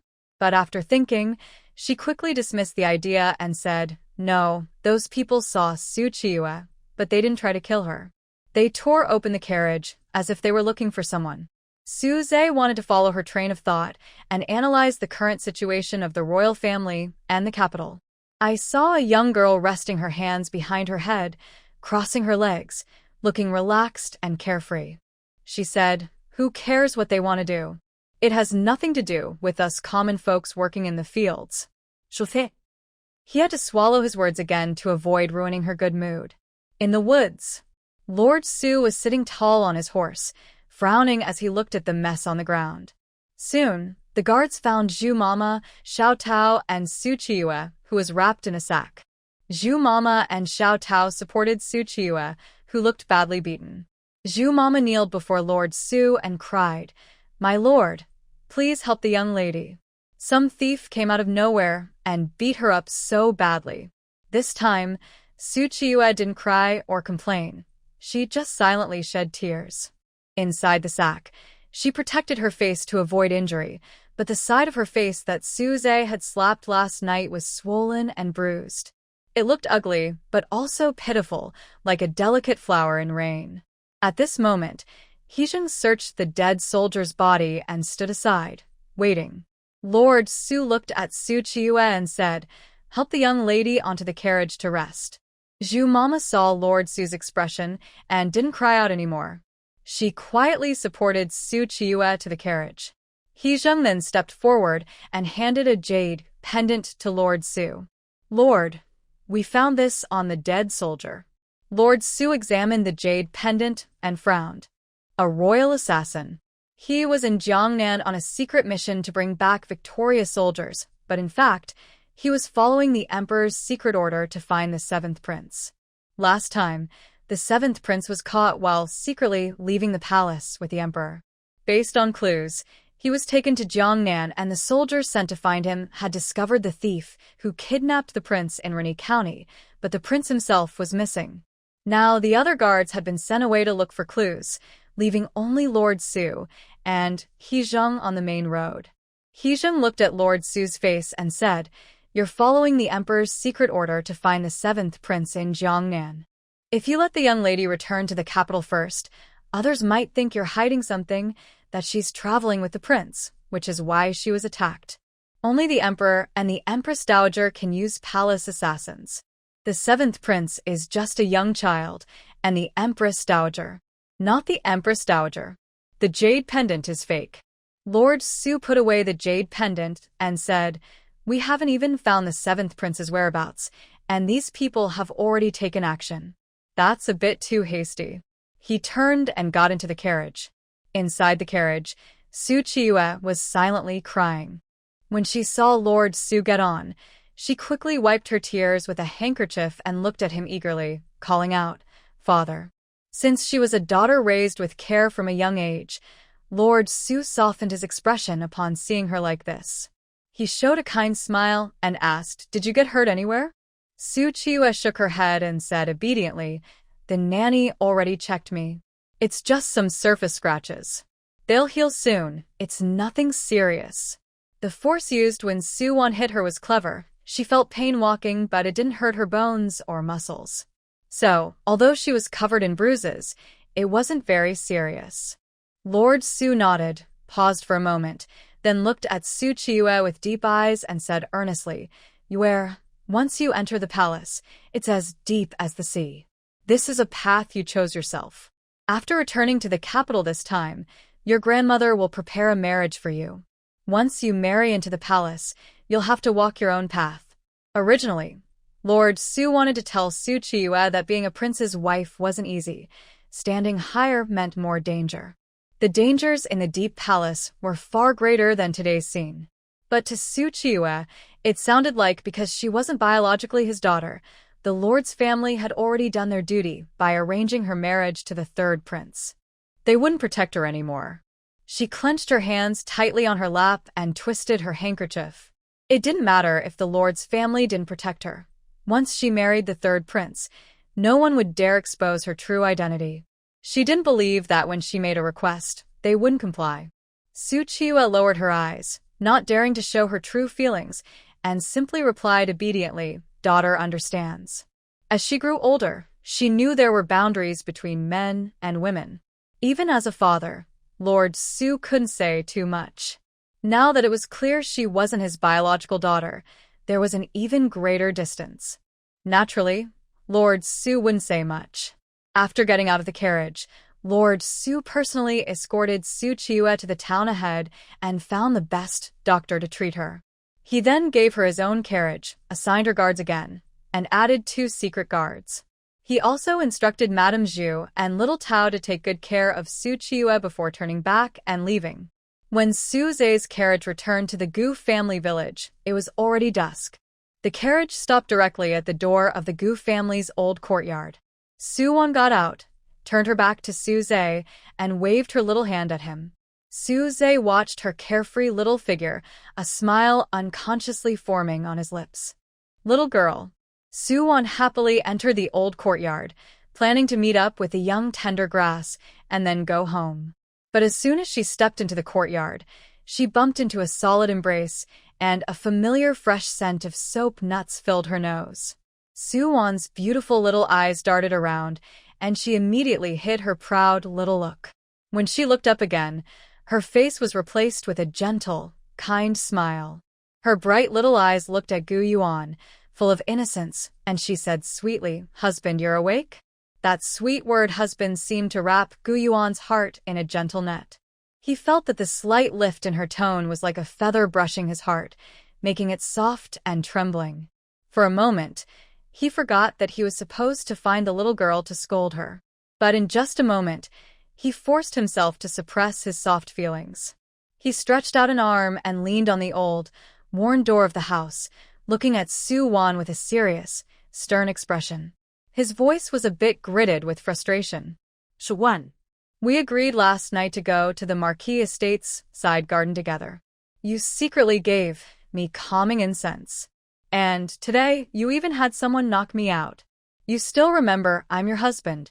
Su-won looked up at Yuan's pretend fierce expression, her bright little eyes full of excitement. He's got her pressed against the wall. The way he pressed her against the wall was pretty manly. Su-won reached out her slender little finger and poked Yuan's chest. So hard. Young Tendergrass really looks slim when dressed, but has some muscle when undressed, even a little chest muscle. Yuan watched her, completely ignoring his questioning and causing trouble on his chest. His Adam's apple involuntarily rolled. This little girl, does she really not realize how dangerous what she's doing is, or does she think her young age makes it okay? He doesn't dare do anything to her, so she's acting recklessly? Su-won not only didn't realize how dangerous her actions were, but she even thought that young Tendergrass had actively pressed her against the wall. She decided to give him some face and respond properly. So she tiptoed carefully, hooked one arm around Yuan's neck, and blinked her bright little eyes at him. Her rose-petal lips were even more inviting, as if she was openly inviting Yuan. Yuan felt his whole body surge with energy, his nose slightly hot, and his mind completely blank. He lowered his head, wanting to kiss Su-won's tempting lips. Cough, cough. Suddenly, 2 deliberate coughs came from the yard. Yuan immediately snapped back to reality, quickly releasing his hold on Wan's waist. His face turned bright red from ear to neck. What was he doing? It wasn't even fully dark yet, and they were outside. Why was he so reckless? He had read all the wise books to the point of obsession. Yuan secretly despised himself. Wan pulled her small arm away from Yuan's neck, her pretty little deer eyes showing some disappointment. She turned and glared sharply at Yan, who was leaning against the door of the room. Yan's wound had long since healed, but for some reason, this proud young man refused to leave their shabby house, even though he had a luxurious hot spring estate. Wan walked straight towards Yan, extending her hand. 32 taels of silver. Today's payment is due. The hidden guard next to Yan hesitated, almost spitting out blood, and muttered, Dr. Su, yesterday was only 16 taels, and today's meals aren't better than yesterday's. Why is it 20 more taels? You're overcharging. Wan shot him a commanding look, then turned to Yan, speaking confidently. Yes, I am overcharging. What's the problem? If you don't want to pay, then don't stay. Just give the silver and leave. Yan believed he had good manners and self-control, but hearing Wan's bossy tone made him almost spit blood in anger. This girl had only taken 500 when on the first day, then 1 tael of silver on the second, 2 taels on the third, 4 taels on the fourth, and now, on the 7th day, 32 taels. She might as well have written robbery on her forehead. If Ruo Feng didn't give the money, Wan would keep glaring at Yan with her fierce little eyes, completely unashamed. Instead, her eyes shot sharp daggers at him. Just now, the young girl was about to kiss her, but this reckless young man had ruined her good moment. Even if she couldn't stab him with her eyes, she could raise a butcher's knife and fiercely deal with this greedy pig that had come to her door. Yan didn't feel guilty for disturbing Wan's good moment. To avoid getting into an argument with her and dying of anger, he quickly waved his hand and said to Ruo Feng, Give her the money. Give her the money. Like the wind, he reluctantly took out his money pouch from his embrace, counting silver coins for Wan.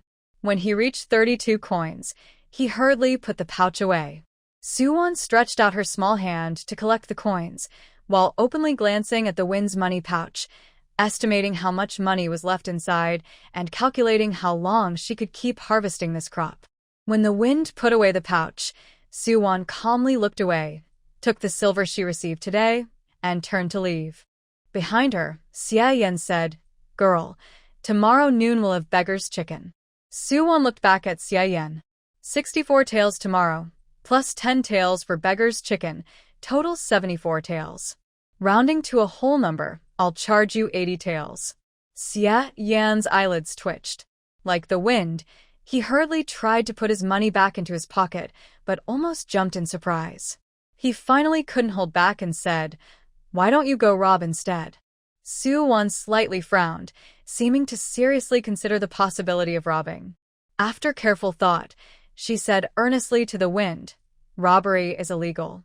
My husband says we should be good citizens who follow the law. The wind. So, if your husband hadn't told you to obey the law, you'd really go rob? But if you have no silver left, you can go rob. I don't care if it's black silver or white silver. Wan's small face looked serious. The wind. Does she know his family's young master's identity? Let them go rob? Wan collected her silver, feeling a bit better after her interrupted good mood, and said casually, Let's go. Remember to prepare the silver early tomorrow. She walked to the door and naturally took Yuan's hand. Husband, let's go home. These simple 6 words made Yuan feel that suffocating sense of being tightly wrapped in a big net. Thinking of the alluring lips of Wan just now in front of his eyes, he suddenly felt his nose heat up. He reached up and touched it, and under the dim light, his fingertips were sticky with blood. Yuan. Having lived 2 lifetimes, he'd never been so humiliated before. He instinctively wanted to hide, but because he paused his steps earlier, Wan noticed his oddity and turned to ask, What's wrong?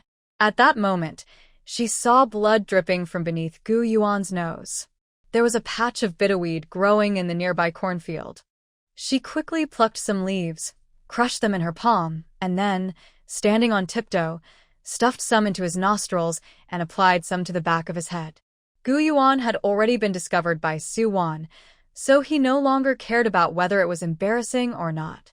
He instinctively slightly tilted his head up to prevent the nosebleed from flowing down. Yuan quickly patted his right arm and said, "Lift your right hand, lower your head." Tilting your head back won't stop the bleeding and can cause blood to flow back into your throat, which might trigger a cough or lead to more bleeding. Yuan looked down and saw Yuan's serious face, feeling a bit embarrassed. Thinking about how embarrassing it was for a young wife to get a nosebleed just from thinking about her, and then being scolded by her, made him feel even more awkward. Fortunately, it was already completely dark outside, so she couldn't see his shy face. Yuan didn't notice Yuan's changing expression. She glanced at the bitter herbs in the cornfield and said, "Stay here and wait for me. Don't move." As soon as she finished speaking, Yuan saw her small figure quickly jump into the cornfield and pull out a bunch of bitter herbs. When she returned to Yuan's side, his nosebleed had completely stopped. "It's so hot today, it's easy to get angry and have nosebleeds. Bitter herbs are good for cooling down and calming the fire. Take some back for everyone to boil water and drink. It can also help relieve the summer heat." When Yuan was in front of Yuan, she didn't show her usual cold and proud demeanor of being terse with others. Every word and action was surprisingly gentle, touching Yuan's heart. But she didn't realize this herself. She admitted that sometimes she deliberately flirted with the young, tender guys. She liked to see them get restless from her teasing, but out of politeness and propriety, she wouldn't do anything more. However, she wasn't always flirting with the young guys. After returning to the Gu family, Yuan directly gave the silver she collected to her 3 sisters-in-law. Since it was the 3 of them taking turns cooking and cleaning for Xiaoyan, she only collected the money daily, so she had no right to keep any herself. Wan Shi, Peng Shi, and Jiang Shi looked at the large bag of silver Yuan brought back, their eyes full of disbelief. In recent days, Yuan had been bringing back silver every day, claiming it was the rent and meal money from the person she brought down from the mountain. The amount kept increasing day by day, and they were more and more shocked. Yesterday, Yuan brought back 16 taels of silver. When they saw the money bag, their hands trembled. If it was a robbery, they wouldn't have earned money this quickly. But today, the silver she brought back was actually twice as much as yesterday. Wan Shi swallowed hard and said, "Late sister, now that we have taken this money, once he heals, he won't report us to the authorities, right?" She felt that even black shops weren't as shady as theirs. Yuan blinked innocently and said, "Big sister-in-law, second sister-in-law, third sister-in-law, his injury is already healed. You can trust this money. He gave it willingly and won't report us." Reluctantly and voluntarily, Xiaoyan looked confused. Hearing this, the 3 Wan sisters felt reassured and put away the money pouch. However, just like a few days ago, Yuan gave them the money and they directly handed it to Mrs. Chen. Now, the family was building a new house, a distillery, and buying land to grow herbs. All this money was earned from Yuan's medical fees. Since they were all family, they naturally didn't want to selfishly keep the money to themselves. At night, Yuan took out the whip technique book of the 9-section whip as usual, and Yuan taught her to recognize the characters. Yuan would translate each character into vernacular beside her as he taught, so she didn't have to strain her brain trying to remember all the complex characters of Lianghua. During her stay at home, Yuan taught her to translate a few pages every day. Tonight, only a few pages remained. As usual, Yuan sat on a stool, with Yuan standing behind her, pointing to each character in the book and explaining it clearly. She would write the character on the side once she understood. She was never comfortable using a brush, nor could she write tiny regular script with one, so she simply took out a signature pen from her space to write. At first, Yuan was curious when he saw her using the pen and borrowed it to study. In the end, he couldn't help but marvel at how skillfully it was made. Despite that, Gu Yuan didn't ask where she got the pen from. The next morning, when Suwon got up early, a hot and fragrant breakfast was already prepared. Last night, Suwon brought back bitter mugwort, and Jiang Shi had boiled it into water, filling a large teapot. Suwon scooped a bowl to drink, sweetened with sugar, bitter with a hint of sweetness, refreshing and cooling. When the villagers came to work, Suwon brought the sweetened mugwort water to share with everyone. Now, with the hot weather, building houses was physically demanding work, and everyone needed plenty of water. Seeing Suwon carrying water, everyone paused their work as usual to drink a bowl and quench their thirst. Gu Qingshan arrived first.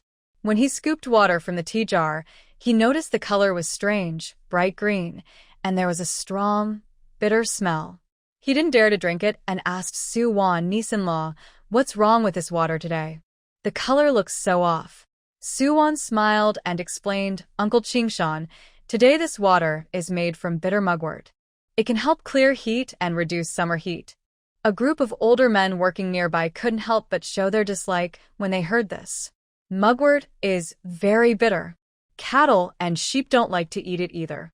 In the past, when the village didn't have water wheels, ditches, or reservoirs and there were no crops in the fields, people dug up wild vegetable roots. Mugwort was one of the last things they ate when there was nothing else. But although everyone was working for the Gu family, they not only received wages but also ate 2 meals a day. Moreover, the Gu family specially boiled mugwort water with firewood to help them cool down. If they still disliked it, that would be ungrateful. Gu Qingshan pinched his nose and took the first sip. After drinking, he clicked his tongue. Although the bitter mugwort water was very bitter at first, after drinking it, there was a faint sweet aftertaste, and he thought it was quite good. He couldn't help but scoop another bowl and finish it. At this moment, someone who could taste the flavor asked Suwon, "Young girl, did you add sugar to this mugwort water?" Suwon smiled and said, "Yes, the bitterness of mugwort is too strong. Adding some sugar balances it, making the water taste better." Sugar is a precious ingredient. Usually, families only buy a little during festivals to make children sweet. Who would dare to serve water with sugar to so many people like the Gu family? After drinking 2 bowls of mugwort water, Gu Qingshan looked pleased and said, "Young girl, this mugwort water is really good. I feel all the summer heat has gone." Drinking this mugwort water not only removes the bitterness, but also leaves a sweet aftertaste. It makes working much easier. Someone chuckled and agreed with Gu Qingshan. Suwon politely responded to everyone, then returned to the front yard, preparing to go up the mountain with Gu Yuan. They had planned to check on the water wheel and water channel yesterday, but due to Qiyue's matter, it was delayed until today. Just as Suwon and Gu Yuan were about to leave, Xiao Jing, who was playing with Gu Zian in the corner of the yard, saw them and happily hopped over with his short legs. Suwon originally thought that little Jing would follow her again, just like last time, to protect her. But when the little guy reached them, he confidently crossed his arms and carefully examined Gu Yuan from head to toe. After inspecting, he circled around Gu Yuan, acting like an old man choosing livestock at the market, almost as if he was asking Gu Yuan to open his mouth so he could check his teeth. This behavior left Suwon and Gu Yuan confused. Finally, after finishing his inspection, he walked up to Gu Yuan, raised his hand, and seemed to want to pat Gu Yuan's shoulder. But since he was small and short, he couldn't reach. So he instead patted the back of Gu Yuan's hand and said seriously, Yuan, you're a grown-up now. When you go up the mountain with Wan, make sure to protect her. Don't just play around by yourself, or we'll worry about you at home. Do you understand?" Hearing his exaggerated, drawn-out tone, even though he looked adorable, Suwon couldn't help but imagine an old man with a white beard stroking it. Gu Yuan cooperated fully with little Jing's act, nodding seriously and saying, "Don't worry. Yuan understands. I will watch over Wan and won't be careless or playful." Little Jing stretched out his baby voice, acting very wise, and nodded with satisfaction. "Then I'll leave Wan in your care today. I won't go up the mountain."